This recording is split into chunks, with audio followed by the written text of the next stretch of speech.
帕金森病的治疗啊，一直是一项复杂的系统工程。传统的治疗模式呢，局限于患者到医院和医生进行面对面的沟通。同时 ，DBS 术后的晨控也需要患者频繁地往返于家和医院之间，这给患者和患者家属造成了身体和精神上的负担，增加了医疗成本，降低了医疗效率。当科技、医疗、互联网加作用于帕金森的时候，我想我们能够看到更多人的欢笑。无线远程随访系统的诞生，为患者和医生的术前诊断与术后随访、晨控方面建立起了一个新的生态。景域无线远程随访系统由患者端穿越宝和医生端远程随访系统两个部分组成。穿越宝连接网络即可与医生连接，医生在远程随访中心与患者的穿越宝建立联系，通过穿越宝看到患者实时情况，通过远程网络对患者的参数进行调整，同时也可以看到患者的病历资料、用药情况，设置预约门诊时间，管理患者资料。那么这个系统到底是如何运行的呢？喂，客服你好，我是患者马强，我想约葛医生再帮我调整一下参数。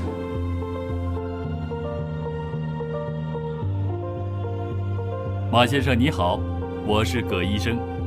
葛医生你好，你预约了我们的晨控门诊，我正用穿越宝和你连线。你感觉现在怎么样？有点抖，感觉有点紧。你按我说的做，我看看你的身体情况怎么样。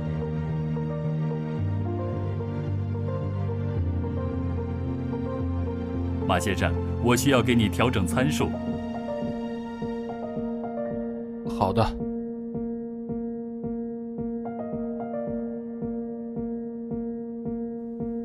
好的，我看到你的参数了，我现在给你调整参数，你感觉一下。你现在感觉怎么样？轻松了，也不抖了。那你先休息，感受下参数，我一会儿再拨过来看一下你的情况。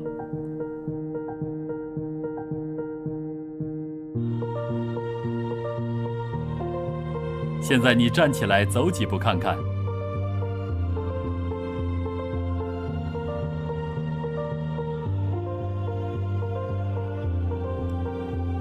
很好，那这次就这样。你如果有不舒服的话，就告诉我。葛医生，下周我们公司有一个旅行，您看能不能帮我调一下参数，让我这个身体状态呀更好一点？好的，我已经给你预设好了。谢谢。你自己用患者晨控器看情况选择。无线远程随访系统的诞生，解决了患者在路途劳顿、家人时间、门诊排队等各方面的难题。它的出现产生了极大的便利。自此，未来应该有所不同。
This is CIRC, a cost-effective portable arm system that provides assistance in a variety of neurosurgical procedures.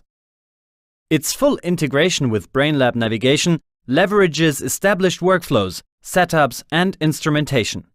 Lightweight and compact, CIRC easily attaches to the table side rail, saving valuable footprint in the OR. With its fully integrated computer unit, CIRC is ready for use in a matter of seconds. Grip sensors release computer-controlled brakes and enable movement in 7 degrees of freedom. The robotic module adds another 4 degrees of freedom and offers precise trajectory alignment. Sensors ensure correct mounting of the kinematic. CIRC is now ready to perform a cranial biopsy. After moving CIRC towards the trajectory, its robotic module precisely and automatically completes the approach. Sharp teeth anchor onto the bone for secure stabilization of the drill guide. All brakes are securely locked while navigating the biopsy needle safely to its target. CIRC unites intuitive human guidance with the precise execution of robotic alignment.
Работа интервенционного нейрохирурга, конечно, очень интересна, но и довольно сложная. Это постоянное облучение, работа в рентгеноперационной, а также ночные операции, ненормированный график.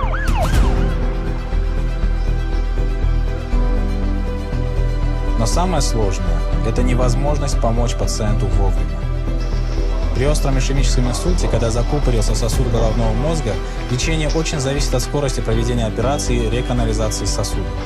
С помощью ангиографической системы ARTIS-ICONA мы, как врачи, имеем возможность сократить время пациента, проведенное внутри больницы, от поступления до самой операции от 30 до 60 минут. Это увеличивает шансы благоприятного исхода для пациента на 12%.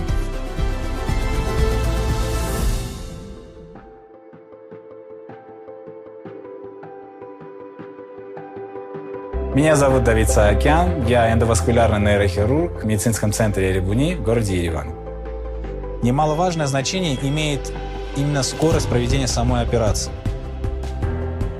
На ARTIS-ICONA есть возможность использования так называемой системы Case Flow. В зависимости от процедуры я могу заранее запрограммировать позицию стола, трубки, положение детектора и настройки экранов. Таким образом, просто нажатием одной кнопки я могу выбрать необходимый протокол, и аппарат автоматически, начиная от стола до рентген-трубок, встает в нужную мне проекцию. Одной из особенностей ангиографической системы является стол, который имеет возможность наклона в разных проекциях, что позволяет использовать его также при гибридных, открытых и эндоваскулярных процедурах.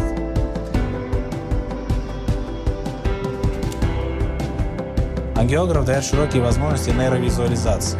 Это относится и к плоскодетекторному интраоперационному КТ, и к 3D и 4D ангиографии, и к перфузионным исследованиям головного мозга. Так называемая система оптик значительно снижает радиационную нагрузку для команды врачей и пациентов, но при этом сохраняет постоянное качество изображения.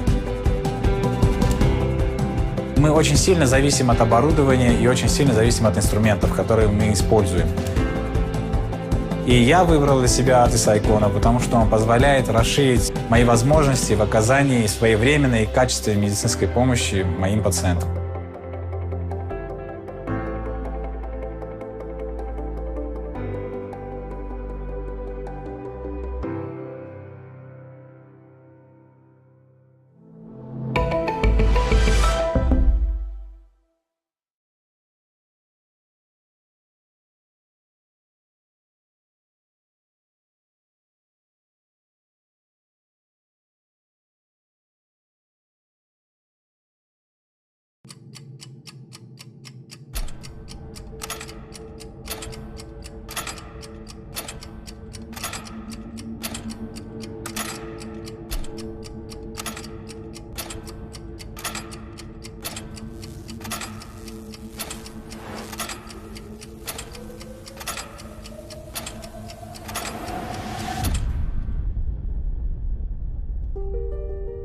Представляем рабочий процесс для диагностики и лечения ишемического инсульта в рентген-операционной на одном аппарате ARTIS-ICONA Biplane. ARTIS-ICONA Biplane поддерживает рабочий процесс механической тромбоэктомии с 3 новыми этапами рабочего процесса.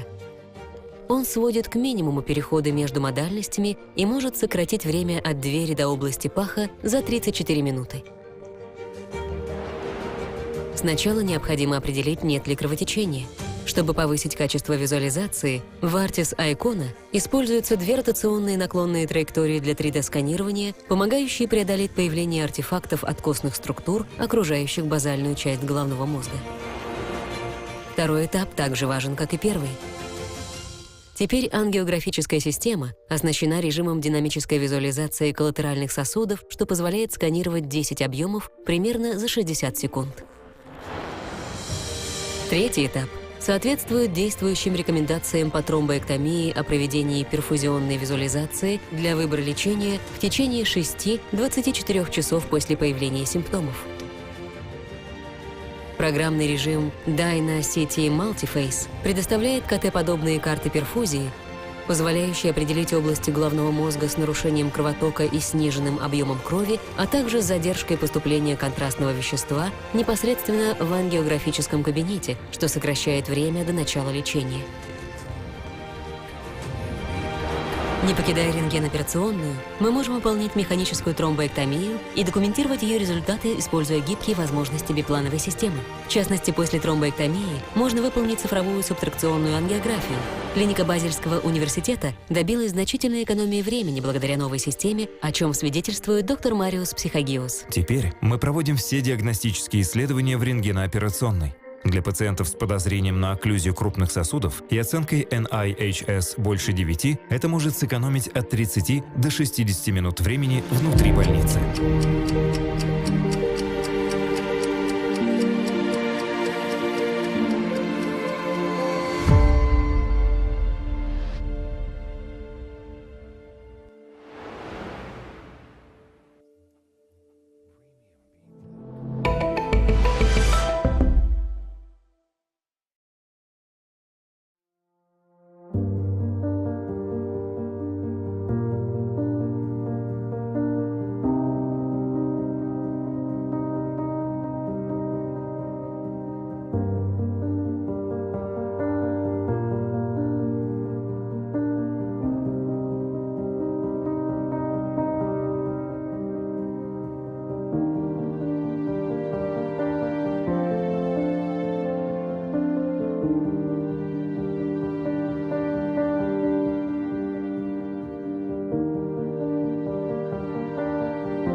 Imagine that when you switch from one plane, then two planes, and then 3D space view, you have a clear understanding of the anatomy, not only the anatomy, but all the relationship with the environment. So honestly, 3D was just, being blind and coming to light. And then came all the process of the 3D picture that we have today. This reconstruction, the MPR, the slicing, the overlapping, with the CT, with the MR. You can even do it during the procedure. 3D is absolutely fundamental for me, meaning that if I arrive in an angio suite in which you don't have the 3D, I'm paralyzed.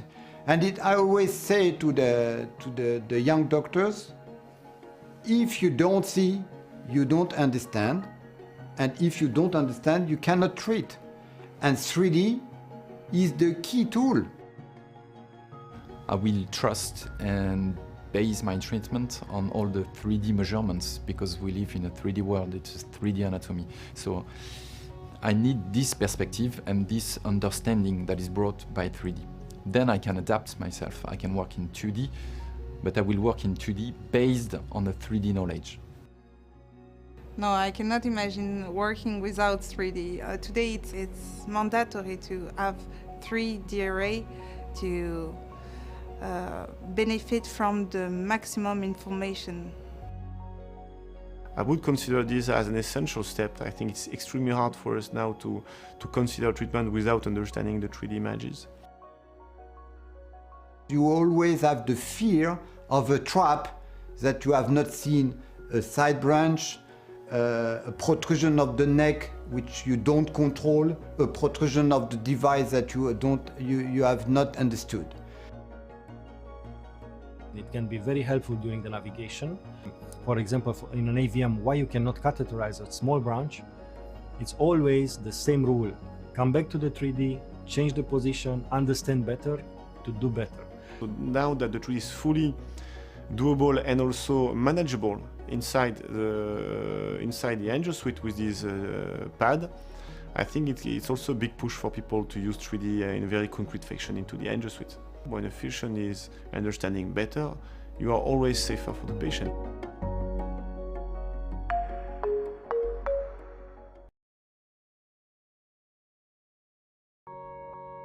Каждые 2 секунды у кого-то в мире происходит инсульт, и начинается забег на опережение. Каждая минута без лечения – это гибель почти 2 миллионов нейронов. Упущенное время – это гибель мозга, поэтому в протоколе лечения инсульта мы должны учитывать каждую секунду. 2015 год стал поворотным. Исследование MR-Clean доказало эффективность механической тромбоэктомии при лечении ишемического инсульта. Теперь большее число пациентов с инсультом могут получать эффективное лечение. В 2018 году дополнительные исследования подтвердили, что для отдельных пациентов тромбоэктомия может быть эффективной в период до 24 часов после инсульта. Это расширяет круг пациентов, которым показана тромбоэктомия. Каким образом медицинские учреждения смогут соответствовать этому запросу? Мы уверены, что концепция поступления пациента напрямую в рентгеноперационную Direct to Angio Suite способна ускорить лечение пациентов с подозрением на инсульт в период терапевтического окна в течение первых 6 часов. Для пациентов с высокой вероятностью окклюзии крупных сосудов. Мы работаем с ведущими инсультными центрами по улучшению качества изображений и оптимизации рабочих процессов с целью сокращения времени до начала реперфузии после ишемического инсульта. В целом, эти факторы значительно повышают потенциал инсультных центров осуществлять лечение быстрее и большему числу пациентов, тем самым улучшая клинические результаты. Обычно, когда пациент с инсультом попадает в отделение неотложной помощи, он проходит КТ или МРТ-обследование. Если поставлен диагноз ишемического инсульта, дальнейшее лечение проводится в интервенционном отделении в рентгеноперационной. Подход Direct to Angio Suite означает доставку пациента напрямую в рентгеноперационную, минуя КТ или МРТ-обследование. Данные литературы показывают, что этот подход в маршрутизации пациента позволяет значительно сократить время до начала лечения и улучшает его результаты. Для оценки влияния подхода Direct to Angio Suite на результаты лечения пациентов с инсультом компания Philips начала крупномасштабное рандомизированное клиническое исследование под названием WeTrust. Это не имеющее аналогов многоцентровое рандомизированное исследование. Исследование WeTrust позволит получить наиболее полную на сегодняшний момент оценку влияния технологий Philips и модернизации рабочего процесса на время до начала лечения и на неврологические исходы лечения пациентов. В итоге все сведется к оценке одного пациента, одного решения в единицу времени. Мы уверены в перспективах подхода Direct to Angio Suite. Это дает нам неоценимый ресурс – выигранное время для каждого больного, остро нуждающегося в механической тромбоэктомии. Это то, что мы называем «здоровье без границ».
The Excelsior 1018 microcatheter is designed to provide a stable platform for coil deployment. The Excelsior 1018 microcatheter has 0.019-inch ID and compatible with all Target 360 XXL detachable coils. The Target XXL detachable coils have a 0.017-inch primary coil diameter and long lengths, which are designed to bring an effective and efficient coil embolization. Target XXL coils are soft to enable physicians to achieve tight packing and provide flexibility in sizing.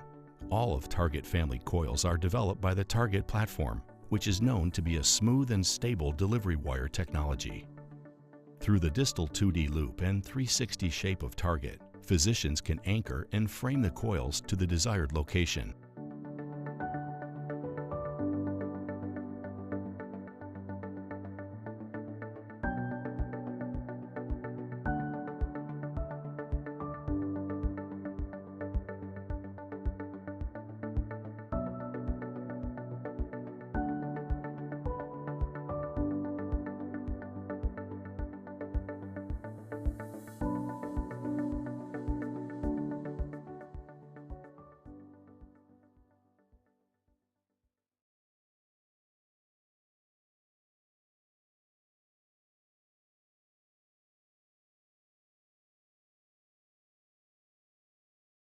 achieve a CSF tight adaptation, an overlap of about 1 centimeter must be included in the cut size. After partial hydration of the biomatrix, the piece of tissue dura is placed on. The hydrated tissue dura is fitted.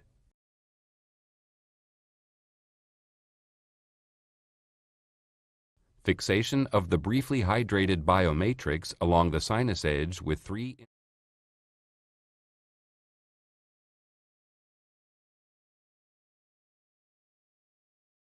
The tissue dura is carefully lodged under the dural edges without forming any folds.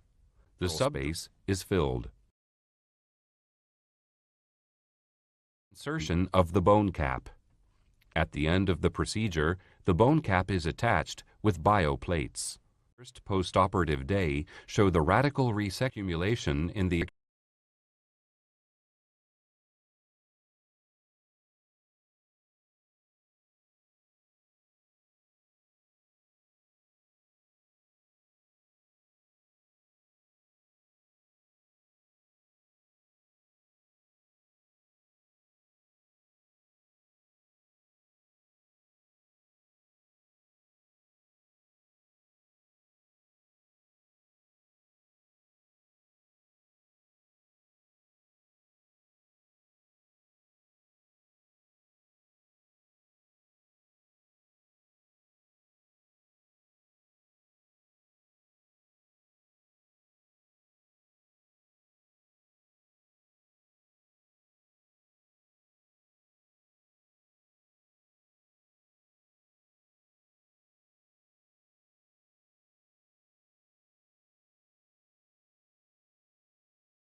帕金森病的治疗啊，一直是一项复杂的系统工程。传统的治疗模式呢，局限于患者到医院和医生进行面对面的沟通。同时 ，DBS 术后的晨控也需要患者频繁地往返于家和医院之间，这给患者和患者家属造成了身体和精神上的负担，增加了医疗成本，降低了医疗效率。当科技、医疗、互联网加作用于帕金森的时候，我想我们能够看到更多人的欢笑。无线远程随访系统的诞生，为患者和医生的术前诊断与术后随访、晨控方面建立起了一个新的生态。景域无线远程随访系统由患者端、穿越宝和医生端远程随访系统两个部分组成。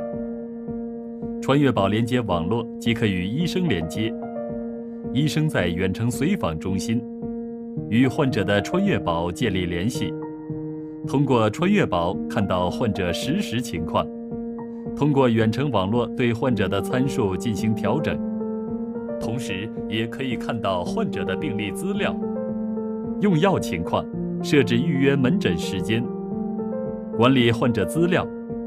那么这个系统到底是如何运行的呢？喂，客服您好，我是患者马强，我想约葛医生再帮我调整一下参数。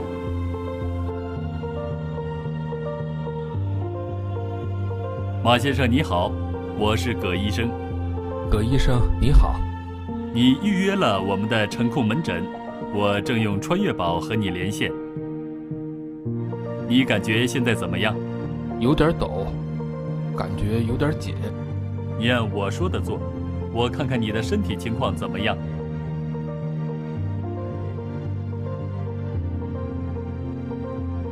马先生，我需要给你调整参数。好的。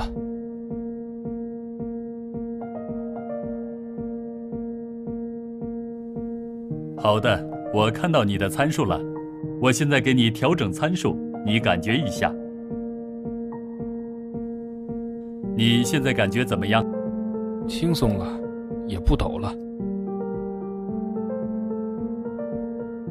那你先休息，感受下参数，我一会儿再拨过来看一下你的情况。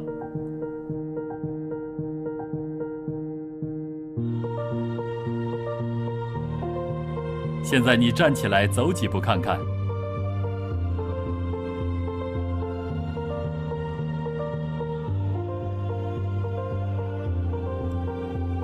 很好，那这次就这样。你如果有不舒服的话，就告诉我。葛医生，下周我们公司有一个旅行，您看能不能帮我调一下参数，让我这个身体状态呀更好一点？好的，我已经给你预设好了。谢谢。你自己用患者晨控器看情况选择。无线远程随访系统的诞生，解决了患者在路途劳顿、家人时间、门诊排队等各方面的难题。它的出现产生了极大的便利。自此，未来应该有所不同。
This is CIRC, a cost-effective portable arm system that provides assistance in a variety of neurosurgical procedures.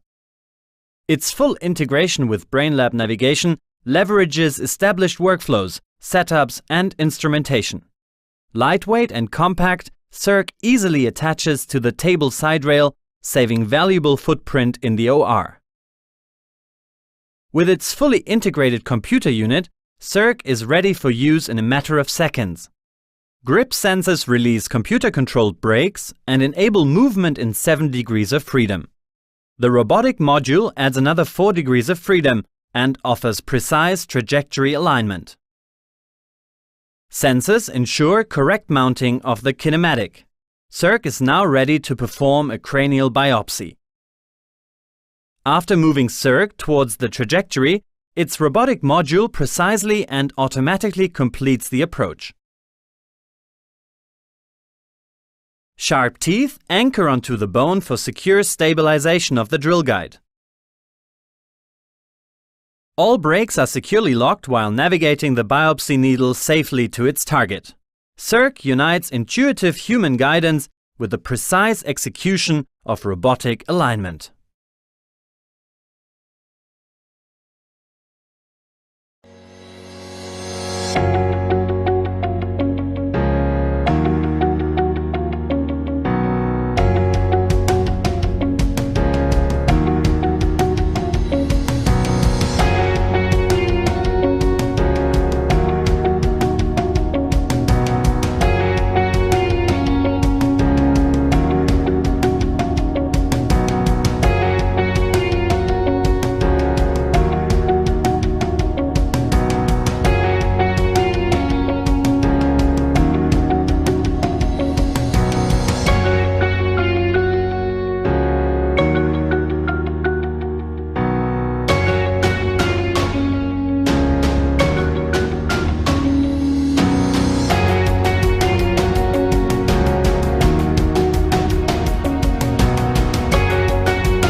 Работа интервенционного нейрохирурга, конечно, очень интересна, но и довольно сложная.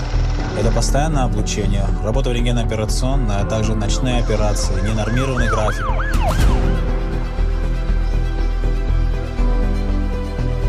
Но самое сложное – это невозможность помочь пациенту вовремя. При остром ишемическом инсульте, когда закупорился сосуд головного мозга, лечение очень зависит от скорости проведения операции и реканализации сосуда. С помощью ангиографической системы ARTIS-ICONA мы, как врачи, имеем возможность сократить время пациента, проведенное внутри больницы, от поступления до самой операции от 30 до 60 минут. Это увеличивает шансы благоприятного исхода для пациента на 12%.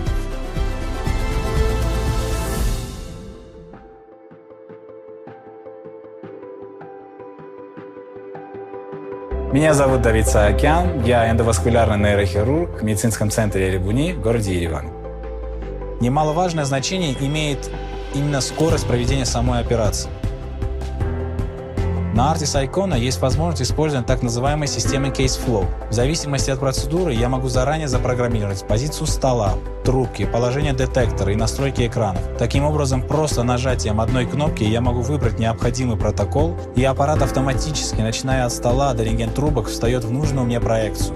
Одной из особенностей ангиографической системы является стол, который имеет возможность наклона в разных проекциях, что позволяет использовать его также при гибридных, открытых и эндоваскулярных процедурах.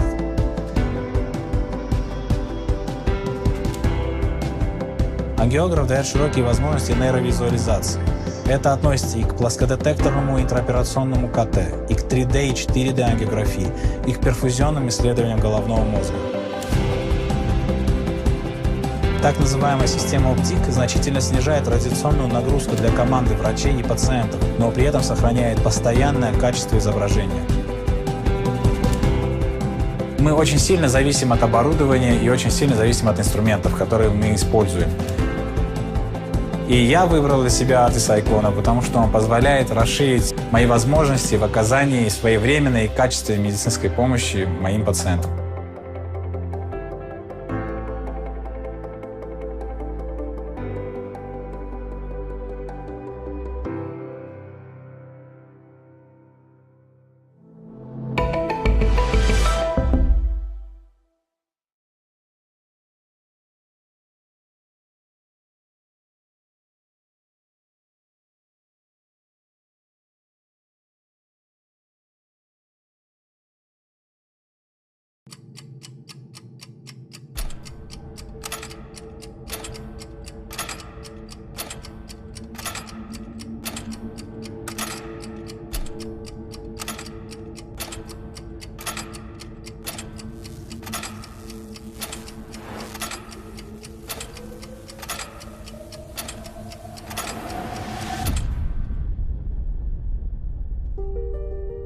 Представляем рабочий процесс для диагностики и лечения ишемического инсульта в рентген-операционной на одном аппарате ARTIS-ICONA Biplane. ARTIS-ICONA Biplane поддерживает рабочий процесс механической тромбоэктомии с 3 новыми этапами рабочего процесса.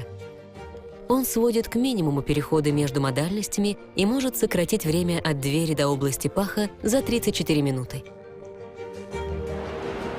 Сначала необходимо определить, нет ли кровотечения.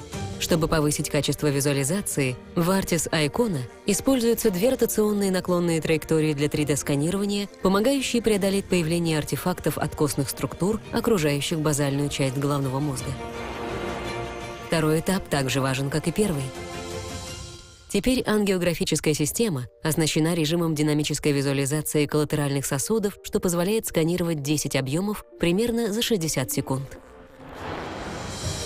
Третий этап соответствует действующим рекомендациям по тромбоэктомии о проведении перфузионной визуализации для выбора лечения в течение 6-24 часов после появления симптомов.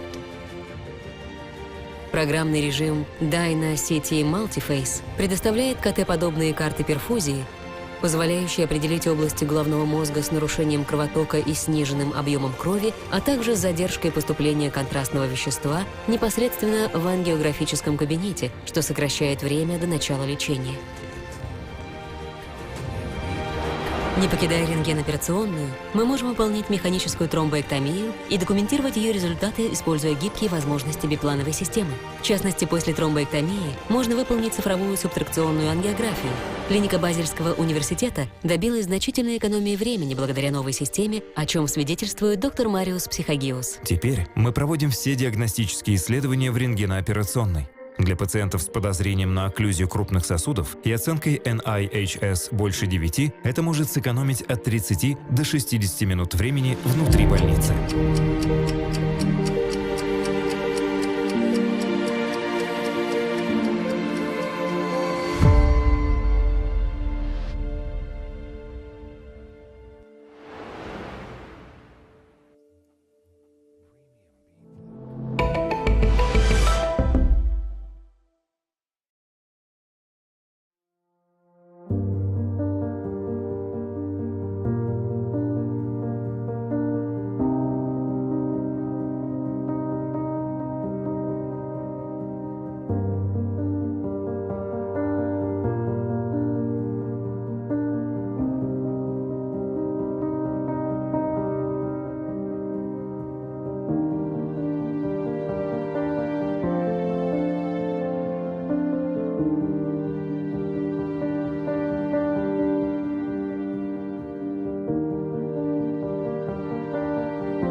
Imagine that when you switch from one plane, then two planes, and then 3D space view, you have a clear understanding of the anatomy, not only the anatomy, but all the relationship with the environment. So honestly, 3D was just, being blind and coming to light. And then came all the process of the 3D picture that we have today. This reconstruction, the MPR, the slicing, the overlapping, with the CT, with the MR. You can even do it during the procedure. 3D is absolutely fundamental for me, meaning that if I arrive in an angio suite in which you don't have the 3D, I'm paralyzed. And I always say to the young doctors, if you don't see, you don't understand. And if you don't understand, you cannot treat. And 3D is the key tool. I will trust and base my treatment on all the 3D measurements because we live in a 3D world, it's 3D anatomy. So I need this perspective and this understanding that is brought by 3D. Then I can adapt myself. I can work in 2D, but I will work in 2D based on the 3D knowledge.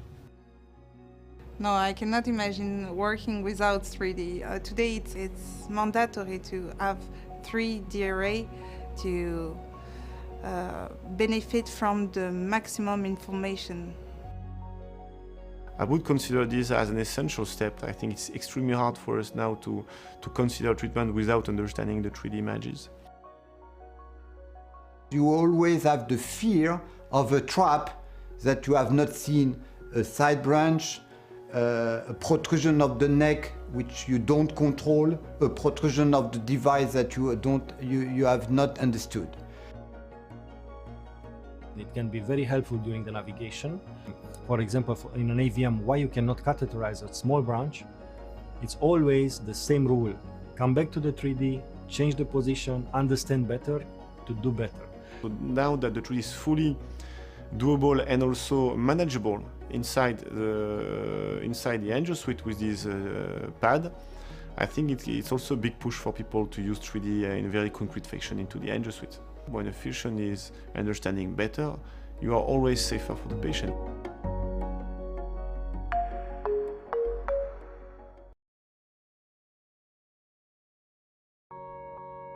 Каждые 2 секунды у кого-то в мире происходит инсульт, и начинается забег на опережение. Каждая минута без лечения – это гибель почти 2 миллионов нейронов.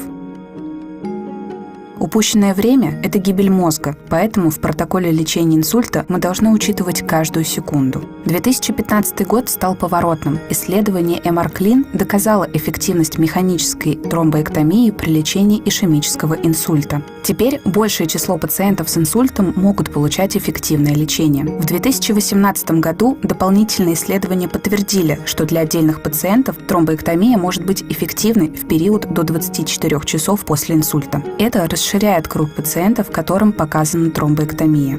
Каким образом медицинские учреждения смогут соответствовать этому запросу? Мы уверены, что концепция поступления пациента напрямую в рентгеноперационную Direct to Angio Suite способна ускорить лечение пациентов с подозрением на инсульт в период терапевтического окна в течение первых 6 часов. Для пациентов с высокой вероятностью окклюзии крупных сосудов. Мы работаем с ведущими инсультными центрами по улучшению качества изображений и оптимизации рабочих процессов с целью сокращения времени до начала реперфузии после ишемического инсульта. В целом, эти факторы значительно повышают потенциал инсультных центров осуществлять лечение быстрее и большему числу пациентов, тем самым улучшая клинические результаты. Обычно, когда пациент с инсультом попадает в отделение неотложной помощи, он проходит КТ или МРТ-обследование. Если поставлен диагноз ишемического инсульта, дальнейшее лечение проводится в интервенционном отделении в рентгеноперационной. Подход Direct to Angio Suite означает доставку пациента напрямую в рентгеноперационную, минуя КТ или МРТ-обследование. Данные литературы показывают, что этот подход в маршрутизации пациента позволяет значительно сократить время до начала лечения и улучшает его результаты. Для оценки влияния подхода Direct to Angio Suite на результаты лечения пациентов с инсультом компания Philips начала крупномасштабное рандомизированное клиническое исследование под названием WeTrust. Это не имеющее аналогов многоцентровое рандомизированное исследование. Исследование WeTrust позволит получить наиболее полную на сегодняшний момент оценку влияния технологий Philips и модернизации рабочего процесса на время до начала лечения и на неврологические исходы лечения пациентов. В итоге все сведется к оценке одного пациента, одного решения в единицу времени. Мы уверены в перспективах подхода Direct to Angio Suite. Это дает нам неоценимый ресурс – выигранное время для каждого больного, остро нуждающегося в механической тромбоэктомии. Это то, что мы называем «здоровье без границ».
The Excelsior 1018 microcatheter is designed to provide a stable platform for coil deployment.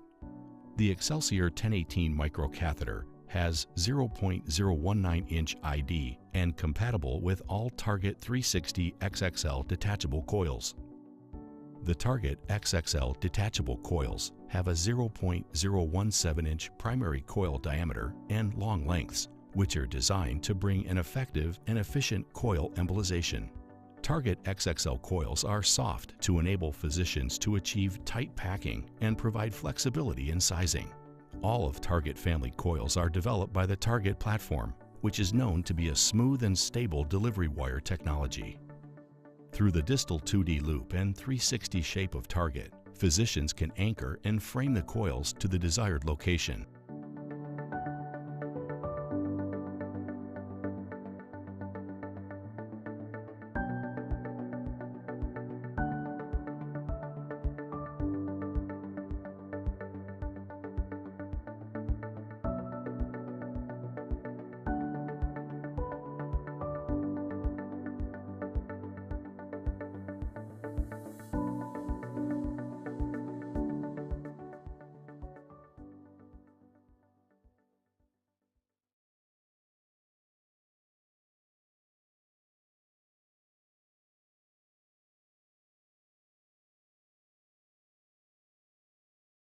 achieve a CSF tight adaptation, an overlap of about 1 centimeter must be included in the cut size.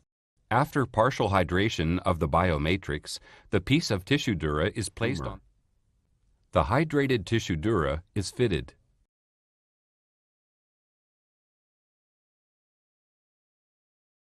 Fixation of the briefly hydrated biomatrix along the sinus edge with 3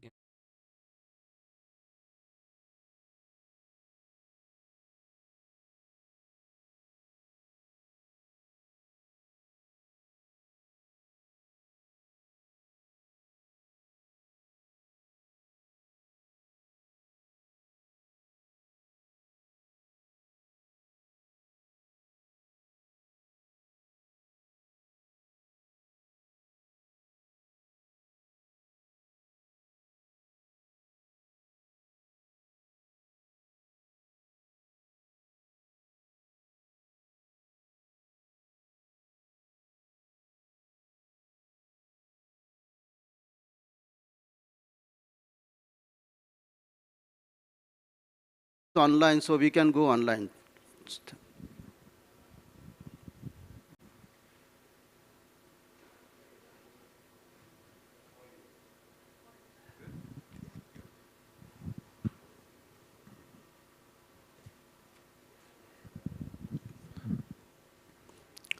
Rahul, are you there?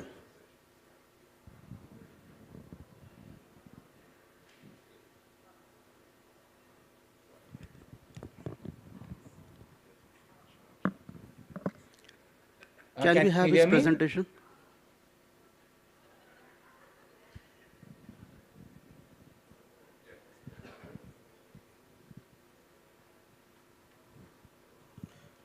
Okay, welcome. Good morning, Rahul.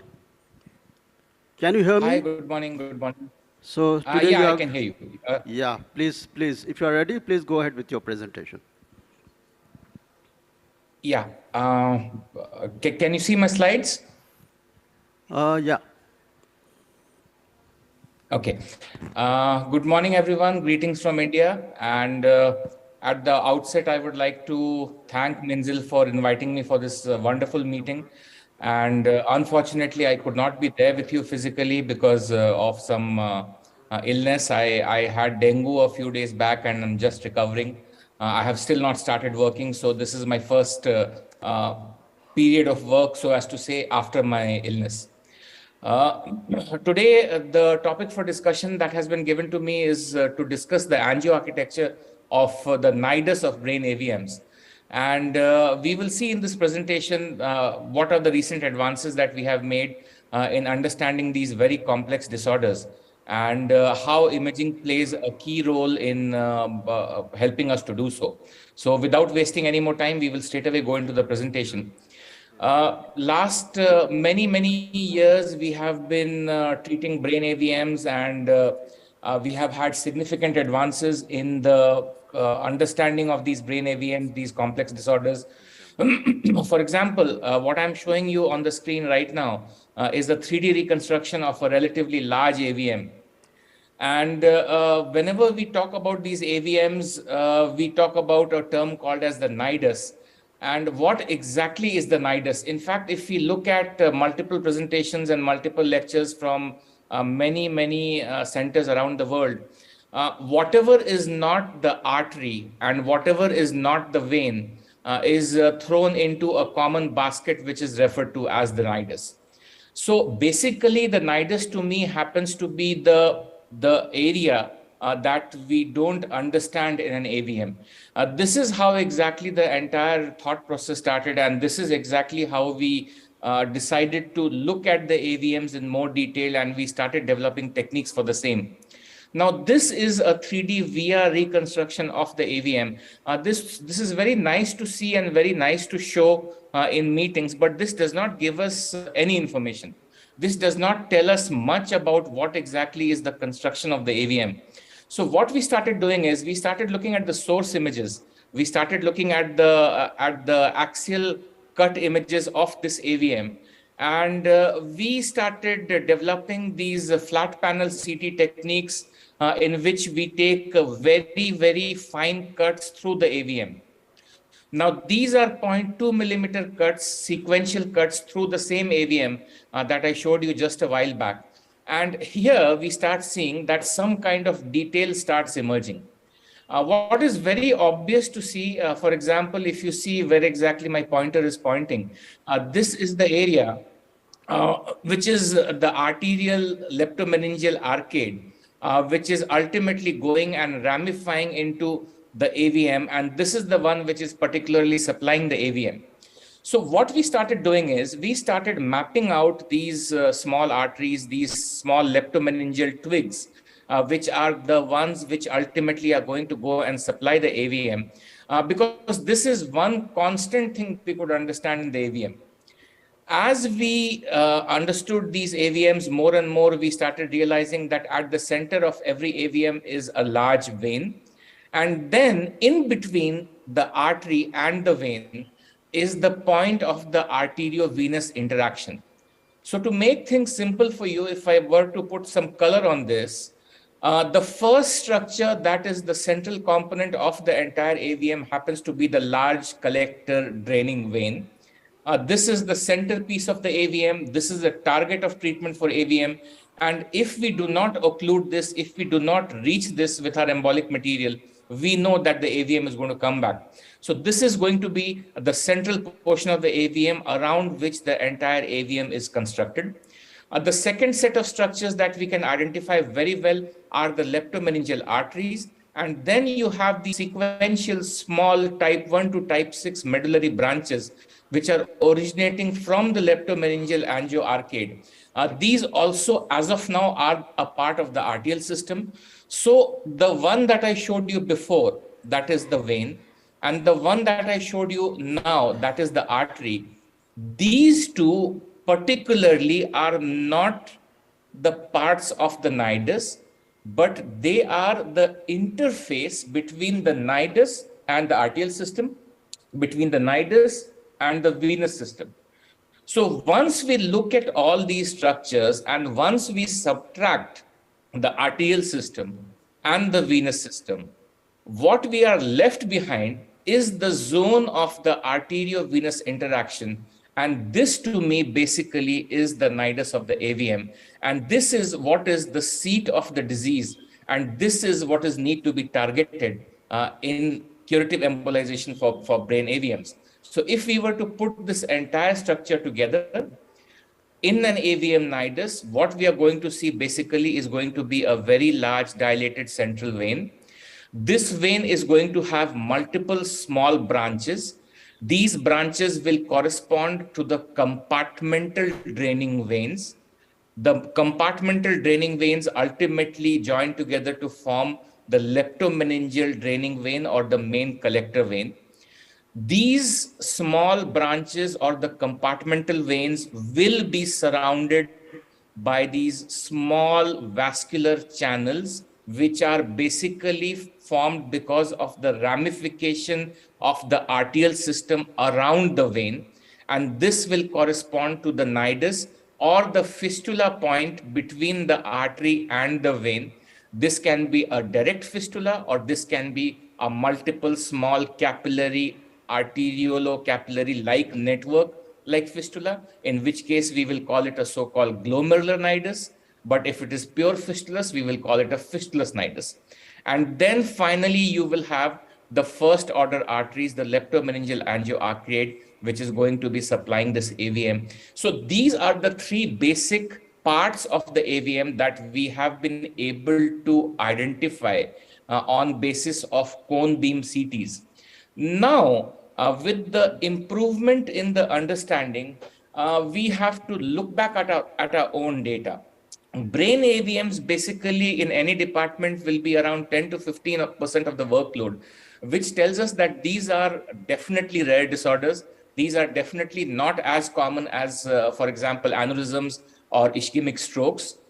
There have been major recent developments, but despite these major recent developments in terms of detachable tip microcatheters, in terms of embolic agents, in terms of things like onyx or fill or squid, the cure rate at best for these lesions, if you put them together, is in the range of 50 to 60%. So why this is happening? We believe that this is happening mainly because we have not been able to understand the target for embolization very clearly, and that is the aim of this lecture. There have been a lot of advances in imaging. For example, we use words like 3D, 4D, 6D, and now 10D. These are fancy terms, but these basically are just they are just the representations of the mathematical reconstruction of various 3D volumes that we are able to do. For example, if you do just a single 3D volume, we call it a 3D. In the new machines which we are using now, for example, Icono from Siemens, we are able to see the blood flow in real time. So that becomes 3D plus time, that is 4D. Then we have started fusing together these 3D volumes to understand the compartmentalization of brain AVMs even better. For example, this is a leptomeningeal, this is a neopallial AVM, which is a relatively large one. And this AVM is burrowing into the phylogenetic circle.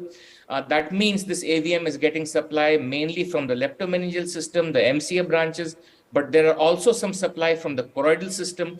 So to understand how exactly these compartments are behaving with each other, we do injections of both and we fuse them. So this becomes a 6D imaging.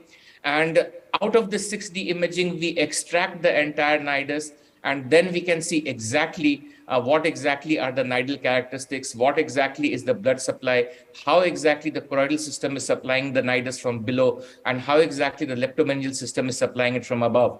We can also see, we can also start to appreciate these small nidal problems. For example, the nidal aneurysms. In fact, you see two aneurysms in this case. And this is how exactly the imaging has allowed us to understand these complex disorders better. Now, once we do the embolization of this particular lesion, the right-hand side most image that you are seeing on your screen is a post-embolization 9D volume, you can call it, because you have three 3D volumes fused together. The red is the posterior circulation, the golden is the anterior circulation, and what you are seeing in white at the top is basically the glue, the NBCA, inside the nidus of the aneurysm going all the way to the draining vein. Now, sometimes in some lesions, it becomes very difficult for us to understand the angioarchitecture based on these angiographic studies.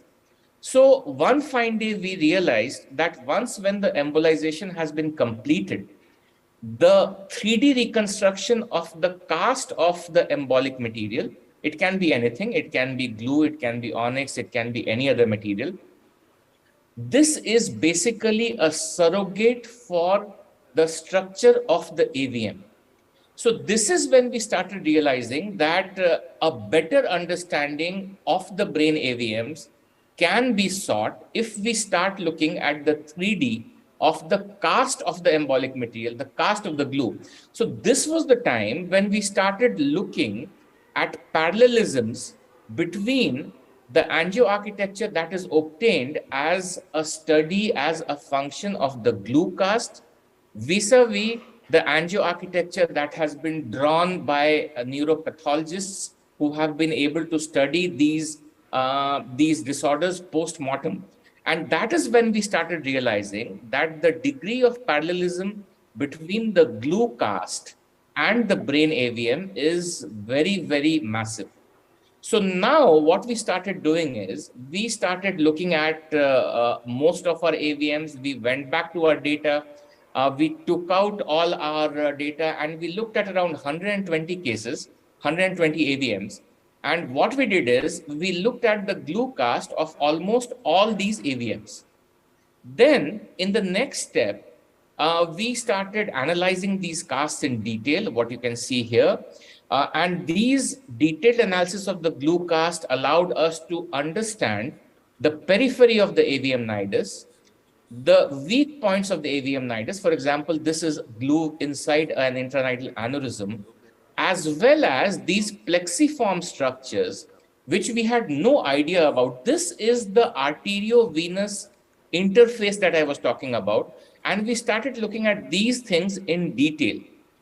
When we started looking at these things in detail, if you look at these are, for example, 7 or 8 different AVMs, the glue cast from each of these cases, they look very different to each other.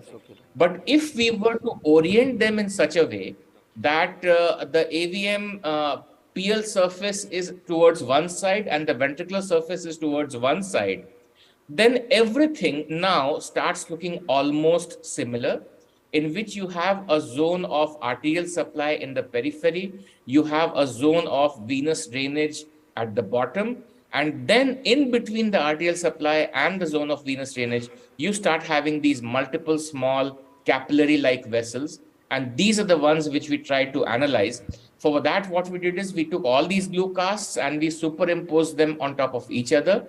And after superimposing these 120 or 130 glue casts from embolized AVMs, we were able to construct the entire structure of the AVM nidus, which gave us some insights which I'm going to share with you now.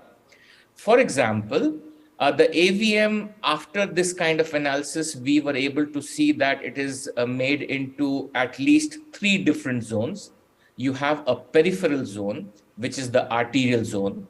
You have an intermediate zone, which is the zone of arteriovenous interaction. And then you have a central zone, which is the zone of venous collection. So we already know that the peripheral zone is the arterial zone in which the leptomeningeal system or the choroidal system or the striate system comes and ramifies. This basically consists of the main leptomeningeal twigs, and the fragility of this zone is not very high. What this means is you can play around in this area, you can catheterize each of these vessels, you can enter these areas with your microcatheter or with your microwire. The chance of these vessels breaking down are less. Then we come to the intermediate zone. This was the main focus that we were trying to understand. And when we looked at this intermediate zone of the glue casts, we found that the casts were of distinct 4 different types. For example, there were some vessels inside this area which were very tightly and spirally coiled. The dimension of these vessels was in the range of 0.15 to 0.5 millimeters, and the fragility of these vessels, we believe, is not very much. It is almost like the arterial zone because they are basically still the arterial components within the AVM nidus. Then we come to some tubular loose structures which have a diameter of 0.3 to 0.5 millimeters, that are these that you can see here. These are again ramifications of the arterial system, and they do not have a very high fragility. Then we come to the 3rd and the 4th types. The 3rd type is the vermiform loose vertical vessels. You can see these vessels as my pointer is tracing them out. These are the vessels which are quite deep inside the AVM nidus. These are vessels which are predominantly of venous origin. These are vessels which are relatively thin-walled, and these are the vessels which start having an increase in the fragility because these are very, very delicate. Why this is important is when you start embolizing and initially you are filling the peripheral parts of the AVM, in that case, even if you inject with a bit of pressure, there will not be a problem for the simple reason that these are still arterial structures and they do have a relatively thicker wall. But the moment you start penetrating deep inside the nidus, that is the time when you encounter these vermiform vessels. And that is the time when you can have some kind of rupture of these vessels. Most importantly, we all know that multi-compartmental AVMs, all the AVMs that are seen in the neopallium are multi-compartmental. And these multi-compartmental AVMs do have these intercompartmental connections. We see when we are embolizing that glue will percolate from one compartment into the other. The connecting link between these two compartments will be a transverse vessel because it is connecting first compartment to the second compartment. And these vessels are relatively tortuous, relatively thin, and these are the ones which are the most delicate of them all. Most of the intranidal ruptures that happen during AVM embolization happen when pressure inside these vessels increase. So the moment you see your glue or your embolic material like onyx entering from one compartment into the other through a transverse channel, that is the time you have to be very careful. So these are the four distinct sub-compartments of the nidus of an AVM. And these are the ones where the fragility starts increasing. Then from there, once you have entered into this area, you will come into the venous system, you will come into the compartmental draining veins, which I showed you initially, and then you will come into the main collector vein. The compartmental veins also are relatively thin-walled, and they are also amenable to rupture in case the pressure increases in those areas. Having said that, now with the new generation machines, the level of imaging has increased manifold. What we were able to see till 6 months ago, based on the glue cast, now the same information is available to us in the new generation flat panel systems.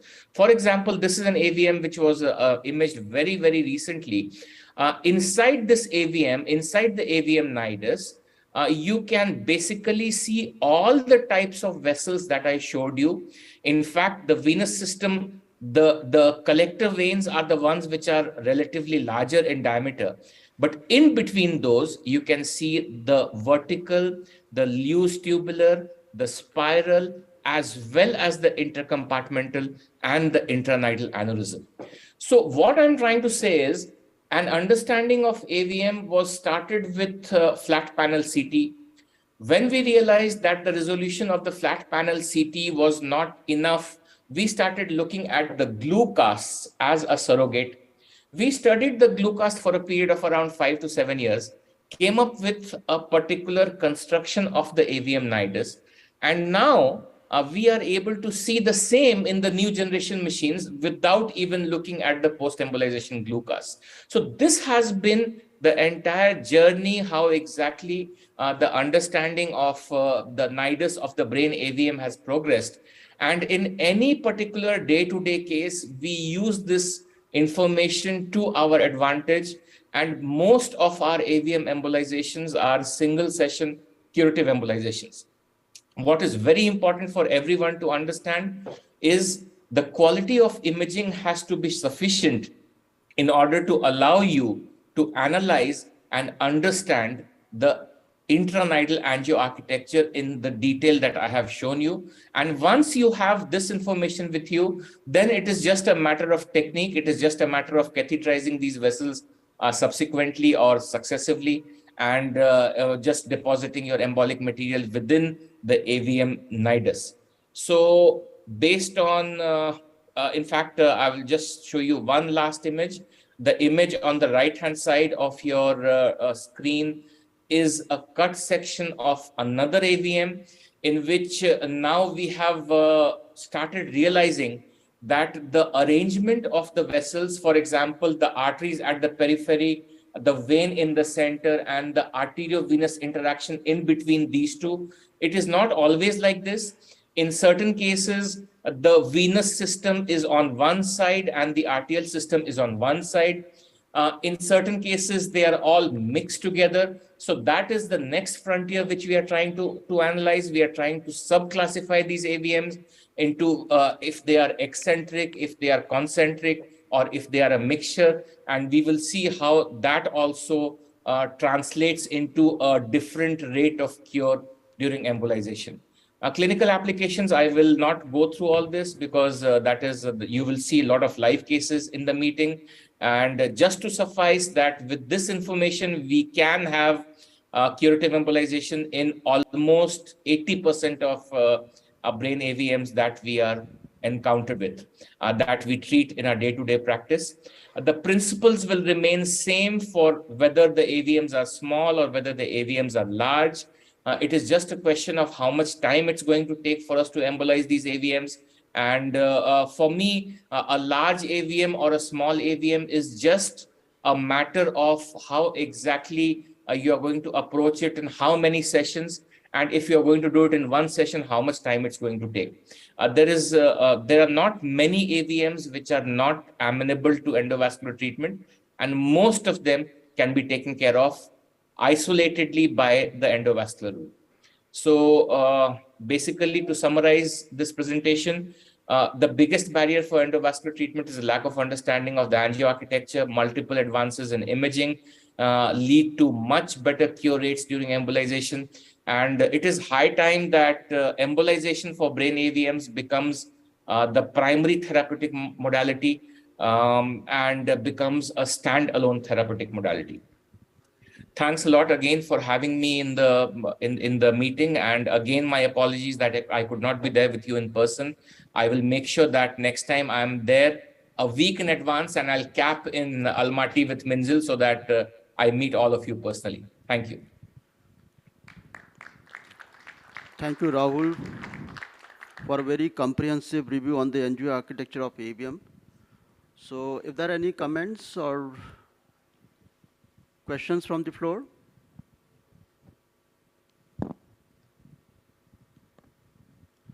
So Rahul, I don't think there are any comments or questions from the floor. So I thank you once again for coming online and delivering your talk. Thank you for having me, sir. Thanks a lot. Thank you. Thank you very much. Okay. So we move on to the next speaker. Is Dr. Christopher. He's going to speak on augmented reality in vascular neurosurgery, and he's from Germany.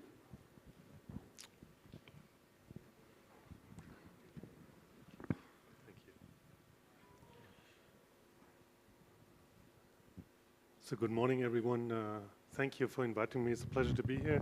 I want to talk a little bit on our technical advances in surgery of vascular malformations, mainly aneurysms and AVMs. And we start with this picture. So this is the plane we just bought from the US last week in Germany.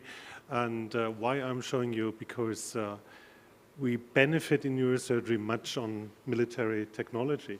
So it started in 1937, where the first attempts were made with augmented reality to detect a target. And in fact, it's the same technology in modern aircrafts. You see here the A380 with this head-up display showing additional information for the pilots. And you see this in various forms in the airplanes. And of course, you see it in the military planes as well. And the question is, and you see it started in 1968, the first research how to put it more on a helmet device. So the head-mounted devices were developed. You see here the modern part, how it is implemented. It's 450,000 euro, this helmet. And the reason why you use a helmet in the planes, you can look around. But in fact, in surgery, we shouldn't look around, but we should only focus.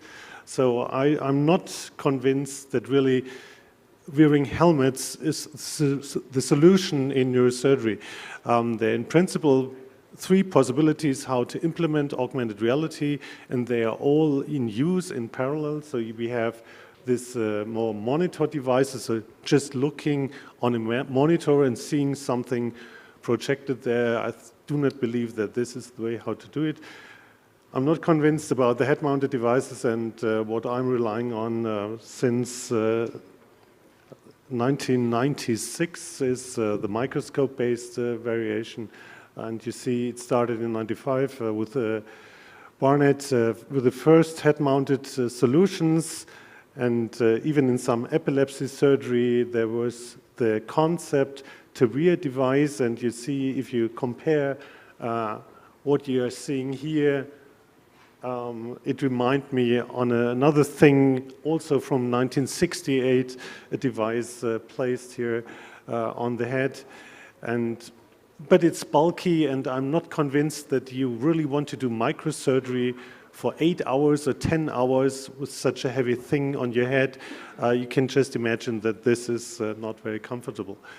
So another possibility is to superimpose information with semi-transparent mirrors in the operating microscopes, the head-up displays. The first attempts were done in the mid-80s, and I was involved, started in 95, 96, when we had this first size microscope, the MKM, where we applied it in transfernodal surgery, and we could visualize target areas and risk areas like the carotids. At that stage, we didn't call it augmented reality at that time, we just called it microscope-based navigation, but in fact it's augmented reality. And of course, we can do it nowadays with better imaging technology and better visualization technology. So in this example, just to visualize the skin, you see the perfect overlap, and you can, of course, visualize the brain and target areas. So we are using a lot of technology in the operating room, combining intraoperative imaging, the multimodal navigation, and a lot of image processing. And in fact, we use augmented reality at the end to visualize everything in the surgical area. So coming to vascular neurosurgery, the workflow depends on the kind of imaging you have preoperatively. So we have a pipeline to integrate all kinds of 2D, 3D, whatever data into our setting and segment the relevant information and present it during surgery. The important step for this, that we have an exact representation of the data of augmented reality in the patient, is a process that is called registration. So we have to do patient registration, and we do this by intraoperative imaging. So we can fuse all kind of data, we can segment all the data, we can define risk zones, we can define interest zones and target areas. So for registration, we're using an intraoperative CT device, which is tracked during scanning, so there's no user interaction for the patient registration process, and we achieve a high registration accuracy, about 1 millimeter and below, and this is much better than the standard registration process for navigation. For example, using a pointer with fiducials, there you have, if you're really transparent in your results, maybe something in about 3 to 4 millimeter. We can achieve this with a very low dose CT protocol, so we're going to dosages like a normal chest X-ray. So you see, we are using this ICT for 6 years now and have done quite a lot of cases in all kinds of surgeries, and just want to present you one of our AVM cases. So on the left, so on the dominant side here, this AVM, and we discussed it with our friends of neuroradiology, whether they wanted to do an embolization or a partial thing, and they were a bit reluctant due to speech-relevant possible deficits. So we decided, okay, we do an extensive preoperative workup and integrate all this data in our navigation and augmented reality pipeline. So we see on screens all the data and can superimpose this information on the surgical site. And we are using intraoperative imaging technologies like this fluorescence ICG angiography with the superimposition of the pre-planned data and get a good impression where we have the arterial supply, the feeders, and where we want to clip certain parts of the feeders and then have a relatively easy resection of this AVM. We are using the navigated 3D Doppler information to have really a live feedback what we are doing during surgery. And we can do the same, of course, after having resected it, repeated ICG angio, and you see that the AVM is completely removed. Of course, we can do with the CT again, so we can do a post-resection CT intraoperatively, and of course, we do a post-operative DSA to confirm complete removal, as you can see here. Coming to the aneurysms, this is just an image after having clipped the aneurysm. And this is relatively unspectacular. So what we would do normally in surgery is an ICG angiography proving during surgery, okay, the aneurysm is completely clipped. But for the ICG angio, you have to look on a screen, so you are distracted from the surgical site. And we integrated this information into the surgical site, so we are looking into the operating microscope and see superimposed with augmented reality the ICG angiogram. And additionally, we can superimpose, so this is augmented reality plus or double augmented reality, the pre-planned data with the course of the arteries and the projection of the aneurysms. So you see here the different stages of this case. And another example, how the native view of this middle branch aneurysm is with the superimposition of the augmented reality of the planning, the ICG angio, and putting all three possibilities together. So another example where we'll show you in a video that you can get the real impression how it is, but the still photographs to understand the anatomy. So you see the carotid artery with the superimposition here of the augmented reality. We are on the right side, so this is the optic nerve, and here we have the aneurysm, and this is before clipping the ICG angiography. And now you see it in real time, the video, and how we can calibrate additionally augmented reality to cope for effects of brain shift during the registration process and further surgery. So you can see we can really touch the augmented visualization to the projection of the aneurysm. And of course, this is just a case to demonstrate you the possibility. And this is easy to clip, but it is very informative in complicated cases. You get a much better 3D perception what you're planning to do and how to do it. So it's additionally a very good teaching tool because of an increased use of interventional possibilities. It's very hard to teach how to do vascular surgery. And still, despite all advances in neuroradiology, we will still need vascular neurosurgery, for example, in the very emergency cases with large bleedings, and we need vascular surgery in our standard tumor surgeries. So we still have a good understanding how to treat the vascular structures. So another example, a little bit more complicated, you see that the AR projection does not fit the aneurysm here, so we correct it and can visualize it now, get a better impression what is happening, and we can do the ICG angiogram, so you get really good perception what is happening, and after clipping you can prove that everything is okay, and these stills just to give you a better orientation. So I show you the video of the ICG angiography. So this is before clipping, you have a good perception what is going on, but in fact you would look on a screen and this distracts you from the surgical site. So we're doing it in this view. You see all the AR and the additional AR of the ECG angiography superimposed on the vessels. And this gives you the immediate feedback what you're doing. So you can even adjust the clip while seeing the blood flow. And this is really the optimum situation for clip application. So what is next? Maybe if these devices get more lightweight and integrated in normal devices you're carrying and without having too much pain, I think, of course, head-mounted devices will have a position in surgery.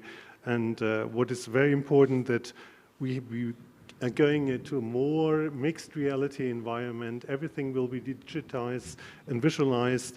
And if you're looking into what is Hollywood thinking about everything, you will see in science fiction movies how an operating room is composed, and you always see, there's some circular device, like in this room, or here in the Alien movies, you see a scanning device around this OR bed.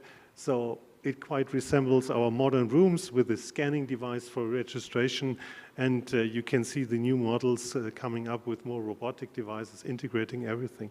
So I think technology really helps us to better treat our patients, and I hope I could give you an impression how we integrate augmented reality in vascular neurosurgery. Thank you very much. Thank you, Dr. Christopher, for an excellent talk. Multimodal imaging modality is being used extremely now to co-register with the, I think, the OR room. And ICG, ICT, all are being used now to increase the accuracy of the surgical procedure and also the safety of the patients. So having said that, may I invite any comments or suggestions from the floor?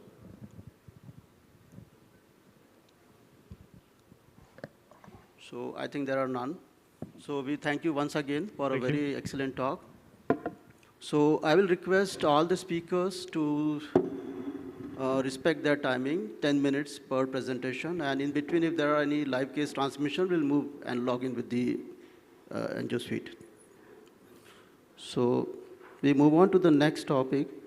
This is on intrasaccular device in aneurysm therapy by Jens from Germany.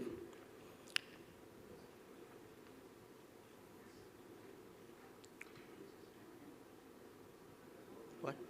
He's not there? So can we move on to the next talk? Is there the other speaker?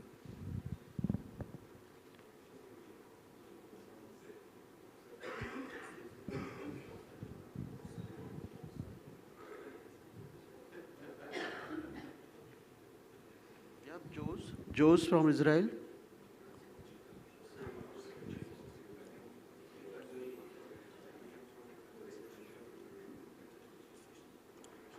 Okay. So I think we can now move to the. Okay. So what I have got to know that Dr. Rene is operating there in the angio room, and we can straight away, I think. Take 220 ml syringes.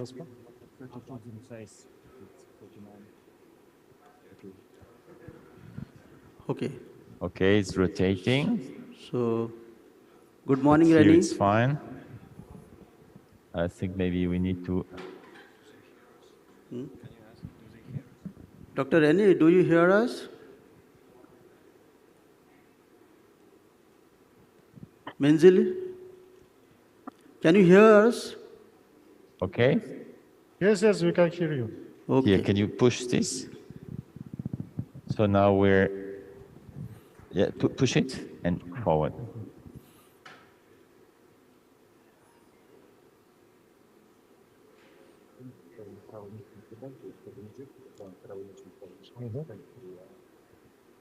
Okay, next step we do, what is this? Is this contrast? Yes. Can we have a brief history on this? So now we do another 3D. 王教授，你看他造影的时候，这个有个细节，他只是用2个20毫升注射器， Okay. 所以他就用高流量来显示这种漏啊，显示的更清楚。常规的3D可能那个量还不够 About。at the middle. because it takes some time. I'll tell you when to go, to do strong, but not, I mean, strong, but must last some seconds. Now. Okay, go on.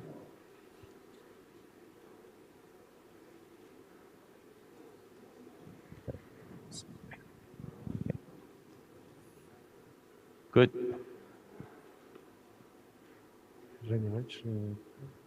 这个造影机的剂量还是蛮大的啊。 So there's an occipital vein draining posteriorly, but we need to know where it goes. And now we're going to have the very interesting thing. I just need to make sure here that we have, can we have a magic already? Magic 1.2? Нужна магикаш?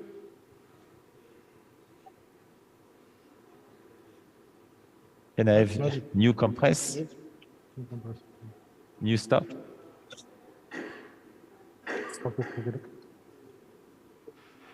Okay, this is the posterior. And now we're going to make a fusion. And this is very simple. We took for the PCA blue. I always take for the MCA orange. You fuse and you obtain immediately this fuse picture, which is really today the key for understanding of an AVM. So I must go to the 3D button, which is this guy here, so that we can move this. And it works very well. Thank you, Dr. Berting, to have organized everything to make it work. So, I think that the fusion is fine. You see, blue is the PCA, orange is the MCA, green are the veins. We don't see that from now. 他们3D 工作站的图像我们看不到。 Accept. The 3D. Now, when I accept, I go to now we reduce more the thickness. Now we've got something which is super small. Look here, it's really interesting. Here we can adjust orientation so that the orientation is exactly like our orientation on the angio system.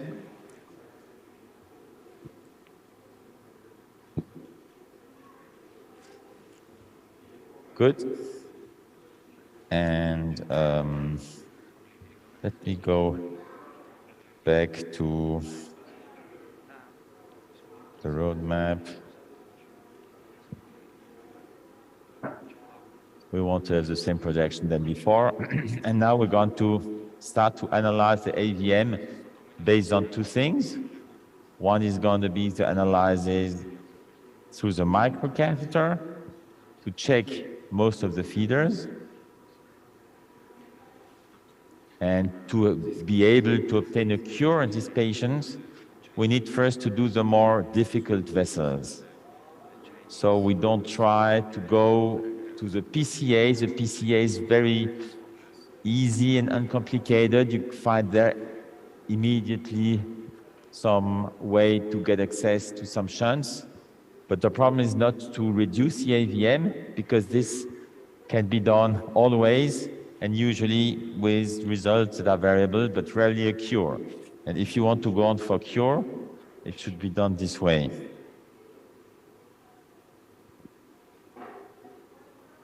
So let's make this enlarge. These are sagittal views. So sagittal, you see here the branches of the MCA. You see here on the left side of the screen, the orange things are the anastomoses from the MCA to the PCA, and this large vessel here, which is horizontal, is a distal branch of the PCA, which is fed only by the MCA. Agree? It's a collaterals. And then we follow that artery again, up to it reaches the shunts. And then I would like to see where is the specific draining vein of this posterior compartment. And maybe sagittal is not the best. Yes, I can see the vein. It's dark orange. Mixing. The mixing dark orange, but I'm not sure that it has a known outflow. I would say it goes, look at the rotational angiogram. The dark vein comes from ventrally to dorsally and then fills the network. No, that's the artery. It's not like That's the artery. So, okay, let's see how we can access to this anastomosis. There should be some that are accessible. Maybe we can go. Or the other way is, can we go antegradly to there? So this would be the other hypothesis. If instead of trying to go through the anastomosis, to go around. For this, we need a second arterial approach. Okay. To have one guiding in the PCA and one guiding in the MCA. Okay. One more. So I'm not sure if the strategy is clear. The first part that we want to treat is this here. The first part that we want to treat is what is coming from all anastomosis between MCA and PCA. This is to be seen on the lateral view of the left internal carotid artery for the best. And there is indeed an artery which is here, coming back to the AVM, filling a vein that drains posteriorly and that drains, I guess, to the sinus. So we're gonna place the catheter in the distal branch of the MCA. For this, we need a MAGIC and a hybrid. Do we have a hybrid wire? Hybrid 7 is in place, so that's very good. We're gonna navigate quite far away inside these anastomosis between MCA and PCA. Usually it's possible, after a lot of efforts, to find a way to go to that artery. But when we are there with the MAGIC, you can only get a small part of it, and you cannot get the whole thing that we see here. When I mean the whole thing, I mean this here. I'm going to take a pointer, which is there. This is the portion of AVM that we want to cure today. To cure this portion of AVM, we need to find access to this artery. This artery here is a distal branch of the PCA, but which is filled by anastomosis from MCA to PCA. And it goes this way. And then if you continue, you see that all this part, which is filled here by this artery, drains to this vein. And this vein, it's still unclear for me. Is this vein draining the sinus here? I guess yes. We must search for it. But also, there is so much flow that there is a reflux in other veins, in this vein here. So we may go from there, down here, go through the loops to get access to the vein. It's still the more complicated way. And if I look at, the screen on A is interesting. This here, let me take again the little pointer, which is at the end of the menu. Here is the portion of AVM we want to treat. MCA, anastomosis from MCA, everything is arriving here. This is then draining through this vein. Through which vein? No, it's draining through this vein here. Well, I don't know. I don't know. It may be this vein, because this vein is the one connected to this here that goes up there. So because of this connection here, I guess that That vein here is the outflow vein of this portion of the AVM that we're gonna cure today. So now we take a magic and we go with the magic. René. Yeah, absolutely. I just enter it up to the point where we can retrieve the mandrin, the mandrill.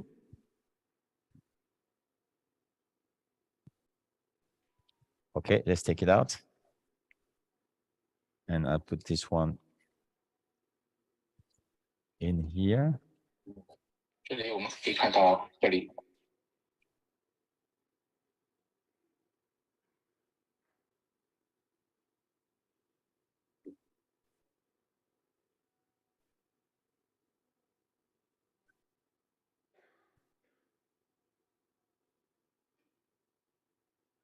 So if we take a magic from one artery, we'd probably rather take a sonic from the other one. Let's see how we can do.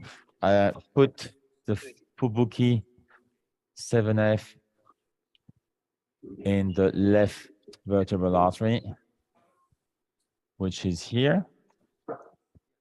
Okay. And now,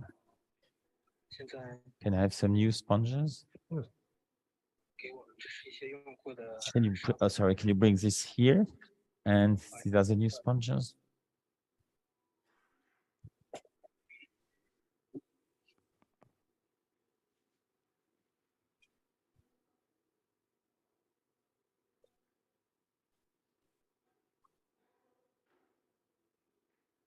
So this guy is posteriorly. Yes. Do you, Winchell, do you want to check the branches of the MCA, where to go to? And in the meantime, I will look at the 6D.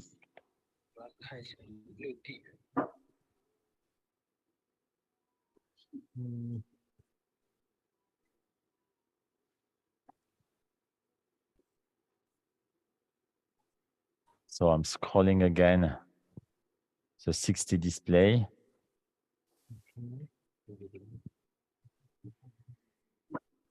Oh. Oh. Okay.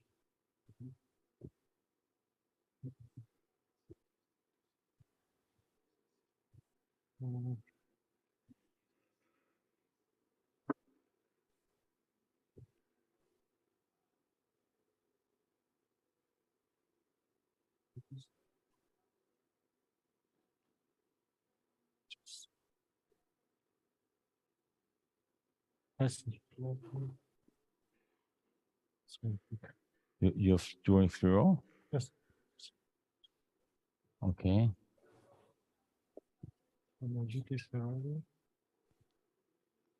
No, let me put you the correct pictures. Stop fluoro. Can you please, from the front, take the ECG message off? We don't need ECG here. Let me put it, hold on, as a reference at the good place. Where is it? Store as reference 2. And then same thing for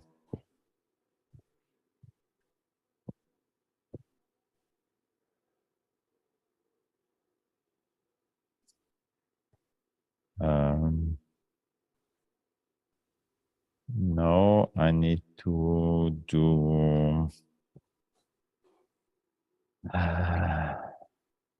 this here. Oh, this AB. So as a reference.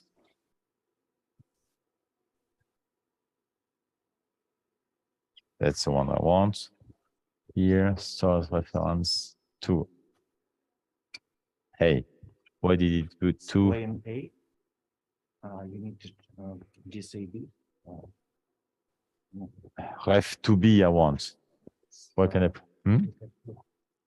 Go to DSAB. Store as reference. Okay, this is what I just did. Okay, good. Perfect. And now Okay, now we're going to make a DSA map. So we go to here, we go to roadmap.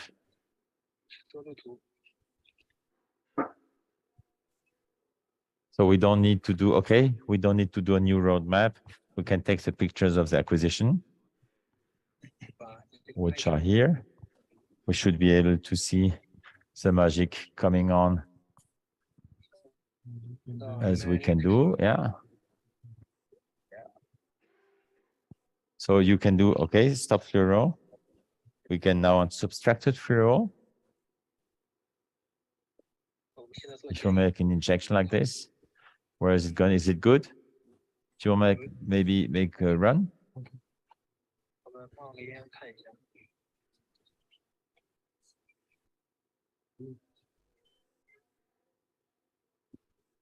Okay.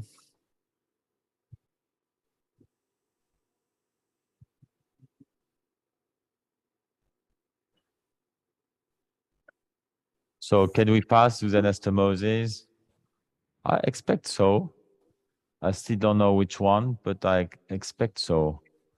So first, maybe we take either the first one or no, not the first. 1, 2, 3 from right to left. Maybe 2 or 3 would be fine. Okay, so we can take this again as reference roadmap, which is here. Blue will come in 30 minutes. Huh? Blue will come in 30 minutes. Okay, well, no, we're far away from there.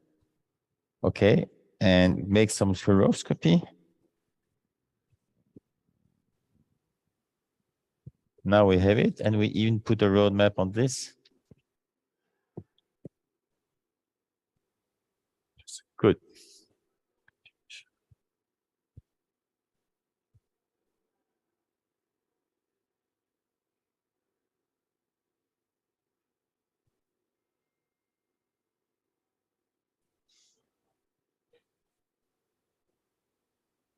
But it did not give us a good, oh, you see, you should change the default. That's not correct. When you change the reference, you don't get the one you want because it only takes as DSA map B and not A. So when we do this here, it must be per default on B and not on A. So I'll do it again manually, but so this is a picture we want to look at. So I cannot use those buttons, but I must use this here. So reference on B. And then I make the same thing here to go there. These are these buttons, but the configuration must be changed. So reference here. Okay, now we make a DSA map. Quick fluoro. Stop. And then we make a map. Now we're able to see properly based on this. Okay. We have the wire.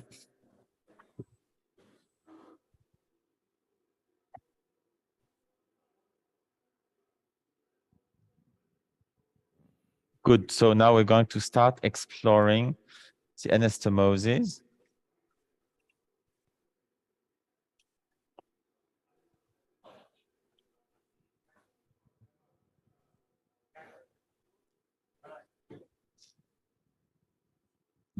Are you using a hybrid wire, Dr. Rennie? Hello?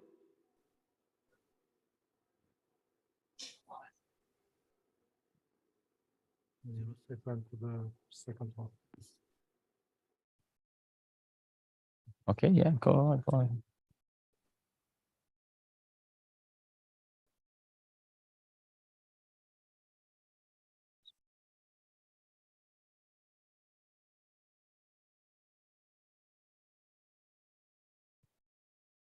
So the beginning is okay, and then how is the ending zone? The first is okay, yeah? And maybe we can get to it. I would still explore the other one. This is, which one is it from both arteries? Let's take still this room we're going to take here. Can you flush with saline?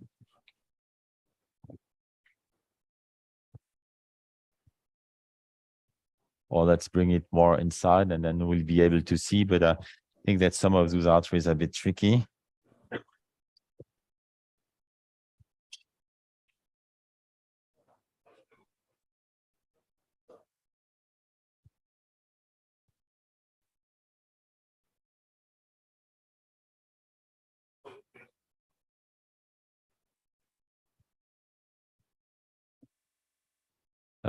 We don't have the selective view that we just did. So let's take this, which is much better. And then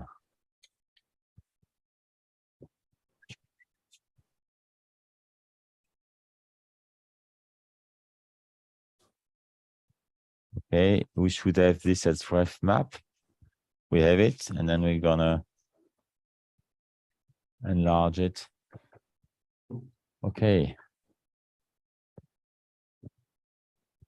So I pull on the magic because I guess that proximally we may have some loops. I should not pull too much.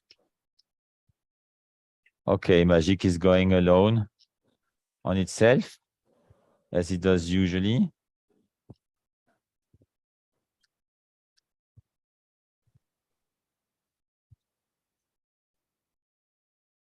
So is this one good? No, we don't want this one. We want to go more down.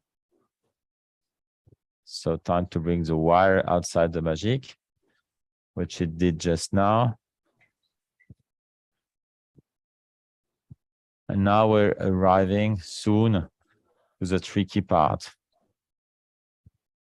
So I don't know, is some proximal support like this enough? Let's make a run to understand this better.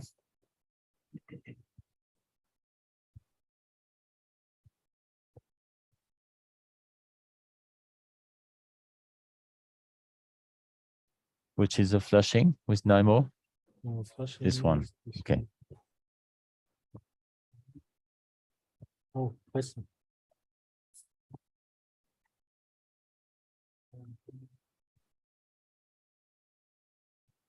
So can we do this?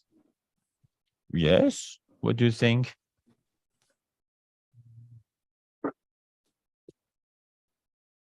I need to take the zoom off.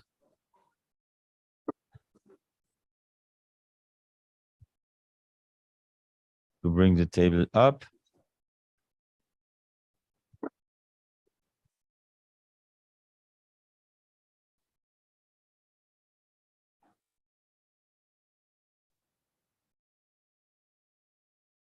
So you see the patient had been operated on the contralateral side for a car accident. That's why he has something which is not produced from birth.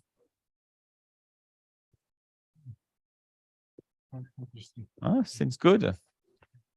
So we still need to be very cautious when we're going to take this part. Let's do it even larger. Maximum zoom. Yes.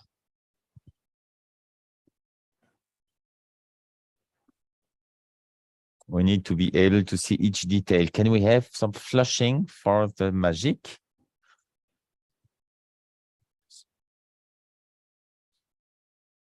And then we're going to give a very, very small curve.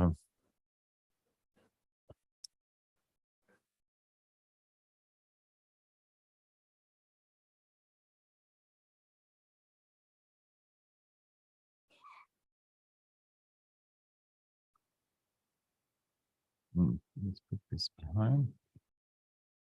Okay, so let's take the magic. It's a hybrid wire, and we're gonna reduce the size of the wire in order to make the radius of the curve. This curve here must be very small. So this is much too large. I don't know if you can see it. Maybe you can see it like this. And we don't want to keep this. We want to make it very, very small. So I must take off what was existing before to make it even smaller.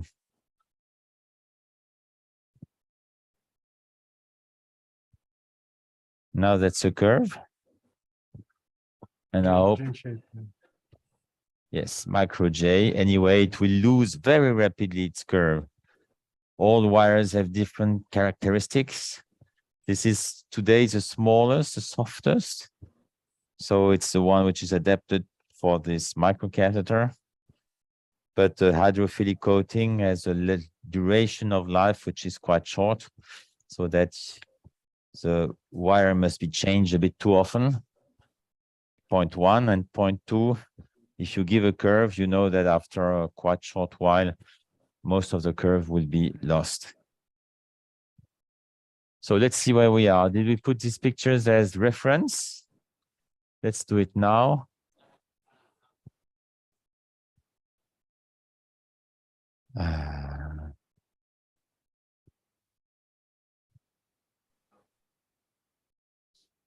Okay, we take a DSA map out of it. So it's very interesting to see that with this new angio system, we don't need to make road maps. This sparse contrast agent. And not only that it's sparse contrast agent, the quality is much better. So we're on the way. I'm already doing fluoro.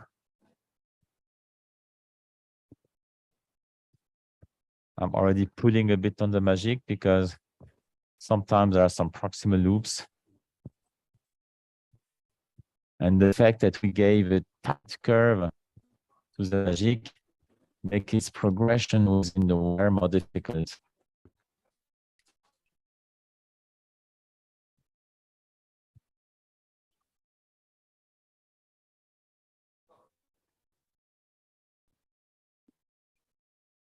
Oh, what's going on? Okay, we're going to reduce the zoom.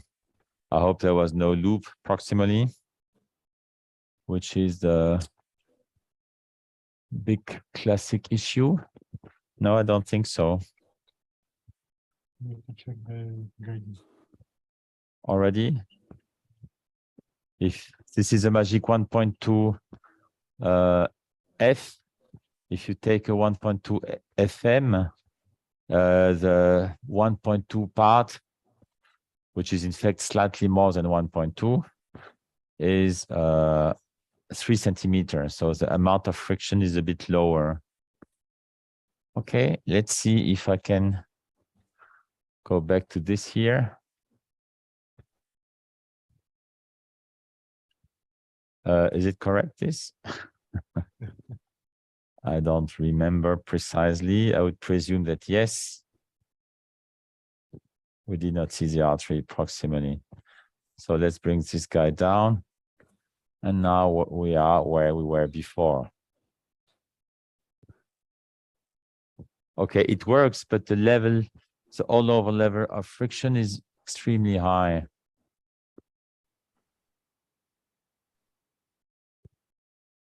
And you see that whenever you pass the anastomosis, it's really a situation where you have a couple of tight loops. That's why now I have to reduce the pressure. I don't want the magic to do it spontaneously. I don't think he will do it, but I hope that the wire can do it. Okay, and that's my wire, which is in place. And then the wire should have an orientation. Now the wire is in front of it. But I'm not sure that the wire has an angulation which is good enough. You see, I gave him a very tight angulation.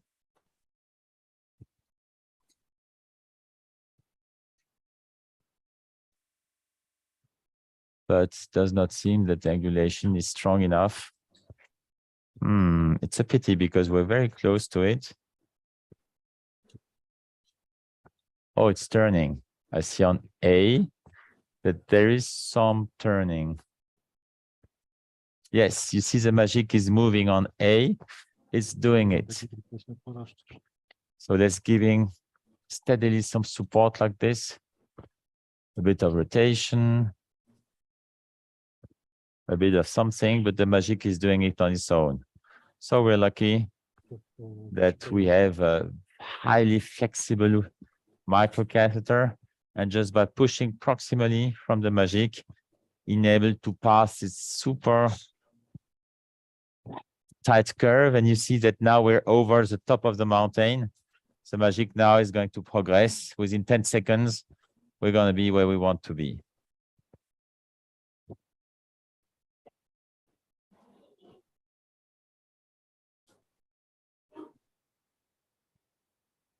So it works. It works, it's good. It works, but it requires to be in optimal conditions. You cannot work with a 15-centimeter field of view. You need to have a really optimal, good field of view, optimal fluoroscopy, good working conditions.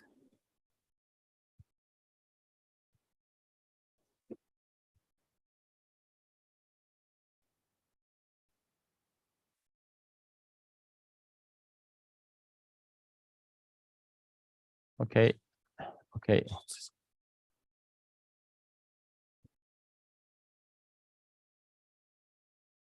And we're about this. So this, in my practice, is the first step for most AVMs to do this. Why? Because the easy feeder you can do at any time. But if you have a difficult feeder to access and there is onyx everywhere, then what do you want to see? Then you see nothing. And now you see we're on the way. And if we continue soon, we're going to be in the... 线上和线下的专家各位朋友们，大家下午好，我是脉流科技的向建平，也非常感谢宁波院士刘建明主任。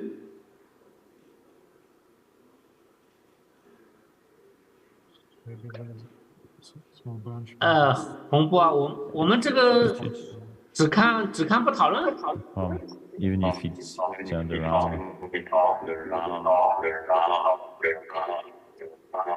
我听不到你声音嘛。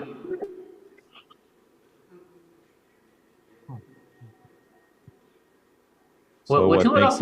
洪教授的声音我听不到。有这个 CCI 关掉了的。 这个上海它是有同传的，而且夏波教授他一直在说他的这个过程，觉得应该也可以，我们可以看一看，这一系列这一些了解了，行，我想我们怎么主持没声音了呢？显示的这个画面，这个 GVI 中心其实一直事情，到后面其实葛院士说到泛血管。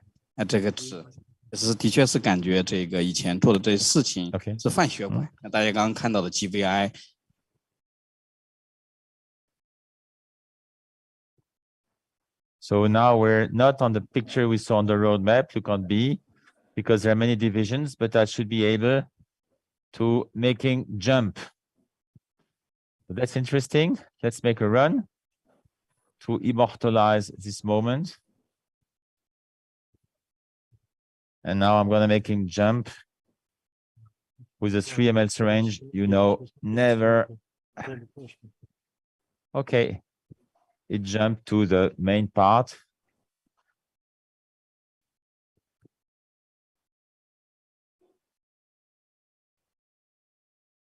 Good. So we're close to the shunt that we want to occlude. That's already step 1. Question is, what do you want to do here? Wait, let's go back to the previous imaging modalities. This here is not possible to retrieve the ECG. Thank you.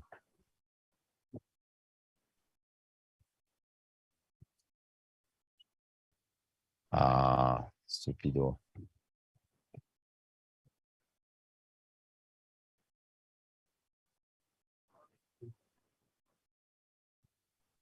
Okay, now we tell him to take this working projection. And we do again a dual injection to see where we are. And now we have the possibility, either we try to go to the same artery from the PCA, so that we'll be able to inject not only some glue for a short time and go out. I mean, anything we can do, we can even inject onyx through the MAGIC if it's restricted to a moment of less than 5 minutes. But the problem is that we cannot make a regular onyx technique with a plug, with a pressure cooker to inject on a controlled ways on 30 minutes. This is not possible with this MAGIC. Let's make here a dual injection.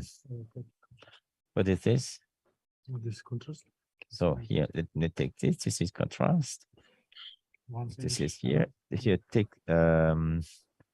this is anterior. So take anterior. So the MAGIC. Yeah. 60%. Oh, yeah. So, Rennie, is it possible Yes. that you can still attach this vessel from the PCA, and maybe that is a shorter?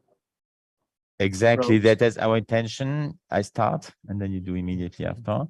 So this is injection through the microcatheter MAGIC. Okay, yes, you go. So we see where we are. 我估计啊，这里可能好像还是在打 grow 吧，好像 Onyx 估计没多大用处。他应该不是准备从动脉栓吧？它动脉肯定要先栓掉一点的，这个血供这么丰富，它不可能一下子上来就从静脉搞吧，动脉肯定要搞掉点嘛。他这个马杰克打不了 Onyx 啊。对，我估计他可能打 grow。这个地方没这个何教授，这个 Magic 的话，从他的经验上来讲，他是可以打这个 Onyx。他刚才讲到了，就是说这个马杰克打这个 Onyx 的话，就是不能做塞子，就是不能用我们常规的方法让它反流。他应该掌握的是时间的问题，打不了很长时间，可以打一点。时间大概就是在2-3分钟吧。对，他这个位置其实到的不好，他而且血管这么弯曲，他肯定打不多的。打 Onyx 他只能打一点点，这管子是可以打 Onyx 的，但是打不多的。他刚才已经说了，他要打的话也最多打5分钟。对，他打不多的。就是有一个问题，就是说也有可能就是从后循环也可以直接到这里的。那么这两个血管到底是怎么重合在一起的？因为它是已经跨过了一个侧支循环的问题，他在确认，我想。后循环为什么不走后循环？不知道为什么。他一开始解释了说，从后循环做的话呢，容易交到这个就是深部的静脉去，容易造成并发症，并且这个后循环做的路径动脉是比较简单的，所以他一开始他先把中动脉先搞掉一点，对，他把淤区的外围的先搞掉，因为深部的话先做动脉有可能就误栓了静脉了，就可能造成并发症。不，这个血管还是有点远，所以有点弯，所以我估计阿波罗和那个 Sonic 可能也不一定好到，所以他只能用MAGIC。那其实他今天这个栓这片的意思就是减流，其实并不是说没有，他刚才讲了，他是说想有一片，他想从静脉路把它打掉，但是呢，在这个之前呢，他可能动脉先要搞掉一点，我估计。他今天不是做治愈性，是的，他是部分栓塞。刚才他但是他部分他也是说用静脉的，好像。是的，他就是说从矢状位上看是后方这一部分相对比较密集的，是大脑中动脉侧支循环吻合到大脑后的逆向供血，所以他经常会认为这种就是分水岭区的这种就是逆向的供血，通过吻合支。后方这一部分的引流是通过它这个皮层静脉引流到上矢状窦那一块，他准备今天可能动静脉联合把这一部分先把它干掉。对，他今天想干掉一部分。是，但是我也看他分析那个静脉，那静脉也不好走，那个应该是往矢状窦走的那一条是吧？对，矢状窦那个其实路径相对来说还是比较可以的。这个人的静脉的引流方式非常多，他通过这个皮层有引流，通过深部有引流，通过这个枕叶下方的往这个横窦也有引流，还是挺丰富的。咱们专家讨论尽量用英文可以直接跟教授这个 Rennie Chapeau 教授沟通，因为我们是有中文的同传的，然后如果我们说中文呢，乔破教授也听到了这个中文，我估计他是应该很难听得很清楚。Okay.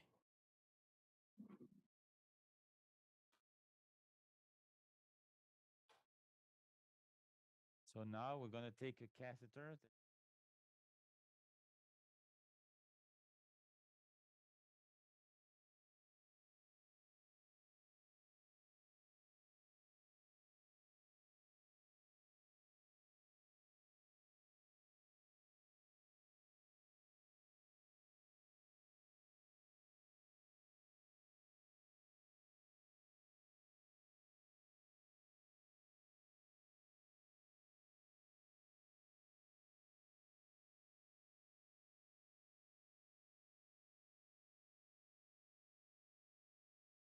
So it's going to be difficult. Yeah, you saw this yesterday already, but maybe it's important to understand that I'm involved in the imaging core lab of several studies that evaluate intracerebral devices. So I have personally seen 150 or many more cases from other places, plus our own cases, obviously. So that's the overview, general concept and overview of devices, clinical studies, and some specific considerations for the web where we did some research on it. Let's start with the general concept and overview. And I think, yes, all of you know that we have several options for aneurysm treatment, and in general, if we make it very simple, we say coiling, narrow neck, aneurysm, flow diverter, side wall, intracerebral, wide neck, bifurcation aneurysms. And if you look at the, yeah, that's what I just explained. And if you look at the relation of the device towards the aneurysm, that's the very rough thinking behind the device selection, but yes, of course, many more and very individual decision making. And if you think about the procedure with coiling, we typically jump in and then start and then think later. With flow diverter, you have a more balanced approach with pre-planning and placement, but with flow disruptors, you have more planning, and the case as such is typically not so long with, if you look at the radiation dose and the duration of the case. So what are we up against?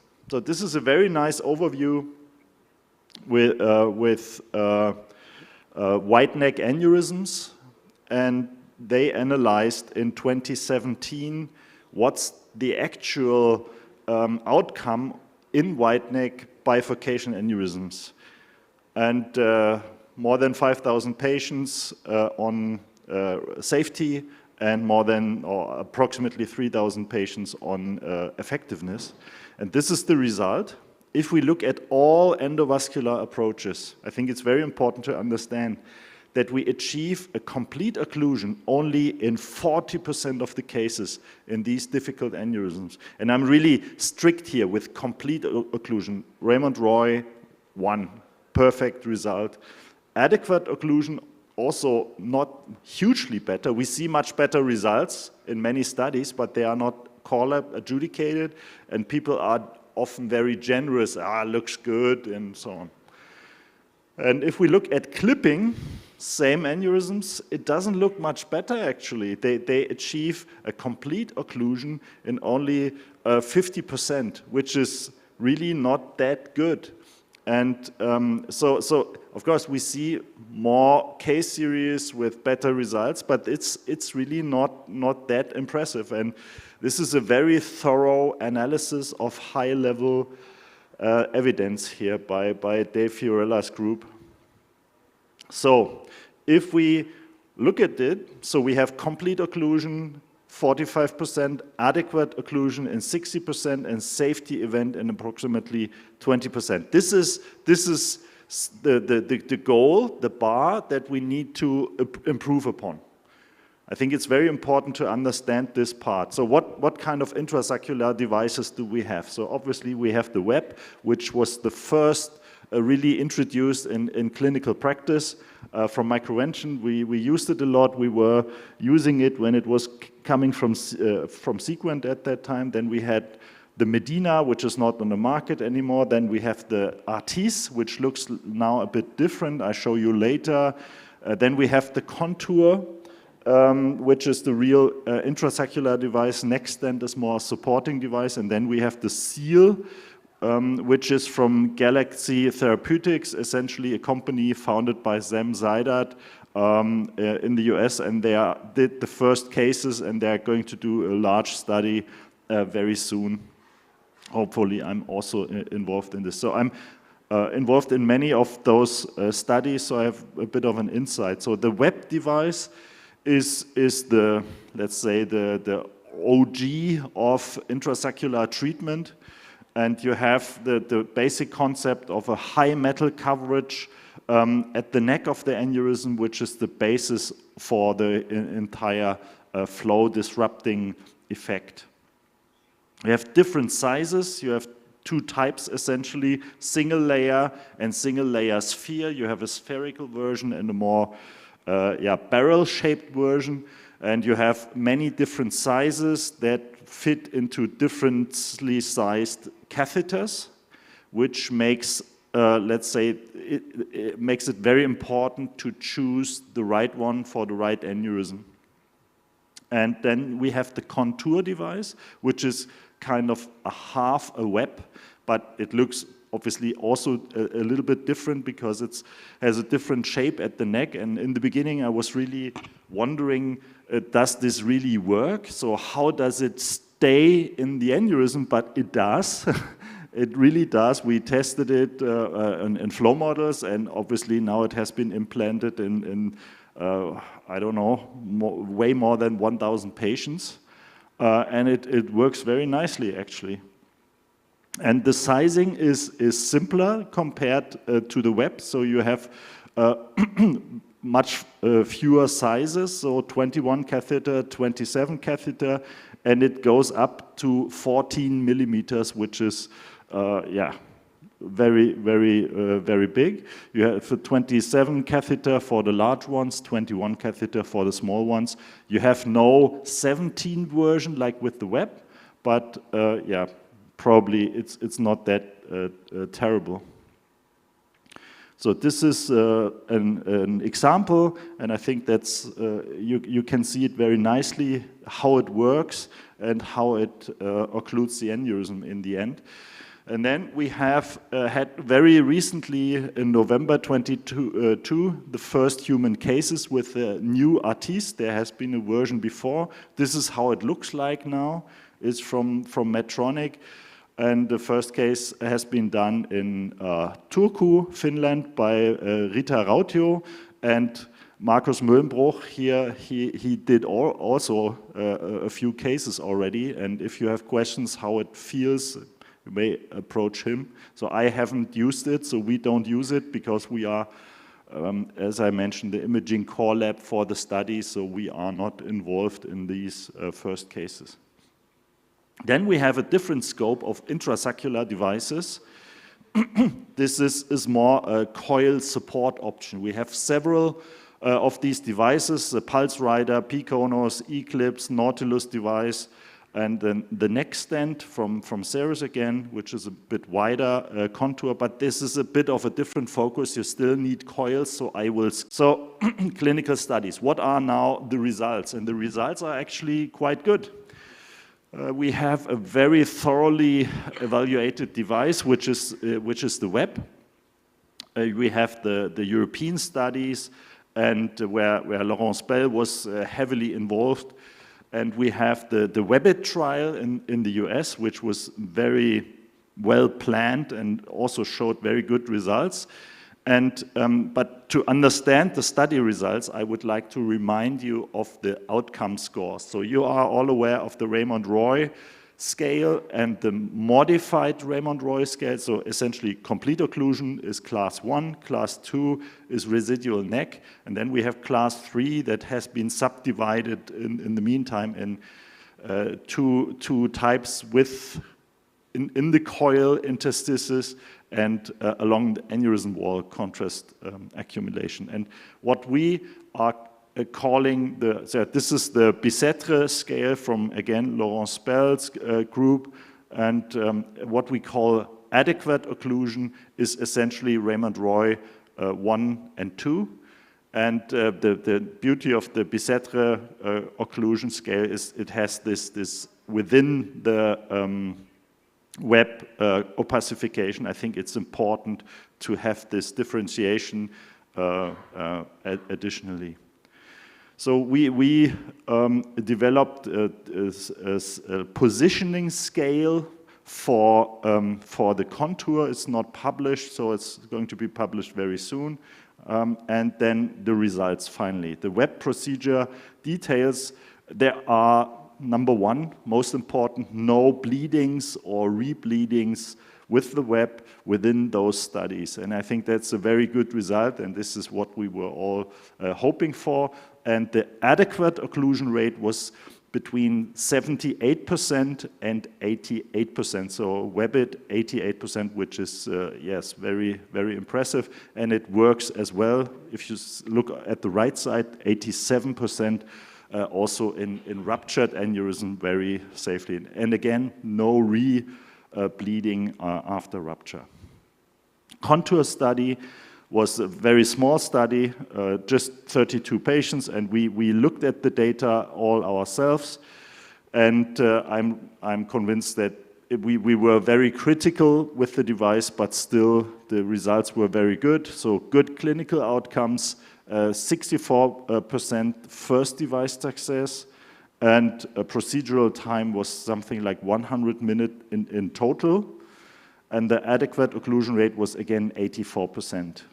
There is a very recent systematic review on the contour, just 131 patients, which is not a lot compared with all the web studies that we have. And what you see here, the thromboembolic events in the upper part, is not much heterogeneity.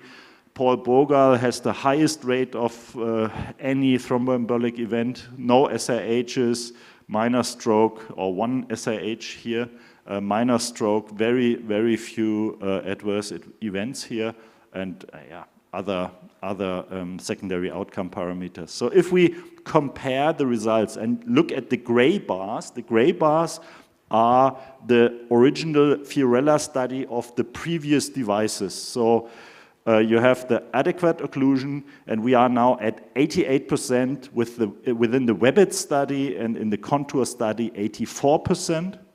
Safety events, very few. You see the gray bar, much more in the older methods, and the rate of complete occlusion at 12 months is 58% within the WebIT study, and 69% even in the contour study.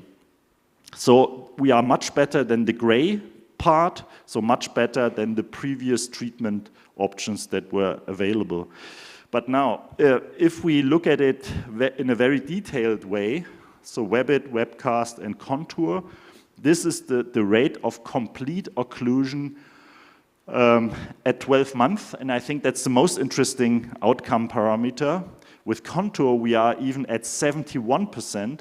If you compare it with the available follow-ups, but if you compare it with all the enrolled patients, it's only 44%. How is this explained? The contour study was done during COVID in Europe, so many patients didn't want to come just for an angiographic follow-up, so there were many missing angiographic follow-ups. And if you make a real statistical assumption around it, and I think it's very important for us because we tend to think 44% is worse than 49%, something like this, but that's totally wrong, because if you calculate a 95% confidence interval around these point estimates, you come up with such bars. It's really, yeah, you cannot make anything out of it. If you compare it with the enrolled patients, the contour point estimate seems to be a little worse. If you compare it with the available outcome, contours looks much better than the web, but even if you consider the confidence intervals, there's not much of a real difference. So this is what we need to live with in terms of data. So there is a new study, the next study in the US. They are currently enrolling patients up to 150 for the contour approval in the US. Now some specific considerations for the web, that it's mainly done in our place, so I wanted to share with you our observations. So number one, which is not a huge surprise, but we need angiographic follow-up for the web because we had a look at the differences between MR angiography and DSA, and MR angiography was just not reliable because the web acts as a Faraday cage and you just cannot look inside. So that's number one. Number two, the web shape and the occlusion rate. So if you look on the left side, you have upper part, you have a barrel shape, so highly compressed, and on the lower part, it's kind of very wide and contracted. And this is how it's related to the Bicêtre scale. So the good ones are on the left, the bad ones are on the right. And so it shows that if it's a little bit more compressed, you have a better occlusion result, and this is actually significant. So web needs to be compressed, which is not really big news, so the experienced web users know this, but this is, I think, a good illustration how this works out. And then we thought about another measurement about the neck width, because you have this sizing table, neck width versus web placement, but it's just one diameter, and if you take two diameters, so one direction and the other, so AP and sagittal view or lateral view, you can, let's say, just calculate the average. This is what we called ANDI, average neck diameter, and this is a better predictor for later occlusion than just the lateral measurement. And it's actually done very easily because, yeah, two numbers divided by 2, so that's easy. So this was a much better predictor than the neck diameter as such. Yeah. And then there is this paper about the aneurysm axis and the early occlusion, and this is also something that, yeah, we knew for quite some time already, that the more angulated the aneurysm is versus the parent artery or the feeding artery, if you will, the worse the occlusion rates are. So 0 to 15 degrees, so straight has the highest rate of good occlusions. So we cannot do something about it, but we can modify our expectations for these patients. Okay, to summarize, we had this old data for wide neck bifurcation aneurysms, and they were really bad, only 44% adequate occlusion with old endovascular therapy. As endosaccular devices, we have web, well-established, iteration, good thing. Contour coming, first good studies out there, and the results look very good. The ARTIS has just entered the market in Europe in November, and then there are some coil support devices like Nautilus and so on that I'm a bit off topic, it's not the subject of this talk. Clinical studies, we have the web studies, which are very good, very extensive, and deliver very robust data. With contour, yeah, first small study, I mentioned it, the contour study, there is much more to come. And yeah, word is out, I think it's not a secret that contour are going to be bought by a much larger company very soon. Yeah, it's really difficult to say web is better or worse than contour because of the limited amount of data. You remember these wide error margins, so we cannot say which one is better, so this is just doesn't make any sense.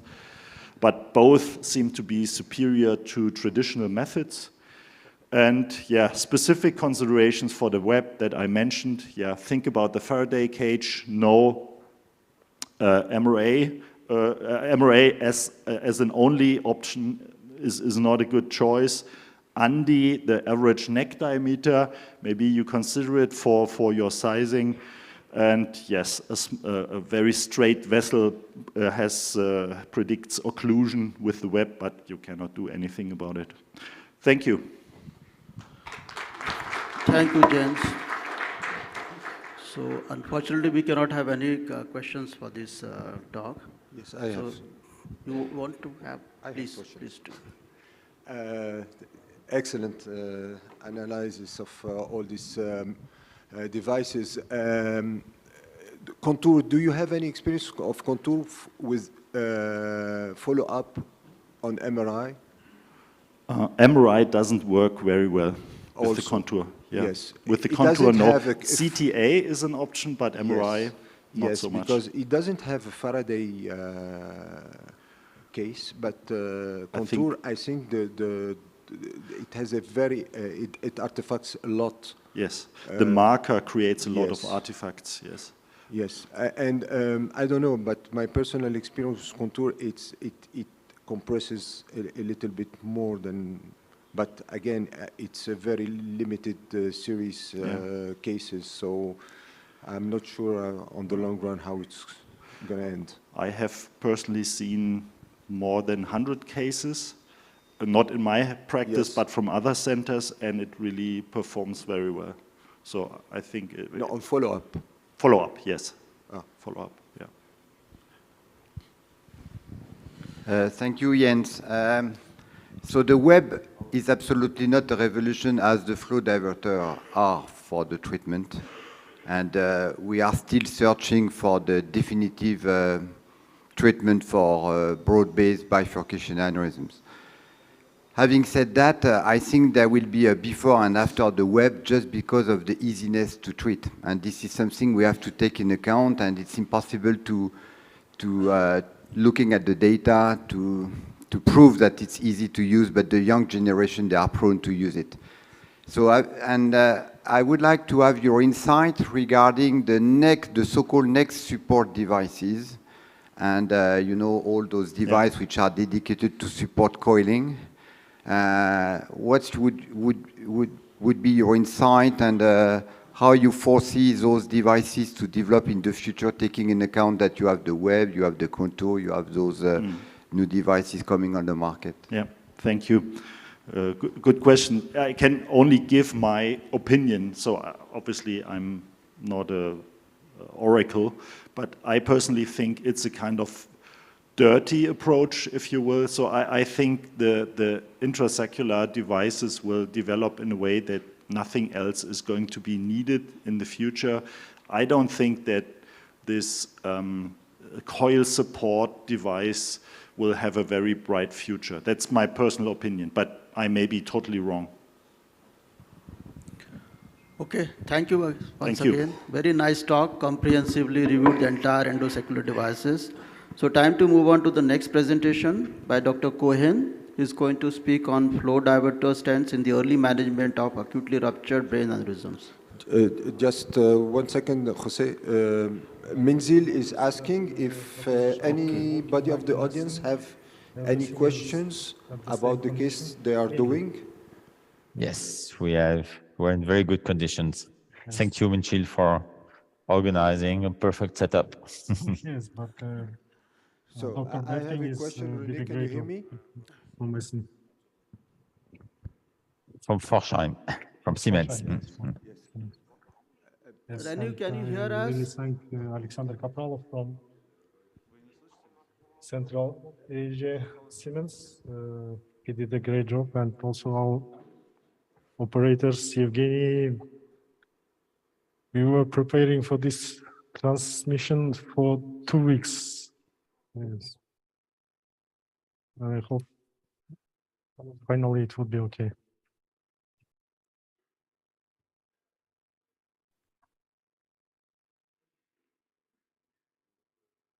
And the angio was adjusted with the USB.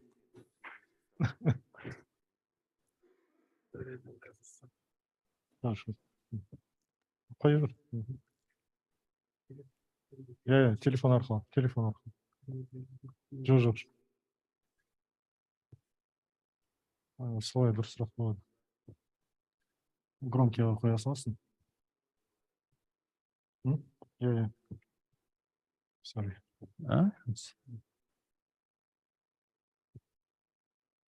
It's going to the lower one. Maybe just push the micro. Oh, okay. So we found another division branch that may be better because we pushed the catheter according to what he wanted to tell us, but this may be something more adapted. I even think that that's a good feeder, but I don't think that that's the best way to access to the dorsal part of the AVM.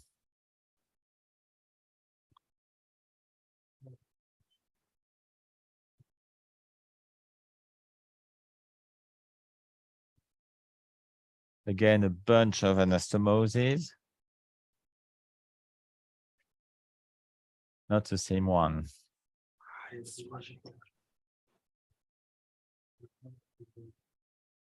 Okay, all this is just a second.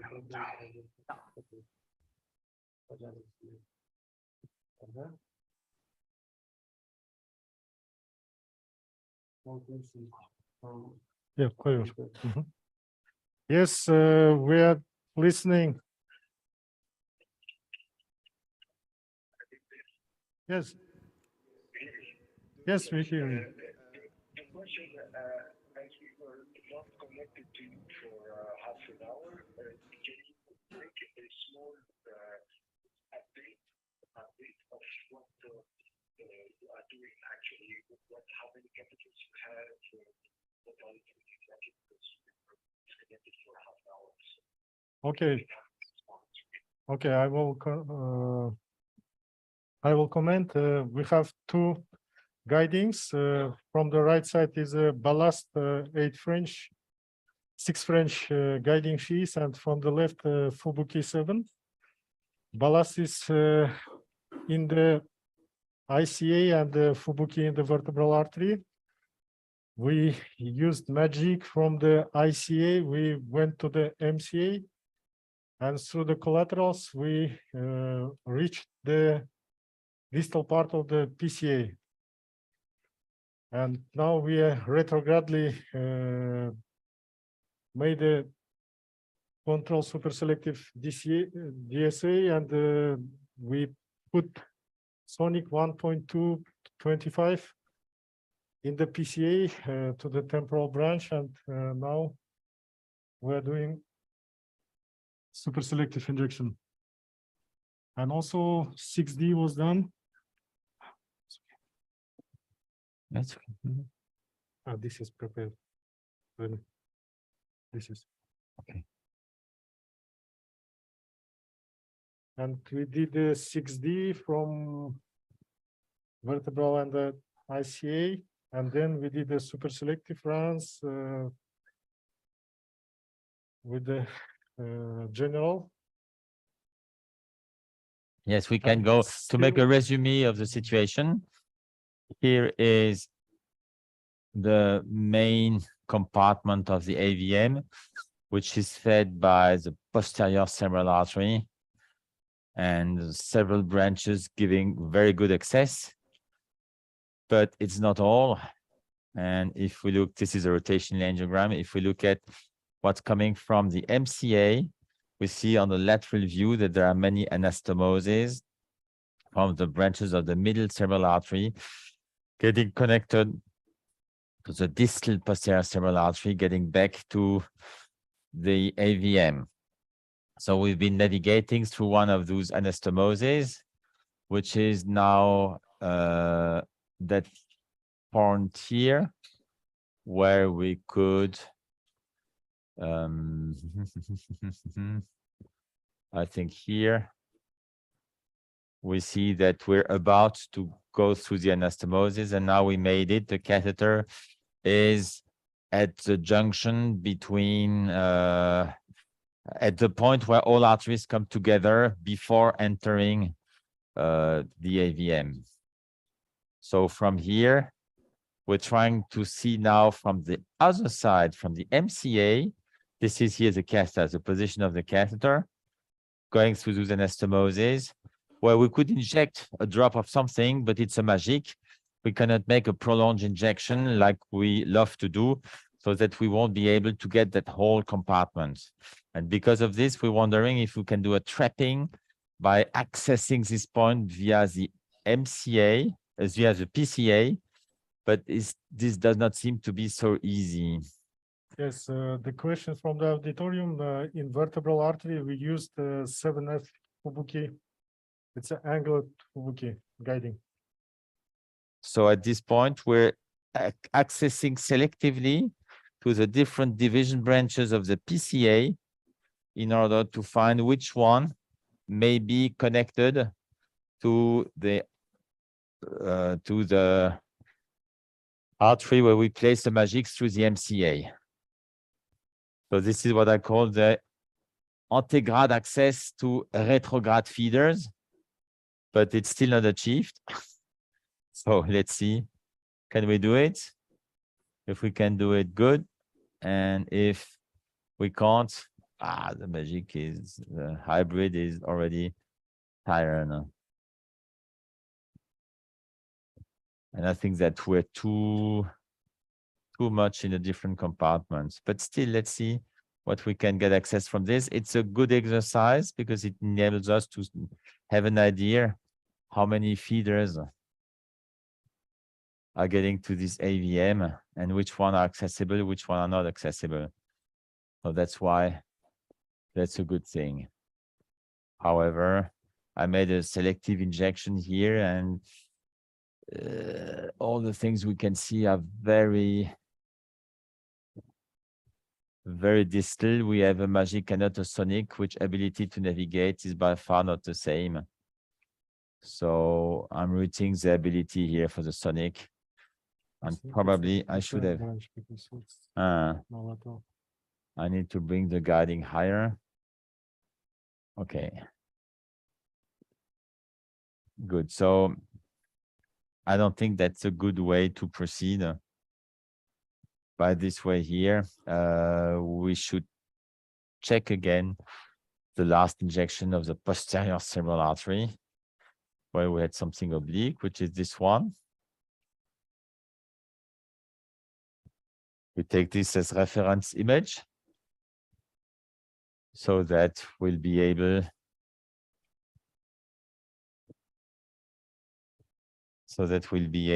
to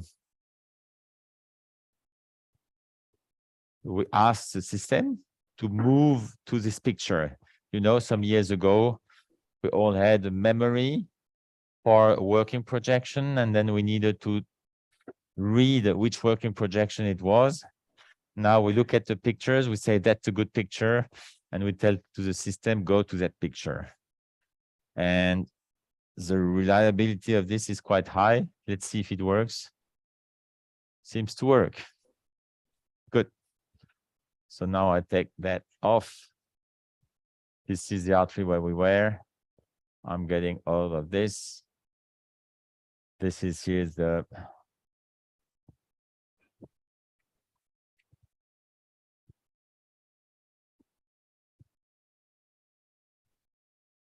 I think it's the one where we already went before. Where did he go now?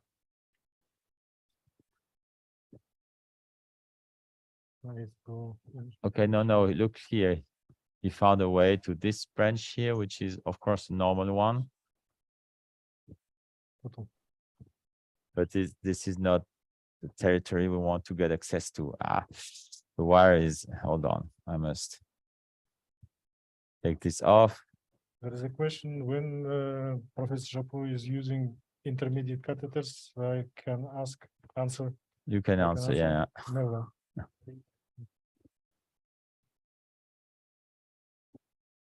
It's not a good friend, an intermediate catheter. Gives you the impression that it clears problem, and in the end, it does not. Where are we going to here?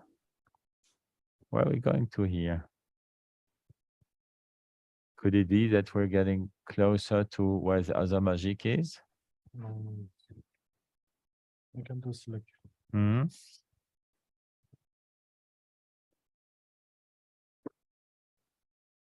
Let's make some two selective views.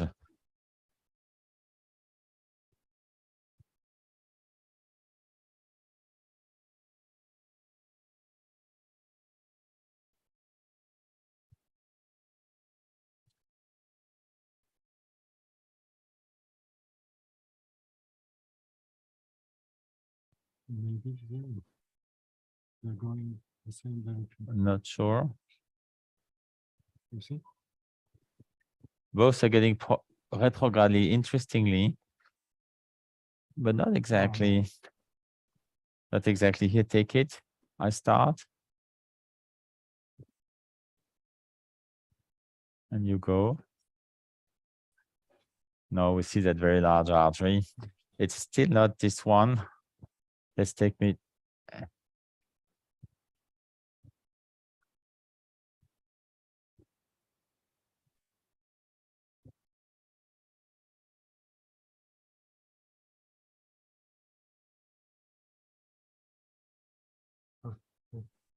So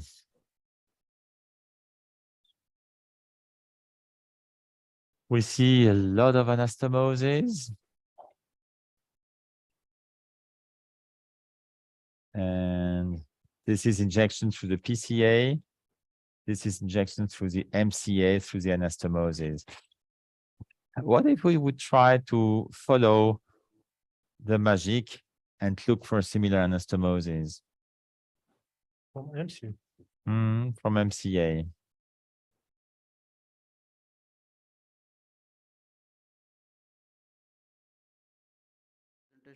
Is it possible?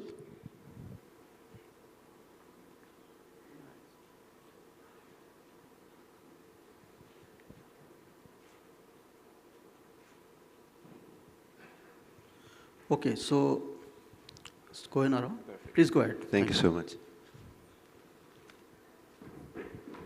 So, good morning. We are going to deal now with a very conflictive subject. I mean, how many of you are willing to place a flow diverter in a ruptured aneurysm? This was a very good question a couple of years ago. For me, I believe that we have the answer.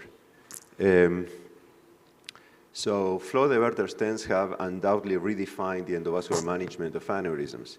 They were originally developed for the treatment of wide neck aneurysms of the petrous and clinoid segments of the carotid artery, but the spectrum of intracranial aneurysms actually treatable by endovascular means continue to expand. If you look at this short list, you will find that slowly, you know, we are interventionalists, we are curious people. We try things, we check. Sometimes we make mistakes, but we push, like what Minjilki and René are doing now, pushing boundaries of the techniques. We move to small aneurysms, blister-like aneurysms, multiple aneurysms in the same artery, anterior cerebral artery aneurysms, MCA, M1s, M2, M3, recurrent aneurysms dissecting basilar bifurcation, posterior circulation aneurysms, and what I believe is the last boundary or the last frontier is ruptured aneurysms. Why we don't use flow diverters for acutely ruptured aneurysms? Because of two main reasons. First of all, because it requires months to achieve full aneurysm exclusion, and we fear rebleeding of the aneurysm. And second, because of the need of double antiplatelets, and we fear hemorrhagic complications. There is a nice meta-analysis by Cañazo that revised 20 studies evaluating the use of flow diverters in the treatment of ruptured intracranial aneurysms, and they confirmed low rebleeding rate after the implant of the flow diverter, high rate of durable angiographic occlusion, but high rate of thromboembolic and hemorrhagic complications. So 2 things are important: high degree of technical success. Second, it seems that we will have more adverse events. This is a more updated table of studies that dealt with ruptured aneurysms. And if you evaluate all the studies, I just make it short. First of all, if you implant a flow diverter in a ruptured aneurysm, this will protect the aneurysm from rebleeding. Very, very, very low rate of rebleeding after the implant of a flow diverter in a ruptured aneurysm. Ischemic complications are by far more frequent than hemorrhagic complications. This is absolutely counterintuitive. We would have believed that hemorrhagic complications are far more common. No, ischemic complications are more common. Hemorrhagic complications are frequently related to the CSF management, meaning placing an EVD under double antiplatelets or the management of CSF after you implanted an EVD and the moving to a permanent shunt, and the rates of complete occlusion are very high. So those messages are very, very important because are not intuitive, are not what you would have expected from this subseries of treated patients. So no rebleeding. So the first reason why not to use a flow diverter is absolutely baseless. So flow diverter protect against rebleeding despite aneurysm non-exclusion. This means that the mantra of the an aneurysm that is protected is the one that is excluded. This mantra cannot be sustained today. I mean, we cannot receive this mantra as a law. Sometimes the aneurysm is not excluded, but it's protected based on what we saw. And the need for double antiplatelet. Why we fear so much giving double antiplatelet in a patient with subarachnoid hemorrhage? Again, subarachnoid hemorrhage, not intracerebral hemorrhage. The subarachnoid hemorrhage is a particular space. So the need for double antiplatelet, it's okay, it's not comfortable. I mean, it's complex, incommodous. Yes, we all agree about that. Increase the rate of hemorrhagic complications. It's not higher than placing a stent on acute phase. Yeah. Increase the aneurysm rebleeding, one of the proposed fears. No, we already saw that this is not the case. The aneurysm will not rebleed because you are giving double antiplatelets. It interferes with the neurosurgical management. Yes, sometimes we know that it may interfere, but in the vast majority of cases, no, if we do what we propose. Interferes with the general patient management sometimes, but again, we can handle that. So, we revised the antiplatelet regimes that were proposed in the series that we already published. We already checked. And you will be surprised. In many of the papers, you will see basically all the regimes that you can think of in terms of double antiplatelets. Giving tirofiban intraprocedurally, giving aspirin Plavix after you implanted the flow diverter, giving double antiplatelet before the flow diverter, but not checking the antiplatelet testing. So many, many, many strategies, many different strategies. This chaos has to be the reason for a high price that we will see. So there were wide variations in patient management strategies in these reports, including diverse antiplatelet regimes, and this is, we considered at that time in the paper that we published at that time, that this is an important factor influencing the rate of ischemic and hemorrhagic complications. So, if you read carefully those studies, you will see that early EVD, the placement of early ventriculostomy is not discussed. There were wide variations in the procedural anticoagulation regimes. Sometimes people give, or some of the studies, you will see that they give heparin after the implant of the flow diverter. Sometimes they give a low dose of heparin. Sometimes they continue with heparin after the implant of the flow diverter. In some cases, they give 2B3A antagonist during the procedure. Post-procedural heparinization is frequent in 2 or 3 of the papers. Different approaches in antiplatelet type, dose administration timing. The assessment of the effects of antiplatelets was not mandatory in the vast majority of papers before 2019. And VP shunt placement policy was not discussed. Those are problems in these studies, and this is the reason why they had so many problems, so many complications. So here we present our experience with the use of flow diverters in the treatment of acutely ruptured aneurysms, focusing on a couple of items that we're going to deal with. It's important to see that this series deal with patients treated in the first 4 days after subarachnoid hemorrhage. This is in the time that aneurysms tend to rebleed higher. So, as a general strategy, ruptured aneurysms are preferentially treated by coiling techniques, and flow diverter as monotherapy was only considered for patients with small, wide neck saccular aneurysms considered not amenable for coiling or high risk for coiling, blister aneurysms, small dissecting, and fusiform aneurysms.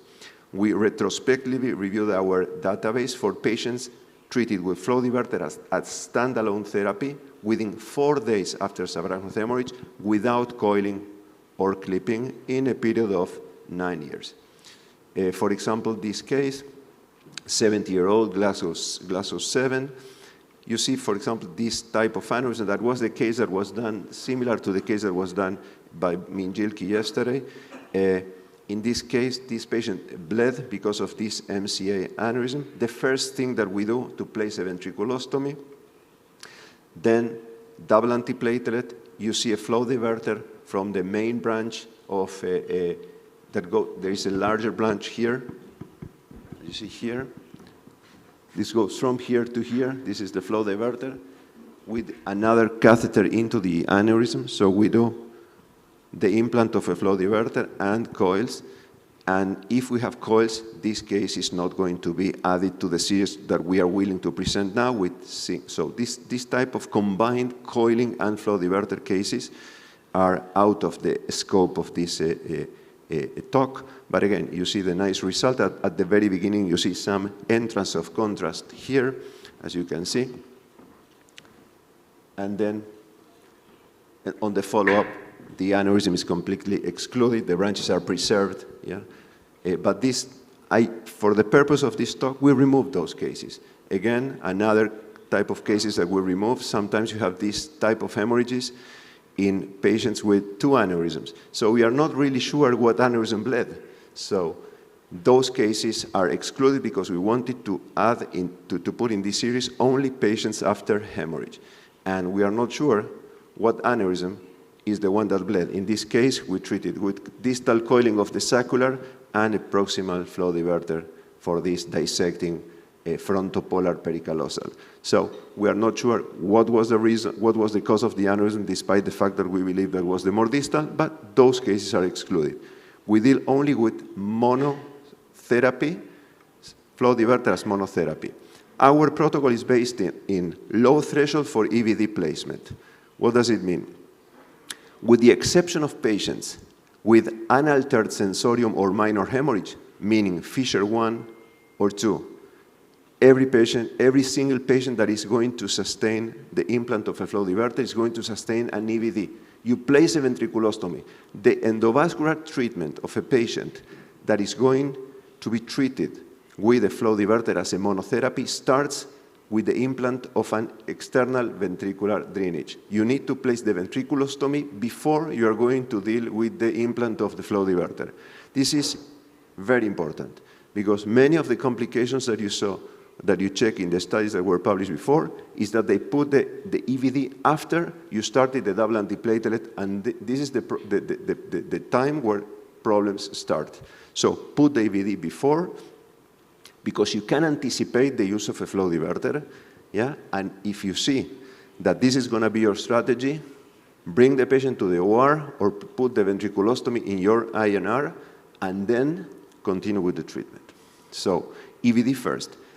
Second, after you put the EVD, you give the antiplatelets. We started with Plavix aspirin, and then we moved to Prasugrel because this is what we aim today. We cannot wait for the results of the clopidogrel. Sometimes it takes too much time. Sometimes the unpredictability of the drug make this drug not attractive, not very attractive. You check the effects of the double antiplatelet. You aim for a PRU of less than 120, meaning a very strong effect of the Plavix or the P2Y12. So you need a very strong effect, PRU of less than 120.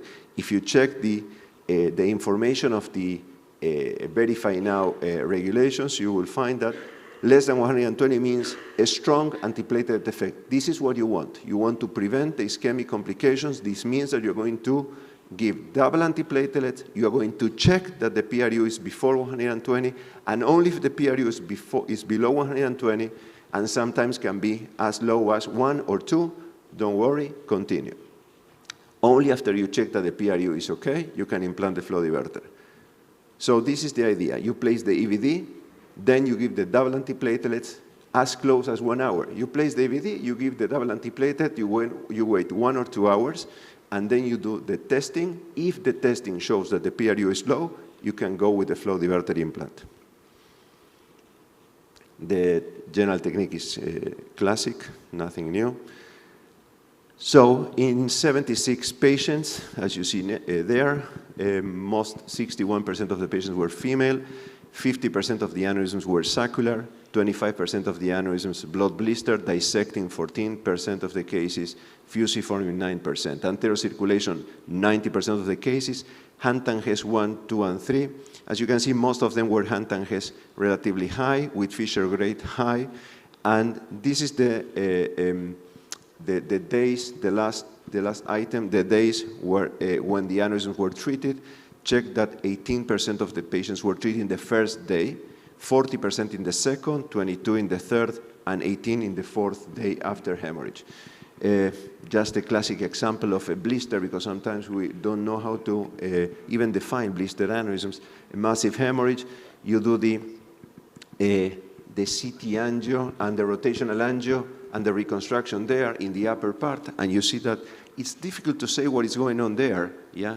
And then I waited 2-3 days, and then you see on the follow-up that where the aneurysm was not located at the very beginning, it was like an unusual here, it became there, yeah, the aneurysm. This is the classic behavior of a blister aneurysm, yeah, that was treated with a flow diverter. You see the pre and the post. It disappeared, yeah, after a couple of months in the first contrast after, in the first control angio after 4 months. Another small aneurysm, you can try to put a coil there, yeah, but it's not logic to start playing there. A small aneurysm close to 1.5 millimeters, you just play a simple flow diverter, and then on follow-up it disappears. The choroidal you see nicely preserved after 2 months. Another wide neck aneurysm, again, you can try place something. You can put a stent, you can put through the stent whatever you want.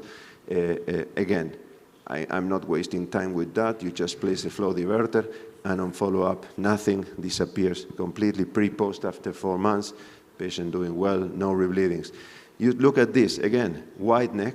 You can put a balloon and try to leave there a couple of coils, and then you will have to retreat, yeah, any procedure that will take a couple of hours. Then you have a more proximal small aneurysm there.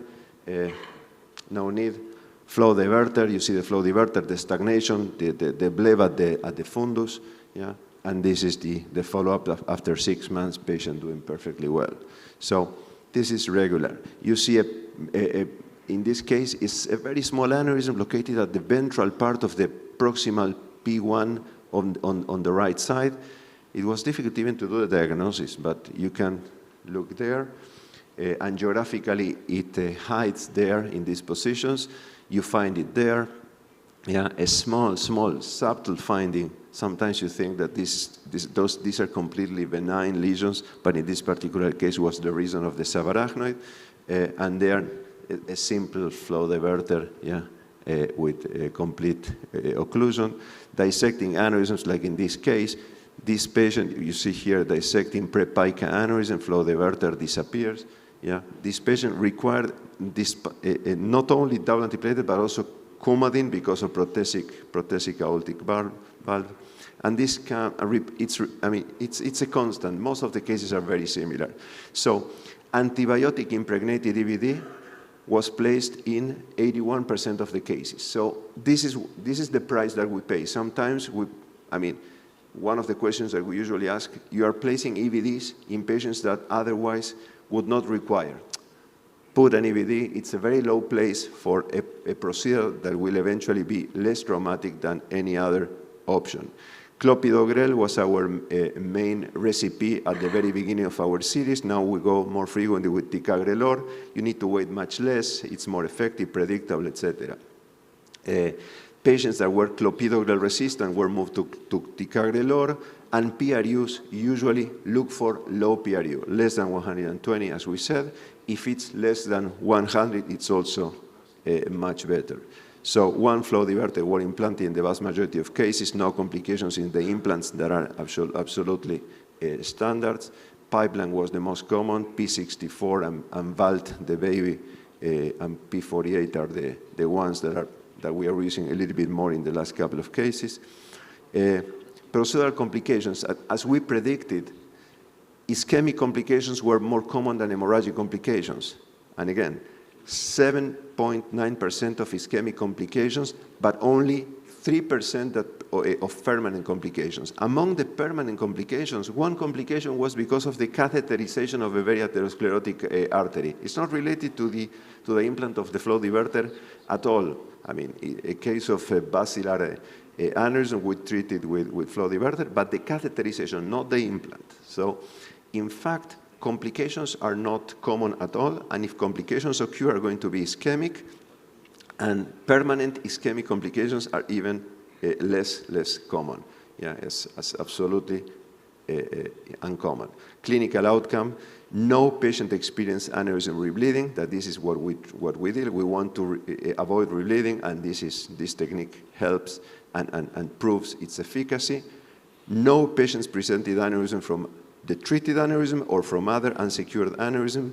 Hospital stay not relevant. Excellent outcome in 81% of the patients, while 5 patients died for reasons related to the subarachnoid hemorrhage or other comorbidities or other intercurrencies, but not related to the procedure itself. That is usually uneventful and simple. So, one of the nice points, immediate complete aneurysm exclusion occurs in a minority of patients. This is what we said at the beginning. You implant a flow diverter, don't expect the aneurysm to be excluded. Only in 14% of the cases you see complete exclusion of the aneurysm because these aneurysms are super small sometimes. But again, this is not what you expect at the procedure, and it doesn't mean that the aneurysm is not protected. When you do follow-up, no thrombosis occurred in the follow-up, and occlusion near total occlusion was proven in 95% of the cases after 6 months, and complete exclusion in all the 71 cases evaluated at 12 months. None of the aneurysm required retreatment. This is a pica dissecting, small one. It was a case that was difficult to catheterize. We tried to go with a microcatheter. Instead of the microcatheter, we decided to go with a marathon. With a marathon, we moved distal, and then we exchanged the marathon for a headway duo. That was the aneurysm that was the one that was used to implant the smallest Vista baby with excellent results. You see, at the very immediate implant of the flow diverter, the aneurysm disappeared. The artery was remodeled by the angioplastic effect of the stent. So, again, if we see the new results, we may say that our results suggest excellent efficacy of flow diverters as standalone in selected cases, preventing aneurysm rebleeding. This is very, very important. No patient rebled. PRU target of 60 to 120. So below 120, this is imperative. This is very important. It's not associated with hemorrhagic complications, and it looks like prevents the occurrence of acute stent thrombosis or major thromboembolic events. Sometimes you ask, okay, we need to do heparin, give heparin as usual with INR 250 to 320, it's okay. It doesn't need to be a lower coagulation range. it's not less intriguing that an important subgroup of patients I mean, look at the aneurysm that we use here. Aneurysms that bled in the first 4 days, and on top of it, aneurysms that intrinsically present a high chance of rebleeding, such as dissectings or posterior fossa aneurysms. So I think that if we wanted to test the concept of flow diverter on acute phase, this is the aneurysm that will prove the concept. Aneurysms that we would expect them to rebleed did not. So this is, I think that this is a very good proof that we can implant these devices. So 96 hours after the ictus, this was the time limit that we decided for our study. And this is important because this is the time where aneurysms tend to rebleed. We know that after a couple of days, aneurysms tend to reduce their chances of rebleeding, and the overall procedure-related complications are very, very acceptable and even lower than seen before. So I will not go into more details, but there are key messages. Flow diverter for ruptured small and coilable aneurysms can be an option. Low threshold for EVD is very important. Double antiplatelet, confirm your low PRU. This is very important. Give intraprocedural anticoagulation. Fear the ischemic complications, not the hemorrhagic complications. And if you need to do any intervention, just discontinue the P2Y12, continue with aspirin. You can play with the ventriculostomy and with all the tracheostomy or whatever you need to do under aspirin. Two things that I think are going to push this concept of flow diverters on acute phase. First of all, all these flow diverting stents with surface modification that will allow us to use stents with single therapy. And this is good news, basically good news. We need to check what is going on with that. And the second thing that is not less important is this, the possibility of doing CSF management by endovascular route. This Cerovasc shunt is going to be probably one of the first of different shunts that are going to appear. As neurosurgeons, we like to play with, we don't like, but we need to deal with CSF diversion problems. If we would be able to implant an endovascular shunt, all the management of CSF will be out of our worrisome list, and then we will be more free to use flow diverters on acute phase. Thank you very much.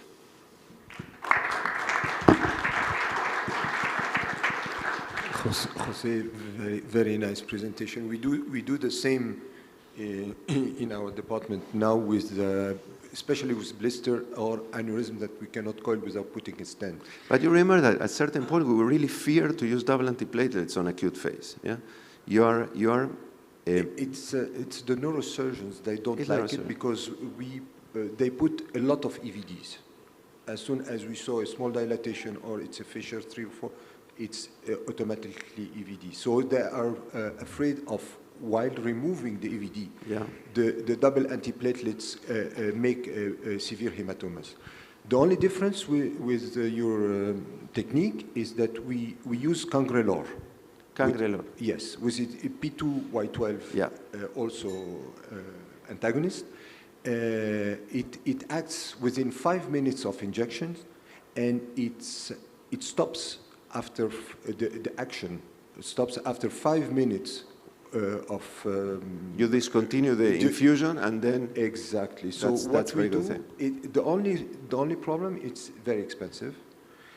So what we do is we put this. There is no resistance. That's another advantage.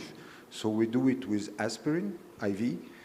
For 24 hours, and if the patient is okay, that we don't have any bleeding or whatever, we shift to ticagrelor with aspirin, and we do the same reverse when the neurosurgeon has to retrieve the Did you have many hemorrhagic complications with this strategy? No. No. But before we had on EVDs. The second thing also, what I do is I jack with the small blister aneurysm that you showed. What I am always a little bit, but I saw your results, you do not have any bleeding. I'm always afraid of early rebleeding, so I jack a microcatheter just in front of the neck of the aneurysm, and I put a small coil after I put the flow diverter, so to be sure that the aneurysm is excluded in the acute phase. Perfect. But I agree 100% with your strategy of I think that the diverters. future is going to be flow diverters in acute phase. I think that they are here to stay in acute phase. And this changes radically the management of ruptured aneurysm. Absolutely. One of the things is that the antibiotic impregnated ventriculostomies, I mean, you can leave the ventriculostomy for 20 days, the same catheter. Once we used to change them every 8-9 days, and now you can leave it more time, more freely. And I think the management of the CSF drainage is much simpler, and that's why even in, most neurosurgeons are going to be much calmer with this. So, thank you very much. Thank you once again. So we move on to the next presentation. This is by Dr. Petro. He's going to speak on middle cerebral artery bifurcation aneurysm treatment.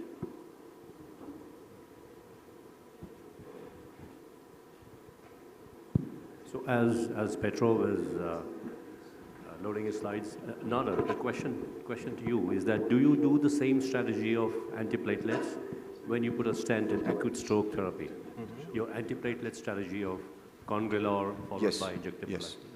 Yes, because it's safe, and the advantage is that you can stop it and the action, it's gone after 10 minutes. You do not have any more circulating antiplatelets. Dear colleagues, Minjil, Kazakhstan, thank you for a nice chance to share our ideas and information with you.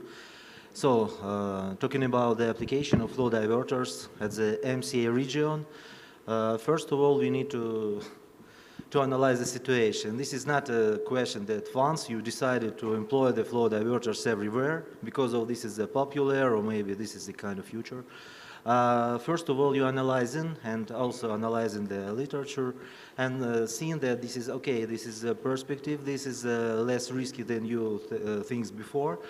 And after collecting some group of patients, you see that the good half of your patient, this is the previously operated, clipped or coiled, and coiled maybe in acute period.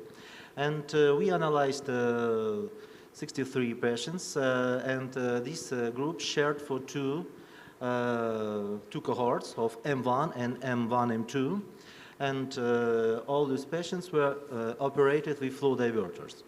Analyzing these aneurysms at all, it's better to say that all these aneurysms is rather complex aneurysms.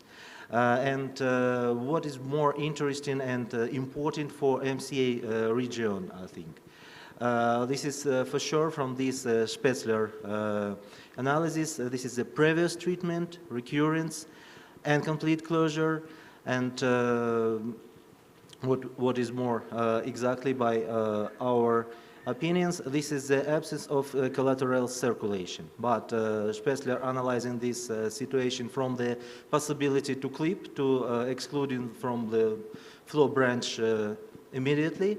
But we, as we are working at the endovascular technology, the flow diversion technology, when we cover some branches which can be involved into the sac incorporated in the dome, for example, they will be not closed immediately, and this is our great advantage. And this is the additional varieties which are very important to us, like a broad neck, branches arising from the aneurysm, and yeah, blister-like, this is the less but important also. So what we can see here, we can see here, first of all, this is the crest-like aneurysm which are cover the bifurcation and M1, M2, and also incorporating some branches into the aneurysm dome. So this is a small flow diverter, as short as possible, not to cover a lot of branches. But still, what we're thinking about? We're thinking about the incorporated branch. And here, this is a maximally favorable result when the pattern of this branch are still shown in this DSA, but everybody knows that this is not a real flow of this branch, because of this branch totally covered by the braided structure.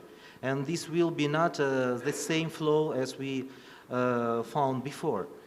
And all these questions, yes, will be all the time arising in front of you. So this is the result after, and everything looks very nice and very, very optimistic. But analyzing the group of patients talking about flow diverters, this is very not the same cohort. It also depends on the regime of registration in Russia, and not all flow diverters was registered in time.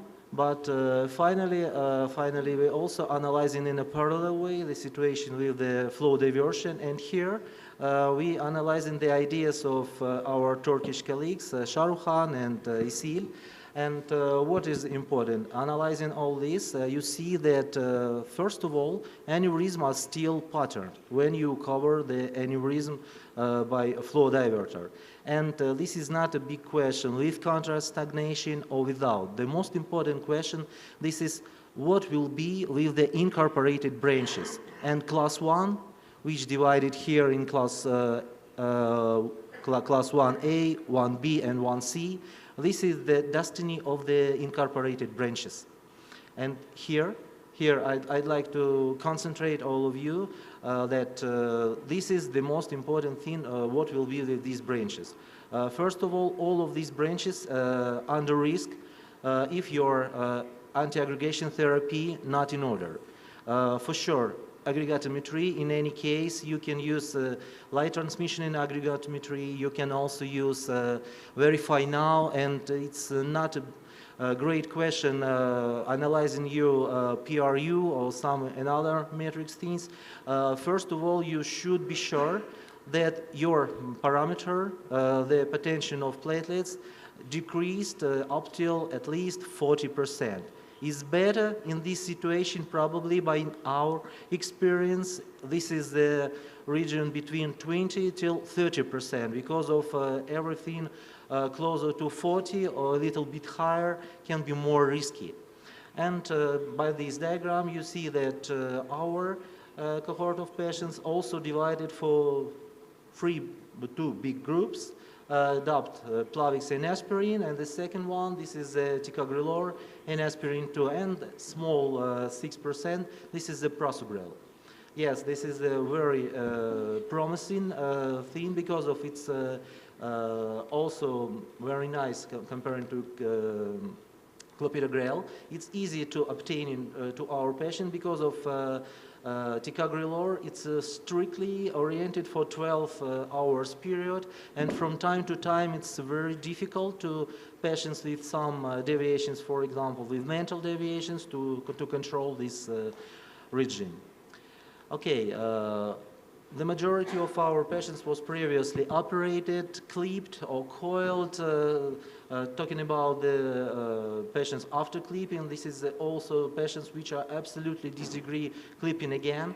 And talking about this anatomy, it's always difficult to prove why clipping is very nice again. So endovascular treatment here is a very good solution. And see when all the anatomy very complex, totally changed by clipping.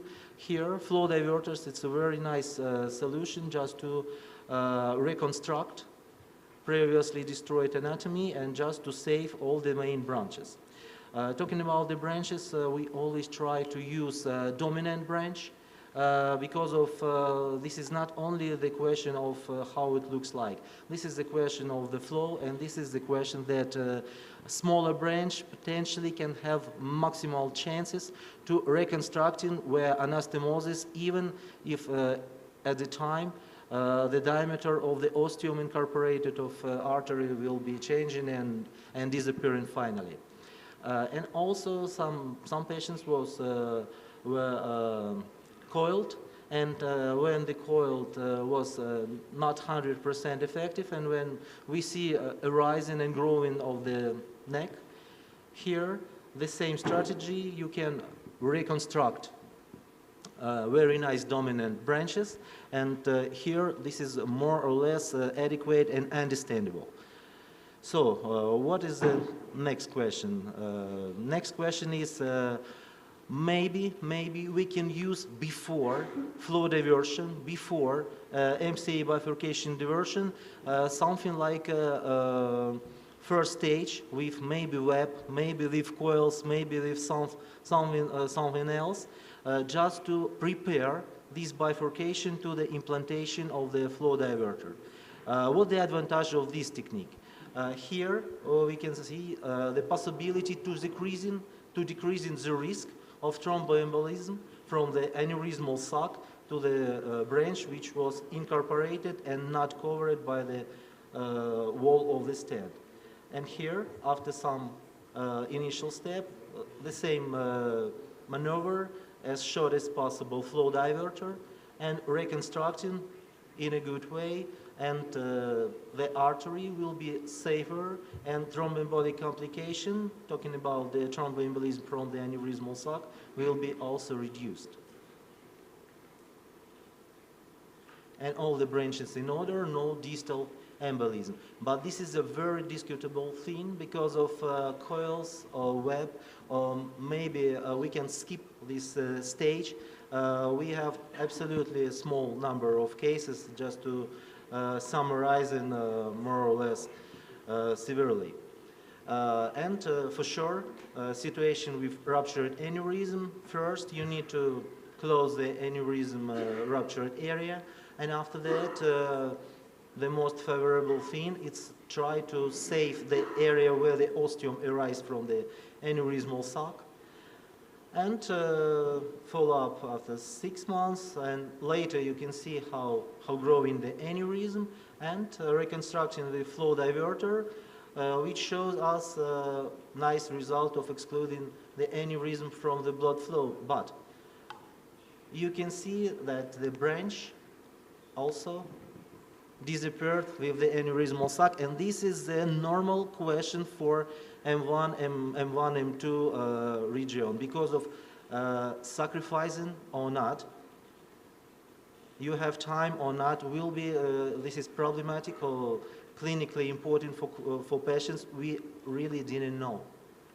But the question, the time is very important thing. Analyzing with 3D, and you can see how looks like the anatomy of this segment. Dissected, destroyed totally, and you see that the normal regime of reconstruction by stent assisting coiling and etc. will be as risky as just employ the flow diverter. And here we just employ the flow diverter and a little bit using inflation of balloon, partially because of it's very risky to rupture.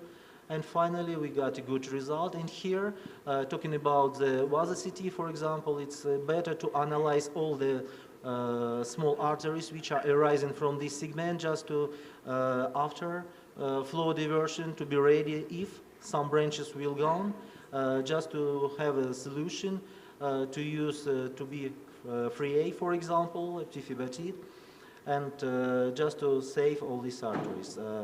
Ruptured aneurysm, incorporated vessels, very short shape, but you see the narrowing area before the aneurysm, and despite all our control, despite of Brillig regime, you can see the rising of the thrombus right inside the area of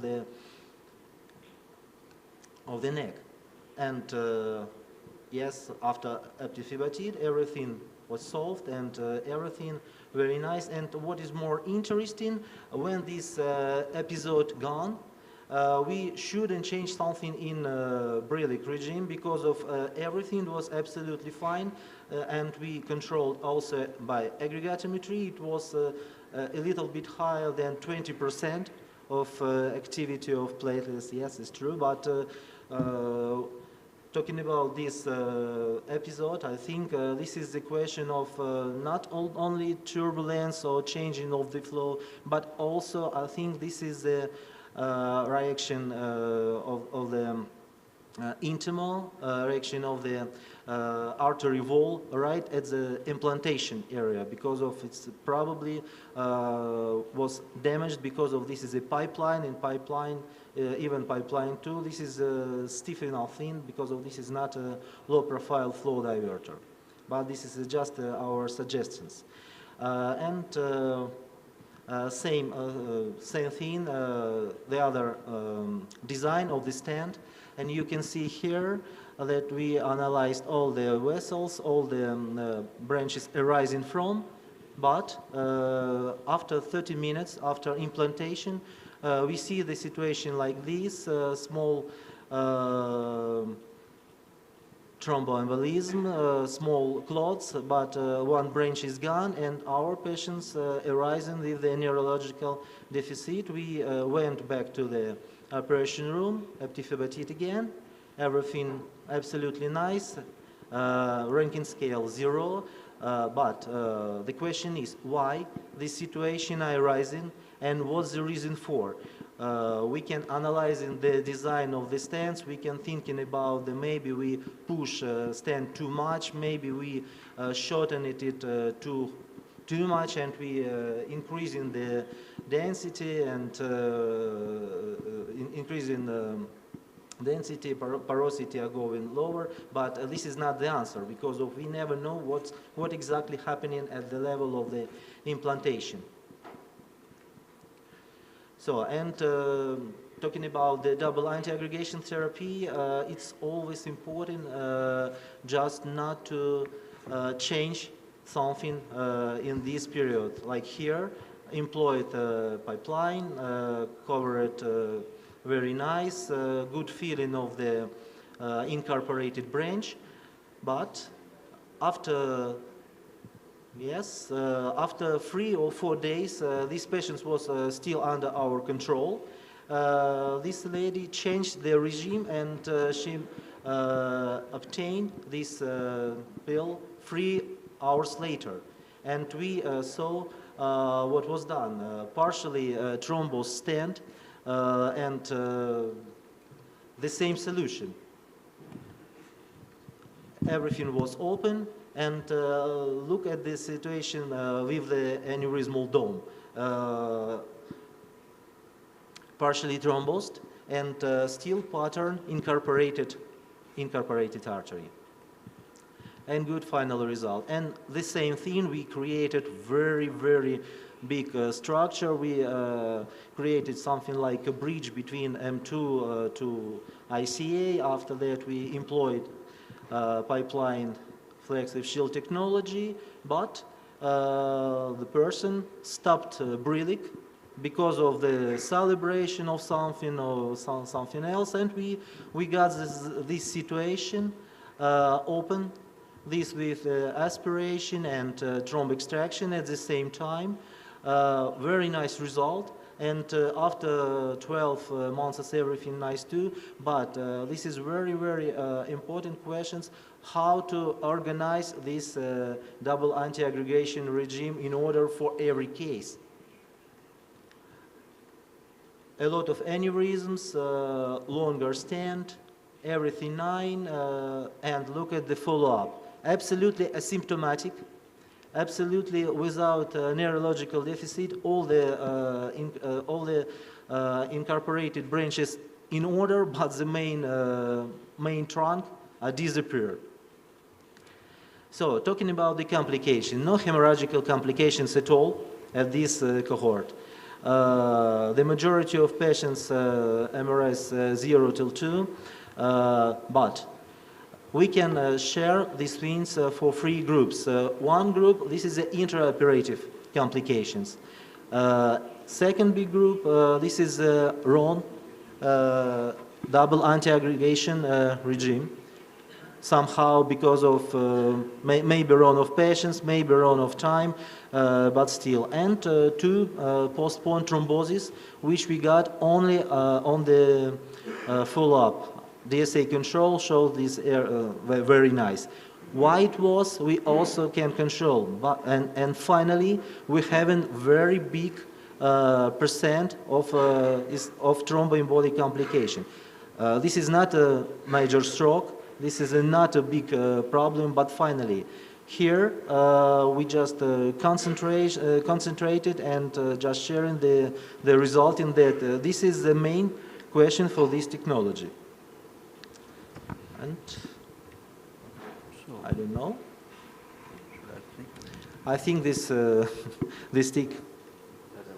So yeah. Andre, how much time will you take to finish the case? Not working? No.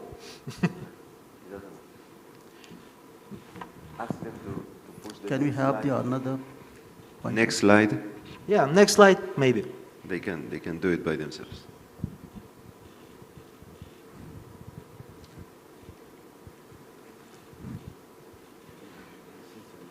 This poor one tried, but but doesn't work. No.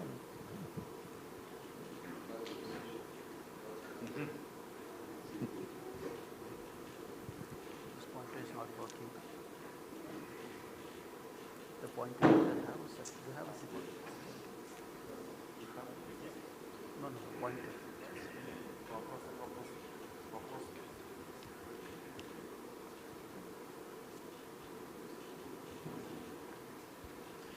Okay, maybe I will continue from the from the base.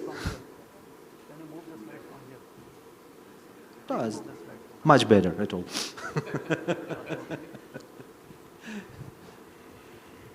Now nothing is working.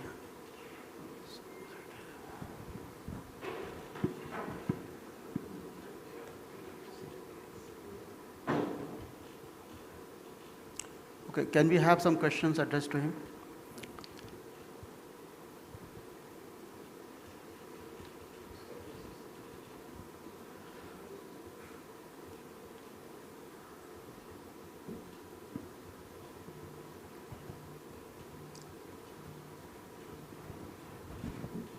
I think in the interest of the time, if there are any questions, kindly address them. Yes. So based on what you okay, let's say. Yeah, looks more perspective. So talking about follow-up, because of COVID time, unfortunately we didn't get the total results. But what is more interesting here, the maximal result, which we can analyze as class 1 or classical A type. This is 70 till 60 in group from M1, M2 to M1. But the class 2 to 3, this is a class like B, C, and this looks very, very stable. Let's have a look at this once again. Yeah. Let's have a look at this slide. This is M1, M2 without coils or something else. You can see here the evolution of this lesion. Yes, for sure, the narrowing of the incorporated artery, but also almost disappeared the majority of the volume of the aneurysm. And as a lot of colleagues which performing the same surgery telling me, so you shouldn't worry about this case at all because of aneurysm decreasing and potentially this is not rupture. But how we can to prove that this is the finally will be absolutely okay without the risk of rupture? It's promising, but this is the question for the future. And talking about velocity, talking about the flow, what we analyzing also according the flow diversion in our normal praxis. We analyzing the aneurysm flow, all the aneurysm which possibly can be analyzed with this program. And what is more interesting here? Interesting the fact that the volume of the blood decreasing after implantation of the flow diverter, like here, in a cc by a second. Before it was 2 and 7, for example, and after that just 1. It's just a very, very average dates, but here we can analyze still something flow. But talking about this region, M1, M2, this is not adapted, and here we didn't receive severe differences between all these dates, and by this it's a question to next evaluation. So talking about conclusion and summarizing all the results, they are more or less adequate and well known for all of you. And yes, using low profile flow diverters looks prospectively as short as possible, is true. And but the main question is how to count, how to predict, and how to be sure that all the vessels which will be covered by the diverter will be in order, sacrifice or not, flow diversion or not finally.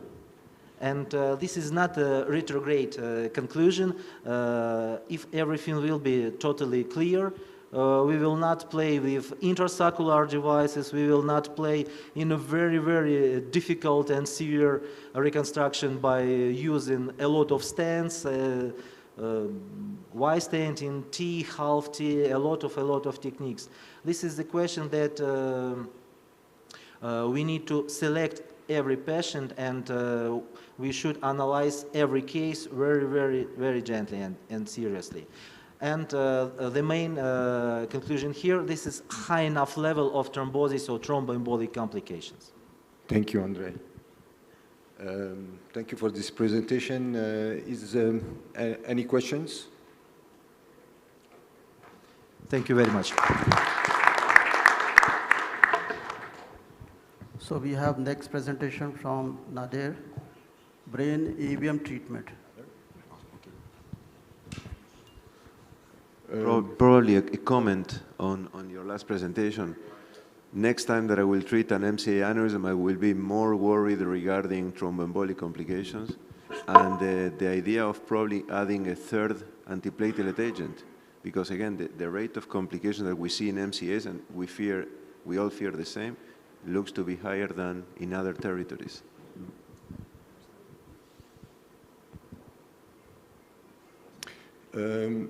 I was supposed to present something about aneurysms, but I saw that there is a lot of presentation on aneurysms, intrasaccular flow diverters, and all this. So I said maybe I will shift to something that would be a little bit different. So I will present you, it's a quick presentation about two different pressure cooker techniques for treatment of spinal arteriovenous fistula. My disclosures that will stay.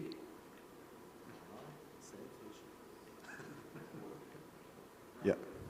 So it's about two cases. I'll present it with two different techniques of pressure cooker. This is the first case. It's about a 65-year-old woman that has a history of cardiac surgery when she was 24 years. And she had a progressive installation over 4 years of sensitive troubles of the lower limbs and vesicosphincteric troubles, polyuria, and actually she had to have a self-urinary catheterization. The delay of her doing the MRI, because she was afraid of her past history with the cardiac surgery, to go and do an MRI.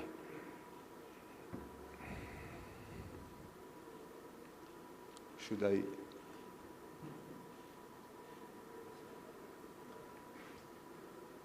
They are sleeping there.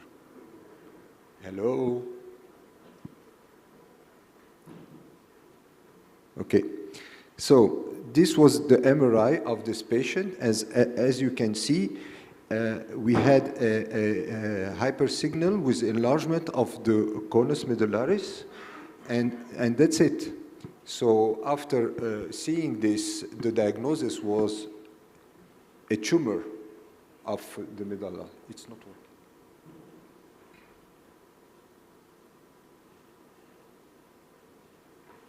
Yeah, it works 1 on 10 times.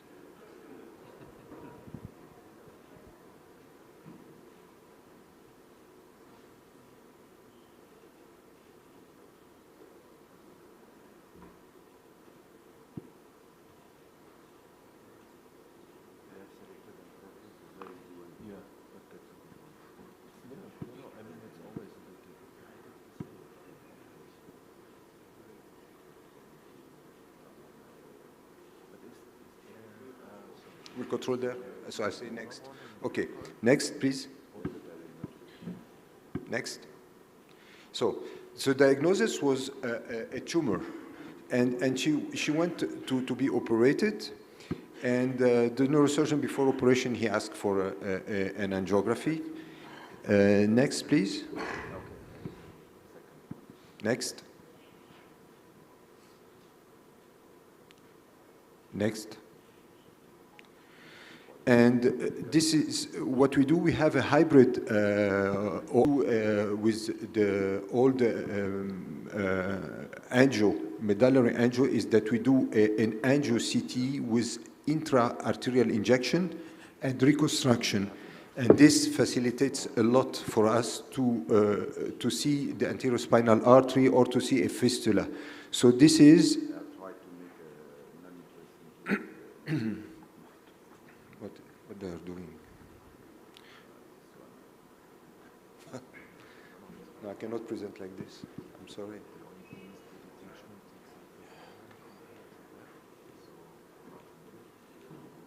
Can you go back?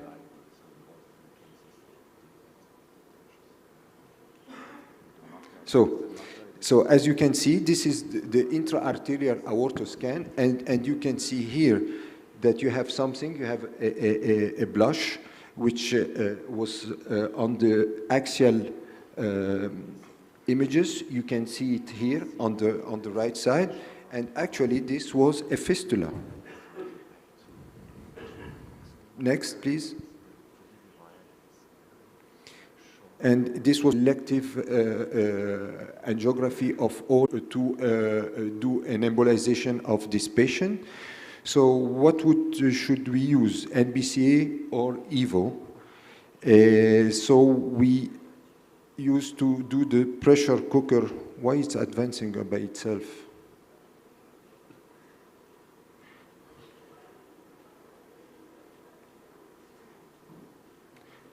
No, I'm stopped, sorry. I cannot continue to present like this. It's unbelievable.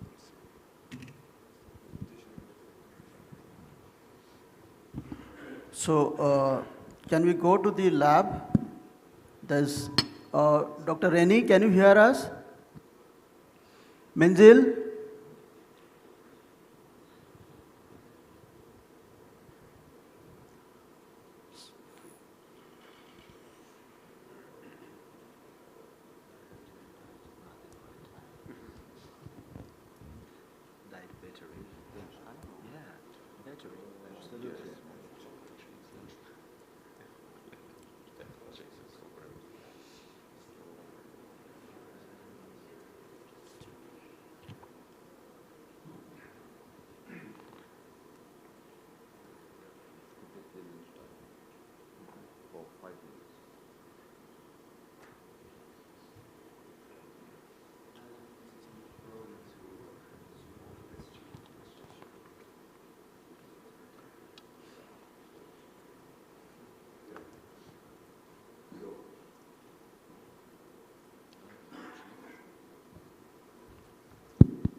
So now it's good. So I continued. So this is the embolization, the catheterism. So we catheterize first with a catheter Simmons. We catheterize the artery, the intercostal artery, intralumbar, sorry, it's L3. And we go with a microcatheter echelon, as you can see here. You can see here in the muscular branch first, and then we exchange the wire, was Traxxas wire, and we put a stent retriever, which is a catch mini. Why we do this? We do this to anchor the microcatheter distally. And then we're going to retrieve the guiding catheter to put a second guiding catheter. As you can see, now we retrieve the first guiding catheter and we put a second guiding catheter. And in the second guiding catheter, we're going to put an Apollo with a detachable tip of 5 centimeters. So this is a configuration. Because the ostium of the artery is too small, we cannot put 2 guiding catheters. So the first guiding catheter we put with a microcatheter that we gelled here, we retrieve it, and we put a second guiding catheter with another microcatheter, which is the Apollo, with a detachable tip. And then, from the first microcatheter we retrieve the stent retriever, we put coils in the muscular branch, so when we inject the onyx, it doesn't go in these branches, and it goes to the fistula. And also, we do the pressure cooker of, like René do in AVMs, proximally here. So when we inject the onyx, or in this case, we prefer to inject squid 12 because the penetration is much easier, so we do not have any reflux back. Okay? So the injection of the squid 12 with the penetration in the fistula. So the whole idea is to get to the fistula point of the arteriovenous shunt without having reflux in the artery. So this is the final result after embolization with this technique. So this is the pressure cooker technique, the classic pressure cooker technique that René described. And this is the control. We do a CT control. It's in the same time, in the OR, we do a CT control to see where is our squid exactly. So the post-treatment, we do anticoagulation for 72 hours, and this patient had regressive pleuralgia within 48 hours and regressive of the deficit of the psoas. We put also corticoids. So I will show you now a second technique of pressure cooker for these fistulas. So this one is a 61-year-old woman. She had an ovarian cyst operated when she was 35. And she had a progressive installation over 5 years of paralysis of the lower limbs and motor weakness. The MRI showed faint cervicodorsal intramedullary T2 hypersignal and no vascular structures like we see actually with any fistula. So you can see here that there is a very faint hypersignal on T2. So we did an angio, and actually at the angio we did a 4D DSA with MIP reconstruction, and you can see here that you have a fistula on this side, and on the other side, this is a retrocorporeal artery, and you have a spinal artery on the other side. So the fistula was located at T6. The anterospinal artery was at L1, but there was another one at T6 on the left side. So how are we what is gonna be the strategy for this patient? So this is the angio, and this is on the left side you have the 4D angiography that shows you the fistula. Actually, this is interesting when you have an AVM because it shows you in time the part of the artery and the part of the vein. In this case, it was not really beneficial for us. So first we go from the left side because we saw that it was a retrocorporeal artery that goes from the right to the left, and on the left side we have a spinal artery. So we don't want the squid to go from the right side when we inject in the fistula to go on the left side, and then you can have the spinal also obstructed with the squid. So what we do is we went with a microcatheter from the left side in the retrocorporeal artery to the right side. We put coils in. So you can see, and in this case, instead of doing the classic pressure cooker technique, we use the scepter mini balloon to do the pressure cooker, which is the simplest way of doing the pressure cooker. The only thing is that you have to be very careful when you inflate the balloon, because it's a very small balloon and it inflates very quickly. And when you inject the squid, if you start to have resistance, what happens is the balloon goes back because of the resistance of pushing forward.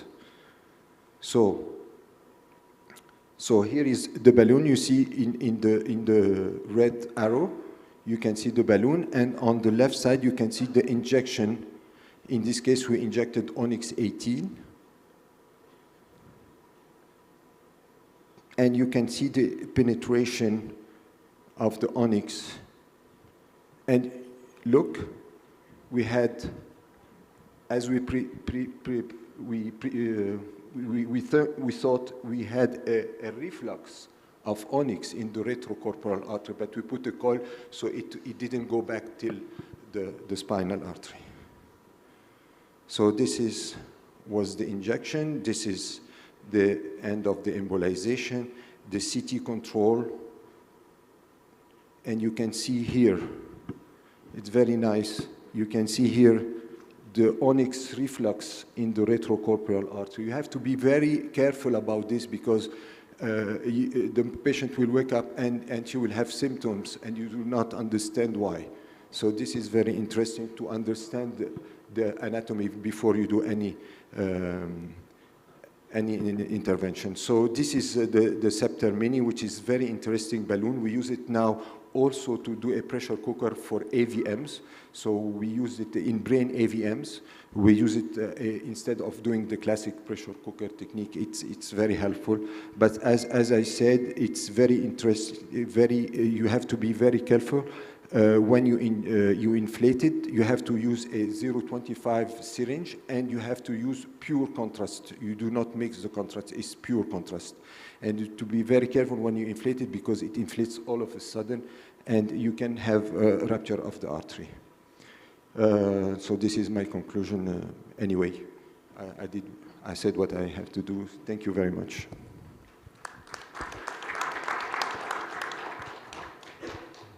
How did you do the 4D angio, this angiographic study of there was amazing images?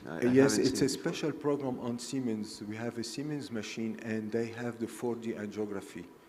But I think Philips also have it, but it's maybe... Do you remember how much contrast and what was the program that you used closely? Or it's like a regular 3D? I mean, it's like... Yes, it's like a regular 3D, but you have, it's not a static. That's why we call it the 4D. Dynamic, yeah. It's dynamic, so you can see the evolution of the contrast from the arterial to the venous phase. Beautiful and images. It's very interesting in brain AVM to understand where is the arterial part from the venous Beautiful part. images.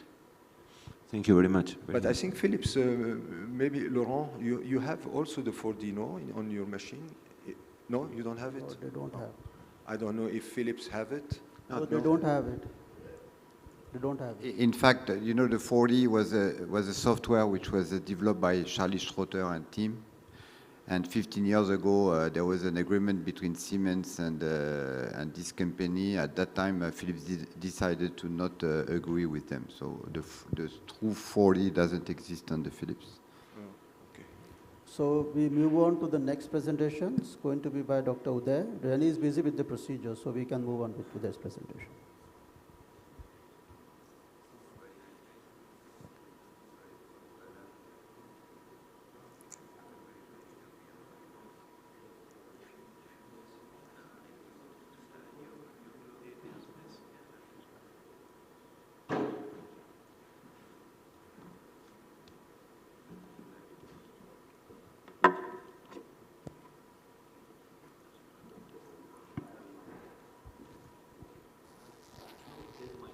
This doesn't work.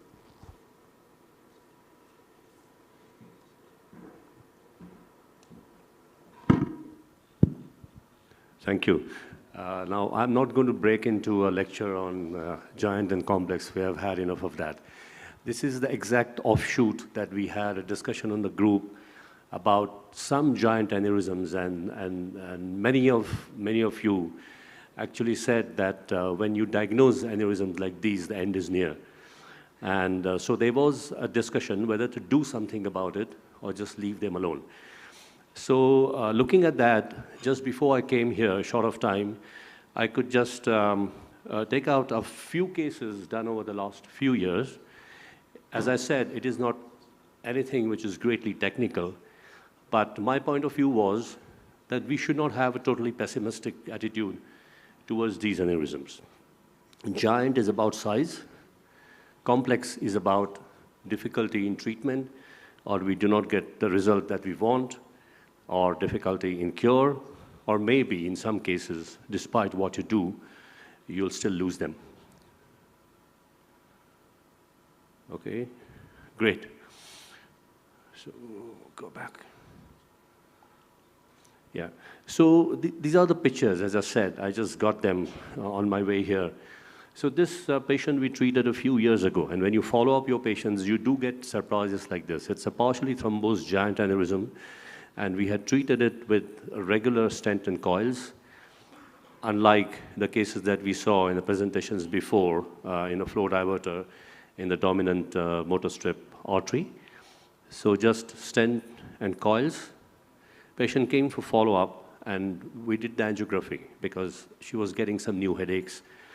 And on the angiography, it looked very stable and very decent.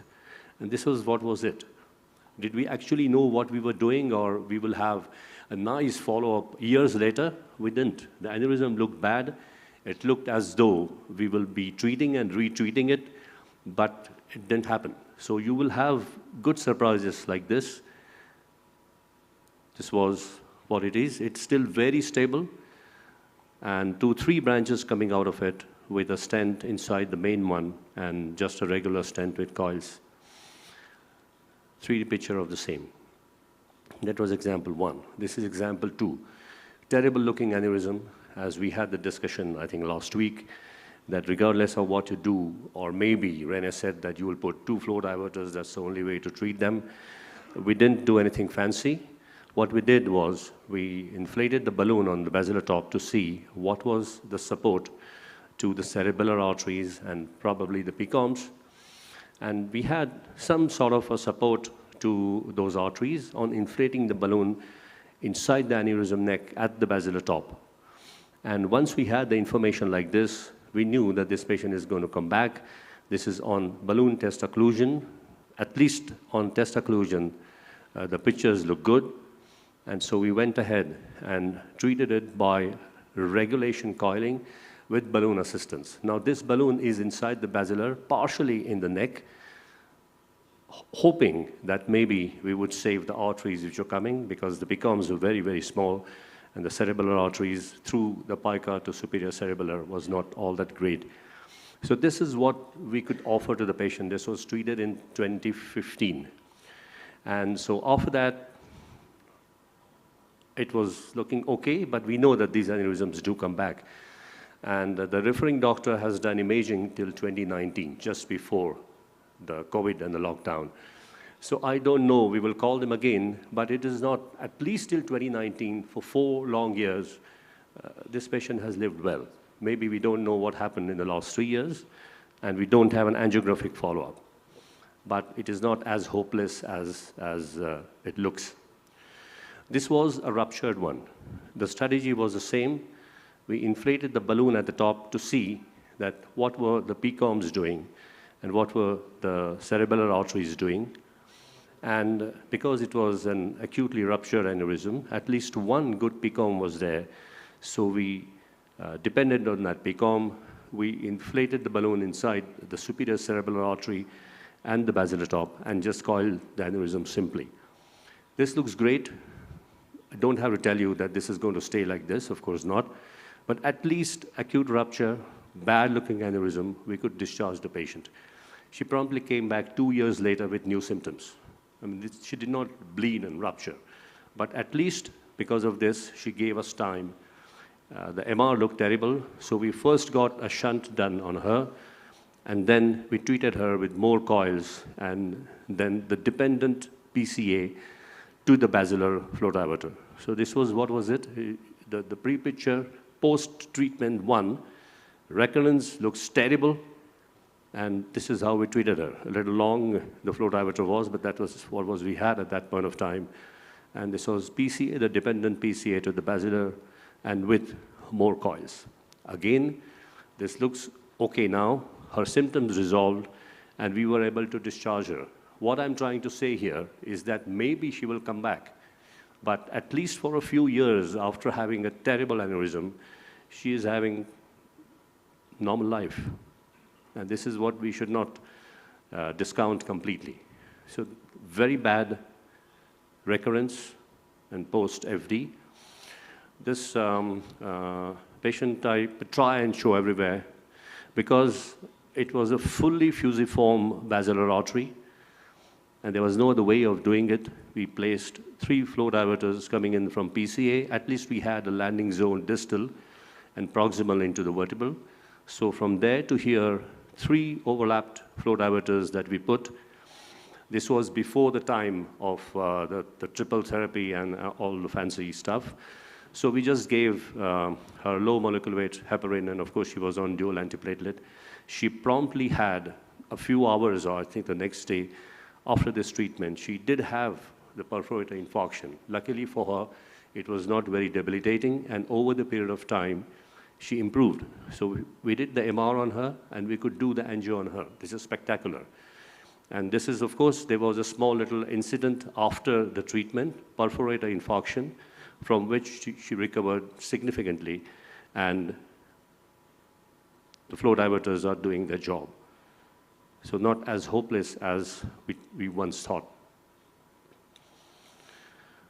So this is a partially thrombosed, massive aneurysm, and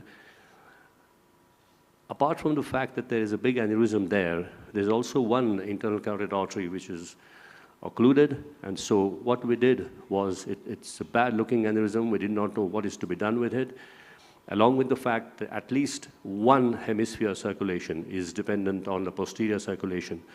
So because we don't know the patient was not very symptomatic, we just conserved this patient for 5 long years, where now he came with debilitating nausea and giddiness, and of course the aneurysm is growing, there's partial thrombosis, the lumen is not very large, and this is what it looks like. So now we thought that maybe now we have a landing zone distal and proximal. We did not put a flow diverter. We put just 2 regular stents and overlapping stents. And the technique of this is very easy, and we were very happy that after 5 years, we have treated this patient well. Post-treatment, there was nothing on the scan that we see, but a few hours later, there's a palsy. We thought it would be a perforator infarction like the previous one. It was worse. The whole system had got occluded. We did not chase it too much. I think 5 or 10 milligrams of Riopro is what we did, but it did not respond to that. And luckily, the right hemisphere circulation was good, taken care of by the ACOM. And so we left it at this, thinking that maybe he will tide over. And over the next 2 weeks, he did tide over, not with the sense of neurological deficit, but definitely it did not lead to something life-threatening. A very bad-looking MR. Most of the aneurysm, the fusiform, as well as the giant aneurysm, is all thrombosed now. And we just treated, we kept him in the hospital for more than 3 weeks, and we treated with LMWH as well as steroids, and we can see that over the period of time, the MR actually looked good, better. Look good is not the word. So you can see that the whole bulk of the aneurysm has gone down a little bit. Deficit, yes, but probably, you lose some in order to win the bigger battle, which is life. I think this must be the last case that I would like to show. Again, a bad-looking MCA bifurcation. I agree that MCA bifurcation giant is not exactly the same as an ICA top giant or basilar giant aneurysm, but with simple stent and coils, discharge the patient. This aneurysm was actually destroying the skull base. So originally it came as a diagnosis of tumor, but of course the whole mass was vascular, it was an aneurysm. And you can see that the sphenoid over there is completely destroyed, and we tied it over with expectation that he will have a recurrence. So we put more coils, added one more stent, and this time it was a braided one, and you can see that this time we have a control. To discharge the patient and buy a few years of their life, this is just a pre and post image of another giant ICA top aneurysm, treated, coils, flow diversion, no sacrifice of A1. This is medium term. So medium term means at least 6 years follow-up on this patient, and he's doing pretty well. So I just wanted to show these 4 or 5 cases just to have the discussion that it is not hopeless. A giant aneurysm on the top of an artery, it may be complex, but unlike the discussion that we had on the group a couple of weeks back, it is not a very pessimistic attitude. We should do what we can the best, and maybe not all of them, but a majority of those patients will at least live a few more years of a decent life. Thank you. Thank you. Thank you, Uday, for showing very challenging cases and adequately managed. So, are there any questions? Yeah. Uday, thank you for that, and I know that you have an extensive experience for that. Do you agree on the fact that we should completely separate the giant aneurysm located at the top of the basilar from the fusiform aneurysm, for which we have absolutely no solution nowadays? I agree. I agree. This is not to offer a solution, but I'm saying, and this is not fancy, but we shouldn't be suspicious also. We just do that we can, and maybe you're more than half the patients, maybe you can have a decent outcome. You don't have to have an angiographic cure. That's my point. That's all. So, okay, thank you, Uday. So now Dr. Vinay would like to join us. Dr. Reni?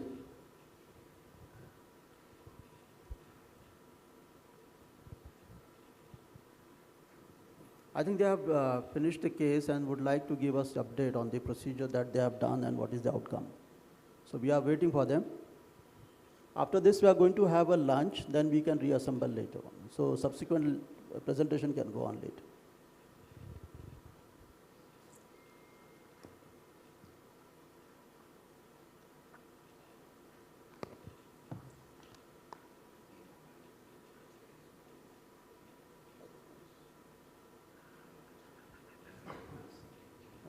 Hello? Reni, can you hear us? Inzil is carrying.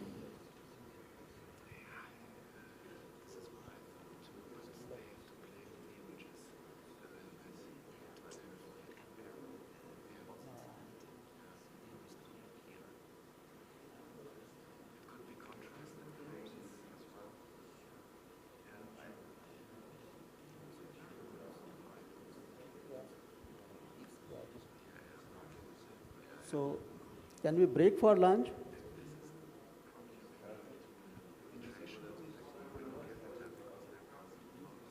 They are connecting? Okay, great.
We can't hear you.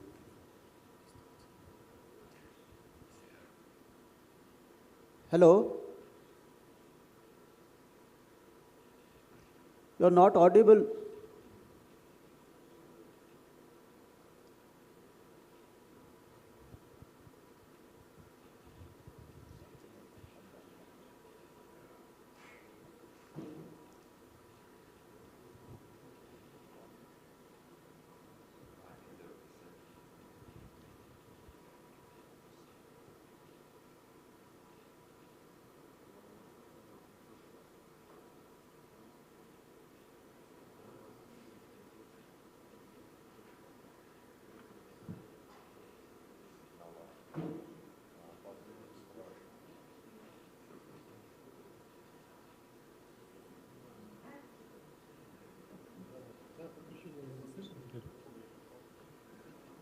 Теперь слышно? Okay, they can hear us. Yes. Please go ahead.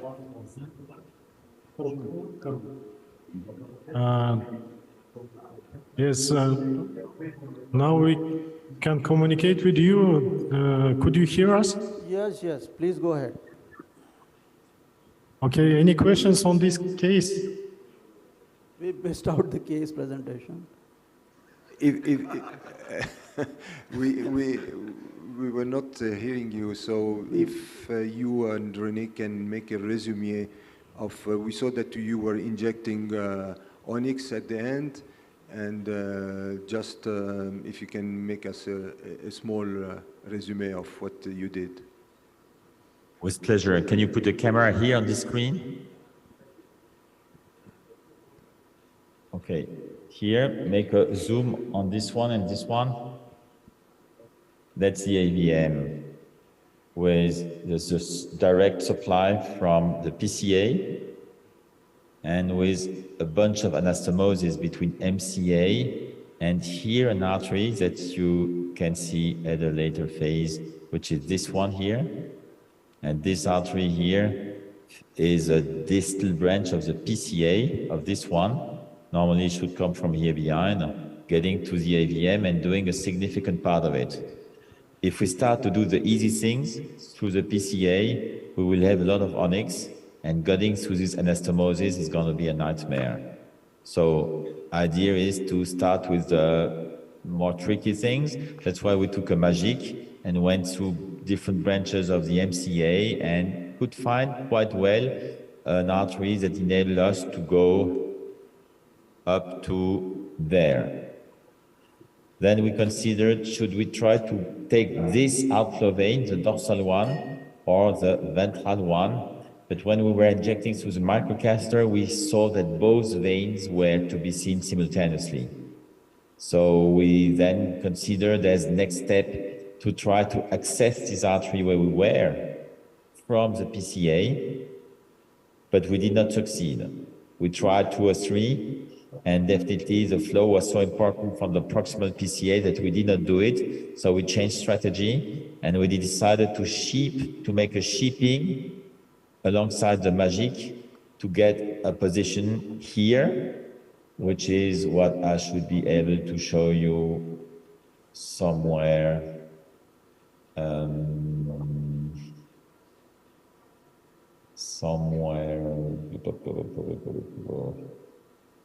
There.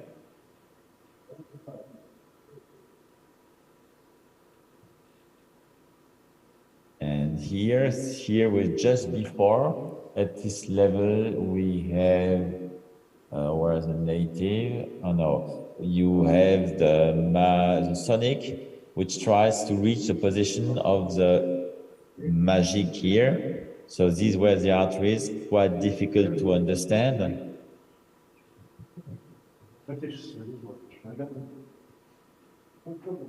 But shipping did the job, and it was possible to follow with the sonic alongside the MAGIC, thanks to the fact that the MAGIC was in place. And the MAGIC did the job, not the wire. Once the magic was in place, the wire was placed inside, it opened the curve, and then we could follow with a sonic. So again, here a situation where it would have been impossible to bring another catheter, and specifically a Scepter Mini. And once we were in this place here, we made a pressure cooker, and then we occluded all that part, which is what you should see here. So we injected a bit more than 4 vials.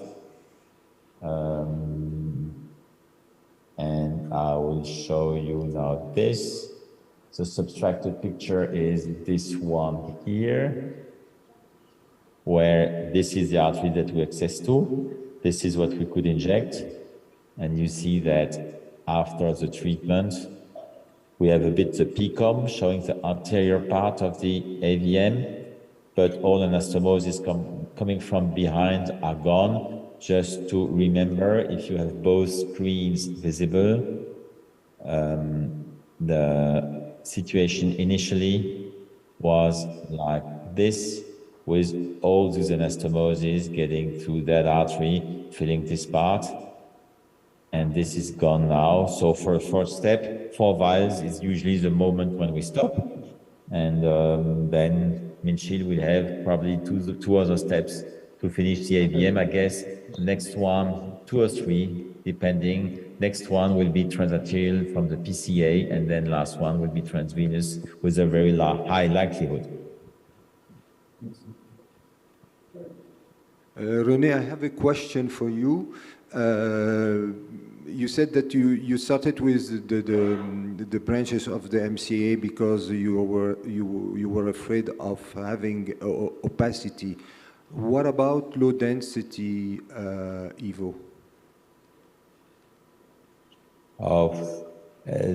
It's better, it's true, but it does not take the difficulty off.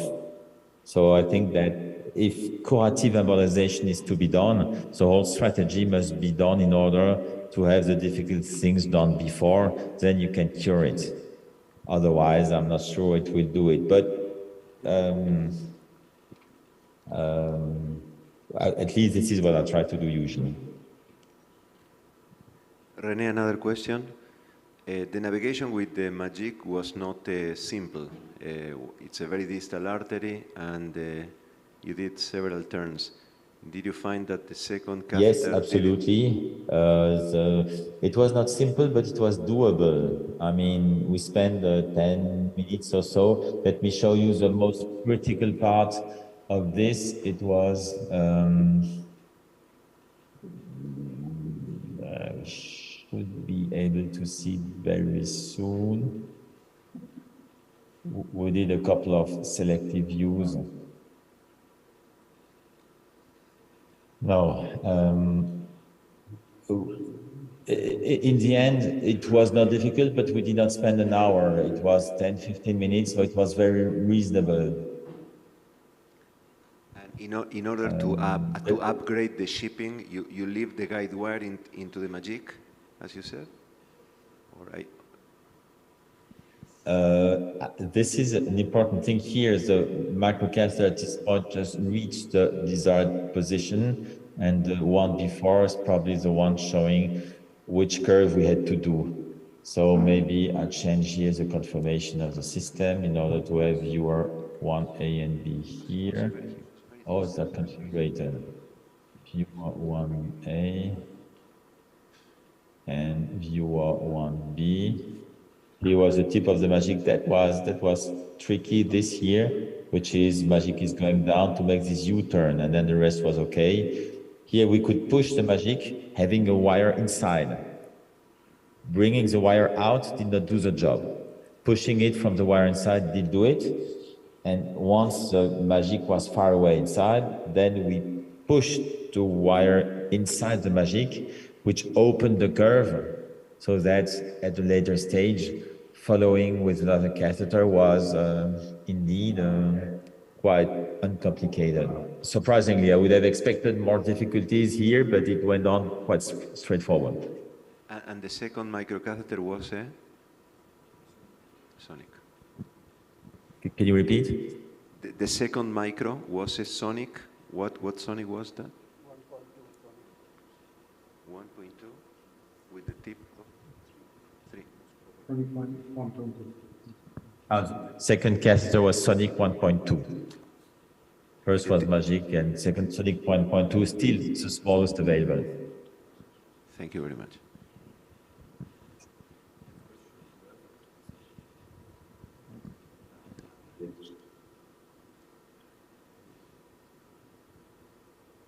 Okay, so I think we'll finish it here and we'll join you later on. Okay, thank you, Rennie and Minzil, for a wonderful case. And I think yes, thank you, Professor Shailesh. Now we are planning to go to the presidential hospital. Then we have a patient with the parieto-frontal left side AVM, previously ruptured with the cyst behind the AVM, and it's nearly 2.5 centimeter. We will try to do transvenous on the Philips machine, and we have no this 6D, but we can try the best on Siemens, on Philips. And then we have a big aneurysm of the ACA. Now it's 2. I think till the dinner we can finish 2 cases, and we will transmit to the conference room in parallel. Okay, so thank you very much. See you on dinner, yes. Yeah. Are you not going to join us for the lunch? We have no time. We need to go for transvenous.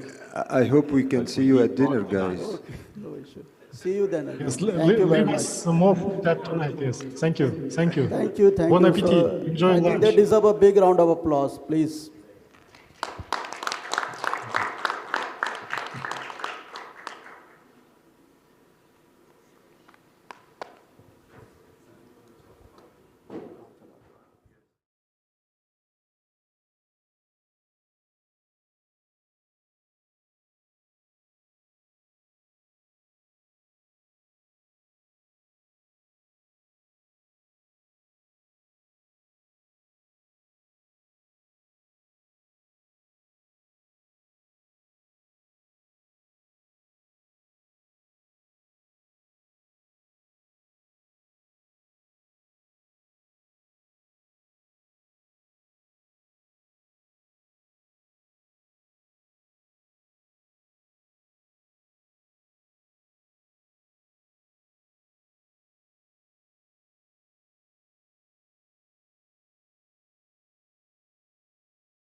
Precise in terms of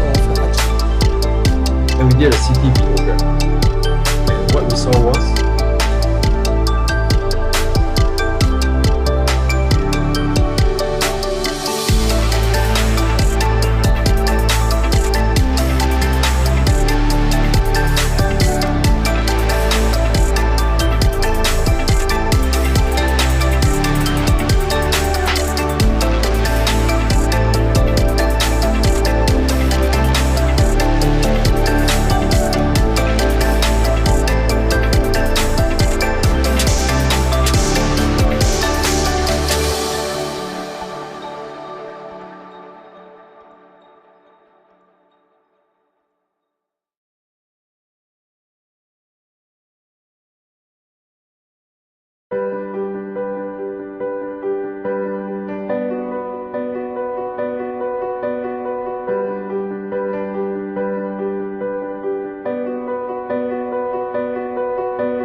帕金森病的治疗啊，一直是一项复杂的系统工程。传统的治疗模式呢，局限于患者到医院和医生进行面对面的沟通。同时 ，DBS 术后的晨控也需要患者频繁地往返于家和医院之间，这给患者和患者家属造成了身体和精神上的负担，增加了医疗成本，降低了医疗效率。当科技、医疗、互联网加作用于帕金森的时候，我想我们能够看到更多人的欢笑。无线远程随访系统的诞生，为患者和医生的术前诊断与术后随访、晨控方面建立起了一个新的生态。景域无线远程随访系统由患者端穿越宝和医生端远程随访系统两个部分组成。穿越宝连接网络即可与医生连接，医生在远程随访中心与患者的穿越宝建立联系，通过穿越宝看到患者实时情况，通过远程网络对患者的参数进行调整，同时也可以看到患者的病历资料、用药情况，设置预约门诊时间，管理患者资料。那么这个系统到底是如何运行的呢？喂，客服你好，我是患者马强，我想约葛医生再帮我调整一下参数。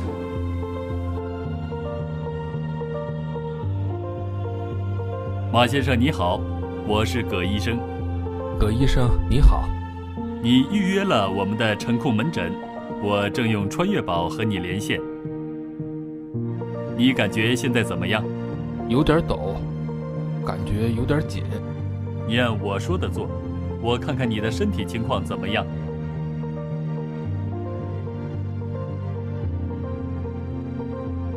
马先生，我需要给你调整参数。好的。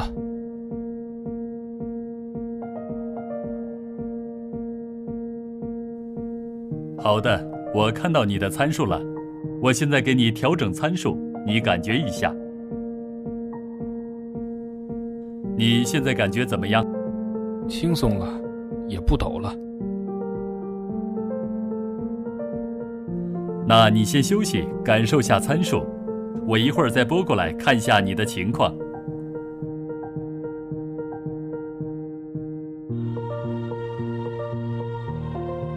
现在你站起来走几步看看。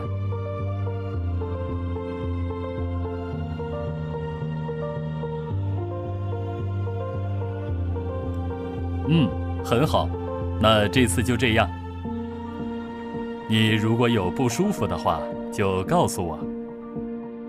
葛医生，下周我们公司有一个旅行，您看能不能帮我调一下参数，让我这个身体状态呀更好一点？好的，我已经给你预设好了。谢谢。你自己用患者晨控器看情况选择。无线远程随访系统的诞生，解决了患者在路途劳顿、家人时间、门诊排队等各方面的难题。它的出现产生了极大的便利。自此，未来应该有所不同。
This is CIRC, a cost-effective portable arm system that provides assistance in a variety of neurosurgical procedures. Its full integration with BrainLab navigation leverages established workflows, setups, and instrumentation. Lightweight and compact, CIRC easily attaches to the table side rail, saving valuable footprint in the OR. With its fully integrated computer unit, CIRC is ready for use in a matter of seconds. Grip sensors release computer-controlled brakes and enable movement in 7 degrees of freedom. The robotic module adds another 4 degrees of freedom and offers precise trajectory alignment. Sensors ensure correct mounting of the kinematic. CIRC is now ready to perform a cranial biopsy. After moving CIRC towards the trajectory, its robotic module precisely and automatically completes the approach. Sharp teeth anchor onto the bone for secure stabilization of the drill guide. All brakes are securely locked while navigating the biopsy needle safely to its target. CIRC unites intuitive human guidance with the precise execution of robotic alignment.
Работа интервенционного нейрохирурга, конечно, очень интересна, но и довольно сложная. Это постоянное облучение, работа в рентгеноперационной, а также ночные операции, ненормированный график.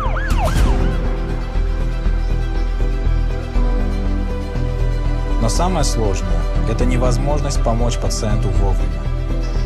При остром ишемическом инсульте, когда закупорился сосуд головного мозга, лечение очень зависит от скорости проведения операции и реканализации сосуда.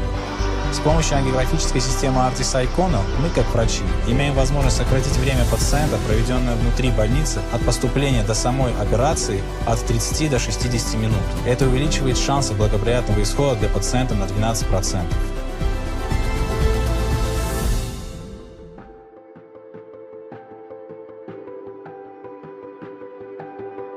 Меня зовут Давид Саакян, я эндоваскулярный нейрохирург в медицинском центре Эребуни в городе Ереван. Немаловажное значение имеет именно скорость проведения самой операции. На ARTIS-ICONO есть возможность использования так называемой системы Case Flow. В зависимости от процедуры я могу заранее запрограммировать позицию стола, трубки, положение детектора и настройки экранов. Таким образом, просто нажатием одной кнопки я могу выбрать необходимый протокол, и аппарат автоматически, начиная от стола до рентген-трубок, встает в нужную мне проекцию. Одной из особенностей ангиографической системы является стол, который имеет возможность наклона в разных проекциях, что позволяет использовать его также при гибридных, открытых и эндоваскулярных процедурах.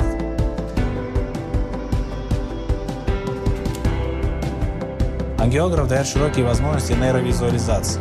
Это относится и к плоскодетекторному интраоперационному КТ, и к 3D и 4D ангиографии, и к перфузионным исследованиям головного мозга.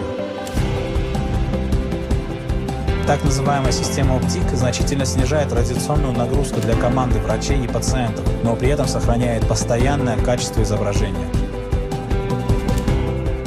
Мы очень сильно зависим от оборудования и очень сильно зависим от инструментов, которые мы используем. И я выбрал для себя ARTIS-ICONO, потому что он позволяет расширить мои возможности в оказании своевременной и качественной медицинской помощи моим пациентам.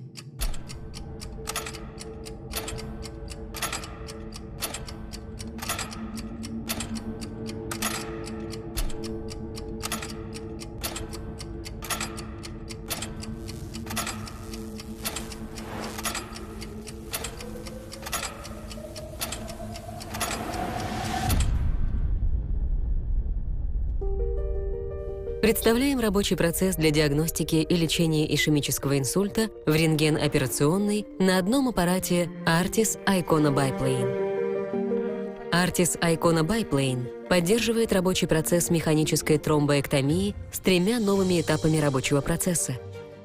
Он сводит к минимуму переходы между модальностями и может сократить время от двери до области паха за 34 минуты. Сначала необходимо определить, нет ли кровотечения.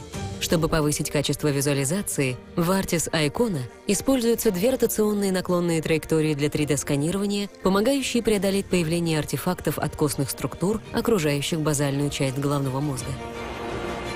Второй этап также важен, как и первый.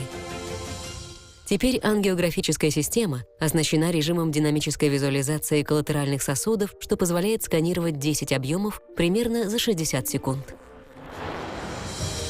Третий этап соответствует действующим рекомендациям по тромбоэктомии о проведении перфузионной визуализации для выбора лечения в течение 6-24 часов после появления симптомов. Программный режим Dyna-CT Multiphase предоставляет КТ-подобные карты перфузии, позволяющие определить области головного мозга с нарушением кровотока и сниженным объемом крови, а также с задержкой поступления контрастного вещества непосредственно в ангиографическом кабинете, что сокращает время до начала лечения. Не покидая рентгеноперационную, мы можем выполнять механическую тромбоэктомию и документировать ее результаты, используя гибкие возможности биплановой системы. В частности, после тромбоэктомии можно выполнить цифровую субтракционную ангиографию. Клиника Базельского университета добилась значительной экономии времени благодаря новой системе, о чем свидетельствует доктор Мариус Психагиос. Теперь мы проводим все диагностические исследования в рентгенооперационной. Для пациентов с подозрением на окклюзию крупных сосудов и оценкой NIHS больше 9 это может сэкономить от 30 до 60 минут времени внутри больницы.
Imagine that when you switch from one plane, then two planes, and then 3D space view, you have a clear understanding of the anatomy, not only the anatomy, but all the relationship with the environment.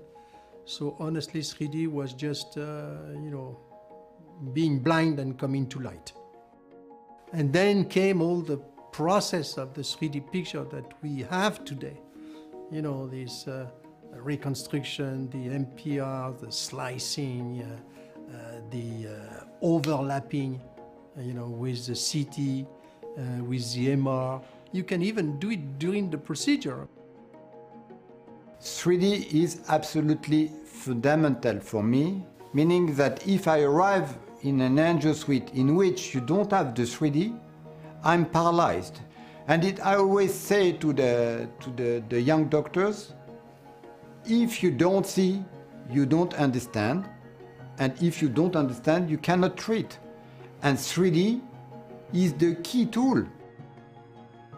I will trust and base my treatment on all the 3D measurements, because we live in a 3D world, it's 3D anatomy. So I need this perspective and this understanding that is brought by 3D. Then I can adapt myself. I can work in 2D, but I will work in 2D based on the 3D knowledge. No, I cannot imagine working without 3D. Today it's mandatory to have 3D array to benefit from the maximum information. I would consider this as an essential step. I think it's extremely hard for us now to consider treatment without understanding the 3D images. You always have the fear of a trap that you have not seen, a side branch, a protrusion of the neck which you don't control, a protrusion of the device that you have not understood. It can be very helpful during the navigation. For example, in an AVM, why you cannot catheterize a small branch, it's always the same rule. Come back to the 3D, change the position, understand better, to do better. So now that the 3D is fully doable and also manageable inside the Angio suite with this pad, I think it's also a big push for people to use 3D in very concrete fashion into the Angio suite. When a physician is understanding better, you are always safer for the patient.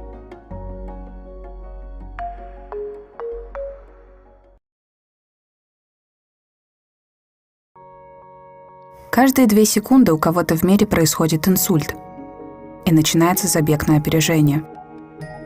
Каждая минута без лечения – это гибель почти 2 миллионов нейронов. Упущенное время – это гибель мозга, поэтому в протоколе лечения инсульта мы должны учитывать каждую секунду. 2015 год стал поворотным. Исследование MR-Clean доказало эффективность механической тромбоэктомии при лечении ишемического инсульта. Теперь большее число пациентов с инсультом могут получать эффективное лечение. В 2018 году дополнительные исследования подтвердили, что для отдельных пациентов тромбоэктомия может быть эффективной в период до 24 часов после инсульта. Это расширяет круг пациентов, которым показана тромбоэктомия. Каким образом медицинские учреждения смогут соответствовать этому запросу? Мы уверены, что концепция поступления пациента напрямую в рентгеноперационную Direct to Angio Suite способна ускорить лечение пациентов с подозрением на инсульт в период терапевтического окна в течение первых 6 часов. Для пациентов с высокой вероятностью окклюзии крупных сосудов. Мы работаем с ведущими инсультными центрами по улучшению качества изображений и оптимизации рабочих процессов с целью сокращения времени до начала реперфузии после ишемического инсульта. В целом, эти факторы значительно повышают потенциал инсультных центров осуществлять лечение быстрее и большему числу пациентов, тем самым улучшая клинические результаты. Обычно, когда пациент с инсультом попадает в отделение неотложной помощи, он проходит КТ или МРТ-обследование. Если поставлен диагноз ишемического инсульта, дальнейшее лечение проводится в интервенционном отделении в рентгеноперационной. Подход Direct to Angio Suite означает доставку пациента напрямую в рентгеноперационную, минуя КТ или МРТ-обследование. Данные литературы показывают, что этот подход в маршрутизации пациента позволяет значить Direct to Angio Suite. На результаты лечения пациентов с инсультом компания Philips начала крупномасштабное рандомизированное клиническое исследование под названием We Trust. Это не имеющее аналогов многоцентровое рандомизированное исследование. Исследование We Trust позволит получить наиболее полную на сегодняшний момент оценку влияния технологий Philips и модернизации рабочего процесса на время до начала лечения и на неврологические исходы лечения пациентов. В итоге все сведется к оценке одного пациента, одного решения в единицу времени. Мы уверены в перспективах подхода Direct to Angio Suite. Это дает нам неоценимый ресурс – выигранное время для каждого больного, остро нуждающегося в механической тромбоэктомии. Это то, что мы называем «здоровье без границ».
The Excelsior 1018 microcatheter is designed to provide a stable platform for coil deployment.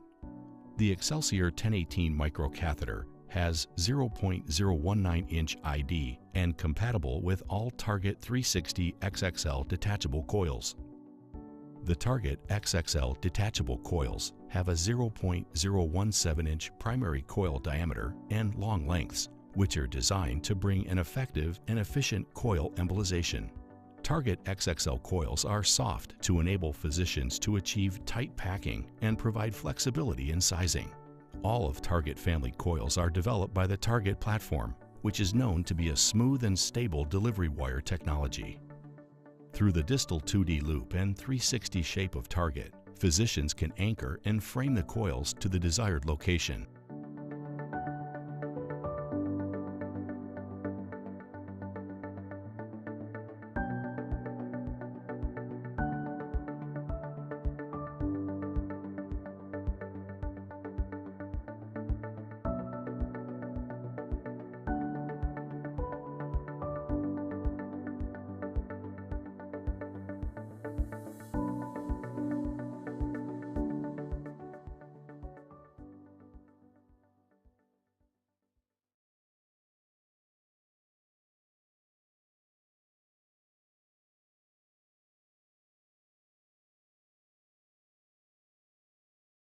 To achieve a CSF tight adaptation, an overlap of about 1 centimeter must be included in the cut size. After partial hydration of the biomatrix, the piece of tissue dura is placed on. The hydrated tissue dura is fitted.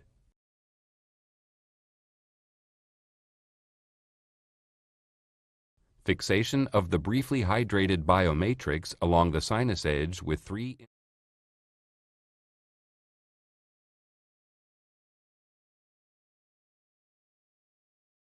The tissue dura is carefully lodged under the dural edges without forming any folds. The subbase is filled. Insertion of the bone cap. At the end of the procedure, the bone cap is attached with bioplates. First postoperative day show the radical resecumulation in the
precise in terms of and we did a CT program. And what we saw was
in the interest of the time, since we are running late, we need to start this session and finish off the pre-lunch presentation.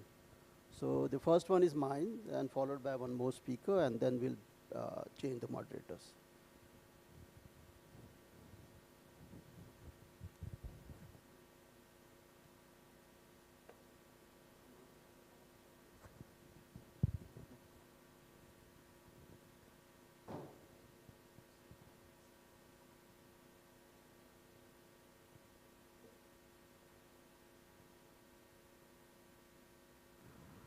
So good afternoon, everybody. I'm from All India Institute of Medical Sciences, New Delhi, and I'm going to share some of the experiences that we have had over the last few years in the management of the aneurysms. So I think they have not replaced the earlier one, the fresh one. Okay, I'll skip the slides.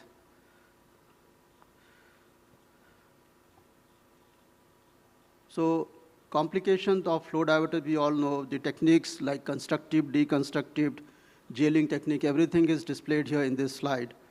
Then parent vessel occlusion with the help of the balloon. Then we have flow disruptors like Webb, then the contours and other things, they are still in the market. So let me begin the case of a 45-year-old female who came with a subarachnoid hemorrhage. This is a CT scan which showed diffuse subarachnoid hemorrhage, including the blood in the fourth ventricle. The DSA showed a left MCA bifurcation aneurysm, and it also showed that there is a daughter sac which probably has ruptured and caused the subarachnoid hemorrhage. The treatment chosen was the balloon-assisted coiling because we thought that the aneurysm neck was quite favorable. So a standalone coiling was done here without using any implant except the balloon. And this is the post-procedure run. But there is another aneurysm which is close to the carotid-ophthalmic. Of course, this is not ruptured, so we want to follow it up, and later they take a call on this. So another patient who had blood in the right frontal lobe, the DSA showed that there is an aneurysm in the ACOM region, but the fundus pointing probably to the right side, and that resulted in the hematoma in the right frontal lobe, AC frontal lobe region. So you can see the 3D image which shows that the neck is not favorable for standalone coiling. So we used a balloon here. This is the balloon-assisted coiling, and this is the end result, perfect result. Patient went off home and was fully recovered. Now, this is a very unique case. You can see that the artery course is not normal. There is an aberrant course of the internal carotid artery. It is not entering the carotid canal. In fact, it's going into the middle ear. And the patient had a pulsatile tinnitus. So the ENT guy, they just took a biopsy, and they created an aneurysm. I hope you can see the aneurysm. The aneurysm is somewhere here. It's a pseudoaneurysm, which came with a bleed from the ear. So there was an active bleeding, and came in the odd hours in the middle of the night. And we don't know because we didn't have a device, the stent graft. So what to do and how to stop the bleeding, right? So we just experimented on this and asked the patient's attendant and the doctor on call to intermittently put compression of the internal carotid artery.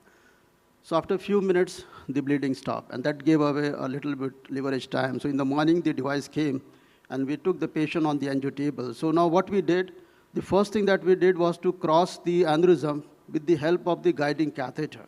It was a very flexible catheter, and once we have reached across the aneurysm, then we gave the tirofiban on table, and then deployed this stent graft. So this is the end result. The lower rows are the end result. There was a complete occlusion of the aneurysm, and the bleeding also stops subsequently. Moving on to another page, you can see this is a very, very giant aneurysm. This was an iatrogenic from some previous surgery down in the posterior fossa for some brain tumor. And probably there was a dissection in the vertebral artery that resulted in a massive, massive aneurysm.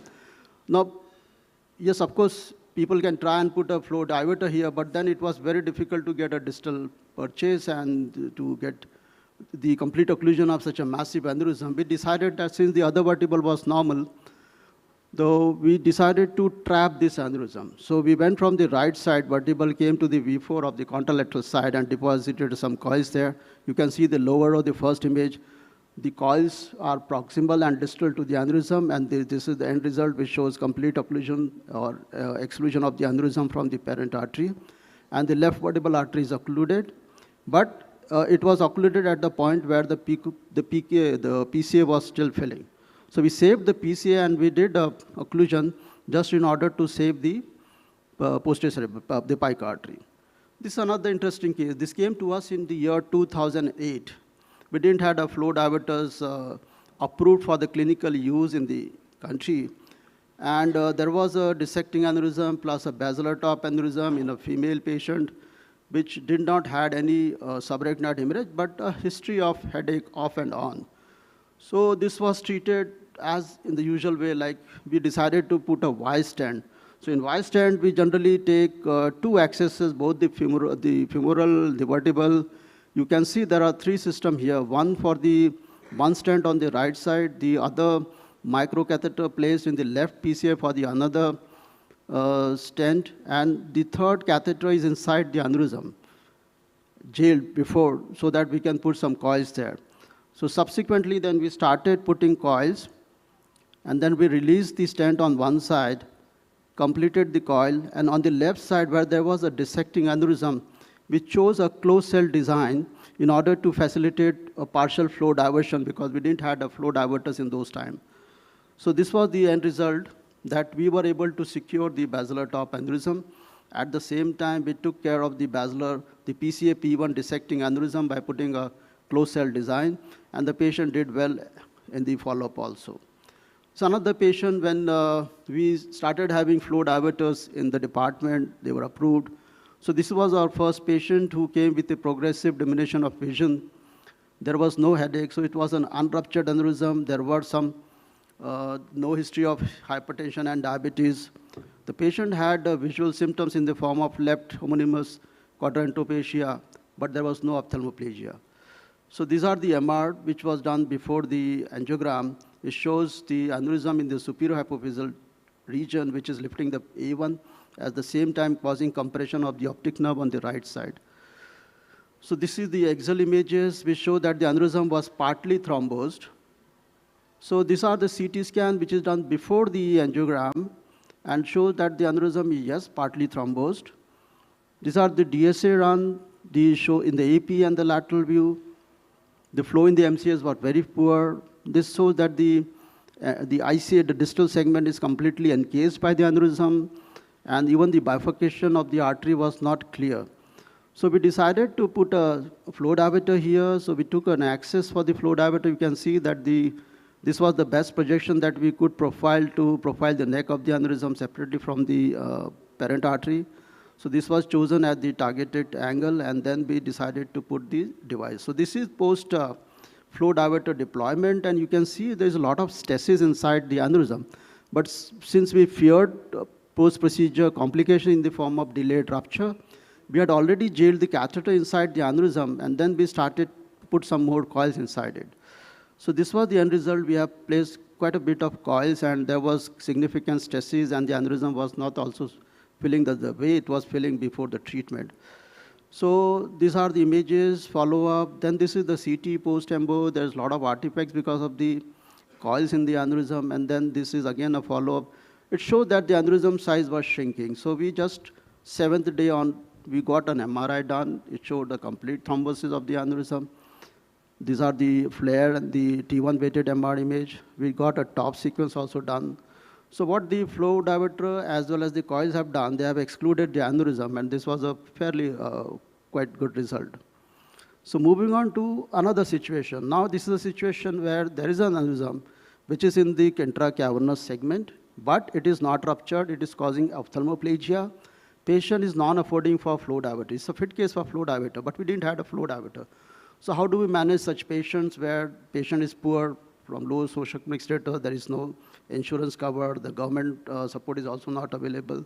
So these are few cases where I have done a stent graft.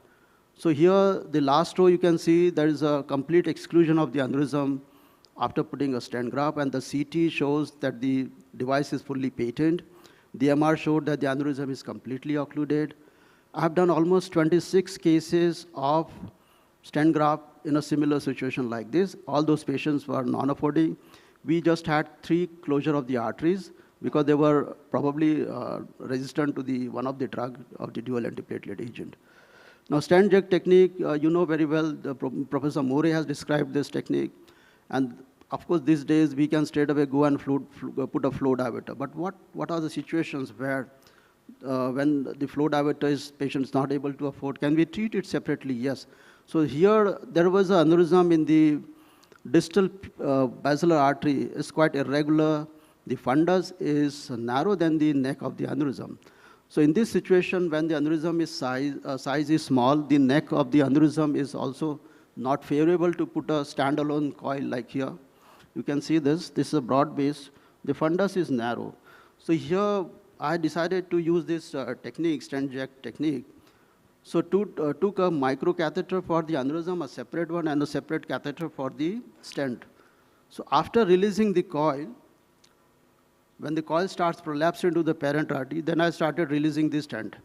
So what the stent did, it pushed the coil's loop back into the aneurysm. So stent acts like a jack and it puts back the coil into the aneurysm. So this is just to show the end result. You can see now the aneurysm is excluded from the parent artery.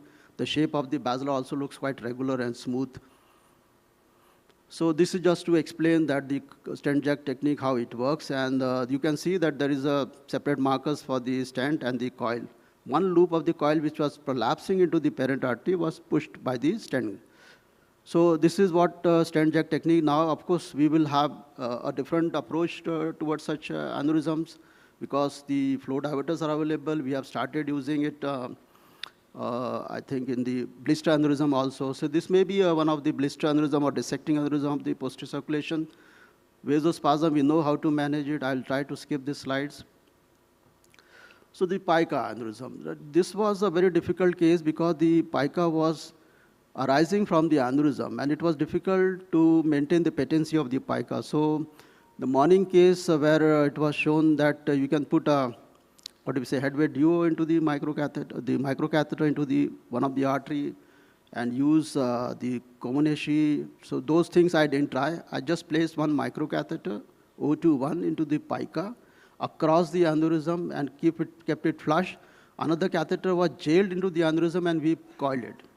And when we retrieve everything, the pica was patent, the aneurysm was completely sealed off, and there was a good coil compaction, so there was no other issues related to this.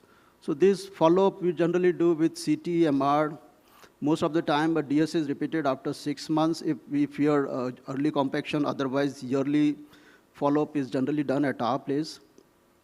These are the things which we know. I am trying to skip in the interest of the time. So the guidelines, we know that they have been published in the Stroke Journal in 2012, and these were recommended by the American Heart Association in collaboration with the American Stroke Association.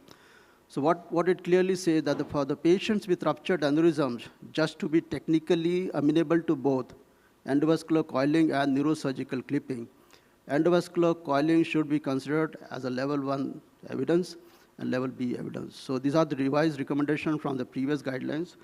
With this word, I will say that endovascular treatment of aneurysms has come a long way. With the availability of the newer technologies and hardware, probably going to witness a rapid growth in the coming years. Issues that plagues our country is, of course, the cost, and there are not many trained manpower, so we need to focus on those issues as well. And of course, we need to coordinate with our clinical colleagues, and it's always a collaborative work, patient management. With this few words, I will end my talk. Thank you very much for giving me the opportunity and giving a patient hearing.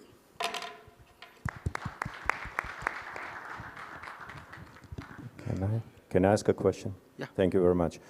You mentioned stent grafts. Have you tried Papyrus from Biotronic, or were these older stent grafts? And if not, what is your duration of dual antiplatelet therapy when you put a stent graft? With stent graft, I usually start with dual antiplatelet, but after 6 months, I withdraw one of the drug and maintain the patient long-term, lifelong, and aspirin, 75 mg PD. So I have not tried stent grafts from other companies except for one, that is the Graft Master. Yeah. So I think, okay. So thank you again.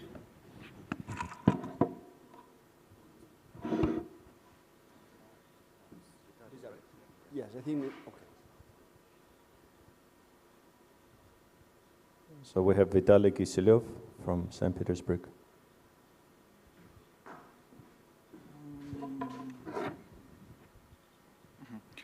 hello to everyone.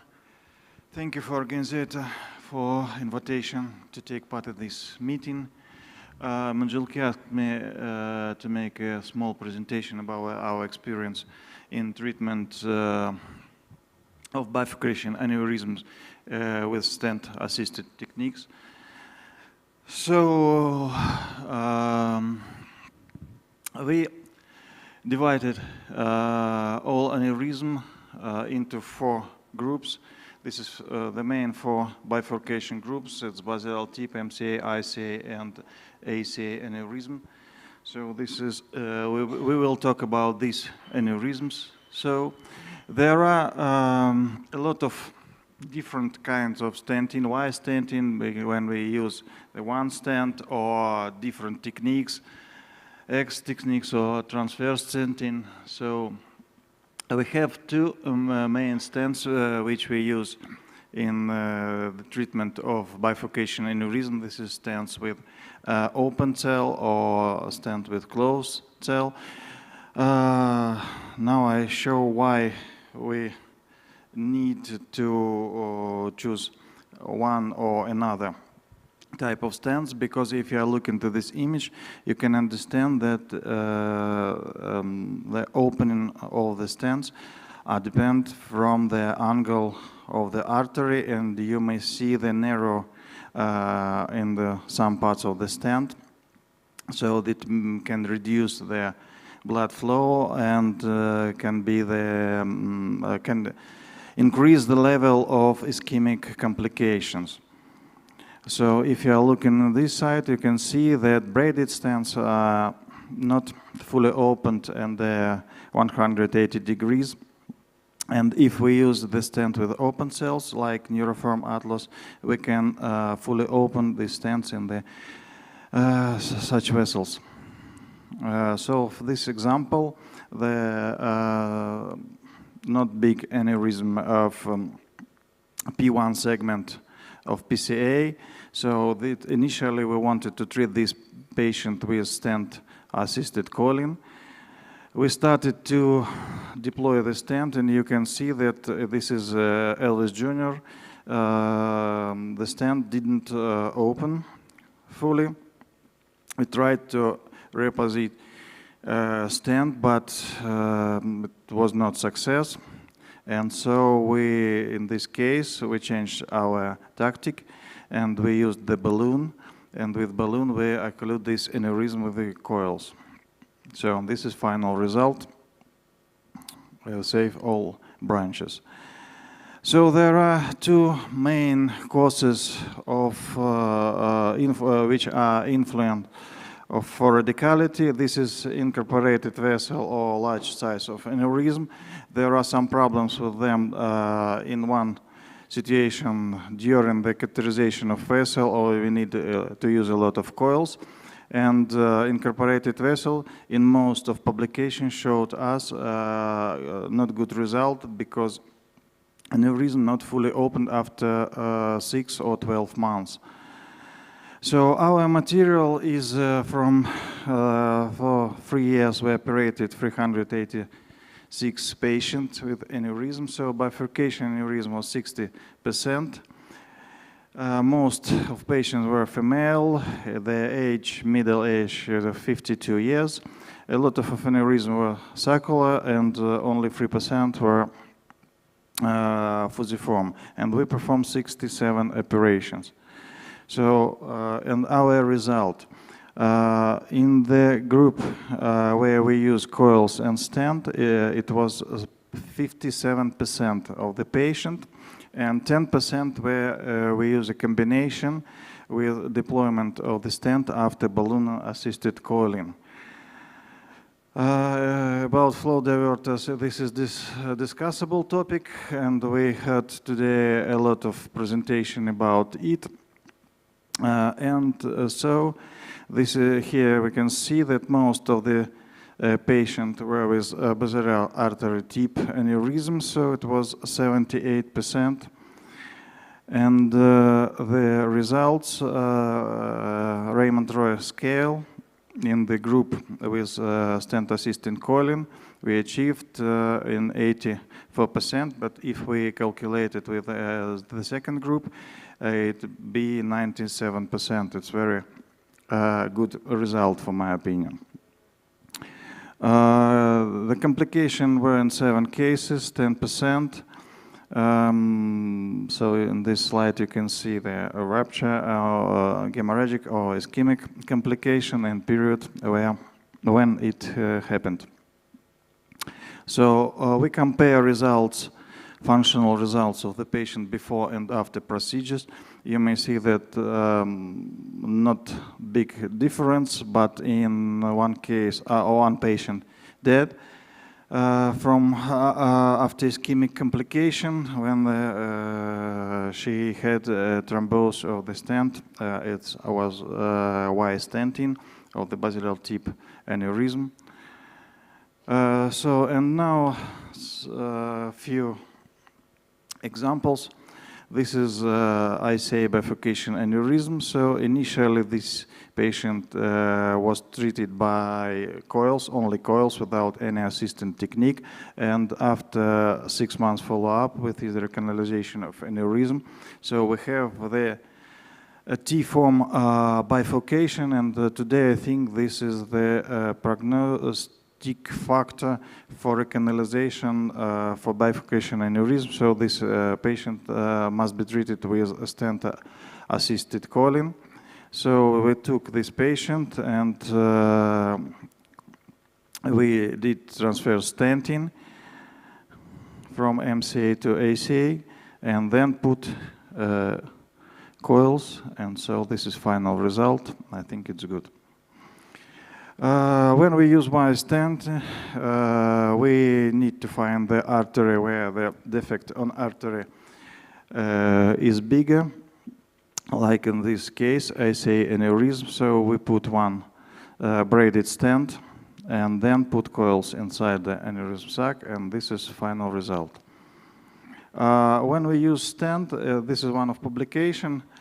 I didn't find the data. I had it in my last presentation. So you may see that after 18 months, the angle of artery after deployment the stent are changing for 40 degrees. So you may see here, and if we are looking to the hemodynamic near the neck of aneurysm, so after deployment of the stent, we can change the point of blood flow, and so I think this is one of the factors to reduce the rate of recanalization of aneurysm. So this is aneurysm of MCA, huge aneurysm. Initially, we use balloon-assisted technique. We put the balloon in one of the branch of MCA, so put coils, and after this, we deploy the stent through the double lumen balloon. And you may see that after the procedure, the angle of the artery near the neck changed. So another example, MCA aneurysm, we put the double lumen balloon and put coils inside the aneurysm sac, and after it put no result. This is an example of recanalization. We see the T-form tip of basilar artery. We initially used double catheter technique. So here you may see the 2 microcatheters. We put coils inside the sac, and after 6 months, we see the recanalization of this aneurysm. We used 2 stents, Y stenting, and the final result is excellent. So this is a very difficult, for my opinion, aneurysm, but this is rupture aneurysm. So, but we operated it in a cold period after, I think, 1 month after rupture. And we discussed what to do in this case. We did the angiogram through the microcatheter to understand the anatomy of the branch, where is the temporal and where is the frontal branches. And after this, we put the assistant stent. We used assistant stent in the temporal branch. It's Neuroform Atlas. And then we put in another branch, lower profile flow diverter stent. It's P60 or P48. Sorry. This is video, but it's too slow, and it's not difficult to put the stent through the cell of open cell stent. So, and then we put the coils inside the aneurysm. So this is final result with filling of all branches of MCA. This is another example. This is a complex aneurysm of basilar tip. You may see that SCA is included in aneurysm sac. So, and this is a very difficult case. Initially, most of physicians want to put a flow diverter stent from PCA to basilar artery, and maybe put some coils inside, but we're afraid that we can occlude the SCA artery, and so we did more complex operation. So we put low profile stent Elvis Jr. inside the SCA, then we put coils inside the sac and put flow diverter stent thread from PCA to basilar artery. So, and this is the final result of treatment of this patient. And I think the last one. This is not bifurcation aneurysm, but I wanted to show you that even you have a lot of problems, you can save the situation, and sometimes flow diverter stent can make a big problem to you in operation room. So this is ICA aneurysm. The first problem which we had to find the exit from this aneurysm, so we did the loop, found the exit, catheterized MCA artery. Then we took the longest stent thread, the longest, I think, maybe 45, 48 millimeters, I don't remember correct.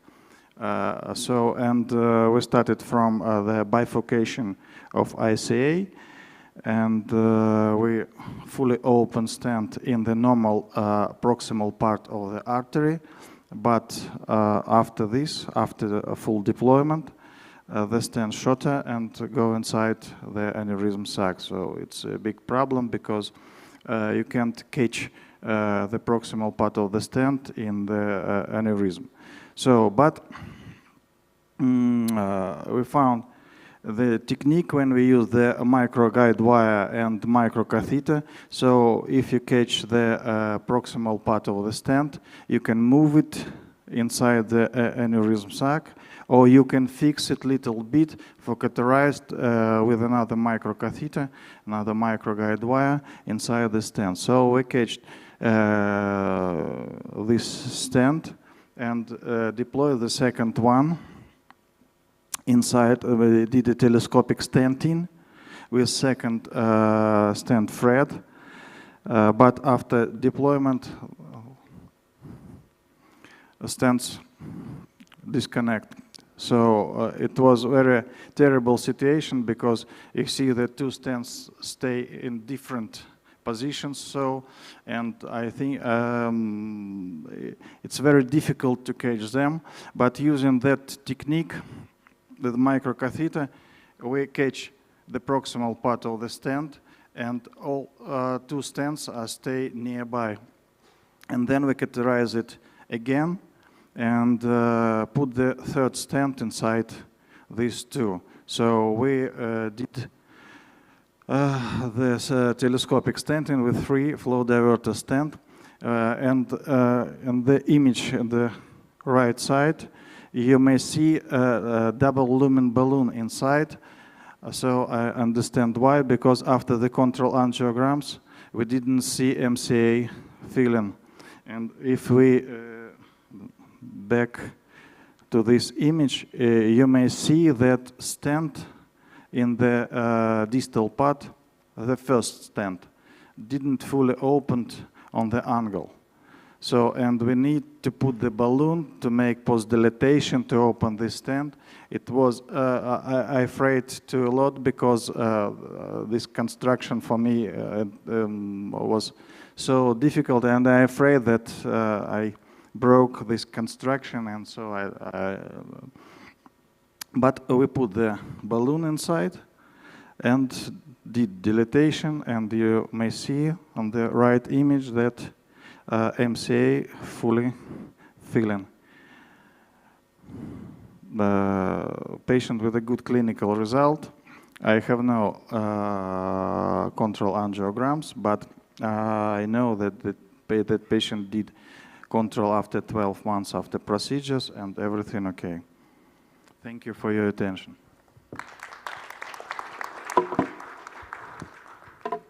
Thank you for your nice presentation. Are there any comments, questions from the floor?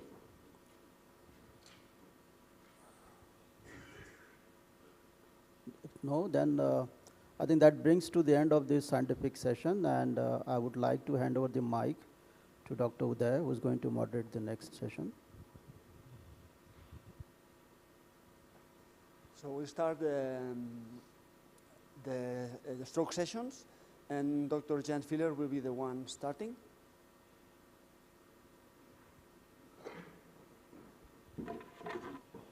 Yeah, thank you. This is talk number 3. It's all also labeled exactly. Yeah, what to do after 3 failed attempts? Why 3 attempts? Is there any scientific basis? I think the tradition of thinking about 3 originally comes from the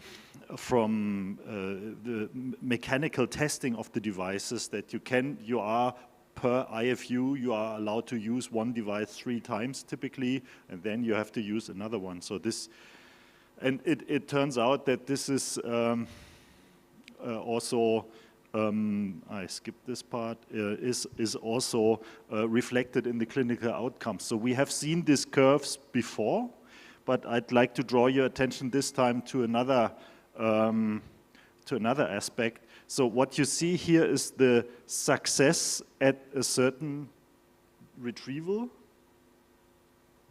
The lower line, the light turquoise one, is the clinical outcome. So the upper line is reperfusion success. So with each retrieval, we get cumulatively better reperfusion result, but beyond the 3rd retrieval, there's no improvement in technical, in clinical outcome anymore. So what does it mean? So this is accumulation of many patient data, 1,800 something, and how does it work? So you make an attempt, you try, then it's either open, you stop, or it's not open, whatever open and non-open means.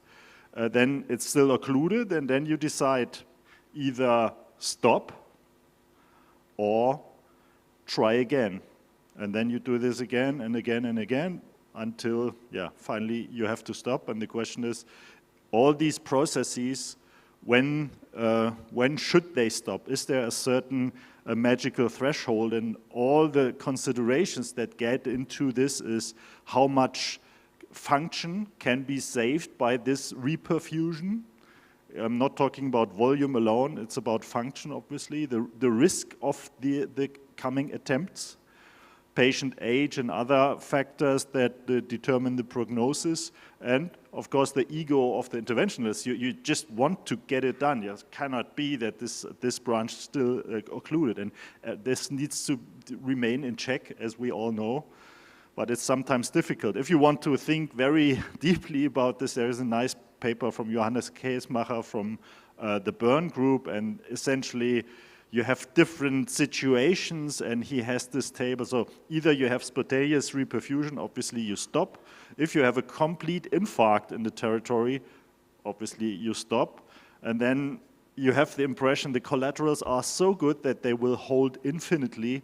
Maybe you stop, and rapid growth with complete infarct very soon because the collaterals are so poor, maybe you stop as well. So there is essentially move on to the next level only if you have a small core and good collaterals. That's what it is. So now I think that's maybe one of the more important slides of this talk.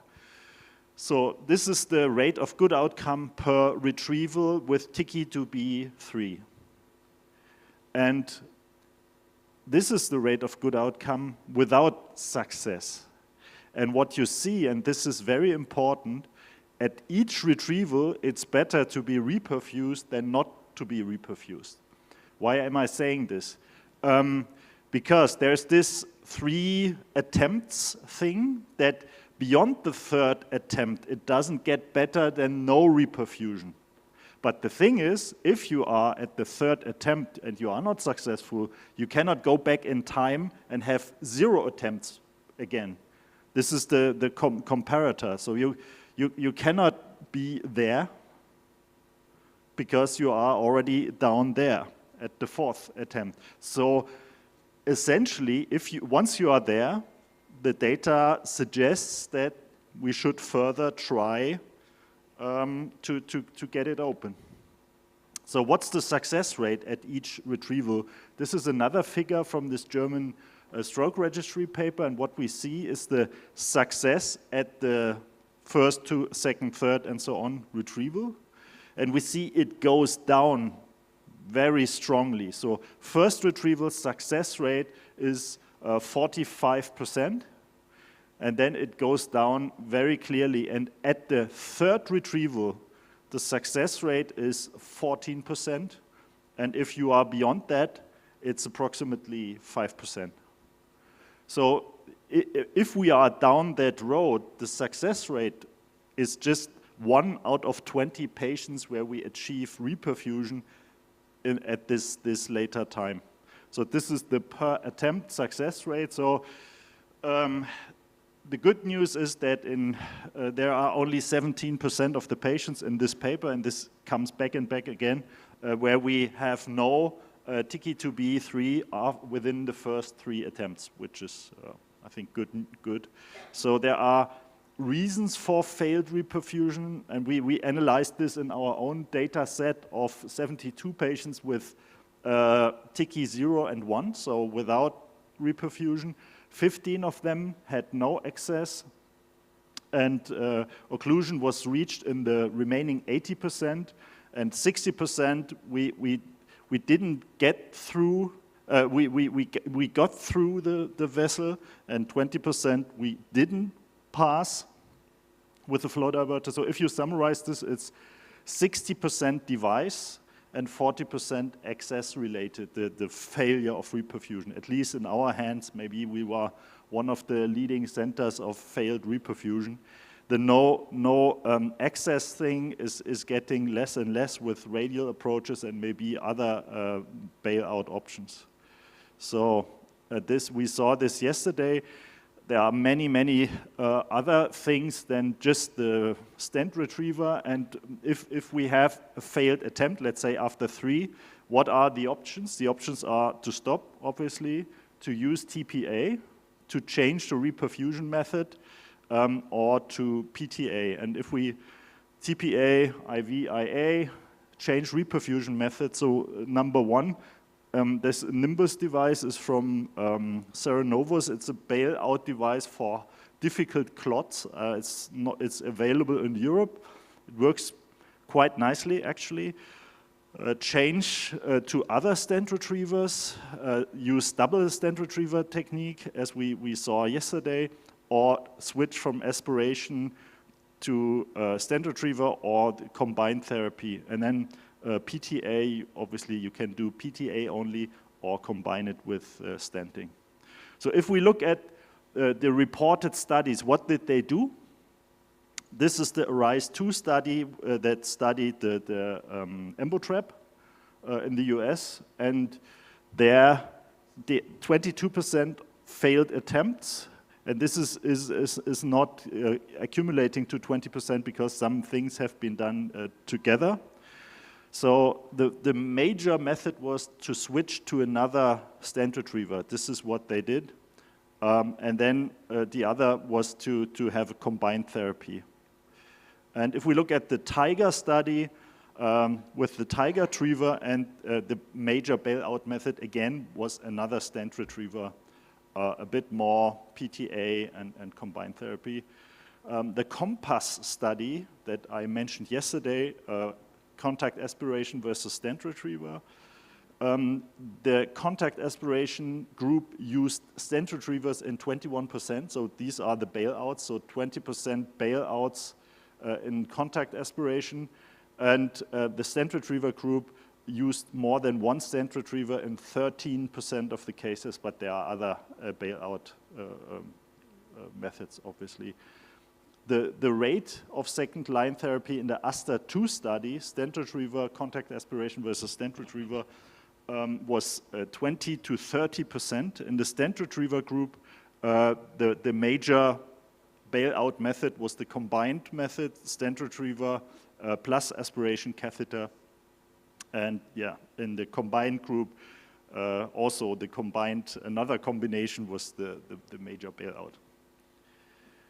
Okay, so let's start look quickly at PTA and stenting. So this is hard to read, but these are multiple studies, mainly single center, single arm studies, comparing the rate of outcome after bailout stenting with no bailout stenting. And the red ones are no bailout stenting, and it's almost always significantly better to have bailout stenting than not to have bailout stenting. And the general rate of good outcome here is relatively good, 40%, 30%, even 64% here.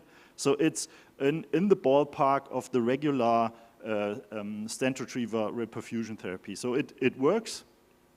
I think I skipped this because we are a bit short of time. So it's a good option, and this is just one case to show that it's sometimes difficult. So this is how it looked like, injection left vertebral, see an ugly multi-level stenosis, but yeah, complex anatomy. So EMBOTRAP worked here with yeah, opening up the vessel, but it's much more complicated than that because we have here a trigeminal variant. So I think that this distal stenosis actually is a norm variant, and we shouldn't stent this thing here, so the distal part here. So we stented the most tight stenosis here with Aclino flex at that time. So yeah, I'm just running through this. It's not so important essentially. So the stenting worked, and now you actually see the trigeminal variant retrogradally filling, so the perfusion was improved. And yeah, what I'm trying to say here is it's not just we have a stenosis, we stent, sometimes we need to think a bit harder even in these acute cases. Okay, anti-aggregation, yeah, I skipped this. It was a good outcome here.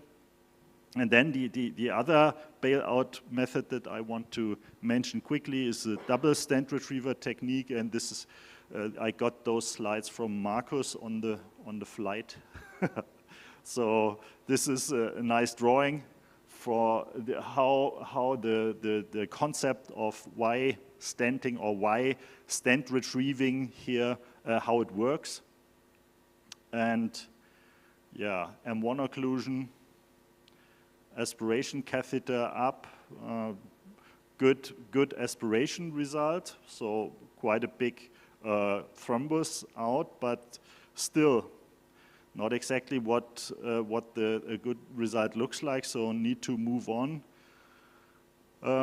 So there was a, the clot was in two different locations essentially, and this is how it was placed.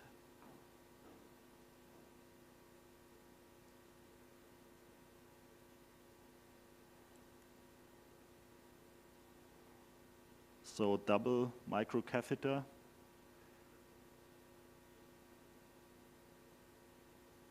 Okay. And now the double pull maneuver.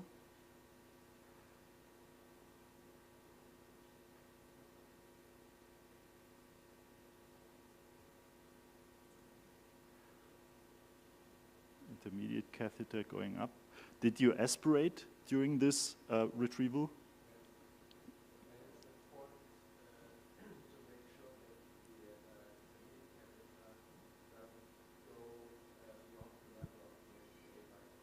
Exactly.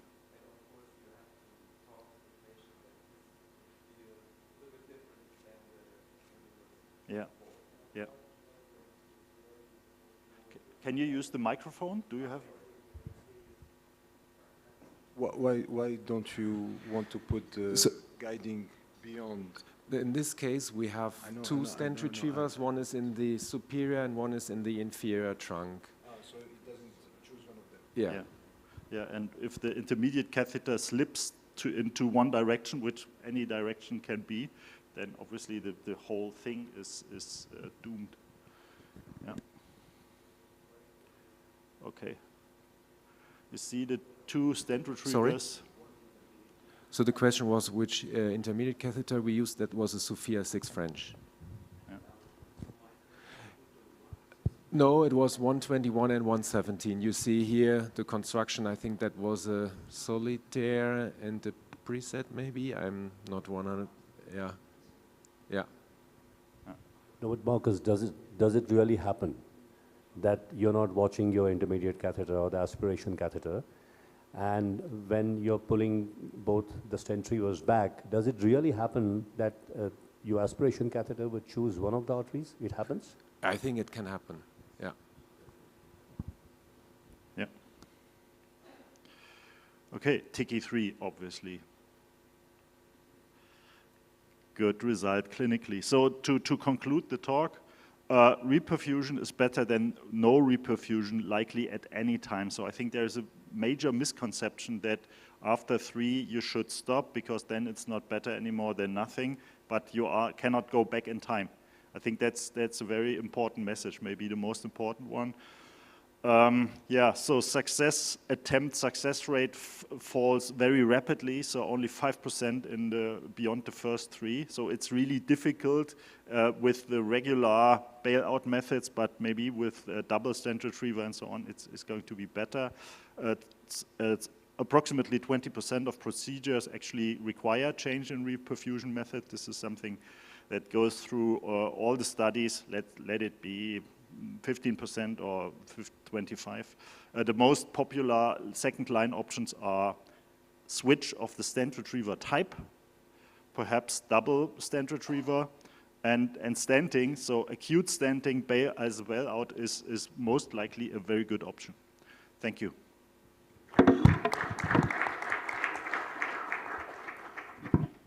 Thank you very much. I don't know, any question? I have a stupid question. Is there any rationale to use 2 stent retrievers if you have an M1 occlusion that fail? Not at the bifurcation, just at the level of M1. So, yes, at least according to the publications, it seems that if you place 2 stent retrievers, that the chance of having a recanalization is higher because there is more interaction of the clot with the stent retriever itself.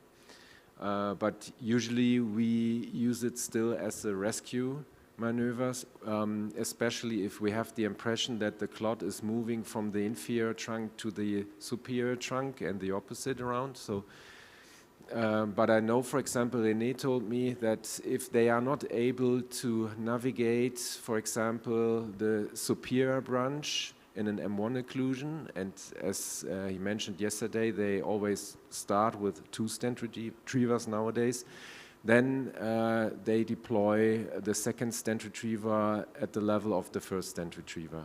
And his,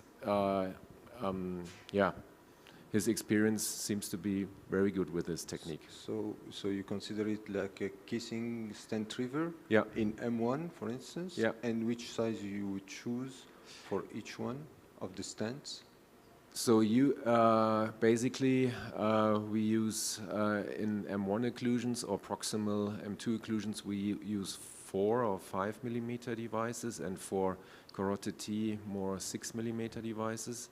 It depends a little bit, but I know that, for example, René uses also a 6 millimeter device in an M2. I use 6 in M1, not M2. Yeah. But in M1 I can use 6. Yeah. But it depends a little bit which kind of device you use. For example, if you use a solitaire with this overlapping design of the mesh, then it's different, I think, compared to, I don't know, an embo trap I use with the same solitaire size. 6. Yeah. Because I know that it can adapt to the diameter Correct. of the artery. Yeah. With a higher radial. Yeah. Quick question to you guys, but before answering that, I want to say I had 2 cases of fractured tip of an aspiration catheter stuck in the M1. One was CAT6 and one was RED 62, and I used 2 stent retrievers of 4 millimeters side by side in the M1, and I was able to pull them. One was a ring of the CAT6, and the other one was an entire fragment of RED 62, and they came out with 2 4 millimeter stent retrievers out of the M1. But I wanted to ask a question on behalf of the audience just to keep everybody awake. Let's say you're at a fellows course and I'm a graduating fellow. For the first 3 attempts, what is your recommendation? Do the same technique for the first 3 attempts? We're talking about bailout, but the first 3 attempts, do you use the same exact technique or when do you change? Let's say you start with aspiration or you start with stent retriever. Your second attempt, do you change your technique? Or in your third attempt, or do you go 3 attempts with the same technique, usually? How do you guys do it? I think it depends if you are able to retrieve parts of the clot or not. So if let's say you are absolutely unsuccessful after if there is attempt nothing 1. inside your aspiration catheter or your stent retriever, definitely you have to change the strategy. If there is some clot inside, I think you can still follow your first strategy, but if it's not the case, then you have to do something different. Thank you.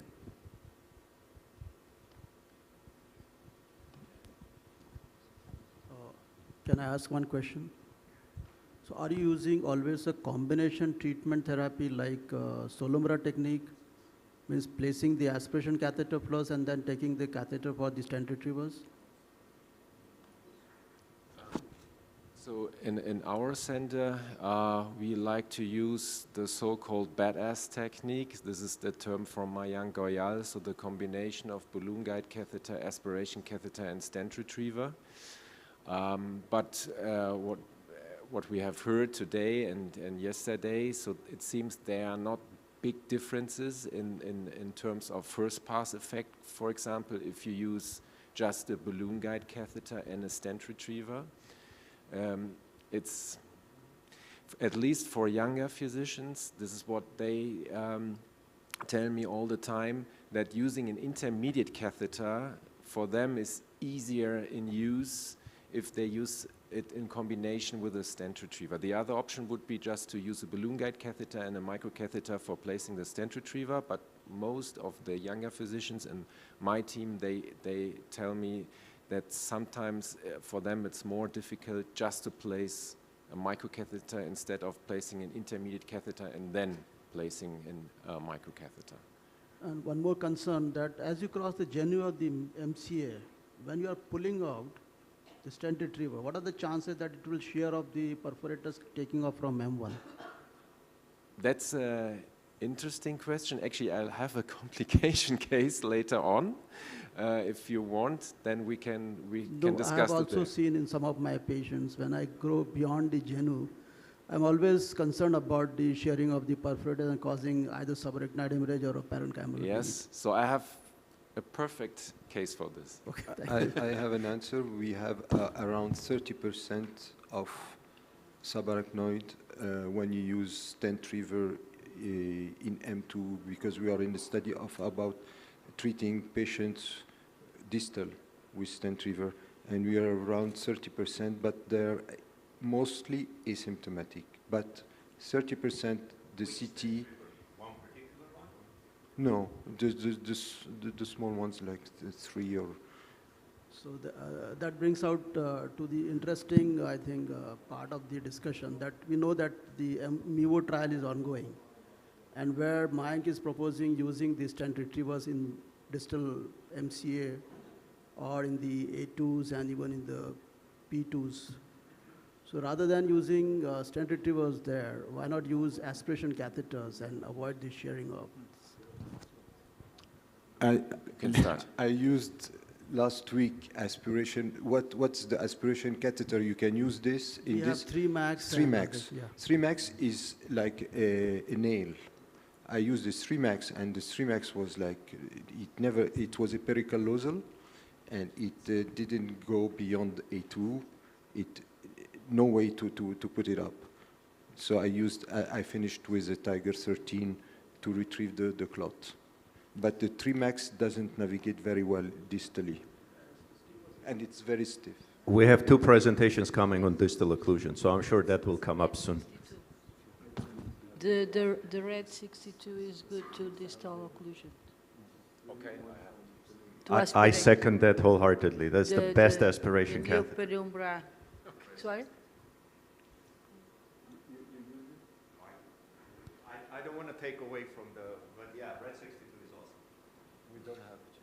You don't have it? I do. I use it all the time. Use? I love it. Yes, the red 62 to aspirate distal occlusions.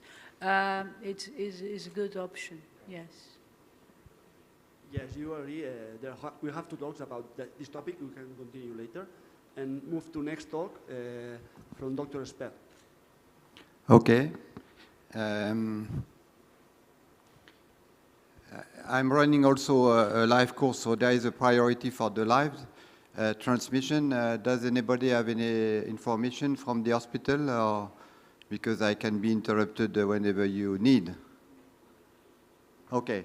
So I'm going to talk about the NEVA device, which is coming from a small American startup company, a small company, but a very interesting device. And we'll be sharing the experience that we have through 2 cases that have been recorded in live condition as those we are presenting during the link meeting.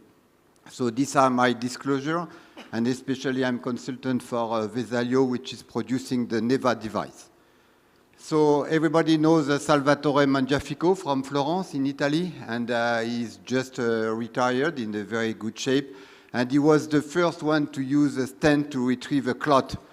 And this is probably in 2008, February 2008, the first time a clot was removed from the brain using a stent, which was, for the story, it was a very bad stent, which was dedicated for aneurysm treatment. At that time, it was named Solo stent. And it was the beginning of the big history that we have now. And we have reached several years after, the year 2015, during which we had all those 5 big studies coming on the market, which is really a breakthrough in our field. It's incredible to have such an experience of revolution that we had in medicine. The problem is that sometimes it doesn't work, and this has been addressed by Jens, very nicely demonstrated. And here you have a patient having this this M1 occlusion on the left side, and as you can see, I cannot point, but there is no hypersignal visible on the T2 star sequence. So this is the situation where we are, and we did a first passage with the stent reaver, the classic technique, balloon guiding catheter and stent reaver. And as you can see, the first passage failed. And then we got the second passage with the distal aspiration. And then the third passage with also a distal aspiration and the stent reaver. Fourth passage, the same failure. So sometimes you recanalize. 5 passages with all the technique and you fail. And it has led to a catastrophic result, as you can see here. So you have a complete failure of those passages of every kind of materials that you have, stent, aspiration, all together. Why? And what to do in case of such a failure? The problem is it an underlying lesion on the vessel, or maybe you have induced a lesion, or is it a difficult clot to remove?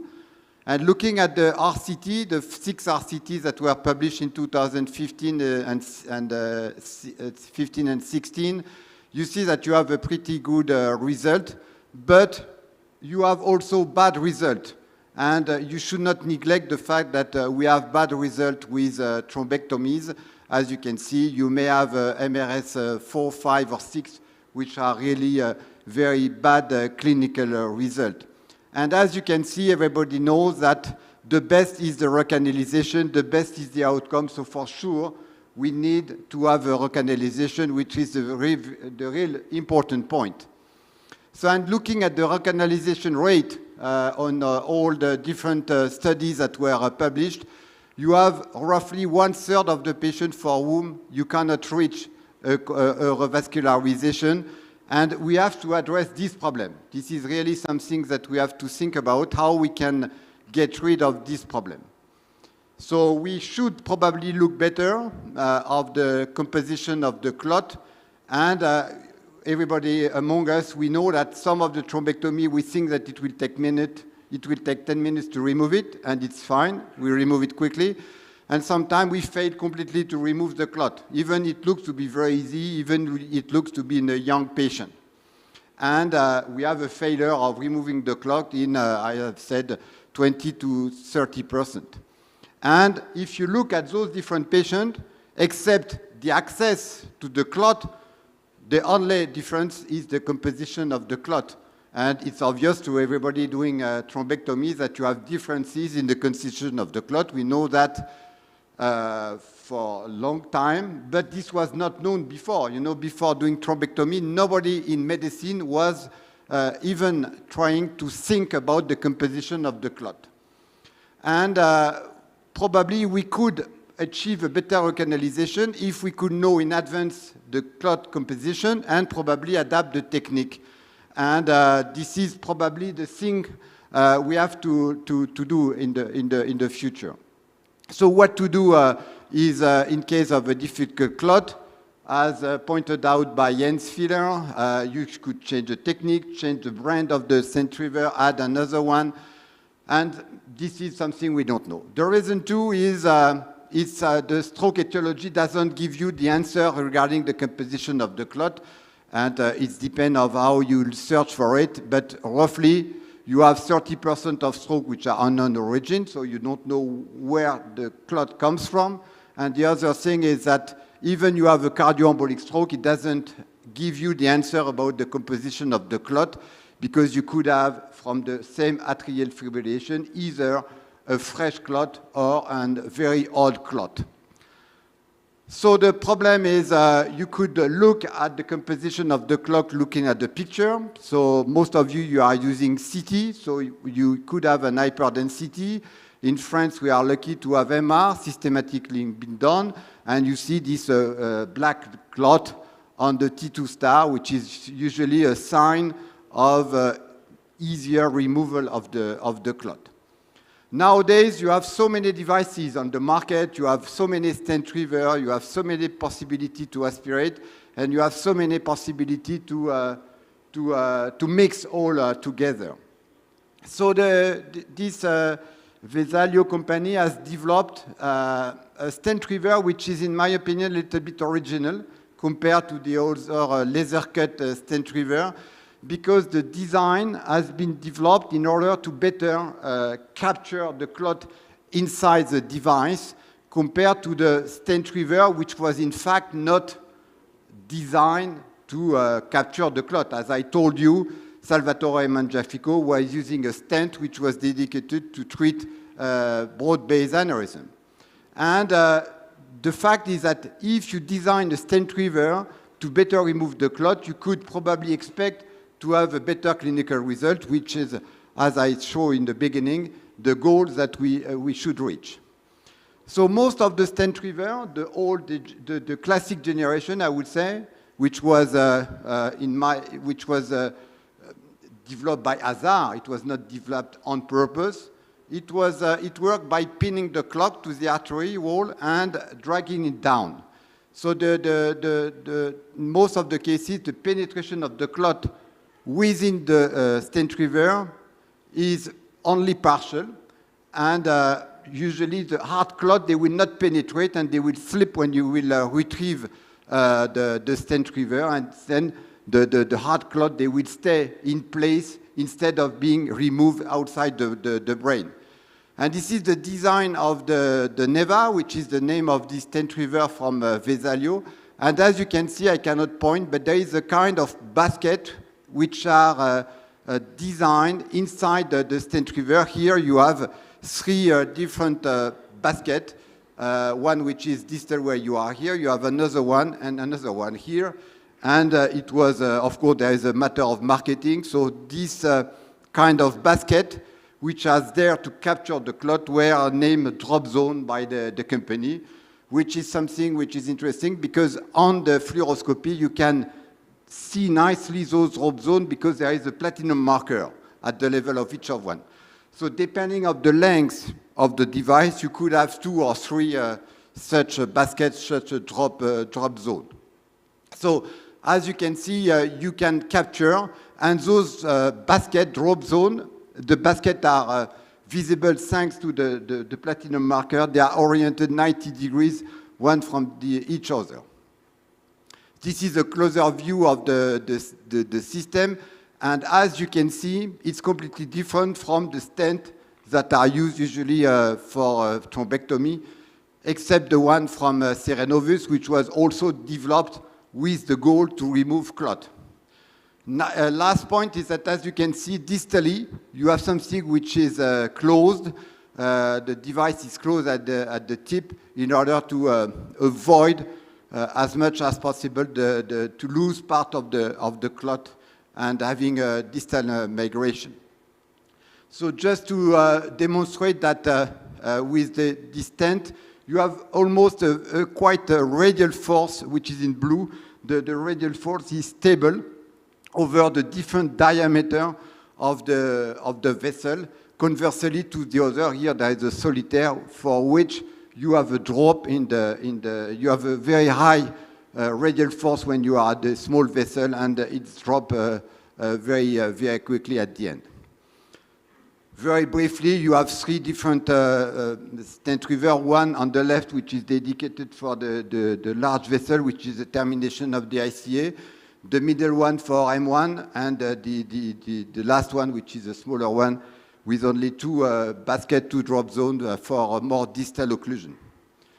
So let's have a look. So we have selected 2 cases, one which is usually a nightmare because you have a complete occlusion of everything, and the second one, which is a distal occlusion. This is a young man, right-handed. He's non-smoker, mild dyslipidemia. He has no past medical history, and he's a driver. 1 week before admission, he got a sudden onset of left-sided hemiparesis. He goes to the emergency in the local hospital, and he decided to leave because he recovered from this neurological deficit. He even didn't look for the doctor. 1 week later, 7 p.m., he was driving, and he had a recurrence of this left-sided hemiparesis with thoracic pain. And the only thing he found to do is to go back home instead of going to the hospital, which is happening very frequently. And this is really, there is a need for the information for the general population. So 7 p.m. will be the time 0 for this stroke story. And 12 hours later, he was admitted on the morning in the emergency room of the local hospital, and he got this angio CT on which you can see that there's not only an intracranial occlusion, but it's associated with the tandem occlusion, with the occlusion at the origin of the ICA on the right side. So this is the map of the region. We are in the city of Paris. This is where we are working in our hospital. This is the local hospital, which is roughly 50 kilometers south of the city of Paris.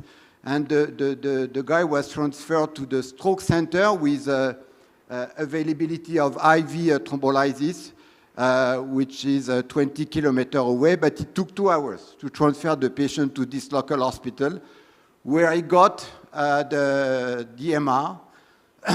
And as you can see, it's now 2 p.m. in the afternoon, so there is a lot of waste of time. And as you can see, there is an occlusion, a recent infarct, which is seen on the DWI. NIH stroke scale is evaluated at 8. The different sequences, you see some slow flow in the flare sequence, and you see also on the SWAN, which is equivalent of the T2 star, more or less, you see the clot which is visible. Of course, the patient didn't receive any fibrinolysis because it was a late scene stroke, and he was transferred from the local stroke center to our hospital. There is a highway, so it's a direct highway. It took half an hour to transfer. The patient, when he arrived at 3 in the afternoon, he was stable, and he got the conscious sedation, groin puncture soon after. So in this thrombectomy, we will be using the classic technique, which is the balloon guiding catheter after reopening of the vessel. And we'll be using the NEVA system, the M1, which is the 4x30, quite a long one. So this is the recording of the procedure. This is in our team, Dr. Miela, who is running the procedure. And we usually like to have a large bore base cam. This is a 9 French long sheath that we are frequently using. And we are now using the 5 French vertebral curve to try to recanalize the origin of the ICA. So now the 5 French vertebral curve, the 4 French, sorry, is inside after the occlusion, distal to the occlusion of the origin. And the first thing usually that we do, and probably most of you do, you deploy the stent reverse. So after inflating the balloon guiding catheter, the carotid wall stent is advanced distal to the occlusion. The balloon guiding catheter is put under aspiration with these 50 cc syringes, and the carotid wall stent is deployed. And then you have a post-deployment angioplasty at the level of the carotid artery. So this is the angiogram after the reopening at the level of the carotid artery, which is pretty fine. And as you can see, there is, of course, an occlusion distally. In fact, there are 2. There is one at the level of M1, and there's another one at the origin of A2 on the right side. So probably this has worsened after the reopening of the carotid artery because the occlusion of the anterior cerebral artery was not existing at the beginning. So there is a navigation of the 21 microcatheter. It's a Rebar 18 navigated over a Synchro 14. As you can see, the patient is under the conscious sedation. You can see here the distal marker of the Rebar 18. The guide wire now is removed. And we will be now using the stent reverse. This is the selective injection to just double check where we are distal to the clot, because it's a little bit stupid, but we are navigating blindly. And this is the insertion of the stent reverse, which is the same as the others. So you see the very small distal tip, as you can see, which is radio opaque. And you will be deploying the stent reverse in the same way as you are using all kind of stent reverse, but you can see that the marker are just there to show you the different drop zone in this stent reverse. So this is the deposition of one of the first drop zone, and here you have 2 drop zones which are all along the clot. So this is the time in the right, and where the time after the deployment. Here you see the different marker of the drop zone. Here you have 2 drop zones, as you can see here, which are nicely placed in the middle of the clot. You can also see part of the mesh of the stent. It's a nice thinner stent, of course. This is the control angiogram while the system is deployed. There is a little bit of better passage within the stent river. And then we'll be removing in a classical way the stent river. This is the inflation of the cello, which is connected to the system of the aspirating syringes. They are put under aspiration. So here the microcatheter was not removed. It could have been removed, and by pulling on the system, you re-enter within the balloon guiding catheter. You see the first drop zone now, which is coming inside the balloon guiding catheter.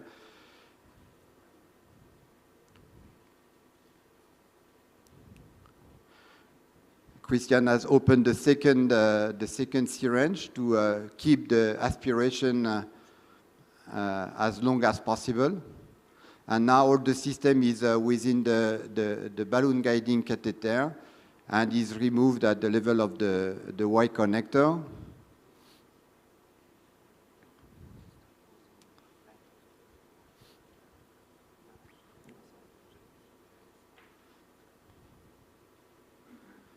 So the fishing was pretty good. You see the clot which is inside the drop zone as it could be expected.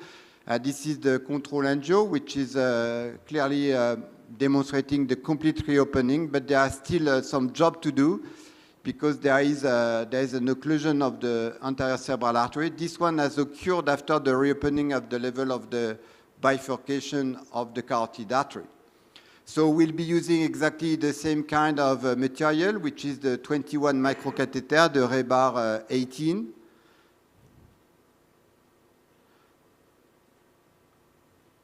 Here is the Synchro 14. The rebar has been navigated, and you introduce again the same strength river. You recognize the distal end of the system. And you can also see, unfortunately, I cannot point the marker, which are depicting the location of the 2 drop zones in this case. It is deployed. Of course, you give some push to the system to better apply the stent river to open it as nicely as possible. Here are the drop zones, which are obvious. Here we are. After waiting 5 minutes, then the Vesalio, the Neva is removed. We have been using the same. It's a 4 millimeter even in the anterior cerebral artery. And it's brought back through the guiding catheter. And again, you have here a huge clot, a dark clot, which was something which was coming from the ICA during the reopening of the vessel. And as you can see, there was all of the clot were inside the drop zone. So here the thrombectomy was efficient in 2 different parts in 2 different vessels. And just to remind you, this is the first step of the procedure, which is a reopening of the complete occlusion of the origin of the carotid artery. The patient was stented. He was given 500 milligrams of IV aspirin. And this is the TT3 in the brain on both vessels, on the MCA and the anterior cerebral artery. This is the post-op expressity, which is systematically performed after each procedure. This is 4 hours later, which is performed to decide whether or not to introduce the ticagrelor because the patient has been stented. And this is the evolution of the clinical presentation. The patient was NIH 0 the day after the treatment. This is the 9 months follow-up CT. And as you can see, the result is pretty good. Coming back, we have some clinical data regarding the NEVA, and here it's an interesting work, which is a little bold. It is from 2018. It's an in vitro study comparing different kind of clots, soft, hard, or harder clot. And as you can see, you can reach a first pass TK3 in quite an important amount of situation, even with an ultra hard clot. And if you look at the TK2B3, which was the old denomination, you even can reach such a result in almost 100% of the case, with an average of passes which is less than 2. You have also these different in vitro results. This is a paper from Paolo Macchi in Geneva, and he has tried different removal of clot with different stent trigger, and he failed to remove those thrombi. And it was possible to remove with the NEVA, and at each time the clot was trapped within the drop zone. And finally, this is a paper from Marc Ribot in Barcelona, and he was looking at the real life, the thrombectomy in his center, and as you can see, he was able to reach 47% of TK2C3, which is the gold standard nowadays, after a first pass. Final recanalization was obtained in 63% of the case, with an average of passes of 1.7. To complete, this is all the different study which was published on this device, and as you can see, there are 5 different studies which were all finding the same possibility of removing the clot using the first passage. Is it okay to continue, or they are already in the hospital? We can continue now, because I have just a short case. No feedback. Okay, we continue. This is the case number 2. This is a 77-year-old man with a mixed cardiopathy, high blood pressure. He smoked, but he stopped in 2015 because this was the year of the publication of the stroke studies. He is having an alcoholic liver disease. He's a French guy. He has a chronic renal insufficiency, and he holds a pacemaker. At 3 in the afternoon, he got a brutal onset of left hemiplegia with a speech disorder. So this is the time 0. And the patient was transferred from his home to our center. He got a CT because, as mentioned, he has a pacemaker. And as you can see, there is an occlusion which is visible on the CTA. It's a pretty distal occlusion. It's at the origin of M2. Despite that, there is nothing special on the CT. He received IV fibrinolysis, and the NIH stroke scale is evaluated at 18, and we are now 2 hours and 15 minutes after the stroke onset. He got a conscious sedation, and immediately the procedure has started. So here again, we have used the same classical technique, which is balloon guiding catheter with stent river, and we have been using the same NEVA, the 4x, but it's a shorter one, the 4x22. But as you can see, we have the tendency to have to use large stent river even for distal location. So this is the procedure which has been recorded. So we have Gilles Daskarov and Jonathan Cortez who are doing during the afternoon this thrombectomy. So they struggle a little bit to place the long sheath, if I'm able to say it. So this is the long sheath. It's an 8 French. The balloon guiding catheter is a flow gate 8 French. So everything is at the level of the origin of the carotid artery, as you can see here. The injection is done, and as you can see here, you have this distal occlusion, which was also seen on the CT angio. So this is a view which is centered at the level of the brain. So this is the goal of the thrombectomy, and they will be, of course, using a 21 microcatheter because they are using a NEVA 4 in diameter. And you can see here the navigation of the Phenom 21 over a Synchro 14. I always say that the thrombectomies are not difficult, but you need to be trained just because you have to determine where is the clot. If you are a cardiologist and you are not trained to this technique, it's impossible for you to see where is the location of the occlusion. So we are used to reach this kind of distal location. So the patient is slightly moving, which is, in my opinion, difficult to manage such a distal thrombectomy with a patient not under general anesthesia, but it's difficult to have general anesthesia in our hospital. So as you can see, the phenom 21 is just at the origin of the proximal part of the clot, just at the origin of the occluded branch. And Jonathan will be crossing the clot. It's painful, as everybody knows. It's painful to cross the clot, but also when you cross the carotid siphon. So this is as you can see, it's a little bit hard to cross the clot. The wire is now removed, and they will be introducing the NEVA. It's, as I said, it's a NEVA with two drop zone, 4 in diameter, a little bit shorter. And it's come exactly with the same presentation. You have the distal tip, which is perfectly visible, and you have those platinum markers, which help you to nicely position your stent retriever depending on where you think is your clot.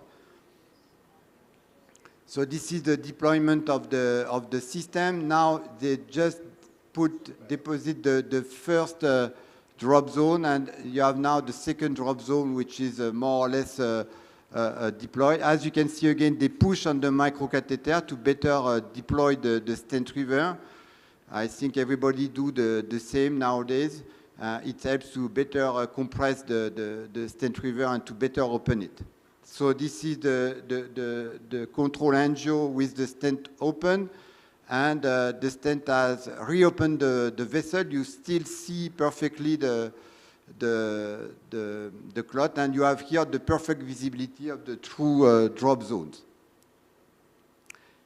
Now comes the time to remove it, so we have to inflate the balloon guiding catheter. We just let the anesthetist know that we'll be pulling on that just to increase the drug, the painkiller drug.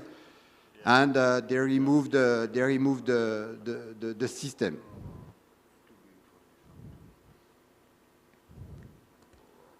So this is the system which is coming outside, removing the Y connector to avoid having any fault. You have to clean everything. There is a new line coming. And as you can see, the clot is intricated into the drop zone inside the stent retriever, and you have a reperfusion of the branch which was occluded. So that's a good demonstration of the possibility of the system, and this is the neurological assessment of this patient. After the end of the procedure, there was a weakness, and he has recovered. I'm sorry, it's a man, and just the evaluation of the left leg, which is now back. I remind you that the NIH was pretty severe for this distal occlusion. So this is just to remind you the drop zone, which are nicely seen here, and the reopening of the vessel, the stent retriever when it has been removed, and the patient was recognized 3 hours of the stroke onset. This is the post-op expertity, which is done, and this is 1 day after and 2 days after. It's a little bit of blood here, and the patient went back to normal. He recovered completely when he was discharged. Just to finish on the NEVA, I don't know where they are, but there is a promising product, which is this one, on which there is a distal filter which aim is to avoid having migration of clot. So this will be available soon. Just to finish, this device is quite interesting. In my department, the physicians, they like it because they think that they are very efficient to remove the clot, probably more than the other. it's hard to say. I don't know how we could prove the efficiency of that, or it's impossible to run a randomized study, but the clinical feeling of the physician in the team is very good. Thank you very much.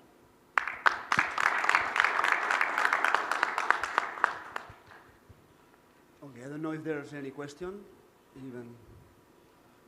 Okay, we will move forward because our time, we are beyond schedule. So next talk, not live case, no? Okay, so we will proceed. Next talk will be about, we will do Dr. Grigorian. He will talk about distal occlusion. And following his talk, Dr. Marcus will do his talk because it's about the same topic. So we'll leave the discussion after the two talks. Thank you. Thank you very much. So I'm going to change the gears a little bit because Marcus and I had inadvertently the same topic. I'm going to start with another topic of large core, which is also a very important topic. Then I'm going to pave the road to distal occlusions. I'm not going to mention any data. I'm just going to show cases. And then Marcus can take over, and I think it will be better that way, and it will be a little bit of a debate. I just gave this presentation. The reason I didn't even want to do this presentation, because I never give the same presentation twice. I don't like it, but I just gave it at the Society of Vascular and Interventional Neurology. But it's a very important topic, stroke, thrombectomy in large core, especially for me being a neurologist. My only disclosure is, guys, I know many of you are radiologists. I apologize in advance. I don't have Siemens Artis Icono. I don't have Philips Azurion. I come from a developing country of United States. I work on a crappy Toshiba. My pictures are going to be ugly. I'm sorry about that. So when we talk about, large core, I always remember this quote from Game of Thrones, if you watched, because to me there is an association with something that is dead on a scan, but we're trying to prove that it's not dead and it will never die. In randomized stroke trials in general, positive outcome is always mentioned by MRS, but life is not a randomized trial unless God is running one and we don't know about it. Is there a universal criteria of positive outcome for every single elbow patient? Let's take two patients, similar age women. They both wake up strokes. They both have similar NIH. They both have right-sided MCA occlusion. This is the CT scan of one, and this is a CT scan of the other. And if I poll you right now, I don't want to waste time on that, many of you will probably say that you're only going to treat one of them, just based on this, okay? Let's say, and are you going to treat both? Are you going to treat neither? I also will show you the CT perfusion of one and CT perfusion of the other. And at least when I asked this question at SVIN, 95% of people said that they are going to treat, I'm going to go back, excuse me. They're going to treat the good aspects, which is the lady on the left, and not treat the one on the right. But I am different. I like to treat virtually everybody because I learned that there is nothing to lose by doing thrombectomy, especially in a young person. And my goal, when I was in first year after training, my goal was to get the best outcome for everybody. Now, my goal is sometimes just to freeze the core or to save a young person from a hemicraniectomy. So I treated both, and it's just a routine thrombectomy and such. But these are the 14-day scans of both. Neither of them required a craniotomy. They both achieved a 90-day MRS of 3, but patient and family of one patient are very happy that that happened, and the other family is absolutely devastated and upset with me. Or you never told us that this is how it's going to be. She's depressed, she's very apathetic, she thinks of committing suicide. Why did you even do this? This is horrible. So we have to, the reason I'm showing you that when you decide on a thrombectomy with a large core, you always have to distinguish between what is a good outcome and what is a treatment effect. And you need to individualize them for every single patient and for every single family and set realistic expectations, which is probably something I didn't do well with in case of one family, and that's why they were upset. And MRS is not a measure of societal happiness. We always have, this is merely a clinical landmark that we use, or a metric for clinical trials. You can measure MRS because Raul Noguera has this great slide of Stephen Hawking, who has a baseline of MRS of 5, and yet it's a fully functional He used to be a fully functional gentleman. Why am I talking about all this? Because this year in New England Journal of Medicine, there was this famous publication, Rescue Limit Japan, which was the clinical trial that first time demonstrated benefit in aspects of 3 to 5.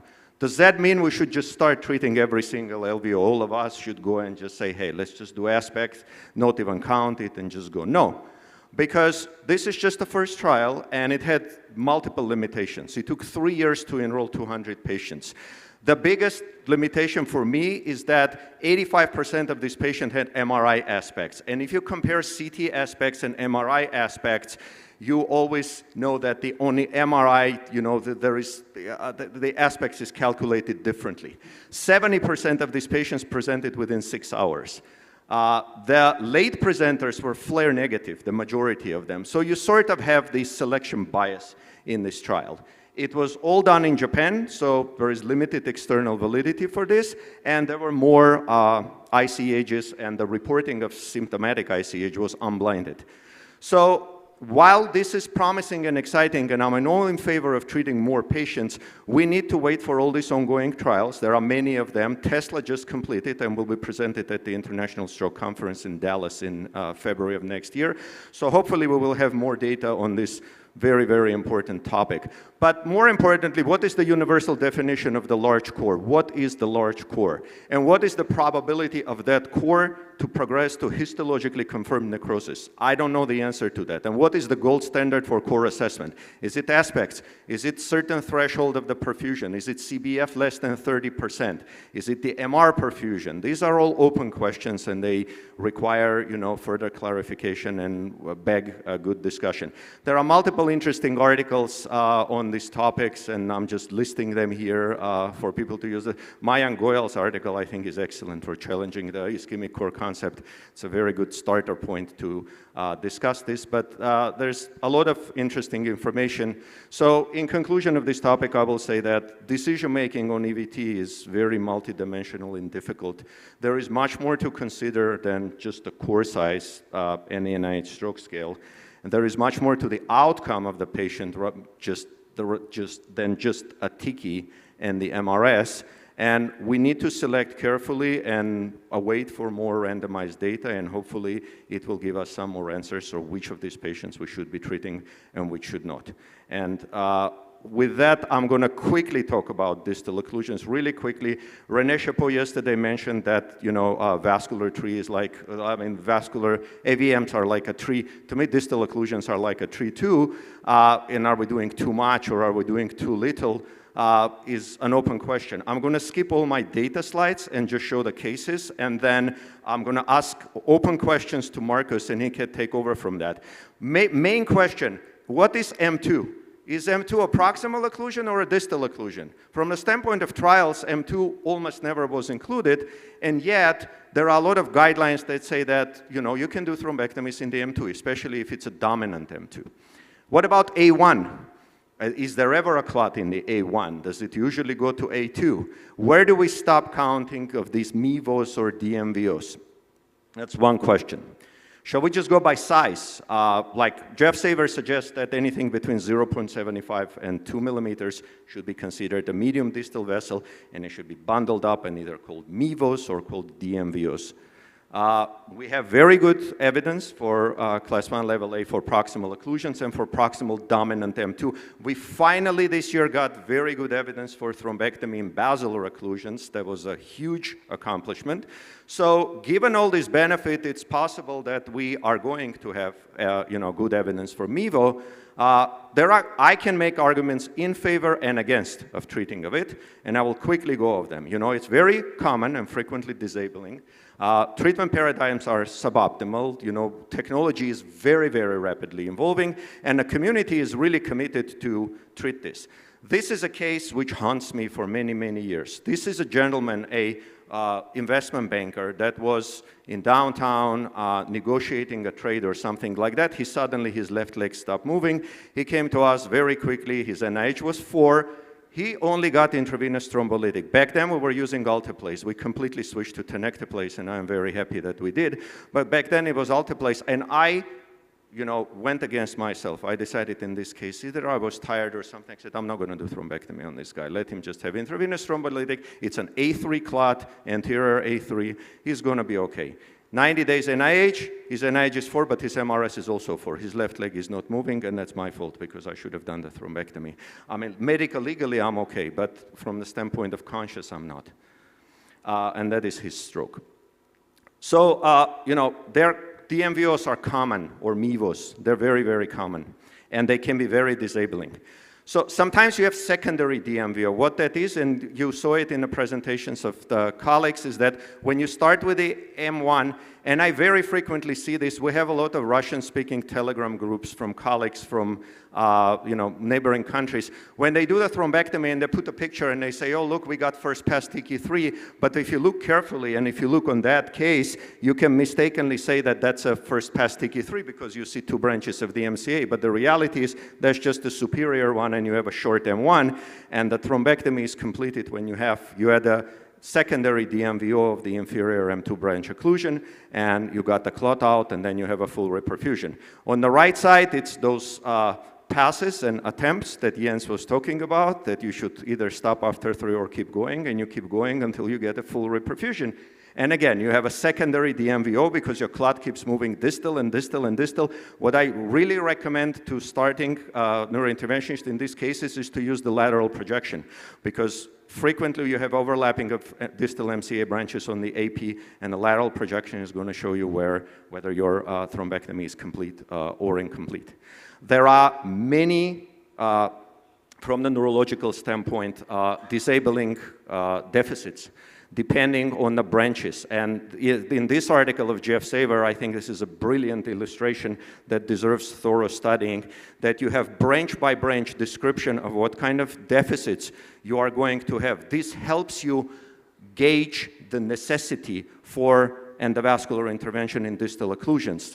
Is it worth pursuing it? What am I going to get? What kind of deficit? Are people going to be disinhibited and have, you know, a bulic, or is it going to be just a little bit of visual field deficit? So I'm going to skip all this because these are the trials, and I'm sure Marcus will probably comment on that. I just want to show you a couple of other things. We just talked about the devices. There are people who use microcatheters and aspirate through microcatheters in the distal occlusions. There are several recent publications, including this one. They put an 027 microcatheter and they just aspirate through it. So there is a whole spectrum of devices. We have a line of, we talked about RED 62, and I'll show you a case that's my favorite distal aspiration catheter. Imperative Care, I don't know if the company is available in Europe. They have an entire line. They have these bevel tip aspiration catheters, 35, 45, 55, pick and choose. And they do a very good job of aspiration. And of course, there are a lot of small stent retrievers. So this is a typical, and they call it snake technique. I really don't like that. Is there a way to play that video? So this is a case where you have this proximal tortuosity in a common carotid artery, which makes it very, very difficult. But despite that, and despite that sharp ophthalmic curve, I don't know if I can play it. There we go. Look what RED 62 is doing in this very distal occlusion. It goes directly to the clot. There is no microcatheter, there is no microwire, just crappy Toshiba images. But it goes directly there, and you do get a reperfusion very, you know, regularly and easily. This, sometimes you have to be very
Okay, we should maybe continue. Marcus, you agree? And Yes? he Okay, stops us? okay, can I get my slides, please? So thank you very much, Michael, for this great talk. So you covered a lot, and therefore I can skip a lot of my slides too, just for the sake of time, but it would be nice to get my slides. Okay, so this is what we discussed before, so I can skip this slide, but I wanted to show you this slide. So this is very important to know that a MEVO is a combination, of course, of an anatomical occlusion, and here you see all the different locations which were discussed before, but also it's a combination with a deficit. So usually a deficit of an NIH of more than 5, or if the patient has a disabling deficit, which can be less than 5 in NIH stroke scale, for example, if the patient has an aphasia. So that's very important to know and to keep in mind when we talk about MEVOs. So this is probably, and I think you have shown this as well, this is probably one of the most important slides I like to show you. So here you see, unfortunately it's difficult to read for you, but, and even for me as well. Here you see the clinical course of MEVOs under best medical treatment, so when the patients receive IV lysis as well. So the majority of patients in this registry, they had proximal or distal M2 occlusions, and if you look to the NIH stroke scale, usually it's less than 10, which is of course different to patients who have a large vessel occlusion. But, and this is on the other hand, only 50% of these patients under best medical treatment have an excellent outcome afterwards, so meaning MRS 0 to 1. So there's definitely room for an improvement. It's clear that patients who had an IV lysis and who had a recanalization, that these patients have a better outcome than patients who had no recanalization.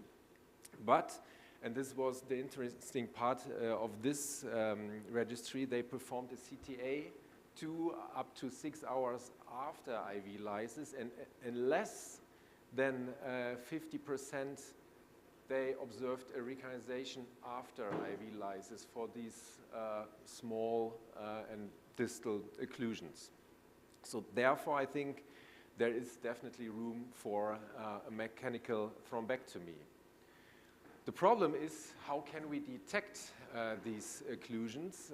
Because if you only perform CT and CTA, sometimes it's very easy to oversee these distal occlusions. So therefore, I think there is definitely room for using CT perfusion, where you immediately see if there is a distal occlusion. And here you see our standard of practice for Heidelberg.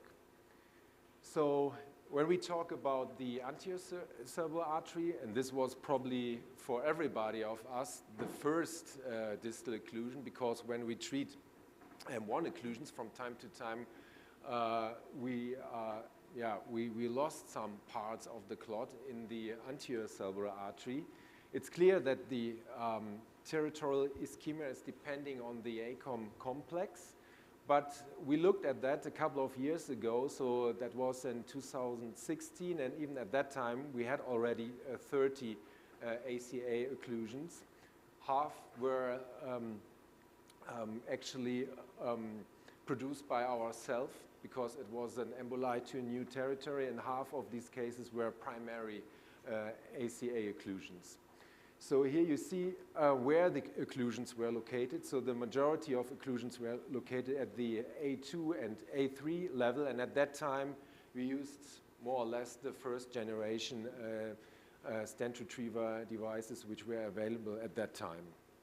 Hard to see, but in the cases where we were able to navigate the occlusion, we observed actually a quite high rate of recanalization of more than 80%, and the rate for complications like dissection, perforation, or bleeding was quite low in these patients. So here you see in case example, this was a patient with a primary ACA occlusion. You see that the patient was quite old, 83 years old with an NIH of 8. And sorry. So here you see that the occlusion is located at the A4 segment. So we navigated, and as we discussed before, we used the combination of balloon guide catheter, intermediate catheter, and a microcatheter. And here we used the solitaire 3x20 with an headway duo, which is compatible. The friction is a little bit higher, but I like to use the headway duo for the distal occlusions because of the softness and of the additional length of the microcatheter compared to the standard 017 microcatheters. And after one pass, we were able to open up the vessel. The most important, or from a technical standpoint, occlusions are actually the M2, M3, M4 occlusions.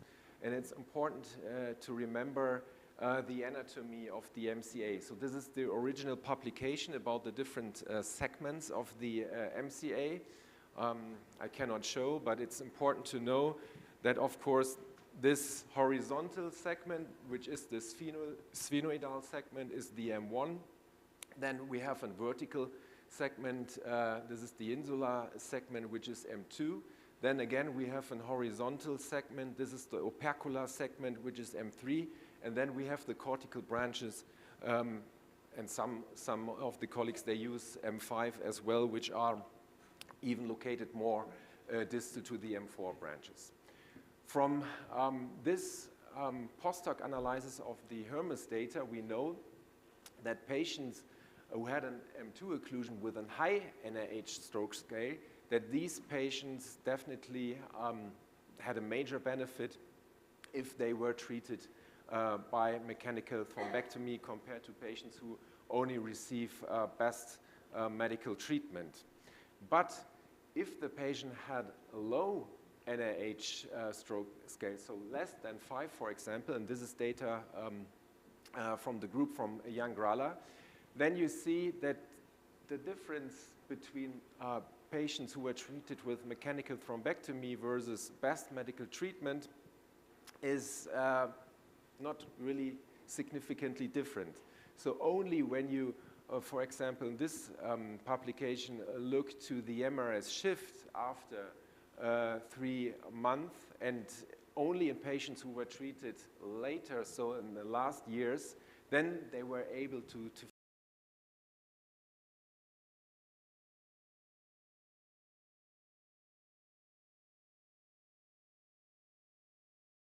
stroke scale have a significant benefit after mechanical thrombectomy. And this is what you have seen before, so I skip this slide. So there are some, I think, important technical aspects to know.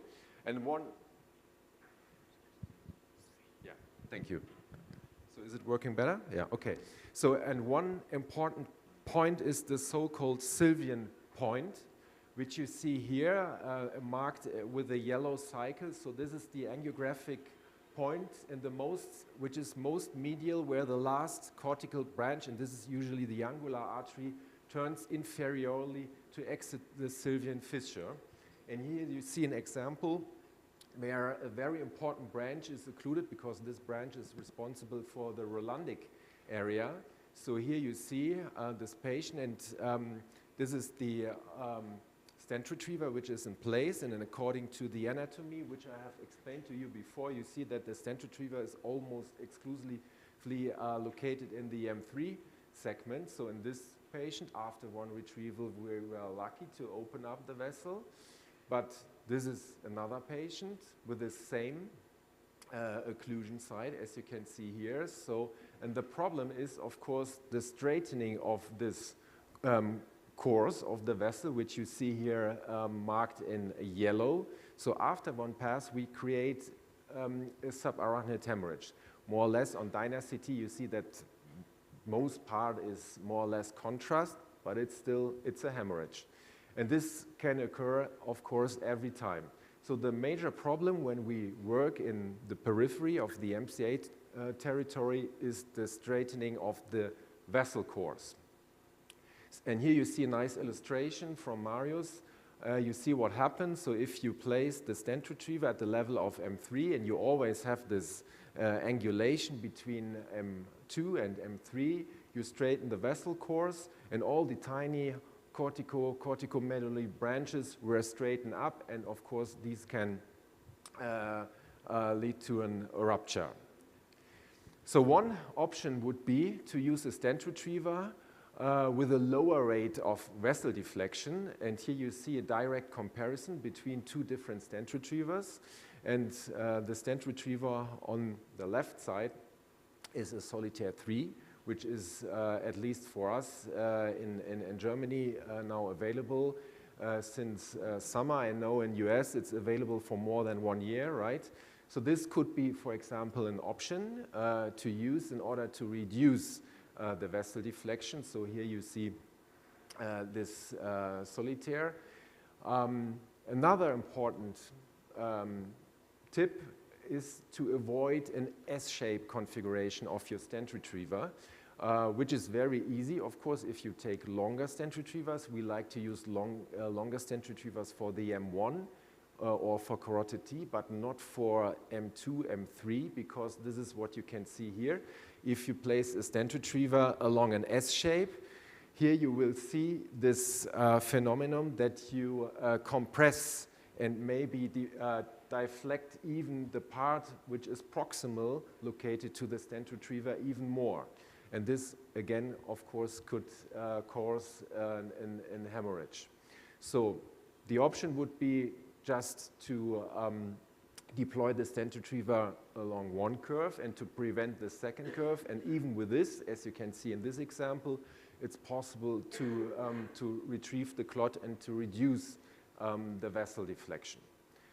Another option would be to use the Tiger 13. I think most of you know this stent retriever, because here you have the option to inflate and to deflate the stent retriever, meaning if you retrieve the stent retriever before you reduce the radial force, and therefore you can reduce the vessel deflection. So here you see in case example, this is a patient with an M2 occlusion. First, we used a regular stent retriever combined with aspiration, but still we were not really successful, so therefore we used aspiration. It was possible to open up one M2 branch, as you can see here. So the aspiration catheter was already located in the midsection of M2. But again, if you look on the lateral view, you still see that there are some branches missing, especially the branches responsible for the urolundic area, as you can see here. So therefore, I think this is time for the Tiger Mini, because again, now when we look to the anatomy, we see this is M2, M3, M4. So now we are on the cortical level for this occlusion. And therefore, we like, in this specific situations, we like to use the Tiger Mini M3. So after one pass, we were open up it was possible to open up this branch, but there was another branch occluded, the temporo-occipital artery, as you can see here. So we tried only once. After one pass, it was still occluded, but we decided to stop because we thought this branch is probably not so important for the patient as the other one, and the patient at least recovered to an NIH of 4 at discharge. Why should we use an intermediate catheter? And this is a slide which was given to me from Raul, because we like to reduce the phenomenon of vessel deflection. And at least according to this data, it's possible if you place an intermediate catheter at the level of M1, M2, or maybe M2, M3 as well. This is what I discussed on the last slides. You can reduce this phenomenon of vessel deflection, and therefore you can, the rate of subarachnoid hemorrhage might be lower compared to the situation if you don't use it. So here's an example for this. We have now an occlusion located at the distal M2, M3, so at the level right here. So again, we use the combination technique, and for the reduction of the vessel deflection, we placed the 5 French intermediate catheter. It's a Sophia, very distal, so it's located in the distal M2, just to reduce the vessel deflection.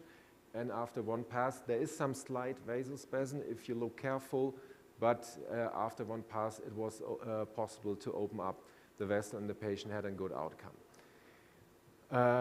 Another option, or the last option I like to discuss with you, is the so-called mini pinning technique, meaning that you use a second intermediate catheter, so a smaller one, so usually a 3 French intermediate catheter, which is placed at the level of M2, M3, like you see here in this, on these nice illustrations, in order to reduce the vessel deflection.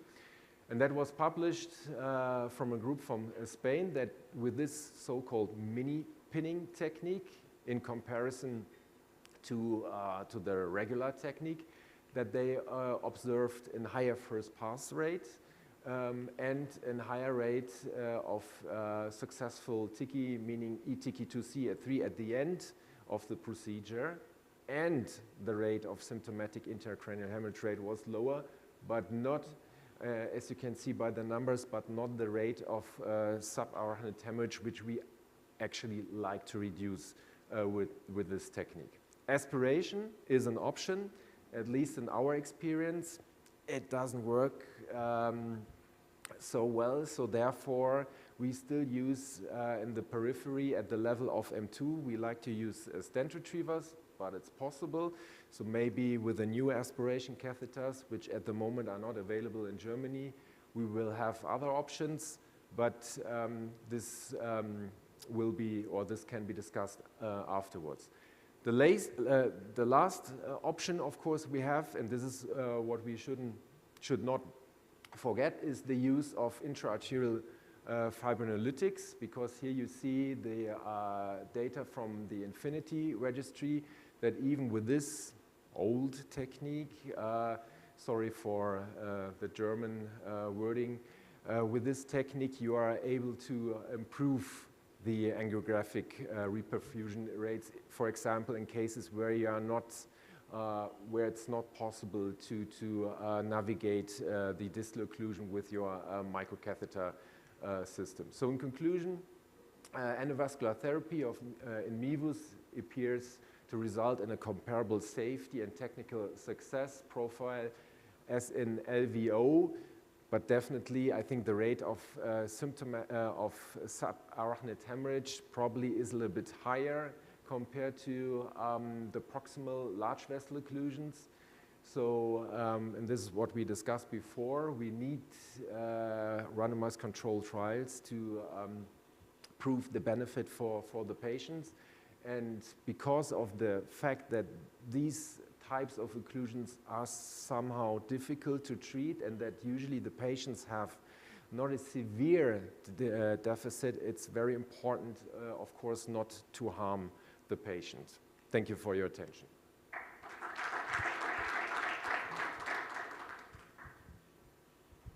Any questions, discussion, okay, or thank you. I think comments? Before moving to the live case, if there's any question for Marcus or Dr. Grigorian, or comments?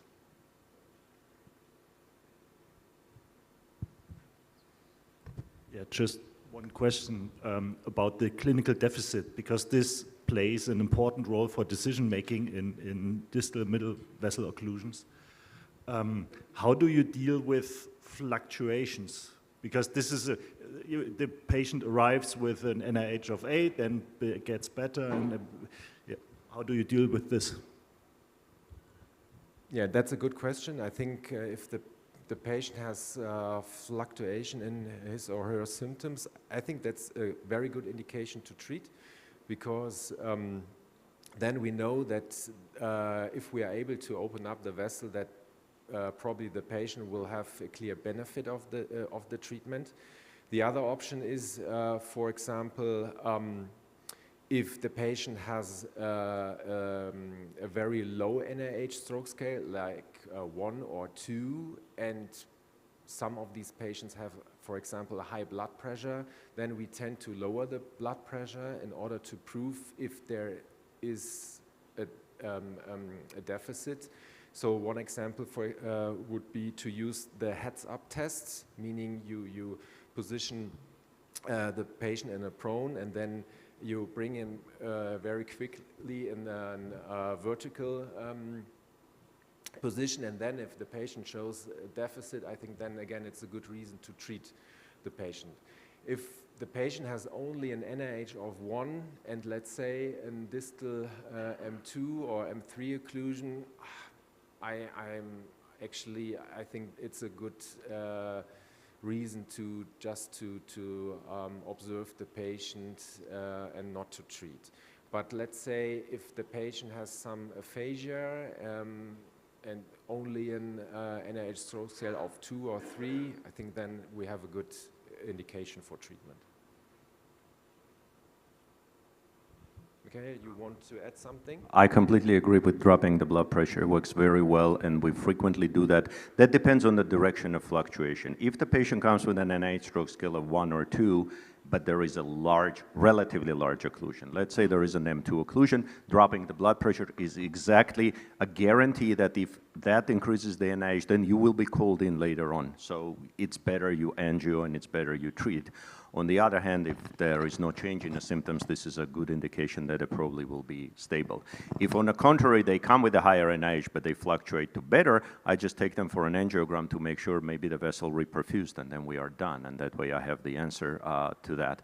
But I agree that, you know, dropping the blood pressure is one way of dealing with this, and also knowing the functional anatomy. I mean, anterior left M2 deficit is not the same as the posterior right M2 deficit. So knowledge of functional neuroanatomy and what each branch represents and supplies helps tremendously in terms of decision making, so that you can predict the deficit afterwards.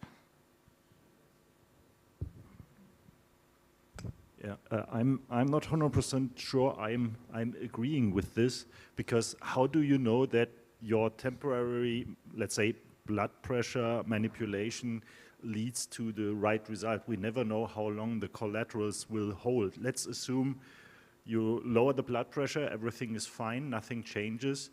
There is still the option that this brain will die, so the infarct will enlarge.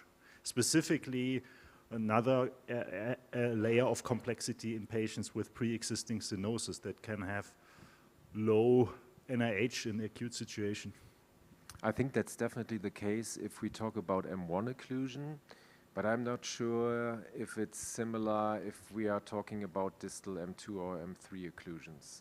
So I think here the data is much more limited in a way that it's still unclear if we should treat these patients or not. For M1, yes, even if the patient has a very low NIH stroke scale, we know that there is a high chance that if the patient has more severe symptoms later, that then the patients will have probably a higher risk for worse outcome. Exactly. Yeah.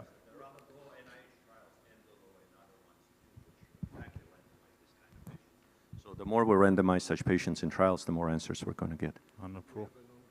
Randomization study Mm-hmm. for distal M2, Mm-hmm. and the preliminary results are not that good. Discount. Are the M2s included in that or no? Yes, yes, it's M2. So there was recently a publication in which M2s were not included, and if you take all distal occlusions together, the results were not impressive. But if you take ACAs separately and if you take PCAs separately, then they are. So that's why the question is, how should we categorize distal occlusions? What should and should not be? Ours is M2. I understand. So Yeah, there is a lot of... we need more data, definitely. The outcome is not that good. No, not yet. It's ongoing. But the preliminary results, I mean, the cases we've done till now. Is it randomized versus intravenous thrombolysis or everything? Yes. Both yes and versus intravenous thrombolysis. Okay. Yeah. So just the same question to you, Marcus and Mikhail. See, you said that drop the blood pressure. How do you do that? Over how long a time? And this patient that we are talking about are in good clinical grades. So you actually write in your orders that you drop it because it's a distal occlusion. I'm not sure. I mean, whatever. No, what Marcus described is exactly how we do. We sit the patient up. It happens in the emergency department, so it's not like we're somewhere on a remote floor and there's danger. We do it right there in the emergency department, and if the drop in blood pressure immediately results in neurological worsening, then that's a very good indication, in my opinion, that this patient is going to be worsening afterwards on the floor, and it's best to just take them for reperfusion right now, in my opinion.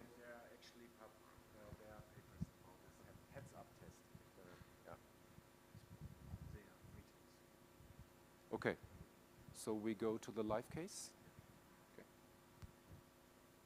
Yes, we go to live case. So, Minzirk, I don't know if you hear us. It doesn't look like. Голос можно будет подключить? Женя? Hello, we hear you. Hello? Hello? Hello? Hello, Жень? We are Женя, hearing можно you. подключить? Are you hear me? Yes. Can you hear me? Yes? Okay. We had a patient. Так, Бахат. Данный ладно, перебивать чушь. Но, başka пациент данный ладно. Бахатны сморолу. Данный ладно, перебивать чушь. Ен дұрыс қой. Данный ладно айтсаңыз.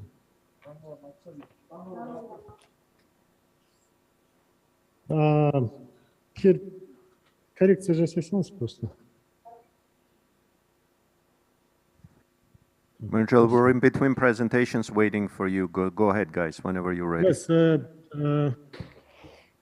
thank you for giving the opportunity to continue the live cases. This is a 18 years old young girl. She's after parenchymal bleeding, and she already has in parietal lobe post-hemorrhagic cyst, and it's behind the AVM, and on MR it was AVM found, and we did consultation on Wednesday, and relatives asked me if it's possible to treat her. We did DSA, and on DSA we saw there is a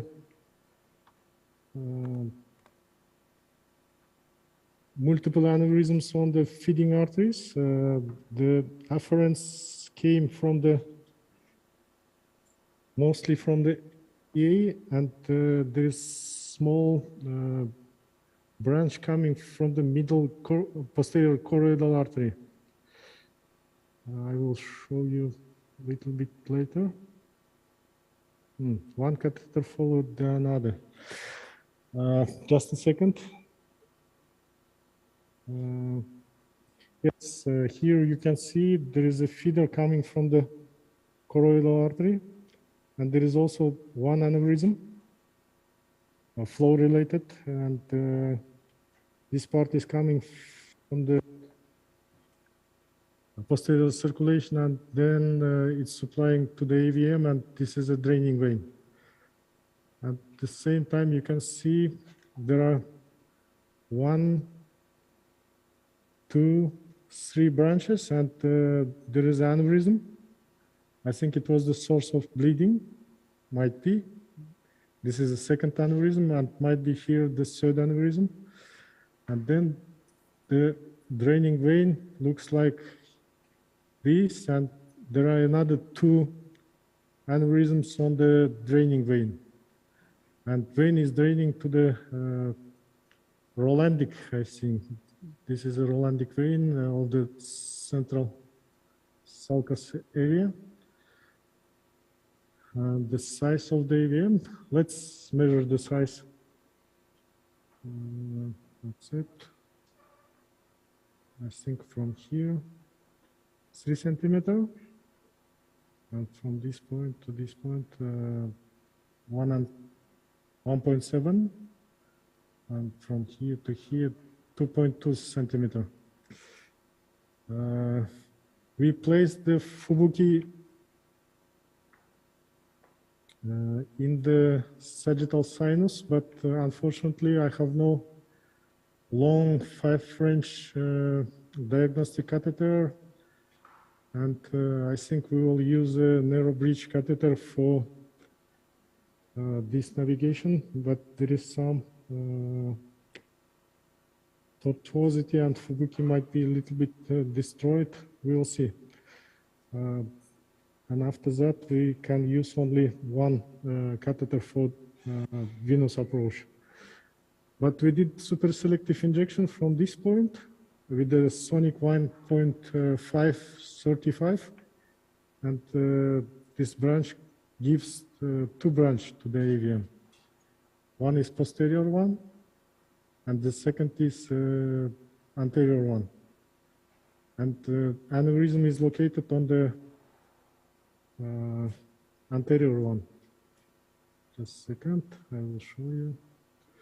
This is the aneurysm coming from the feeding branch, and I think we can go a little bit distally with the sonic. And at this time, I put the second sonic is 1.225 because at the beginning of this artery, it's quite tortuous, and then it's okay. And at the same time, the first sonic was here. When I pushed the second sonic, the first sonic just followed the second. Now we will continue the case. Do you have any questions? The plan is combine arterial and the venous approach, but for the venous approach, there are 2 points making some pain. It's this U-turn on sagittal sinus and cortical vein junction, and the second pain could be this venous aneurysm.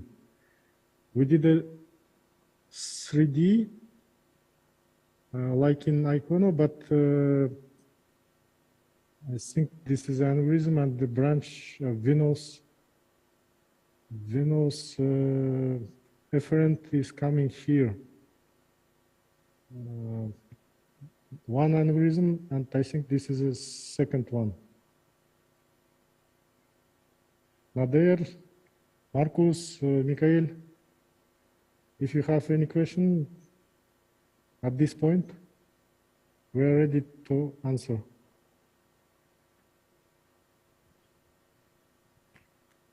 No question. Good luck.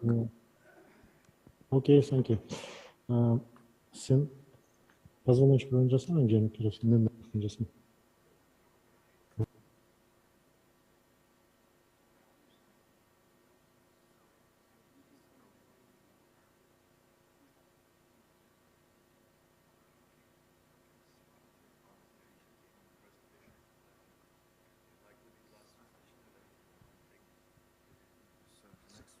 Okay, so Minzil, if you agree, we'll keep you, please, tell. Yes, you can keep me on the second screen and continue the presentation. So, coffee break. Yes, please enjoy. Minzil, one request regarding this case. Can you later show the original CT, if at all possible, where the hemorrhage was and what the pattern of the hemorrhage was? I'm just curious. Later, not now. Just a second. Where she bled. And the size of the bleeding and everything. I hope I can show you. How long ago was the hemorrhage? It was in childhood. Okay, so it's not recent, the hemorrhage. Not it recent. didn't just happen. Okay, never mind. This is just back from the AVM site, and a little bit later we will show you the MR images also. I tried to show on 3D, but it's not possible. Okay. No problem, we can do it later. So, if you agree, we will continue in presentations, and you can stop Yes, us yes, anytime. I agree. Okay. Yes, I agree. Thank you. So, next presentation Thank you. will be from Dr. Sakian.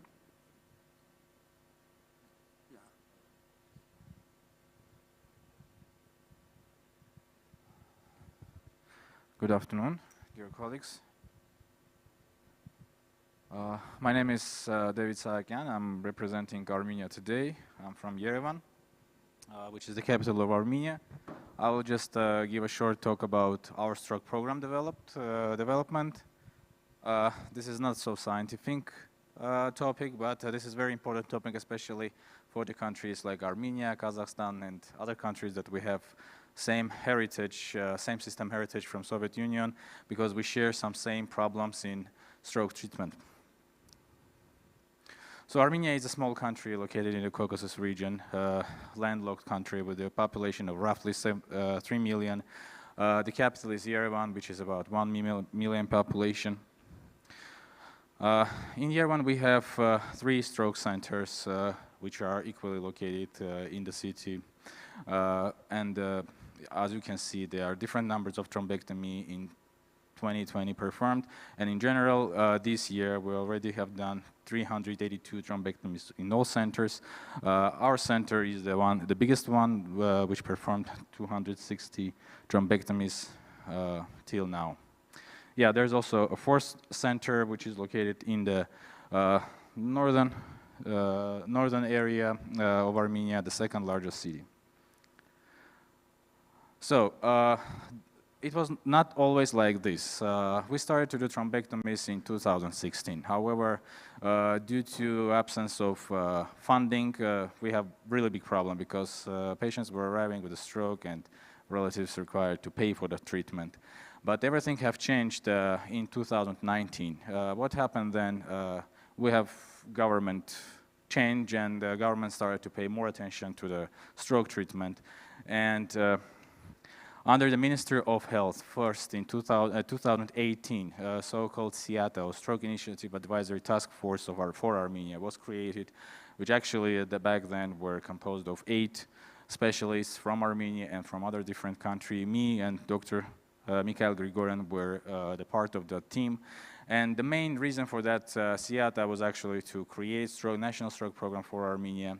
And this was completely volunteer program. And so we had specialists from Armenia, Canada, France, and USA. In 2019, when the stroke program is actually started, that was transferred to the Stroke Council of Ministry of Health. The main reason of which was actually to evaluate stroke program and to improve stroke program. And the number of members were gradually increased. Now we have more than 20 members in the Stroke Council. So,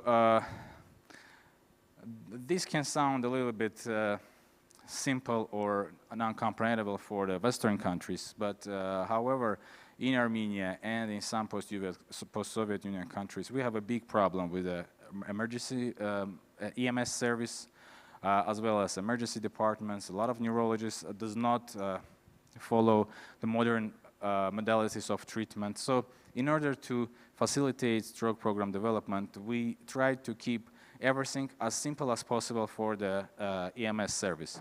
So we basically said, if you see fast, just call to the stroke neurologist in a dedicated stroke center and talk to them.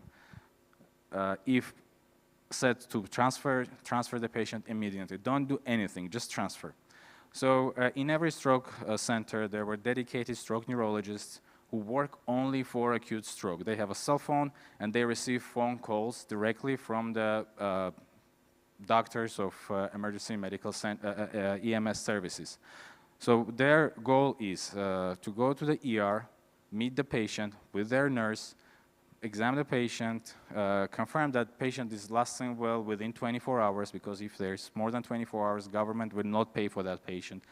Assess all the risks, create imaging, and the most important thing, neurointerventional team is always notified about every single patient that is arriving. Why is it important? Because if we wouldn't do that, we would probably miss a lot of patients at the beginning, because neurologists would just skip the patient, will not send us, and we know about every patient. That is hard work, but that's what we needed to do at the beginning. So the neurologist can do imaging and perform a IV TPA injection if required. Neurointerventional team is not staying at the hospital. We stay home, but if needed, we have to arrive within 30 minutes. The main criteria for the mechanical thrombectomies are very common. We put a little bit stricter criteria with the green. We always can violate this criteria, however, because we go distally, M3 sometimes, A2, of course P2, P3 thrombectomy. However, these are criteria that to stay safe. And what we can do is we can treat the patient with intracranial bleeding, premorbid MRS more than 1, and if lasting well more than 24 hours. We also started to experiment with some other modalities like fly to treat approach. As you can see, Armenia is kind of shape of the head of the girl, with the hairs are located pretty far, and this is a mountainous area, very hard to deliver patient from there. And sometimes we were taking out the team of the helicopter, medical service helicopter, me, my anesthesiologist, and my scrub tech were flying to the center where they have at least something like a cath lab, and we were treating patients there. Of course, unfortunately, right now we can't do that because there is a tension on the border and helicopter can be basically shot. But we were doing these things. In 2022, this year, we finally got an ICONO. Why I'm saying ICONO? Because we were fighting for that for 2 years to get that machine, but finally the hospital did it for us, and then we started to experiment with a direct-to-angio approach. These are some our criteria, so I will not stop on that. Well, in general, so far in our hospital, since 2019, we performed 859 thrombectomies. Average door-to growing time is actually 95 minutes, which is not perfect, but we're still working on that. Average procedure time, 36 minutes, and TK2B, TK3 recanalization is 93%. As I said, we have a stroke council, which is independent body. It is not Armenian body. I mean, it's Armenian body, but it's, we have international independent specialists like Mikhail Grigorian, a lot of other specialists, neurologists and neurointerventionalists from all over the world, and they always evaluate us. So it's not the Ministry of Health, it's not us, it's them. They had a criteria, we made a criteria how to evaluate the quality of the stroke, endovascular treatment of the stroke. This is a little bit busy slide, but I want to stop on the first 30-day mortality. So we said if it's less than 50%, it's good. If it's less than 12%, it's excellent. We have 30.7%. 90-day MRS more than 2 is, if it's more than 45%, it's excellent. So we have 56.2%. So far. Huh? Oh, yeah. Okay. Yeah, that's a mistake. Yeah, less than 2. Yeah, that's a mistake. Okay, we also try to share our knowledge, and we are always happy to do that, and our knowledge and experience with our fellow colleagues from different countries, and we have a group of trainees from Kazakhstan this year. We were waiting for another group from Kazakhstan. Unfortunately, due to the political situation, these plans were postponed. We also have a dedicated stroke fellowship program for the neurologists right now, where specialists like Mikhail Grigorian and other field leading specialists from Western countries are giving lectures and, you know, for 6 months to 1 year program. So the key of success, my opinion is, of course, funding. Ministry of Health is very important. They did a great job. Support from the hospital. They are trying to do a great job in, you know, equipping the hospital and doing everything they can. But if not a cooperation with our Western colleagues, with our friends from different countries, we wouldn't do that. Because, you know, what we are doing right now, sharing knowledge, is, I think it's more important than money, and it's more important than any equipment that we have, because the rest will come. We need knowledge. Yeah, thank you.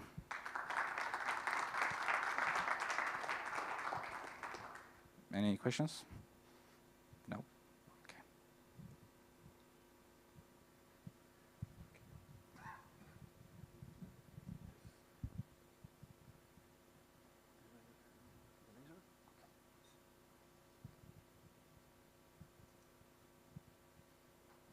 Okay, waiting for the presentation. So basically we talk about our experience with radial access for thrombectomy. So the aim of the presentation is first, as this is a technique that is not the most common access used, so we start comparing it with femoral, that's what we did. But my real aim is at the end of the presentation, not thinking about femoral versus radial, instead of that, thinking about femoral and radial. So choose the best access for every patient. With a presentation will be easier for me to do it. What? Oh. Okay. Trying to upload it. Okay, thank you. Just trying the laser. Okay, laser is working. Okay, so as I tell, the presentation will be about transradial versus transfemoral, but by the end, I hope that it becomes the title would be transfemoral and transradial for acute thrombectomy. So we know from cardiologists are really beyond us. They did this path many years ago, more than 20 years ago, and there's full of randomized controlled trials from them showing the safety of radial versus femoral for all the cardiology fields. So the data favoring the safety of this access is really robust, and we should take advantage of that. And from 2018, it's even class 1A evidence for that, for different kinds of coronary interventions.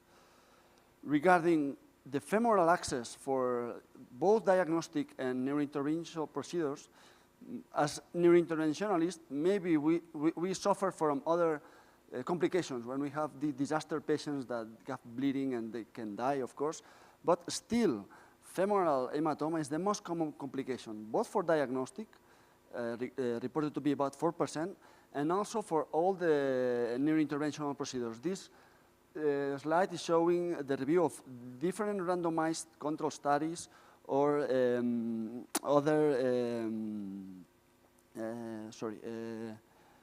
randomized control studies and other studies, and showing again femoral complication is again the most common one. Regarding using specifically the femoral access for stroke, it is, we all know that, the most difficult anatomies. This might mean longer procedures, and at the end, a longer procedure or not being able to catheterize the vessel we want to, this at the end will mean worse clinical outcomes. And this is a paper from the Bern people showing about all the cases that were TC0 or 1, about 10% of the overall experience. The inability to catheterize the vessel was 1/3 of these 10% cases. So think about 3–4% of the cases that we are not able to catheterize the target vessel. This, I'm talking just about not the ability of getting to the target vessel, but also sometimes this might take a lot of time. We can take 40 minutes to catheterize vessels, that at the end, this also might mean a worse outcome. Regarding radio for neuro, there are plenty of publications. It has been more interest in the recent years, but still there are some papers. This paper is not working. So this paper, this is the paper. When I saw it in 2015, is the experience from Korea, and it surprised me that they were using radial for more than 1,000 diagnostic procedures. So it was feasible. That was the paper that pushed us to try to start the radial. Regarding the transradial data for neurointerventions, most of the data available till now is for aneurysm treatment, also for carotid stenting, but still the stroke is the intervention with the data available at this moment. So what we did is we didn't just decided to treat strokes transradial. So, and even if we do that, we don't recommend that. If some institution doesn't have experience doing transradial, so if your first case of transradial is a stroke that you are failing to catheterize, this will mean that probably it's a difficult patient. Neither you, neither your team is ready to do that. So we did our learning curve. We started doing radial, doing diagnostic angiography, and learning all the proper steps, how to puncture. We moved to use ultrasound. That also helped us to do distal transradial, to catheterize all the vessels, how to develop a proper hemostasis protocol. And we started just doing one vessel follow-up angiographies. Then progressively we moved to do 4 to 6 vessels angiography. When we were comfortable with that, we tried to do elective interventions. And of course, the first patients we treated transradial for stroke were those that we couldn't catheterize to transradial. To transfemoral, sorry. Once we were comfortable with that, we also progressively learned which anatomies might be better for radial. Then we went for radial stroke directly. So what we did in this study, it's a retrospective analysis of the all transradial cases we did from, it's our learning curve. The first case was done in 2017. We are reviewing the data till February 2021. For the end of the study, for comparisons and outcomes, we excluded MRIs more than 3 or low NIH, and also some patients that had 2 thrombectomies during the follow-up. So what we looked at we looked at all the access type, all even was femoral, radial, transcarotid puncture, transbrachial, which thrombectomy technique we used. We compared catheterization success and the time it took us to catheterize, revascularization and time of revascularization, complications both of access site and intracranial hemorrhage, and of course the clinical outcome. We also made some subgroup analysis, separating anterior and posterior circulation, and also separating the operators that have performed less than 50 diagnostic procedures. It's a cutoff we made to separate those operators that had already made the learning curve. And also we made the subgroup analysis of the transradial patients that we did after a femoral failure. So just baseline characteristics, there was no difference between the direct transradial patients and direct transfemoral. This is also the analysis of transradial after transfemoral. So there's no difference on the demographic of the patients. The only statistical significant difference is between the age. So the patients we selected for direct transradial were older than the ones for transfemoral because we were selecting difficult anatomies. And of course, the patients that had failure of transfemoral also were older patients. Regarding the occlusion site, there was no difference between radial and femoral, right to left, posterior, or even tandem occlusions. Regarding pre-thrombectomy times before arriving from stroke onset to the thrombectomy, there also were no differences. So regarding the technique, so some of the cases we just did 2 cases. We thought, okay, we should use a smaller device. We can try to use the cello 6 French balloon, which requires a 7 French radial sheet. We did that in 2 consecutive cases that were successful, but we had to take the system out. So the inner diameter of the cello is smaller. The catheter collapsed. It worked, but we decided not to do it again.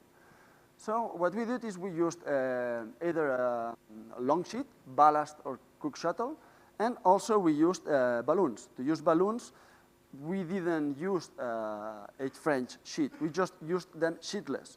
And at the end, the important is the last column, which is the outer diameter of these all devices. So we need to learn which outer diameter are we using. For example, even if we are using the cello balloon, sorry, go back. The cello balloon, it requires a 7 French radial sheet, which the outer diameter is even bigger. So most of the devices here, even the balloons, outer diameter is about 2.7 millimeters. Having that in mind, what we did is always before choosing a case to do radial, we measure the artery. We won't go radial if the artery is below 2 millimeters. It's a small artery. It can be done, maybe it can be done, but we don't want to lose time in having vasospasm. So especially at the beginning, we want to success. We choose the radial arteries with proper size. Also, other things we did is using the ultrasound to measure, to puncture the artery, to be faster, and also we gave subcutaneous with ultrasound guidance nitroglycerin. This increased the radial diameter. For example, in this case, the diameter was increased 0.2 millimeters, which it makes easier, or we are having a less chance to have vasospasm. Also, in some cases, if the radial artery was good, we use the distal radial access.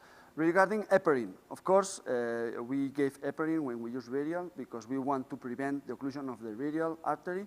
But of course, when we deal with stroke, our most main worry is to have a hemorrhagic. So what we started doing, we were giving low dose heparin, 2,000 units, but progressively, especially now that we are going more distal, what we do is we don't give heparin. Once we finish the case and we had no complications, then we decide, before retrieving the sheet, to give heparin. And for those cases with RTPA previous treatment, we didn't give heparin. Okay, so this is the overall series, 800 patients. Most of the patients still went directly to femoral, and 64 patients went direct radial. Regarding the femoral patients, so femoral patients, we had 4.6% of failure, 36 patients we couldn't catheterize through femoral, and some of them, 8 patients, we did brachial puncture, and we succeed in some cases. And the crossover from femoral to transradial was 50% of the failures. And again, here we had success of 50%, and we had failure again, and some patients had radial failure, went to, this is transcarotid puncture, just 5 cases in the overall cohort. And regarding the direct transradial patient, these 64 patients, most of them we were successful, and 2 of them we couldn't catheterize, so we did a crossover to transfemoral. We did this is the analysis is the same for anterior circulation stroke patients. I will not go in detail into it, but for posterior circulation stroke patients, even it's less patients, the failure rate is 8%, at least in our series. It's 71 patients, in 6 patients we had a failure. The overall radial patients we treated, it's 10 patients, and we did not have any failure. I know though the numbers are not very big. Regarding the thrombectomy technique, most of the procedures were done using stent retriever and aspiration. In 40% of the patients, we used balloon. We used the DAPT in 4 patients, and also carotid stenting, intracranial stenting. And there were no difference, statistically at least, difference between the use of balloon, intracranial, or carotid stenting. Regarding catheterization success between radial and femoral, there was no statistical differences. It was some differences regarding the success of catheterization for the operators with and without radial learning curve. Regarding catheterization time, of course, we just, in those cases that were successful, both for radial or femoral, we didn't found any difference in catheterization time for femoral or radial cases, and even for radial cases, it was statistically significant. It was even faster. This was subgroup analysis for anterior circulation, and even for patients older or younger, 80 years old, there were no difference as well for the catheterization time. Regarding revascularization, there was regarding success, again, not any difference. And regarding revascularization time, we here don't do any bias. We just selected the patients that we were successful. And to make the data analysis, even when a patient had the initial transfemoral failed, we consider this one as a femoral access patient. So regarding revascularization, again, there were no difference between femoral and radial. This is the general overview. This is a propensity score matching analysis. There were no difference. And again, also for anterior and for posterior circulation. Regarding the onset time of revascularization, also there was no differences between direct transradial and transfemoral. Regarding access site complications, even it was not significant. 5% of the transfemoral patients had complications. The cutoff we made to say that it was a complication, because sometimes you can get hematoma, and where is the limit to consider that a vascular complication? So the cutoff that we choose is every patient that required a vascular surgeon consultation. That was the cutoff. This could mean get another intervention or just a follow-up.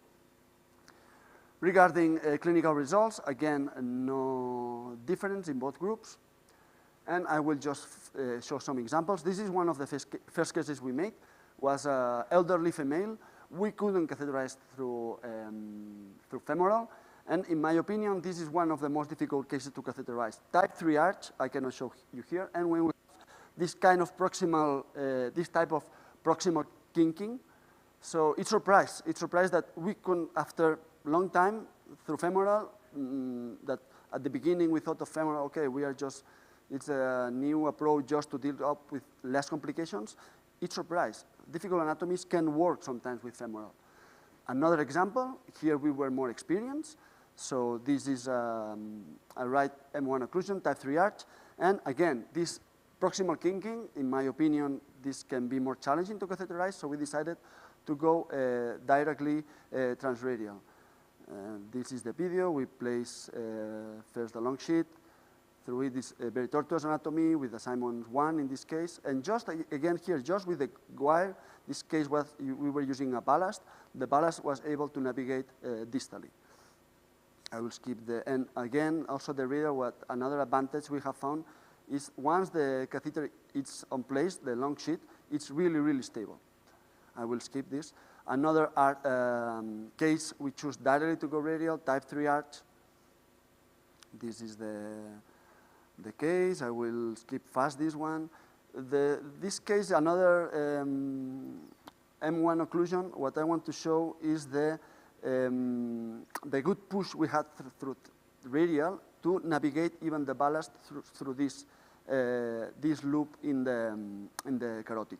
So that even gives us a lot of stability. And once, as I said before, once the long sheet is up, the radial is giving a lot of good stability to the system. Another case showing a tandem stroke. Once we are successful catheterizing, you can treat all potential types of strokes. In this case, we place a stent, and then we continue doing thrombectomy in M1. A case we had a problem. At the beginning, we were using more the Cook shuttle. So the Cook shuttle, there's a transition where it can be weak. And in this case, where the common right carotid originates from the subclavia, it has a kind of kinking. And in this case, we had to retrieve the system and start again. I'll show you this case. This is a bovine arch, a tandem left occlusion. In this case, radial was very small, 1.4, so we used the ulnar artery. And I just want to show in the video how easy is for when you go through radial for bovine arch, just the guide wire, you don't even need to catheterize, just the guide wire goes forward directly to the right carotid. And in this case, we use the flow gate. And this is the review of this case. We'll not go into detail.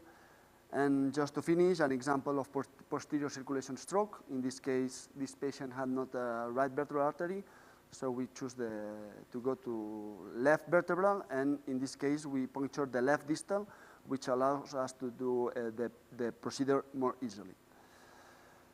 Almost finishing. So those are the inclusion criteria for the direct radial patients that we did. Of course, the 18 patients that were failures of femoral, posterior circulation because we were knowing that it was better, but for the left and right carotid, we were choosing potential difficult anatomy for femoral. So bovine arch, type 2 or 3 arches, of course, all the cases with difficult aortoiliac, femoral or aortoiliac diseases. So those are the cases that we were choosing to go radial. And this again, this is the table for the anatomies of the femoral cases that we had failure. And somehow, it's like the same table on the other way around. Most of the failures we had were posterior circulation for the left carotid, bovine arch, type 3 arch, the ones that we were choosing for femoral. So as a conclusion, in our experience, there is no difference between radial and femoral for catheterization time, for revascularization success, revascularization time, clinical outcomes. Of course, we need to choose the appropriate radial size.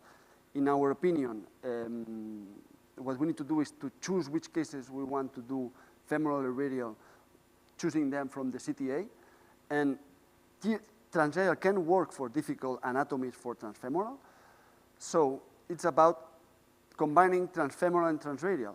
So in an overall cohort, if we combine and we have less failures and we get the fastest access, we will have less catheterization failure, potentially, again, less catheterization times, and at the end, for a given cohort, better clinical outcomes.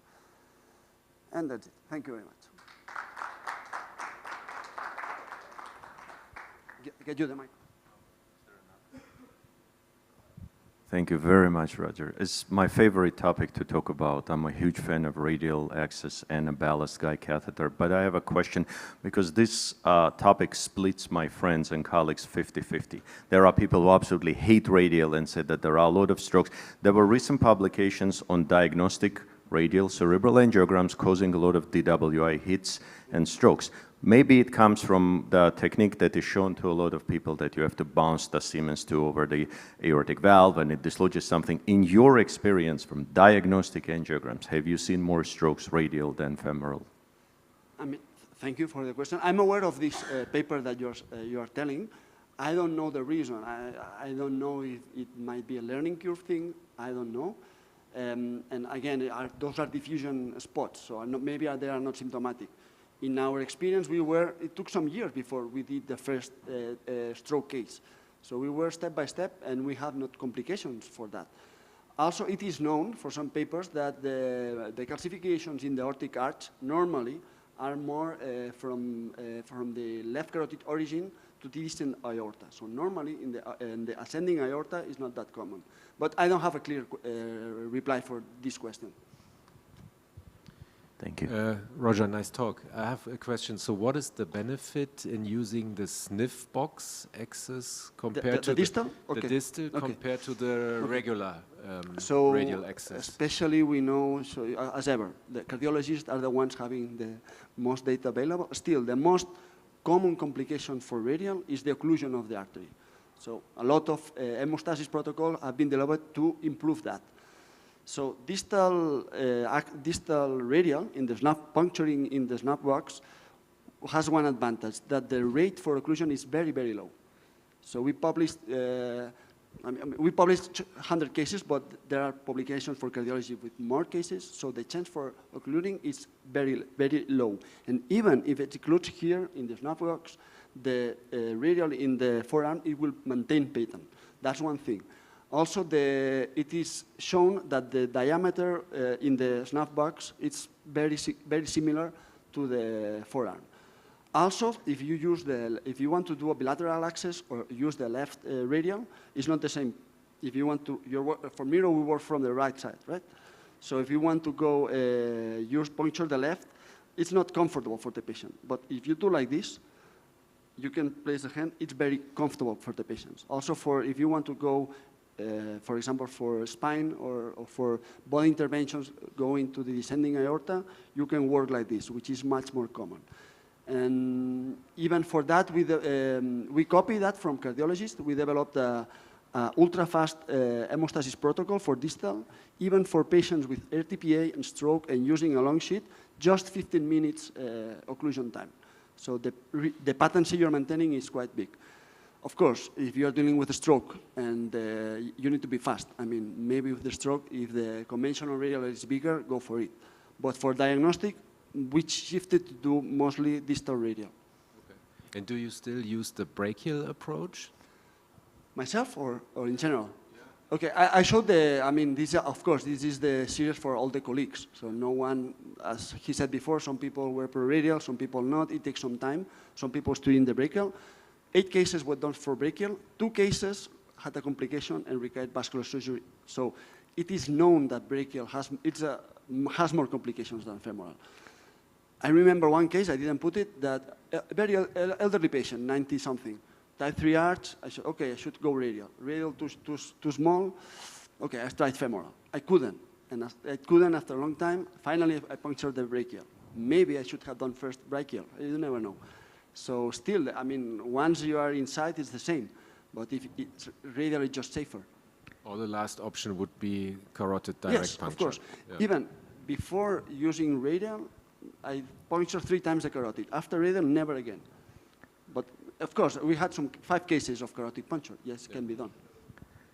If I can add one thing, Marcus, patients absolutely love distal radial access, the snuff box access. One caveat with that, they love it because they keep their arm prone, and it's very convenient for them, especially if you go left, like Roger said. But there is one thing, it's more painful for them, so you have to give ample amount of lidocaine for that.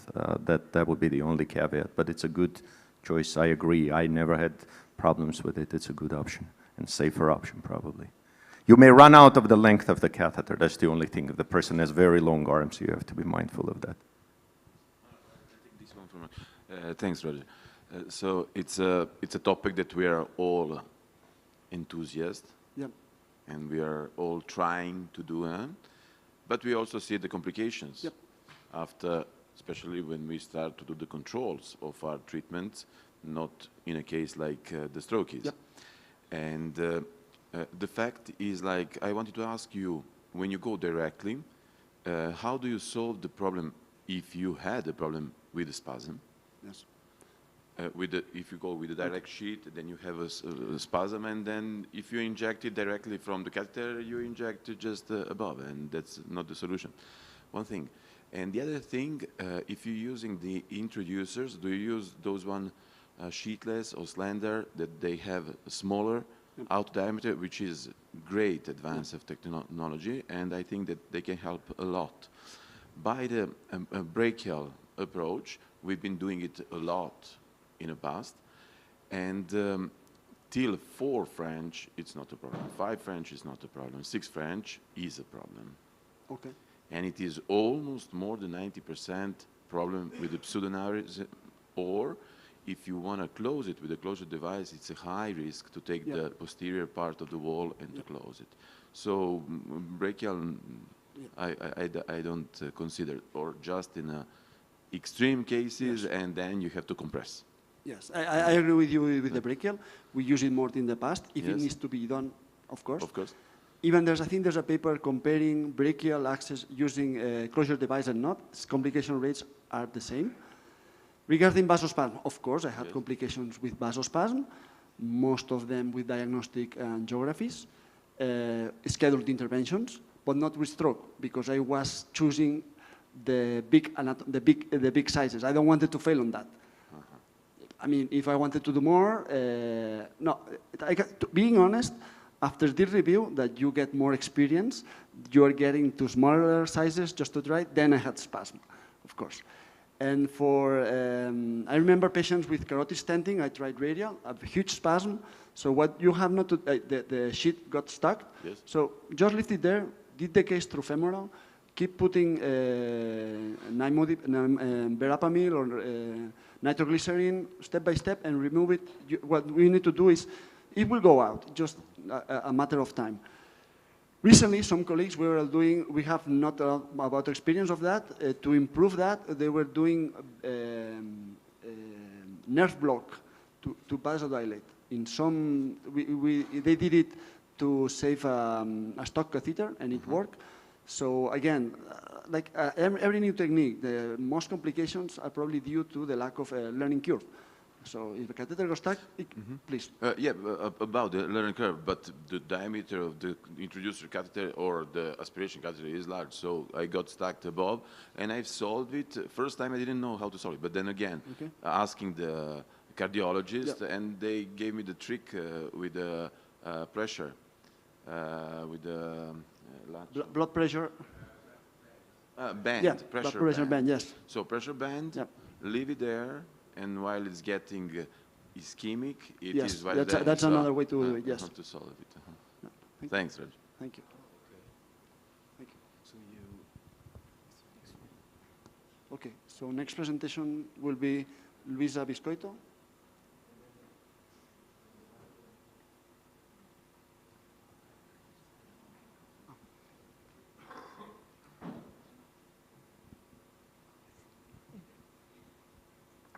Okay. Hello, we continue. We are already a little bit tired, but I will speak about stroke in children. And I will see several points, the general considerations, main causes of pediatric stroke according to age, some methods of imaging, some more frequent diseases, and the treatment where we are now. For those that don't know me, I'm from Lisbon. It's the capital of Portugal, and my hospital is this huge hospital. Is the main hospital in Lisbon, is the University Hospital, and this is my team. And well, we are not going to speak about football today. Unfortunately, we lose, but we have good football players. I'm going to speak about stroke, and we are so very far from where we are now. This is a little bit how in adult the endovascular treatment is around Europe, and the stroke in children. That is what we are going to speak to now. It's not very well studied incidents all around the world. It's very asymmetric. And they are rare. Is rare, well, is rare comparing to adult, of course, but it's not so unusual. It's among the 10 main causes of death in children, and special in very small children, in neonates, and more in premature. In children, hemorrhagic stroke is more frequent than in adults. In adults, ischemic is more frequent, and mortality is lower than in adult, but this means that there is a high morbidity and is a social and an emotional burden for a long time. When we speak about the children, we have two main groups. We have the perinatal and the childhood. So the perinatal is before 28 days, and the others are from 28 days till the 18 years old. This in children, particularly, there is sometimes a significant delay in diagnosis, and this is a problem because it's a multifactorial causes and symptoms, maybe in the specific, and most of this in very small children. Because depending to age, the clinical it's different, and in the perinatal, the levels of conscience or feeding difficulty, all this are more frequent, seizures, and more the child is older, more specific symptoms will show up, like in adults. So we have to pay attention to all this different way of the stroke installed in children. There are a lot of risk factors, and cause etiology is huge, and of course the blood problems, blood diseases, cardiac diseases, and also the vasculopathies. We have to pay attention to this and keep in mind. And in babies, there is a higher prothrombotic risk. Because of the higher hematocrit, the fetal hemoglobin, and the prothrombotic proteins. So it's a different field. When speaking about perinatal ischemic stroke, the MCA is more frequent when there is a large vessel occlusion. And when we see a capsular lenticulate stroke, we should think about diastolic delivery or sepsis or venous central catheter in place. And when there are multiple arterial locations, we should think about other diseases like meningitis or embolia or thrombophilia or congenital vasculopathies. How we study this? Of course, on babies, we do transfrontalular ultrasound. There is a technique that is very, very close to where the babies are, but there is a low sensibility for early acute stroke. But frequently is the first exam done, but it doesn't mean that if it is normal, we are not going to do another one, but it's non-invasive and there is an easy access. Of course, the magnetic resonance is the first option technique in the suspicion of neonatal ischemic stroke. And the protocol here, we should do a quick protocol with, of course, diffusion and ADC, and, of course, the gradient echo to see if there is a hemorrhage, and the flare. In opposition to the adults, it's not indicated because the brain is not yet myelinized, so we have to keep in attention to this. And of course, is an exam that sometimes is on limited availability, and we need a trained team because they are very, very small babies, and frequently require sedation or general anesthesia. And the duration of the length, the duration of the exam is an important also. It's more sensitivity than CT, and is more specific than CT. And there is no radiation or contrast agents. So these are big and huge advantages. On the left side, it's it's a 29 weeks gestation infarct, and on the right side, we see the typical, like in adult, imaging of a large vessel occlusion with a big infarct. The CT scan.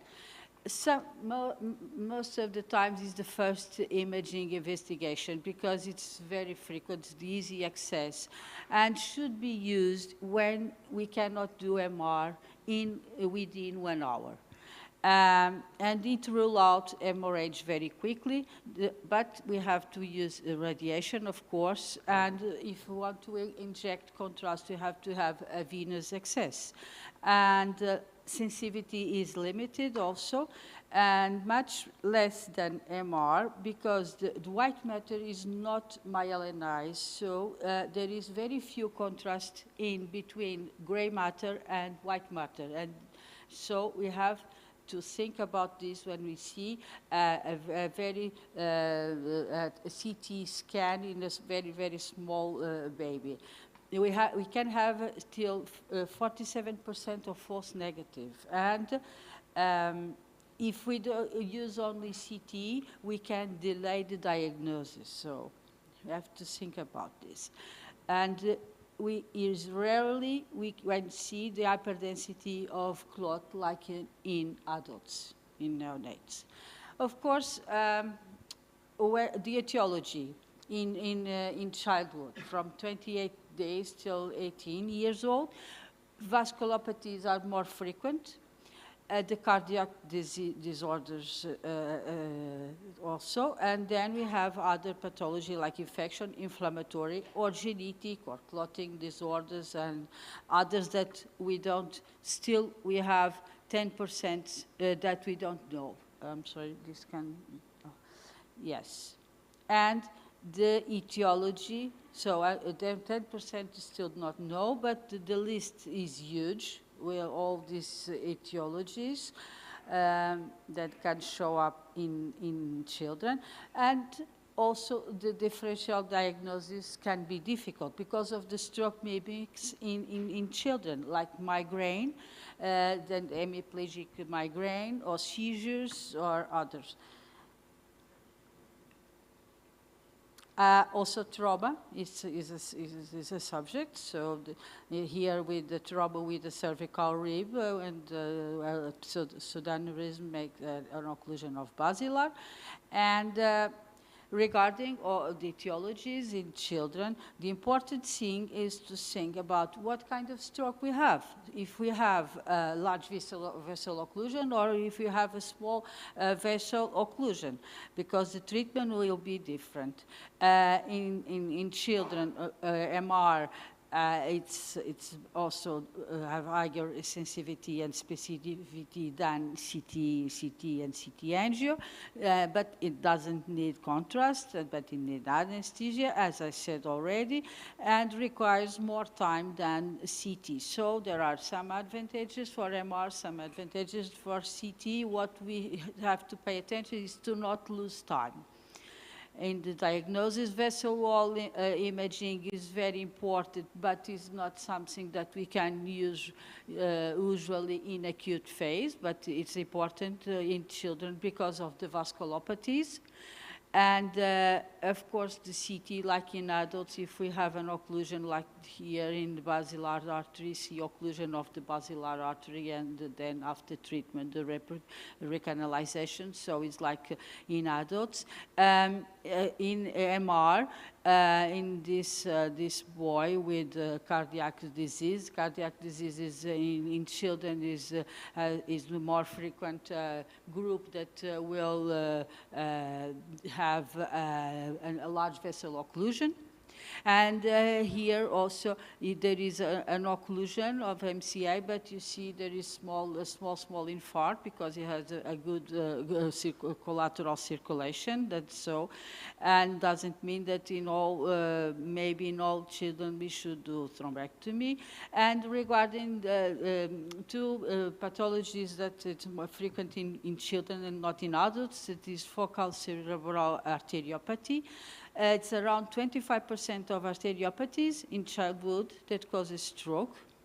It's an acute disease, unifocal and monophasic, and it can be an stenosis or an unilateral irregularity of intracranial artery, more in the arterial circulation, and we have usually a stroke in the basal ganglia, and more frequent in MCA, but other arteries can be involved more in the arterial circulation, and is stabilized or regress in 3 to 6 months, and the recurrence may exist. And there is an inflammation of arterial wall.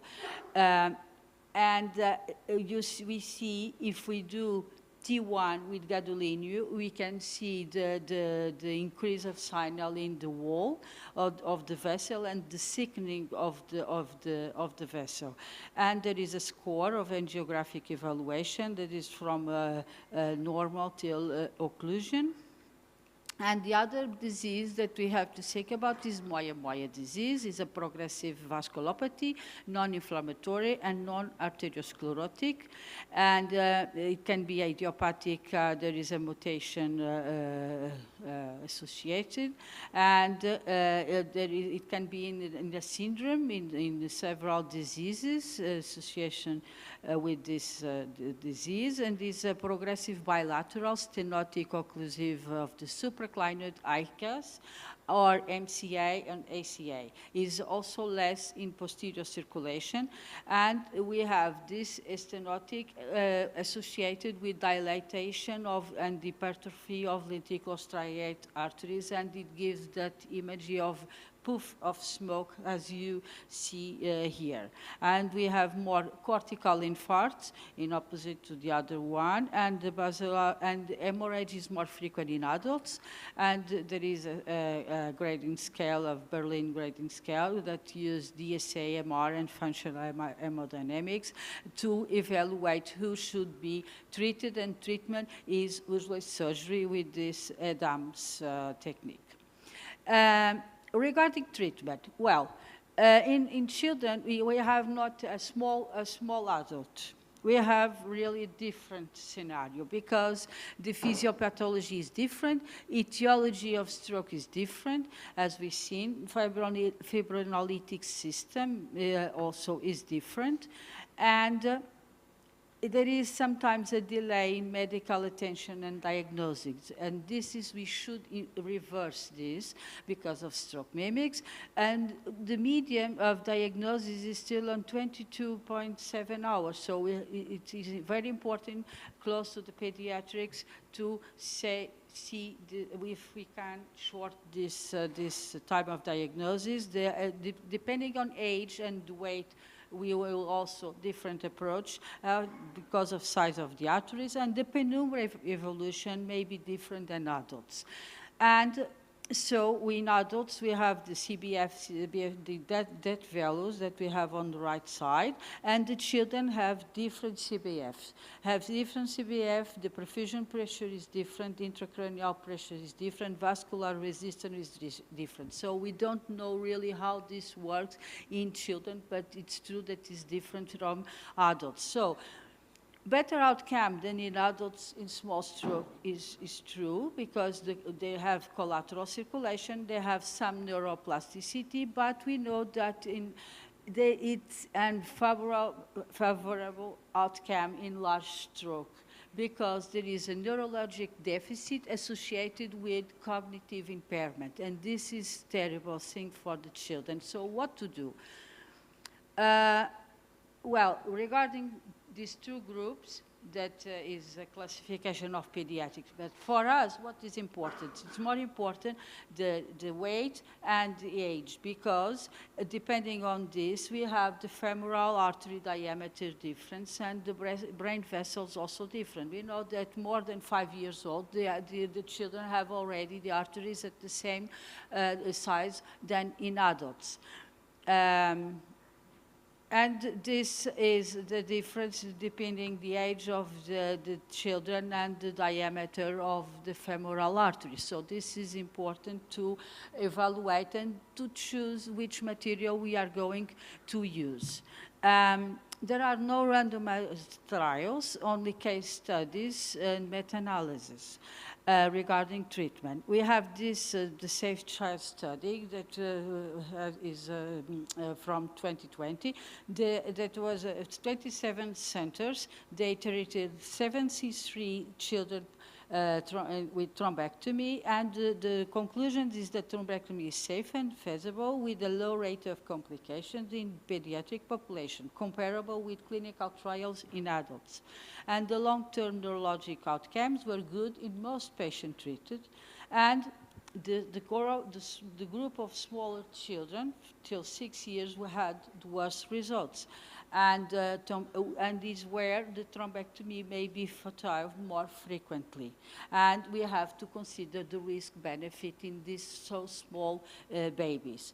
There is another study that is a meta-analysis. It is a literature review with 113 cases of thrombectomy. And the conclusions, the recommendations from this meta-analysis that thrombectomy in occlusions of ICA, M1 and basilar in children, it's classified with class 2P. We need more multicentric prospective studies are needed, and occlusions in M2 in children older than 12 years old may be an option. And we should pay attention to children less than 12 months and with less than 10 to 15 kilos. We have a lot of papers in the literature with cases, from 2 cases to several cases, but there are no big studies because it's not so frequent and in adults. And regarding thrombolysis, there are no randomized trials. There was one TIP study that it was early closed due to the lack of patient recruitment. Most of the children arrived out of the time window to do RTPA. So what are the guidelines? The guidelines, if they have the criteria of the PED NIH more than 6 to 24 hour, to 24 scale, the symptoms will be till 4.5 hours, and the aspects should be maybe more than 6, and if there is no other contraindications. And the doses, it will be the same than in adults.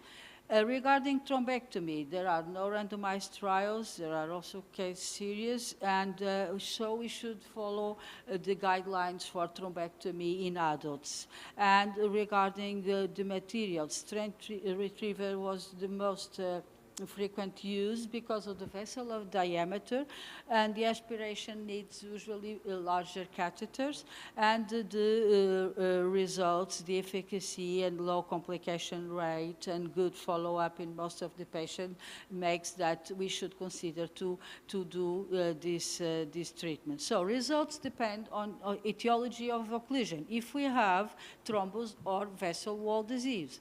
And so selection is very important because, but it may be difficult to evaluate because the vessel wall techniques currently do not use it in the acute phase, and sometimes it could be difficult to see if it is a vasculopathy. So if there is an inflammation, and if there is an inflammation, it's better to not touch because it can be worse if we manipulate. So if there is vessel wall disease, vasculopathy, it should be treated with medical therapy, and if there is a thrombus, we should do thrombectomy. And in future direction, we don't know if in inflammatory occlusion, if we could use balloon angioplasty with drug or some stent with drug. We don't know. It's the future, and we really don't know.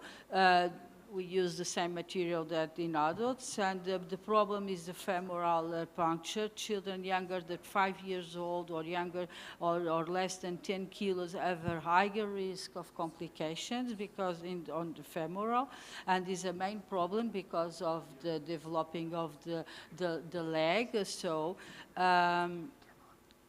in the clinical suspicion, so for resume of stroke, if it is possible to perform MR within an hour, if it is not possible, it's better to do a CT. We have to do a CT. If it is possible, we should do an MR with this short protocol. And if we do a CT and the stroke not confirmed, we do MR. If we do an MR and the stroke is not confirmed, we have to to excuse stroke mimics. And if its stroke is confirmed, we have to see if there is a large vessel occlusion or not.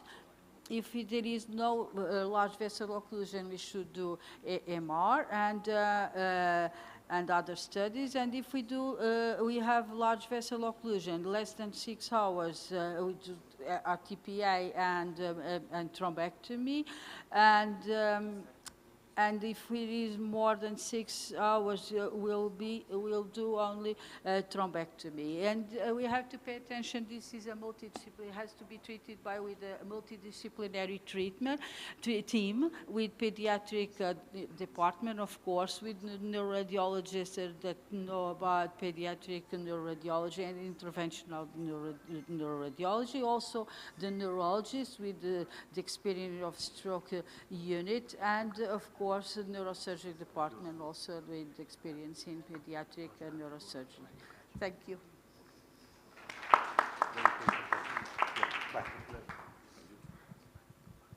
Thank you very much for your presentation. Any question, the audience? Maybe I have a comment conceptually with stroke in children. I think it's important to understand for an adult brain, we just take away function.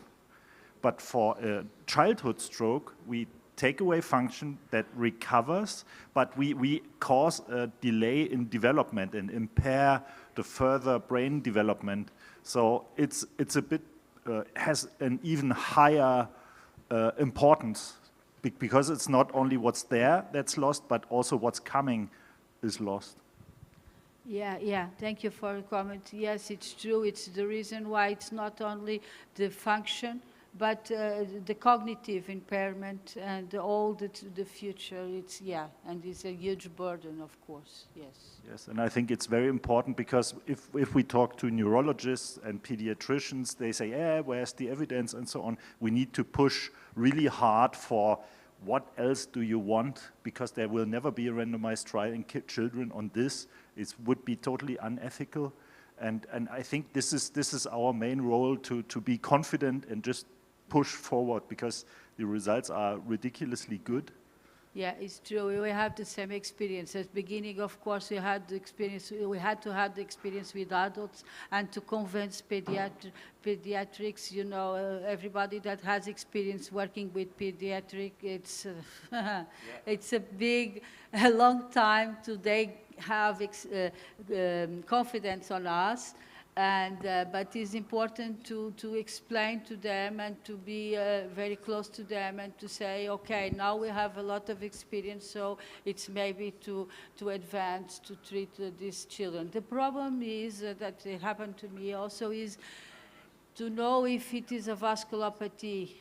This is the problem, because maybe it's we should go with aspirating very, very carefully, and if there is nothing happen, we stay, because if we manipulate with a stent in an inflammatory disease, it will be a mess. It will be even worse. So for me, this is the problem. If this is a baby, a small child that has a cardiac problem, well, it should be a thrombus, so we are more confident. If it is a child that was completely normal and then had a disease, and then maybe it is a varicella inflammatory vasculopathy or something, and then it is a field that is very, very tricky and very dangerous.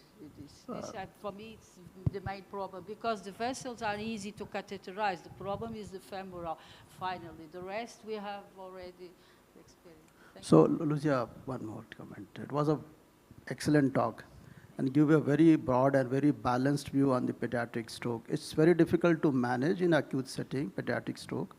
Everybody experienced that. I also do a lot of pediatric stroke, but yes, we do not have a very guidelines which have been framed on the basis of these trials, RCTs. Whatever we have registries from US and the Canada, and then some case series, right? So from that only we have evolved into some kind of a working protocol in the department. We had some complications on table, means iatrogenic stroke, with the fellows doing angiogram. Then we ventured into it, basilar occlusion, so we retrieved with this stent retriever. So patient did well.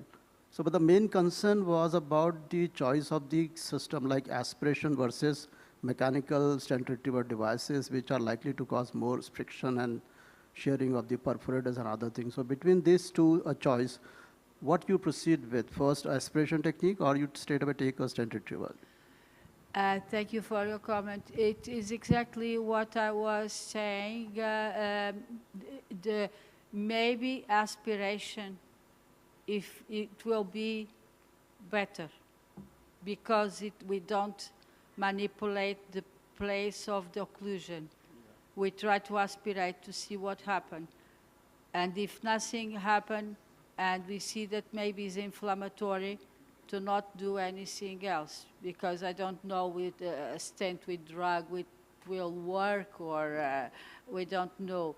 And if it is a clot, aspirating, something will happen, maybe. But I don't know very well. Maybe we can have a multicentric kind of a registries of the data, which we are anyway going and doing it on a routine basis. And after that, maybe we can do an analysis and come to some kind of a conclusion. You use more stent first, or in pediatrics, I prefer aspiration system over stent retriever. So yeah, that is a little bit of... Sorry to jump into the discussion. There is this Child S study that you presented, and it's ongoing. So you can still join this registry. You can just fill in your data, would be greatly appreciated. It's coordinated by Peter Sporns in Basel. So if you have some data, would be very good. And there are also papers on aspiration versus stent retriever sizes and everything, so would be of great help. I don't know if Marcus wants to say something about, you have 3 children, 4. Oh. No, no, I have 4 kids at home, but without strokes. Luckily, no. We had actually in the last 2 weeks we had 3 strokes in kids, but there was no large vessel occlusion. So for different reasons. But the point is, you mentioned before, it's difficult to convince the pediatricians to go for interventional treatment. For us, it's nowadays just the opposite, because in the past we had some cases where we were quite successful in treating these kids, and nowadays every time when they have a kid with a stroke, they ask for DSA if it's necessary really to figure out what is the reason for the stroke. If it's not obvious, for example, if the stroke is, for example, from the heart or so, every time they ask, and I almost every time I have to say there is no reason to perform a DSA, of course only if there is a large vessel occlusion. But it's rare, and in these 3 kids there was no large vessel occlusion, so probably one was created by a heart disease. The other one was probably post-infection, and the third one, there we were not able to figure out what the reason was for the stroke. I just wanted to add a comment on that, because we're speaking anecdotically about these cases because we don't have huge knowledge about this, but it was a few years ago. I had a case of 11 years old boy who was fluctuating, and he became something like NIH 12, 13 on a magnetic resonance table. So, but in the last 12 hours, he was something like that, coming and going out with the symptoms. The idea was, okay, let's do the angio and treat it as a stroke. What was happening? The happening was that we were discussing with the team, and the anesthesiologist, who was with a great career and a lot of experience, told me, okay, if we treat this patient and something goes wrong, who's gonna save us? This was the convincing. Okay, we stopped, and the patient had the heparin therapy. After that, passed on double anti-aggregation and completely get back with the symptoms. So he was NIH 0. In the next days, I'm doing the DSA, and in the medium tract of M1, I'm seeing peduncular lesion with the calcification in the middle, connected with the rotational. So I was wondering, what if I was going to treat with the stent retriever, with the thromboaspiration, that lesion could probably occlude completely this media. MCA. Patient continued to do follow-up on the next year. This lesion is staying still there. Nobody wants to touch him, even the neurosurgeon, because he's completely asymptomatic now. He's growing up, he's going normally with his life, but we don't know how to treat this lesion, and we don't know the origin of this lesion. And from the anamnesy, we have just a history of varicella when he was a kid. So that is like pretty tricky, and thank you a lot to Sublime this kind of etiology that can bring also to the stroke in the kids, and to be aware of this. Just thanks. Okay, thank you. I think we should go forward. We are really late. Уважаемые коллеги, разрешите представить доклад из России, он будет на русском языке, немножко разбавим английскую речь. Спустимся немножко ниже головы, то сегодня что про инсульты, про аневризмы говорили. Вот. Поговорим о вариантной анатомии, когда очень сложно выполнить стентирование, каротидных артерий, но в принципе это все может пригодиться при инсультах, при эмболизациях аневризм и других операциях на судах головного мозга. У меня совершенно никакого конфликта интересов в этом докладе. Итак, существует большое количество различных типов дуги аорты, как вариантных, так и аномальных. Both variant and deviant and deviant error. So we have the types 1, 2, 3, and type 4 is so-called bovine arch. So it's not always simple to stent the carotid artery because it's very difficult to deliver the guide catheter because the stent itself can take only 5 minutes, so easy. So we have different options for puncturing when carotid stenting, the femoral punctures, the radial puncture, which have been talked a lot today, and distal radial and brachial artery was also used. Oftentimes they would directly puncture the carotid, and also the access can be gained through vascular surgeon services. And oftentimes we have many options where it can be done easily. Laparoscopic text whether the guide, the catheter, the guide catheter. So we have the Clara technique when the catheter is threaded, put under the aortic valve and supported from that. All the rest instrumentation would be delivered. So there is an interesting loop technique. By Giganova, it was in the vascular surgeon from Moscow. When the guide is taken by the guide catheter from the brachial artery, and then in order not to drop him, and then it is threaded into the common carotid artery and to the external carotid artery, then the internal carotid artery. So there is such a technique, at least in the when used by Gaganov, it was absolutely excellent. So as an option, if you fail to stent carotid artery, carotid endarterectomy is also a conventional procedure which can be easily performed. So, because it's easy to give this to the vascular surgeons to provide endarterectomy. So I would like to share my experience since last 5-6 years. So this technique has been very helpful in rescue operation for me. When it is impossible to put the guide catheter neither from radial nor femoral axis, I can put the guide catheter from the radial axis and into the descending aorta, and they would rectify a bit the brachial cephalic trunk and the arch. And 100% cases were very successful in order to put further the catheter through the femoral axis. Here is the cases. So the 63-year-old female, transient ischemic, attacks 3 times a month since last 3 months. So she's diagnosed with stenosis of left internal carotid artery. So she has the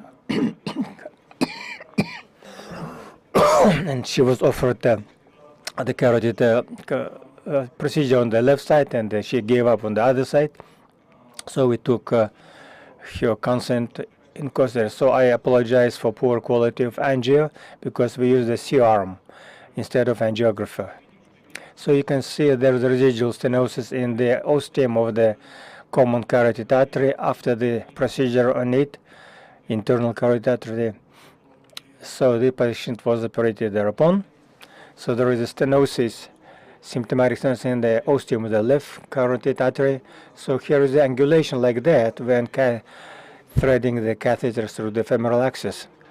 So using different techniques and using the stereoscopic techniques, I failed to get through the femoral axis. I couldn't deliver, so neither hydrophilic nor a 6 French catheter all failed to get through. We had different sharp angulations. In this connection, we attempted to stent this artery through the radial axis with some tortuosity also visible here. But I managed to introduce the catheter, but it was a super stiff guide, never would go through. in order to use the Clara technique or whatever, I have two axes. I decided to use a simple. So I decided to rectify the arch, aortic arch. So when I would introducing the super stiff catheter, the aortic arch become more compliant. So when the other devices were put in the common femoral artery on the left side, all these were leveled off. So here's a hydrophilic guide here in the branch of the external carotid artery. So hydrophilic catheter is in place. So here is the super stiff guides from the radial and femoral artery, and all these tortuosity have been smoothed out.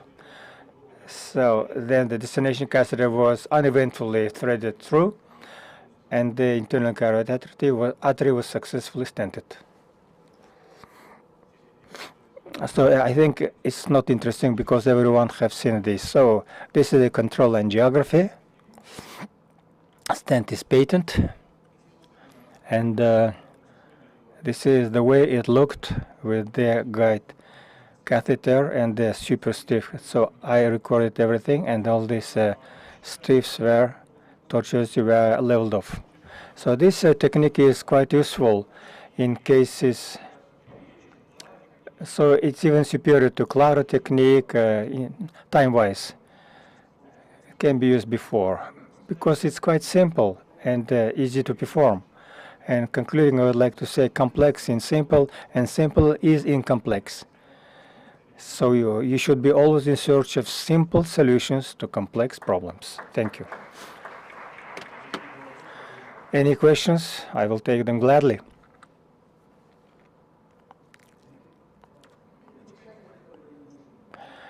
Какой чаще всего использовали катетер? Terumo. I used Terumo. Destination 6 French. Вы попытались Destination catheter, систему coaxial system like the distal access catheter coaxially placed inside the destination sheath. My English is not good. Если кто-то может перевести. Тогда вы What I'm переключитесь. trying to suggest, you are taking standalone guiding catheter over the wire. Rather than using this technique, you can usually take a coaxial system with a distal access catheter within the guiding catheter and then navigating it over a 0.3 wire, but better to take a 0.38 stiff wire. So it will straighten all the curves and other things. Excuse me, please repeat because he just put on his earphones. You have to repeat your question, doctor. Intermediate. Что такое катетер intermediate?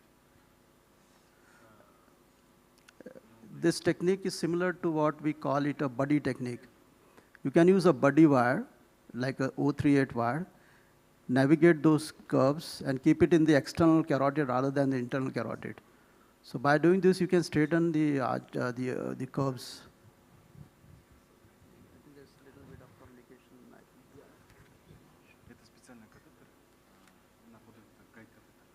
На баллоне, что ли, который? Нет? Ballooned catheter with the balloon catheter, body wire. Ага. Ага. Да, да. Да.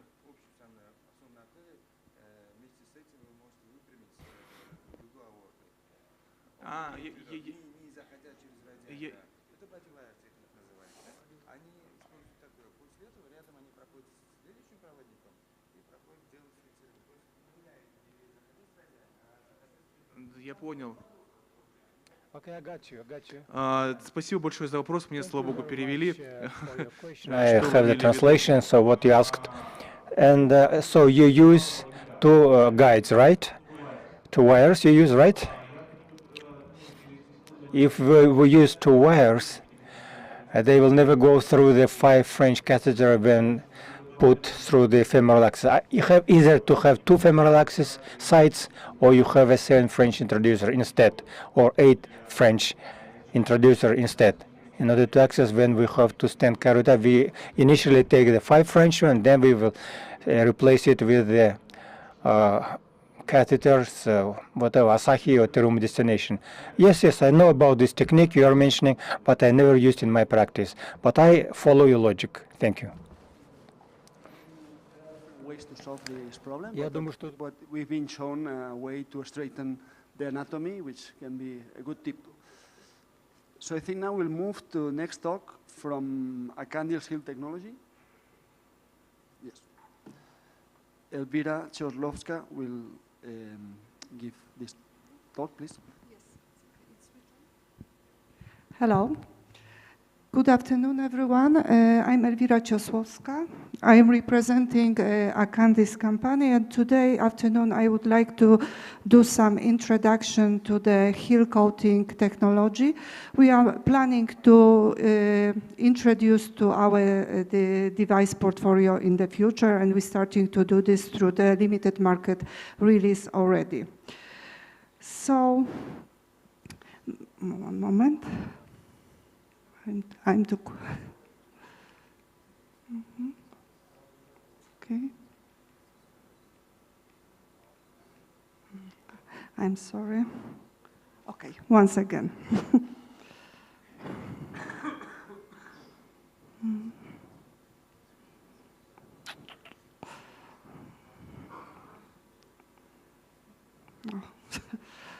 Oh, okay.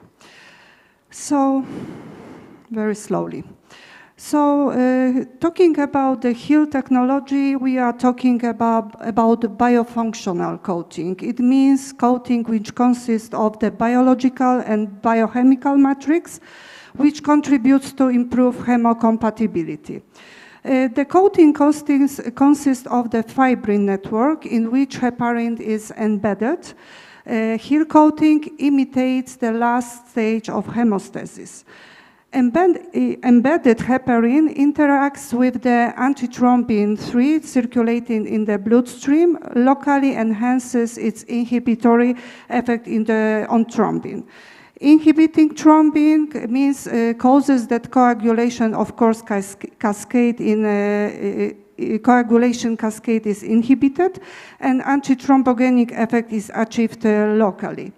In addition, the fibrin layer itself reduces platelet activation, also contributes to the reduction of the thrombogenicity. So coagulation cascade is not strongly activated locally, but it causes less accumulation of the platelets and lower immune reaction. Here you can see some picture of the natural coagulation cascade process in injured blood vessel area, which always ended up with the formation of the fibrin network, which creates the natural fine base for the further healing process. Arkhangelsk is using this property of nature in its technology in our coating by building up the fibrin network on entire surface of our implants, just to imitate the last step of the hemostasis, and just to create the platform for the healing and for endothelialization. There is the concept. So, talking about the heel coating, we are talking about locally acting coating. By definition, pharmacological effects in interaction of the substance with a cellular component in the body. Since the heel coating is not released, not drug delivery, the mode of the action is considered locally and physical. So locally acting coating means that effect with no intervention in the metabolism of the body, but prevents local undesirable effects.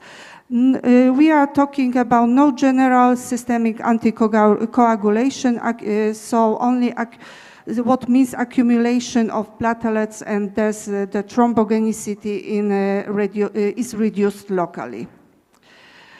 Some information about application process of this coating, when we are placing this on our implants.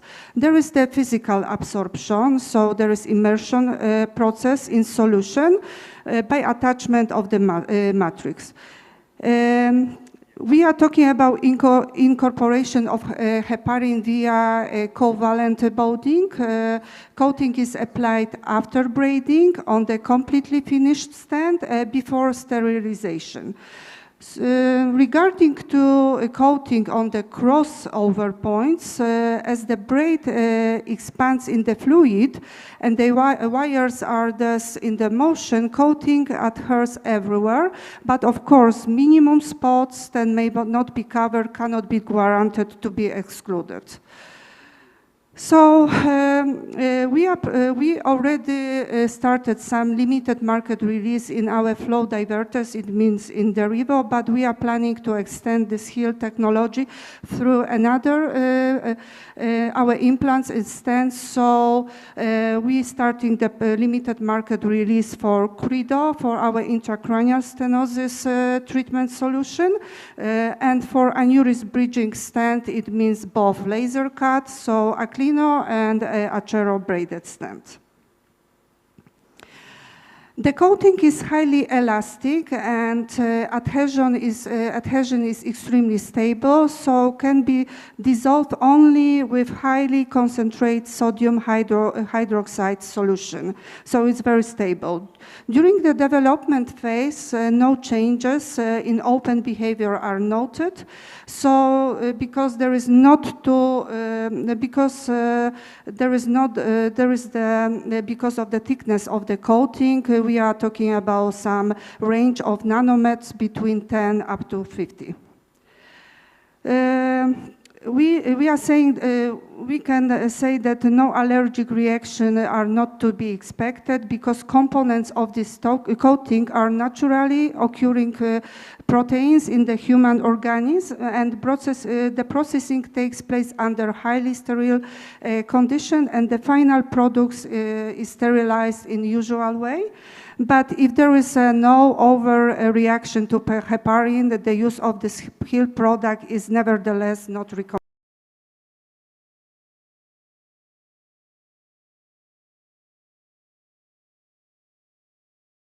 As you see on the picture A, there is before incubation, on picture B uncoated, C fibrin coated, and regarding to fibrin heparin coated, there is the picture number D. Another picture showing uncoated laser cut stand on the first left, coated laser cut stand surface, and down uncoated flow diversions surface versus coated flow diversion surface. Now we started some limited market release regarding Credo here. So there are already reported to us over 100 patient cases in 17 European, Germany, and Spain centers, with this diversion for rescue stenting over 70% and over 30% elective ICAT cases. So regarding to criteria to this limited market release period, it's dedicated, technology is dedicated for both kind of cases, rescue stenting and symptomatic ICAT. So talking about the inclusion criteria, we are talking in case of rescue stenting about evidence of intracranial large vessel occlusion both in ACA and PCA, decision to perform angioplasty and stenting within 24 hours of symptom onset, at least one recanalization attempt, a maximum number of attempts is not specified yet, suspected underlying stenosis which is suitable for PTA and stenting according to the treatment physician's assessment, and medication accordingly to the standard of the respective center. Regarding the follow-up after 90 days, angiography is preferred and CTA can be performed as second option. As it comes to elective ICAT procedures, patients with arteriosclerotic high-grade stenosis over 70%, with significant circulatory disturbance, in spite of medication therapy, patient with recurrent symptoms in spite of anti-gregation therapy, MRI score equal or above 3. At the time of the treatment, patient whose last stroke occurred in 7 days before treatment, and medication according to the standard, and follow up again after 90 days. Here I would like to present you some sizes range of the Credo technology. We are in progress of releasing this through the limited market release. So the diameter range is from 3 up to 5, and length sizes from 15 up to 30.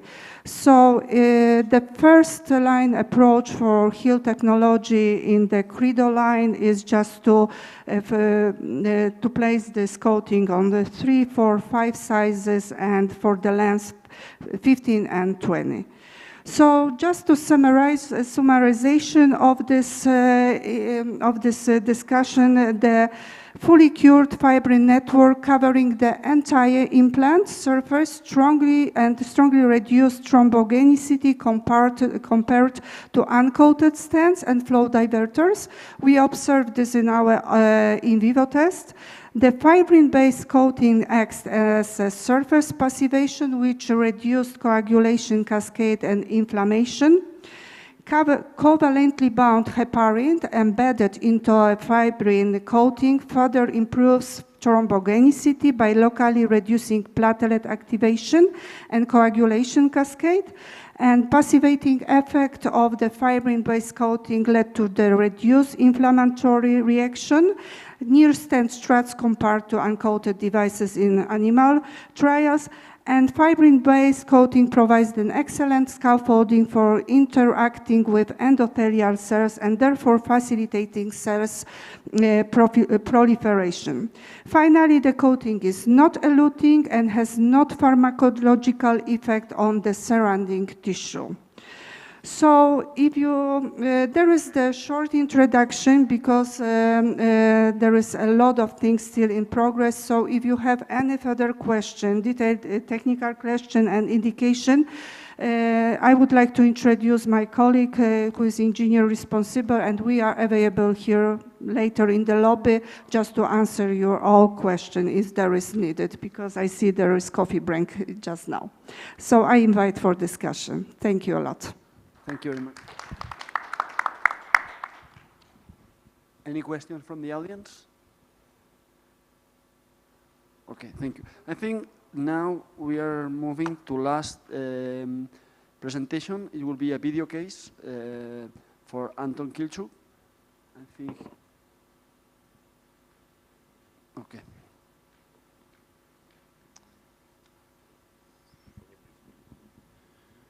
Dear colleagues, good afternoon.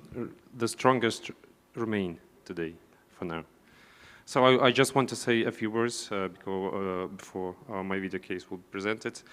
This case is not very complex. It's rather simple, but with this case, I wanted to note that this is our ideal case of thrombectomy. You need to just build your logistics that way that there is no waste of time. There is CT, there is angio, there is perfusion, then there is thrombectomy all within 1 hour of admission. So, включите кейс, пожалуйста.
thank you very much. A few words.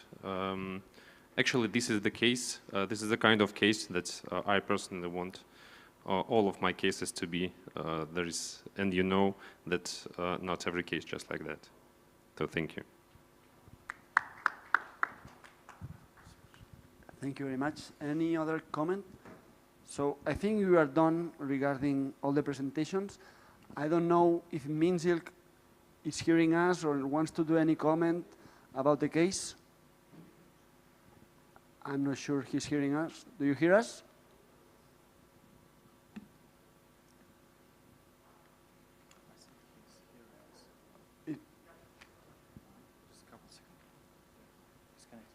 Hello? Minzilk, are you hearing us?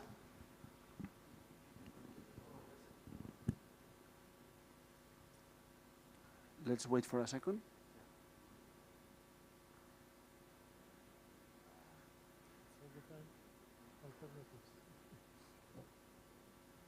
I think small J shape is okay. Do you hear us? We are hearing you now, Minzilki. Yes, we hear you. I think it's Jose, yes? No, it's Roger. Or Same Spanish accent. Звук можно будет подключить наш? So we have finished all the presentations. Can you hear us? Yes, we can hear. We can hear you. Jose, can you hear us? We are hearing you. Can you hear us? Yes. Yes.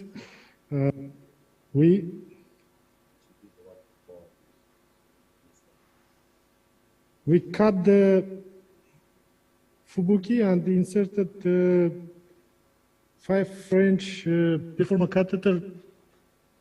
Both were pre-shaped in S shape. Now we don't see you. It's a seam shape. Okay, just and then we tried nearly 1 hour to go to the venous part with the guiding, but finally we couldn't succeed, and we decided to go directly with the Apollo. And now Apollo, inside the draining, there is a venous aneurysm on the wall of draining vein. And now we're trying to pass this segment. We are hearing you but not seeing you. This is venous aneurysm. I'm inside venous aneurysm now. So you have 2 sonics in the arterial side and 1 Apollo in the venous side, now right? I'm out of the aneurysm.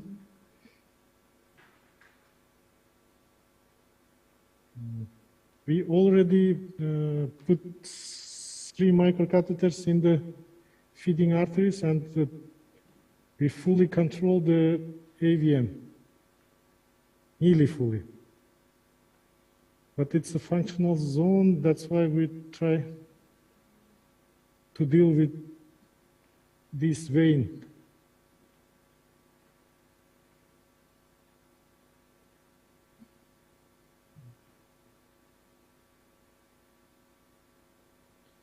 And we went with the Traxes, then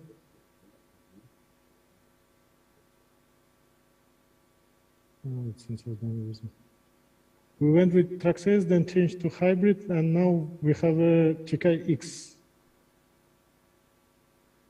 I think it's a hydrophilic coating on Chikai X. A second.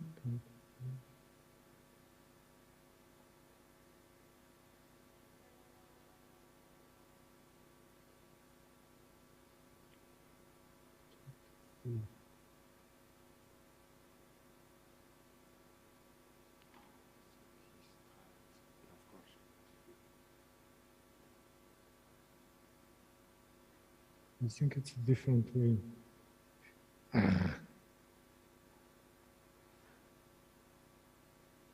vein is very focused, Yes. which makes the navigation in real time. But I think, but it's too close to the aneurysm to inject from the vein from this point. Which may be a reason also not to do it. Maybe. But actually, I need to wait for the vein to reduce for the vein aneurysm not to be there to finish it. Yes. There is no phenomenon necessary. Hmm. If these, if it's a flow is much smaller, no, I will. Okay. Okay. Reduce the vein aneurysms from those and then further. Then it's possible to navigate, yes. Maybe we can finish arterial then. Give this guy security here, Mm. but I think I need to push the. it's very small, very focused. Yes. If you inject distal to the aneurysm, there's a risk of rupture. Yeah.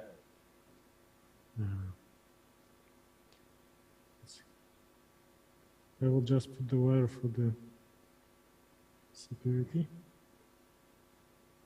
So you're not happy with the position of the venous catheter, the Apollo?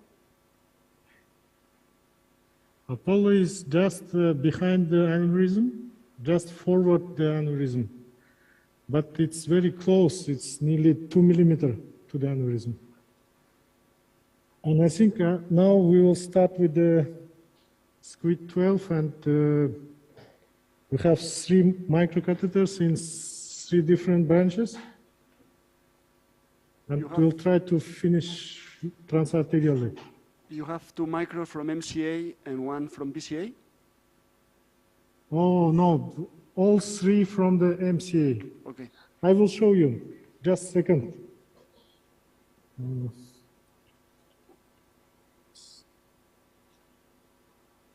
1, 2, 3. 1, 2, 3. Okay, just a second.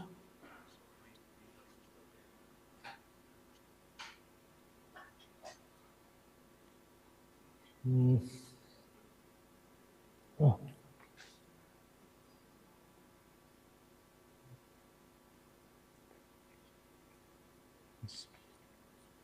This is left, this is left. I think you can see now. 1 here. This is 1, this is second, and something is here, the third. Okay, just a second, I will show you. They're just 10 markers, so it's obvious. 3 sonics 1.2, you said before. Is that correct? This is the first one. This is the second one. And this is the third one. The third one with aneurysm. Now you can see clearly. This is first one also with the small aneurysm on the feeding. Look at the specific vein drainage for each catheter. Yes. We can put on. Here, what's going on for the vein, for the drainage of the vein. This aneurysm is a little bit stagnating. But it looks like Apollo is not.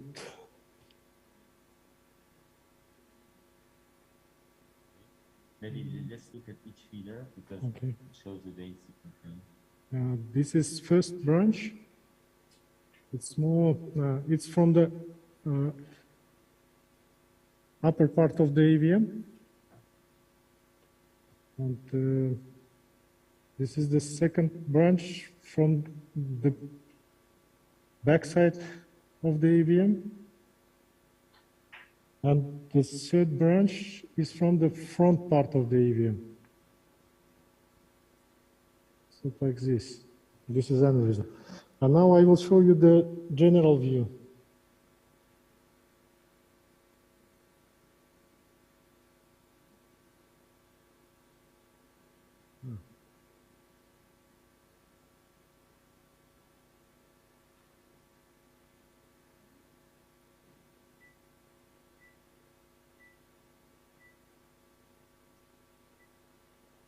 Now you can see nicely the whole AVM. So 3 catheters are sonic catheters? 3 sonics inside the AVM.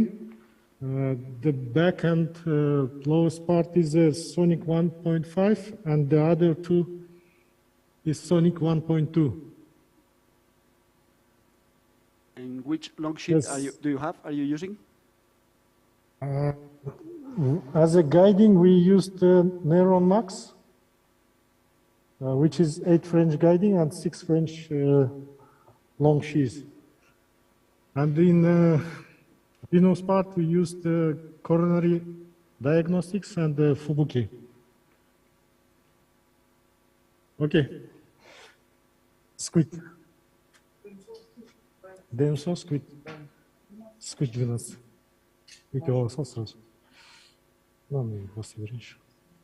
Okay, I think we can start with this one. Because the vein is coming from this point. Dexamethasone narcose. Usually it's a little bit problem because anesthesiologist is not dedicated for neuro and they're on the shift, on duty. That's why I'm asking for additional narcosis and analgesia. Usually when you start to inject Demesol, patient is waking up. I think in many places like this. Except Essen. Because Jürgen... Yes. It's good. There's a lot of analysis everywhere on the brain, and it's selective view to see somehow the vein that there must be Okay, let's see. And I think the buses already came, and in 5 minutes, I think you can go to the dinner. We need to put glue and a little bit higher the radiation. 2 is okay. 2 is okay. I will change the flex vision because for me, this view in avian treatment, it's not so comfortable. This is better. And I think we can put, just a second. We'll put this for the reference.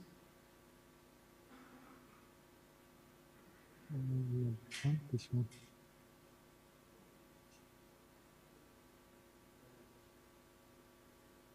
I think this one.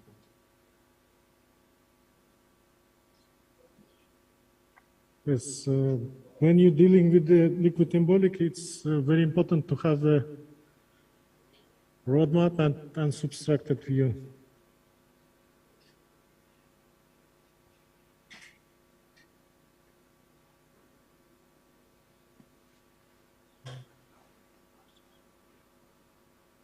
I think we come above. Yeah?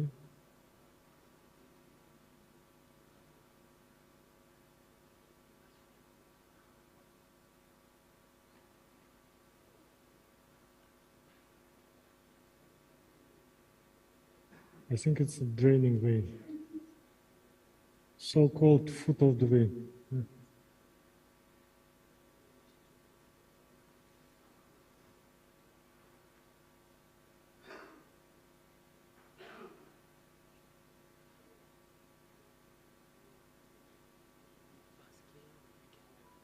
Squid penetration.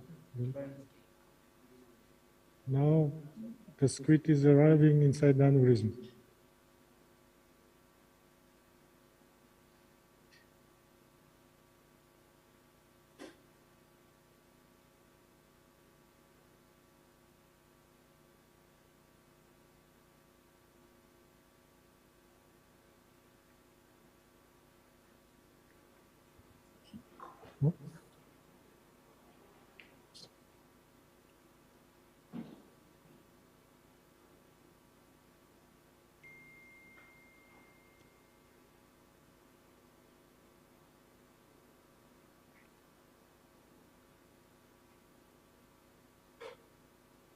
And the catheter is in the wedge position, that's why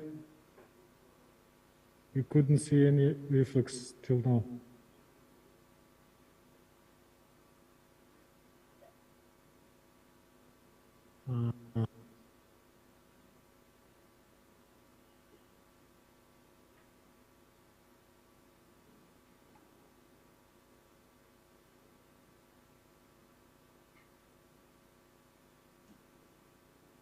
Yes. Yes.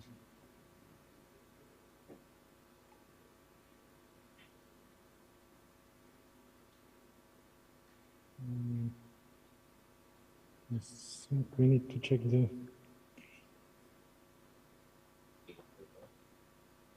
Oh, checking because. Yes, a small part from below.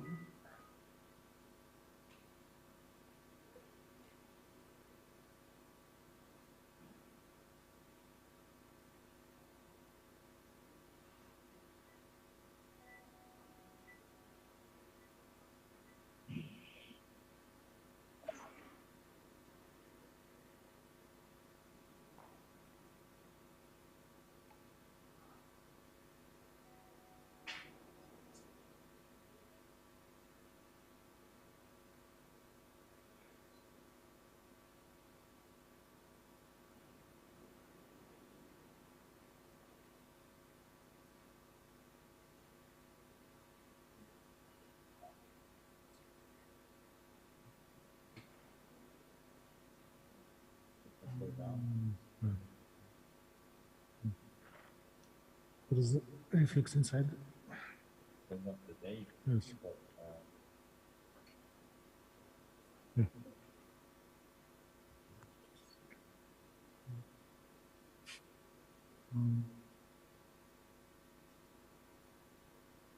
Maybe I will take this one.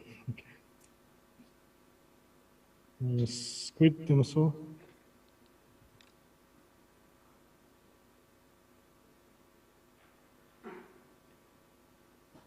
Squid.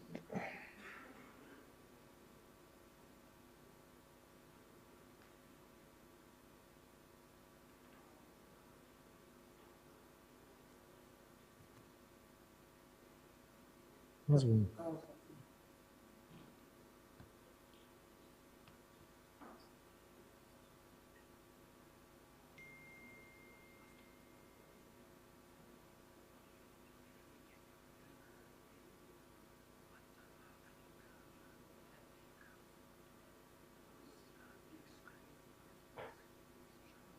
Now it's a little bit reflexing and I'm taking.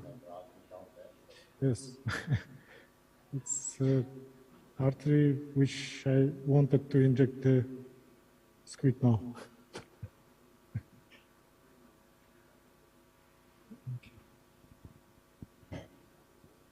Sorry to interrupt you, Mintil.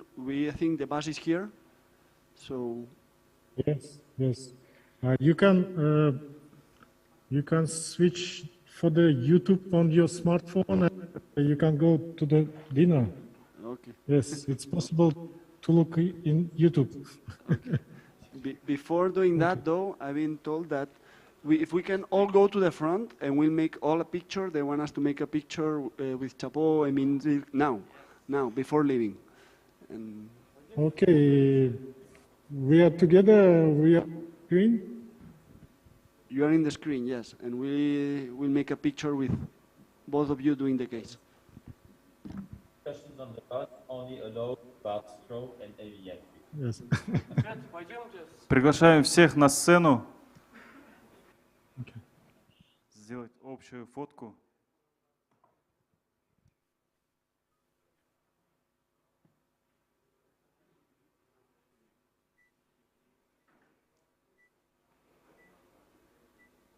I think it was the branch with the aneurysm, yes, which is gone.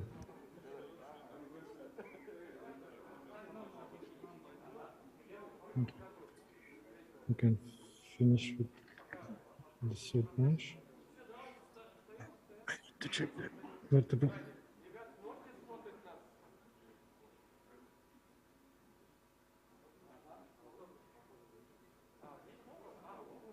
It's excluded. It will thrombose. It will thrombose.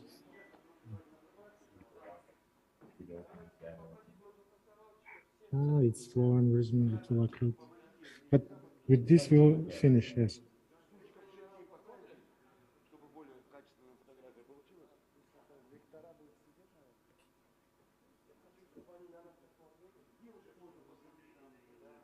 Just second, just second. I need to push my squid and then we will do photo together. Just second.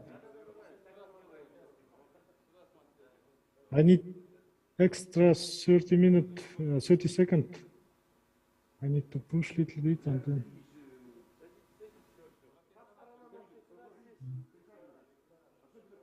I'm not sure. Okay. Okay, let's do photo. We need to look for the camera. Toilet, come. Okay, we are ready. I have 10 seconds.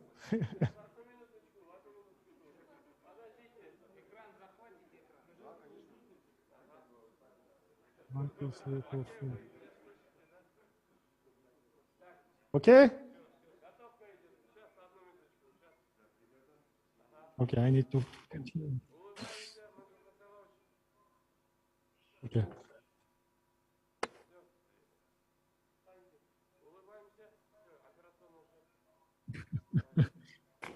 My catheter will freeze now.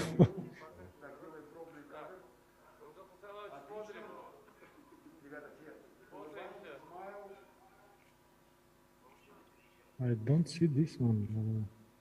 It's strange. Okay. We are here.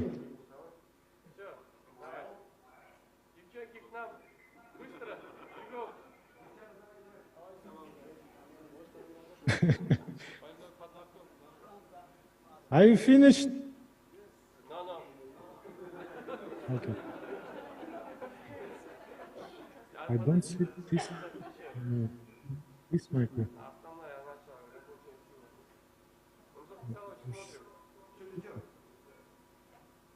This looks like reflex.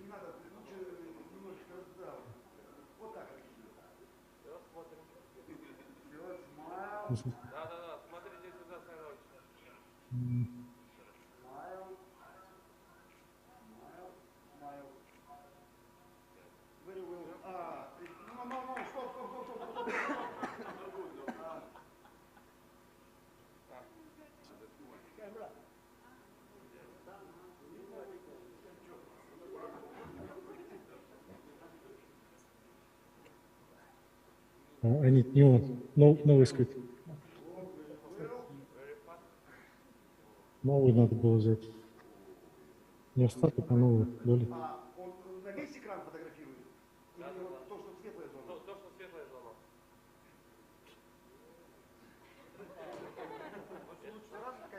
I think it's done, and I think this microcatheter could be trapped. Because Demisol.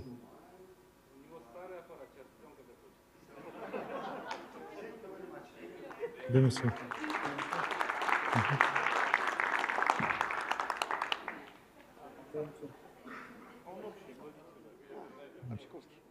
And new one.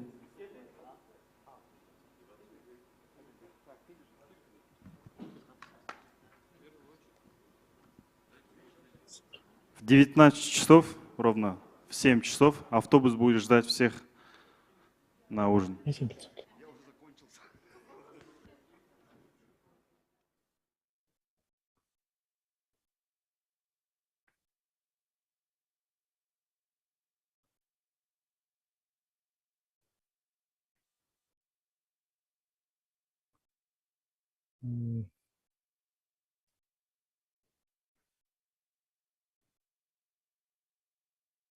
I think we're filling the venous portion.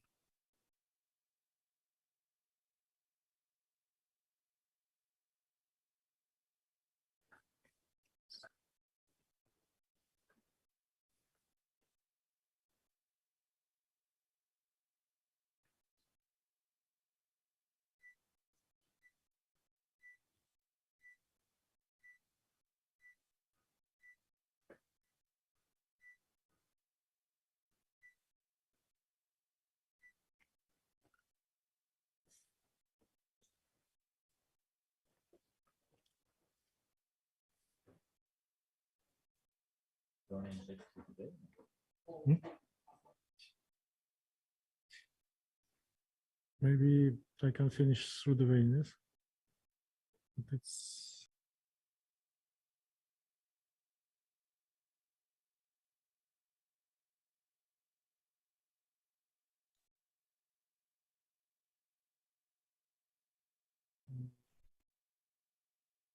I think this there is enough place before the reflux.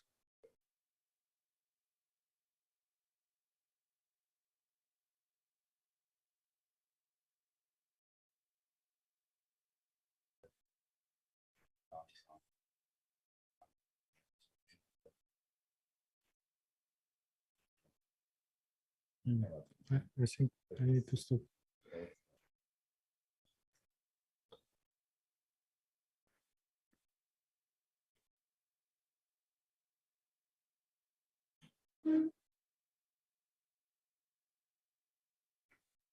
I think we need to finish.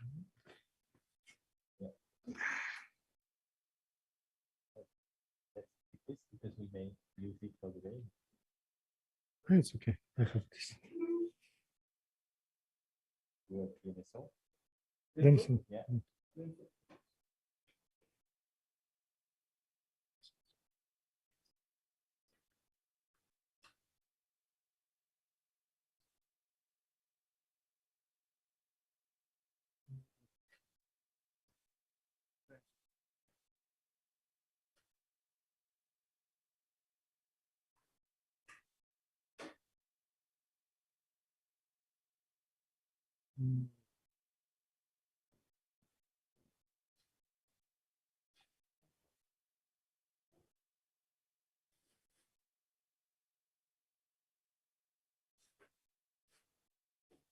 I don't see the microcatheter.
It's interesting.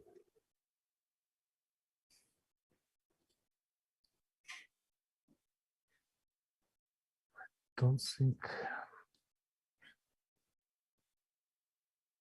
No, this branch.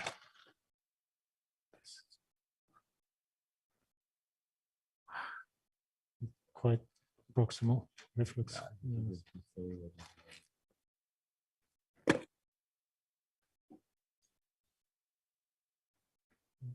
Yes, this one. This one. Yeah. Just release it. No.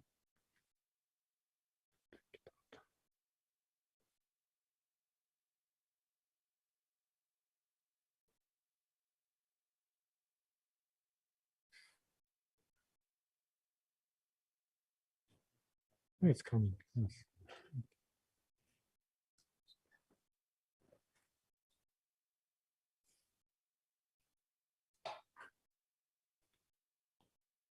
And then we can inject through the fluidus part.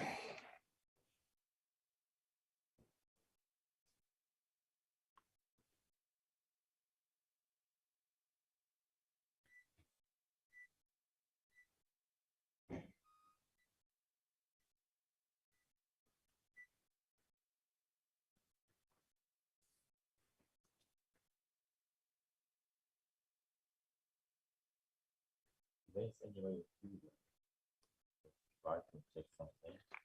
Yes. I will not take the rest today. Yes. Let's go directly.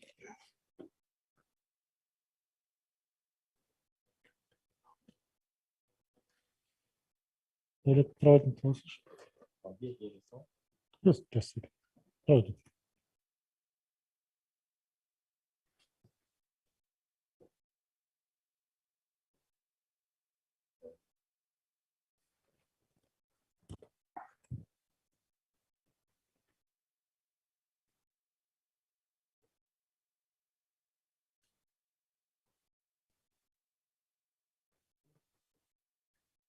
Сквит, 12, да.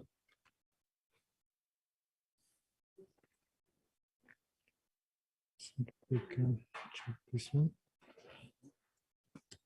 Take it out.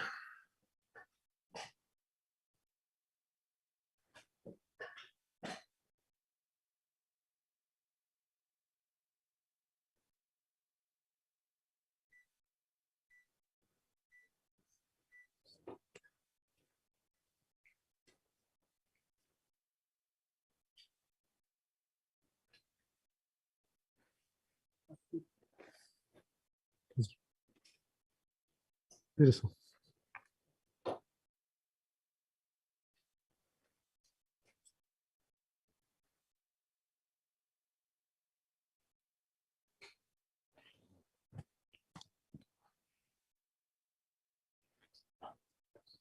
That's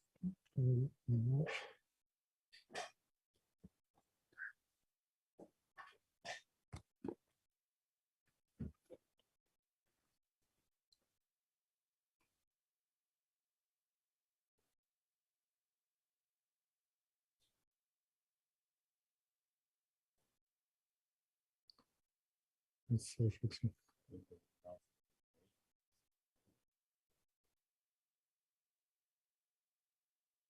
It's fixing. Oh, we can wait. Yes.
But I hope finally everything is okay.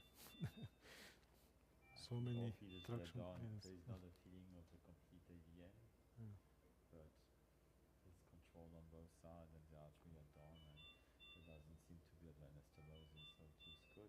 Let's wait, maybe it would be interesting to see. Who knows? Yes. We'll see. There's no hurry. Yes.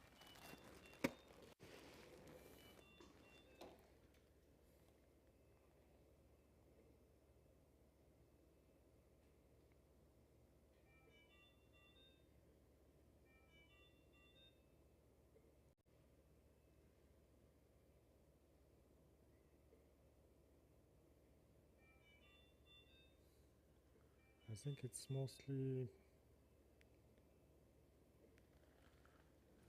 behind the beginning. There's not a second aneurysm sac. Probably not, I don't know. But it's okay. At some point it will go backwards. It had to go backwards because the feeling of the artery was not so important. And then we'll see what's going to be.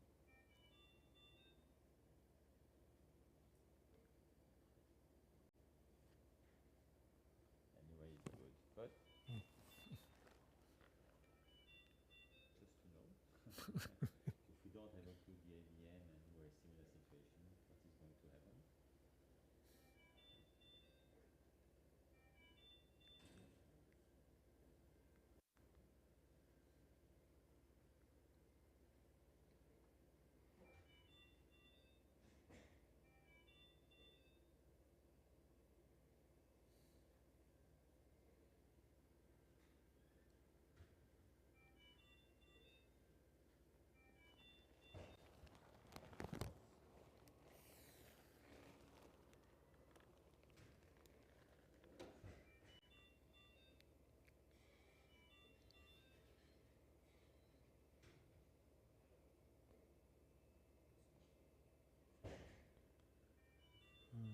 I think we are feeling the aneurysm. It's going to the aneurysm and refluxing.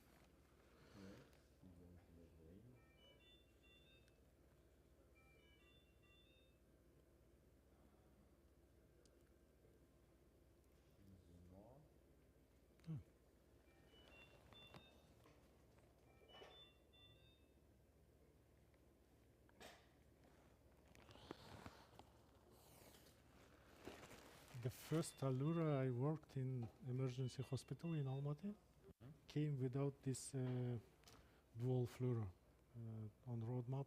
It was only one screen like in Icona today. And I ruptured the vertebral artery with scepter. It was my first scepter I used, and it was wrong preparation, and I couldn't see it, and scepter was 1 centimeter, and then I saw. It's horrible. I think we all have stories of ruptured balloons. I ruptured an anterior cerebral artery in a patient called Mrs. Keller. This was in Limoges in 2004. I had a Magic and a Magic B1. I was afraid of the whole flow, so that's why I preferred to have a Magic B1. And then I wanted to make a control, and I took the wrong Magic and injected and blew up. And it was horrible. And since that time, I've got always different syringes with different color codes. And the balloon is always a red syringe. And I asked also Nicolas to change the color of the hub between Magic and Sonic. Sonic is white, Magic is green. It's also related to this. Yes, when you're a little bit tired during the 3 hours case, yes. I saw, I think each person I know that works with balloon, there's one patient that passed over because of this. Okay, now it's going to the aneurysm. Yes, aneurysm is feeling. And then, is it going up or down? It's going up. It's still going up. Still up.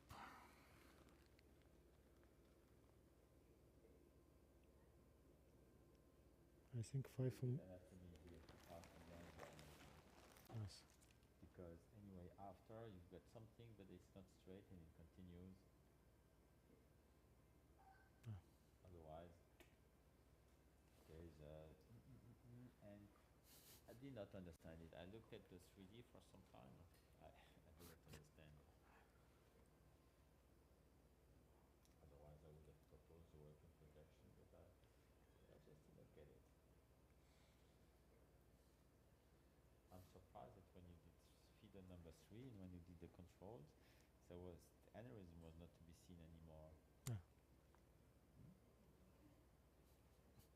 How can it be? Why is the aneurysm? Because the flow is restricted, maybe. Oh. Yes, but I still don't understand.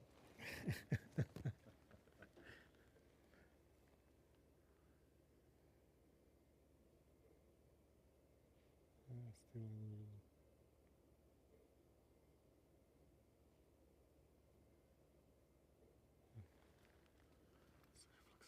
I think 3 more minutes and we can stop. Huh?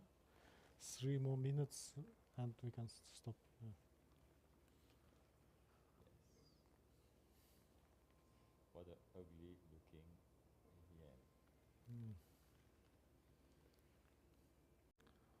But all ruptured AVMs usually has a disconnection inside. Most of the And time. has an aneurysm somewhere. But Yeah. if we look at the forest as a part of it, if we look at each tree and each branch, then we see the aneurysms.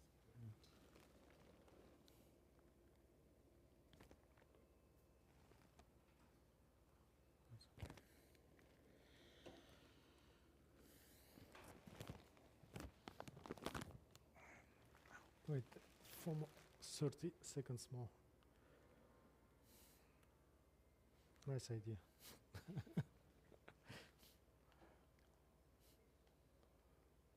Show me how that would work. Can I see? And this.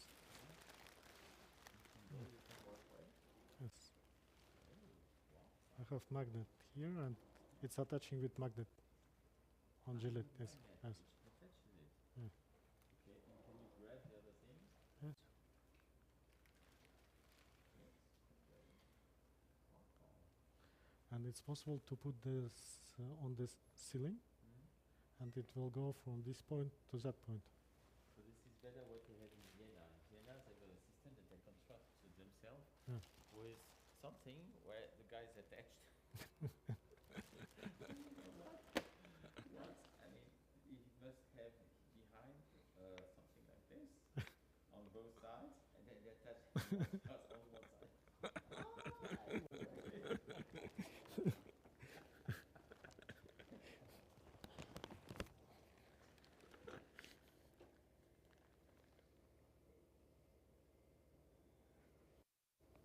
Very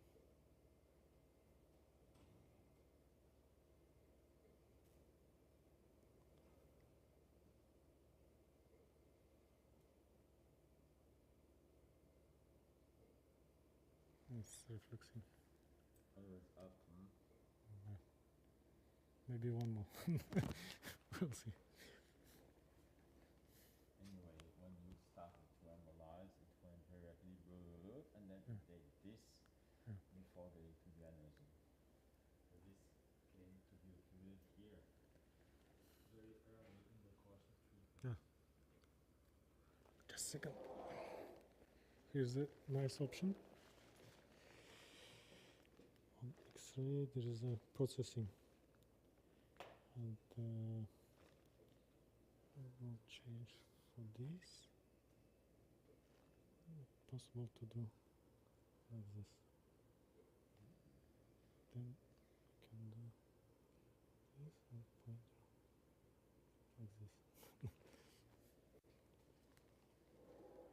It's other part of Philips. So, and I don't understand, what does he do now? Just press and wait, and it's pointer. Yes. Then you can do like this. Yeah. It's like iPad. Yeah. That's cool. We need to ask them to do 6D. The guy, Dr. Bertkin from Siemens, told me, oh, sorry, I forgot to make the change in the reference. In fact, I wrote him back that it's important, not for this, but by default, that all systems work well. Yeah. Yes, today has different systems and now it's going.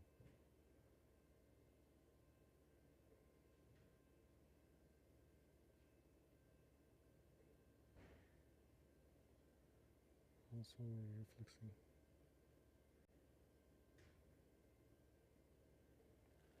Okay. We can wait a little bit more. We can wait a little bit more, yes. It looks like promising. Looks like he's been eating too much.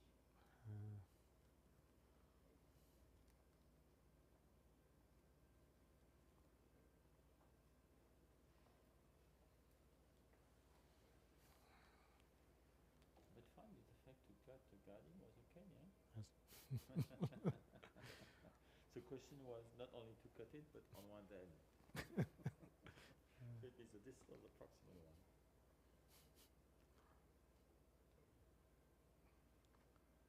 Interesting also to change the working projection. Yes. 1, 2, third working projection, tack. So.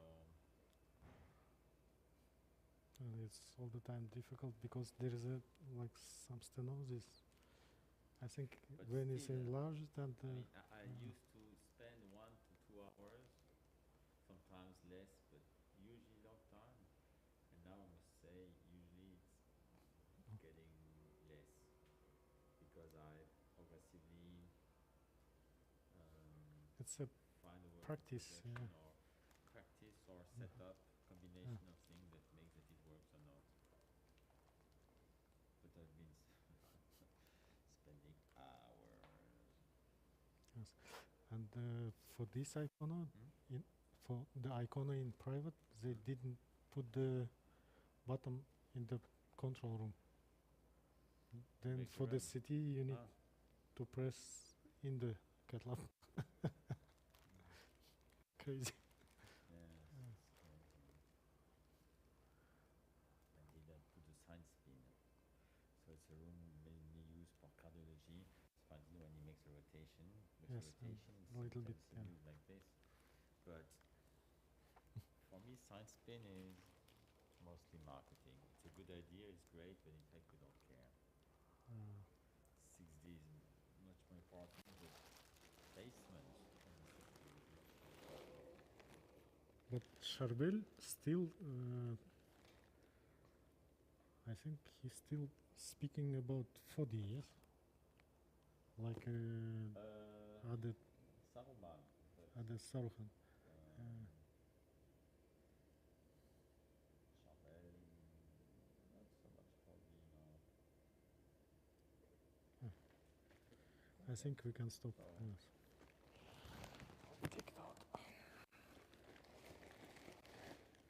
Maybe over zoom. Could it be like this here?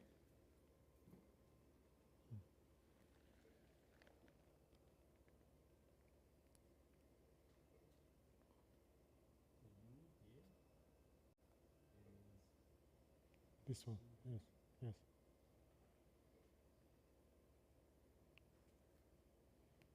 I hope we took all branches. Yes, because the U here is just above Yes. this one. This one was a Yes. reference, and this U here is the only one, there's not another one. Yeah. And this is probably the main supply to all the things here. So it has been achieved. Okay. This thing, no. Below this, no. But Yes. now doing more would reduce more speed. Coding will be very easy.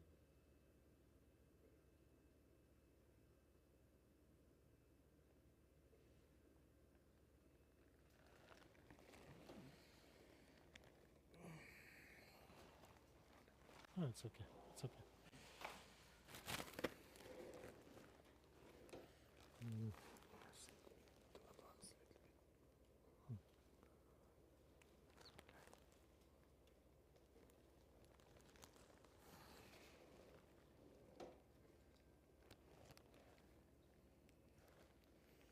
we need to do photo.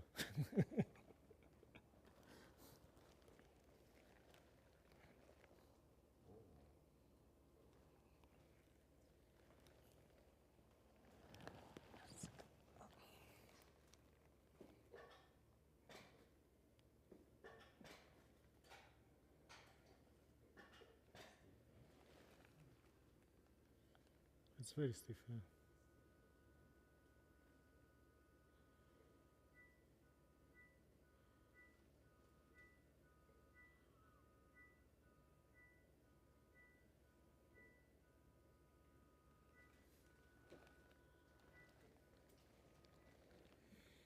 Böyle gayet kaldırıp koydum şimdi. Kötü. Yeah. It's very stiff. Comparing with the Impress, I think. Суретке түсіре аласыз, что ж болады?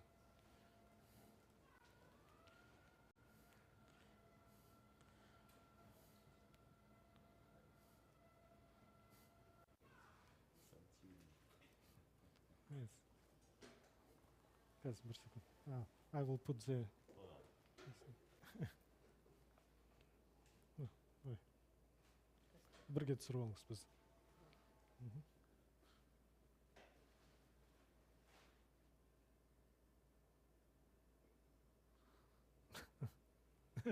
Okay. Thank you, Professor. Great case. Let's see the city.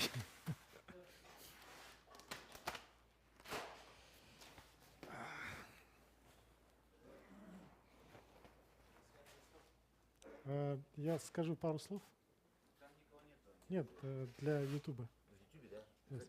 Идет и в YouTube звук идет. And dear friends, now we finished the embolization of the brain AVM, which was done through the arterial feeders and the venous approach. Thank you, Professor Chapeau. Finally, we succeed to go transvenously, and now we are doing control CT. And let's see how was the treatment was successful. Just a second, and then we can finish the case.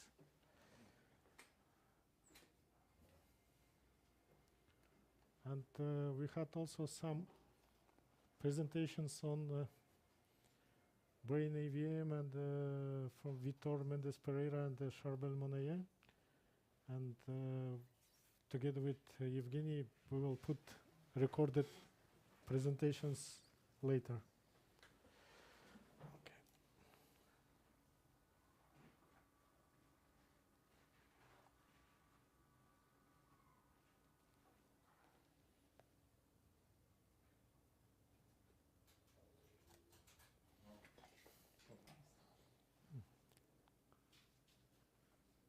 That's okay. That's clear. I'm all the time scared when I'm retrieving the micro from the MCA, but yes, CT is clear. You can see on the screen.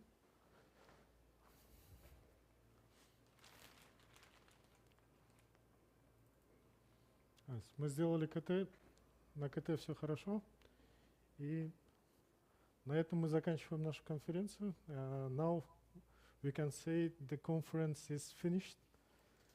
And we can go for the dinner. Thank you, Professor Chapeau. Yes. Thank you, colleagues, online and offline, and let us enjoy the dinner. see you sometimes. Sometimes forward.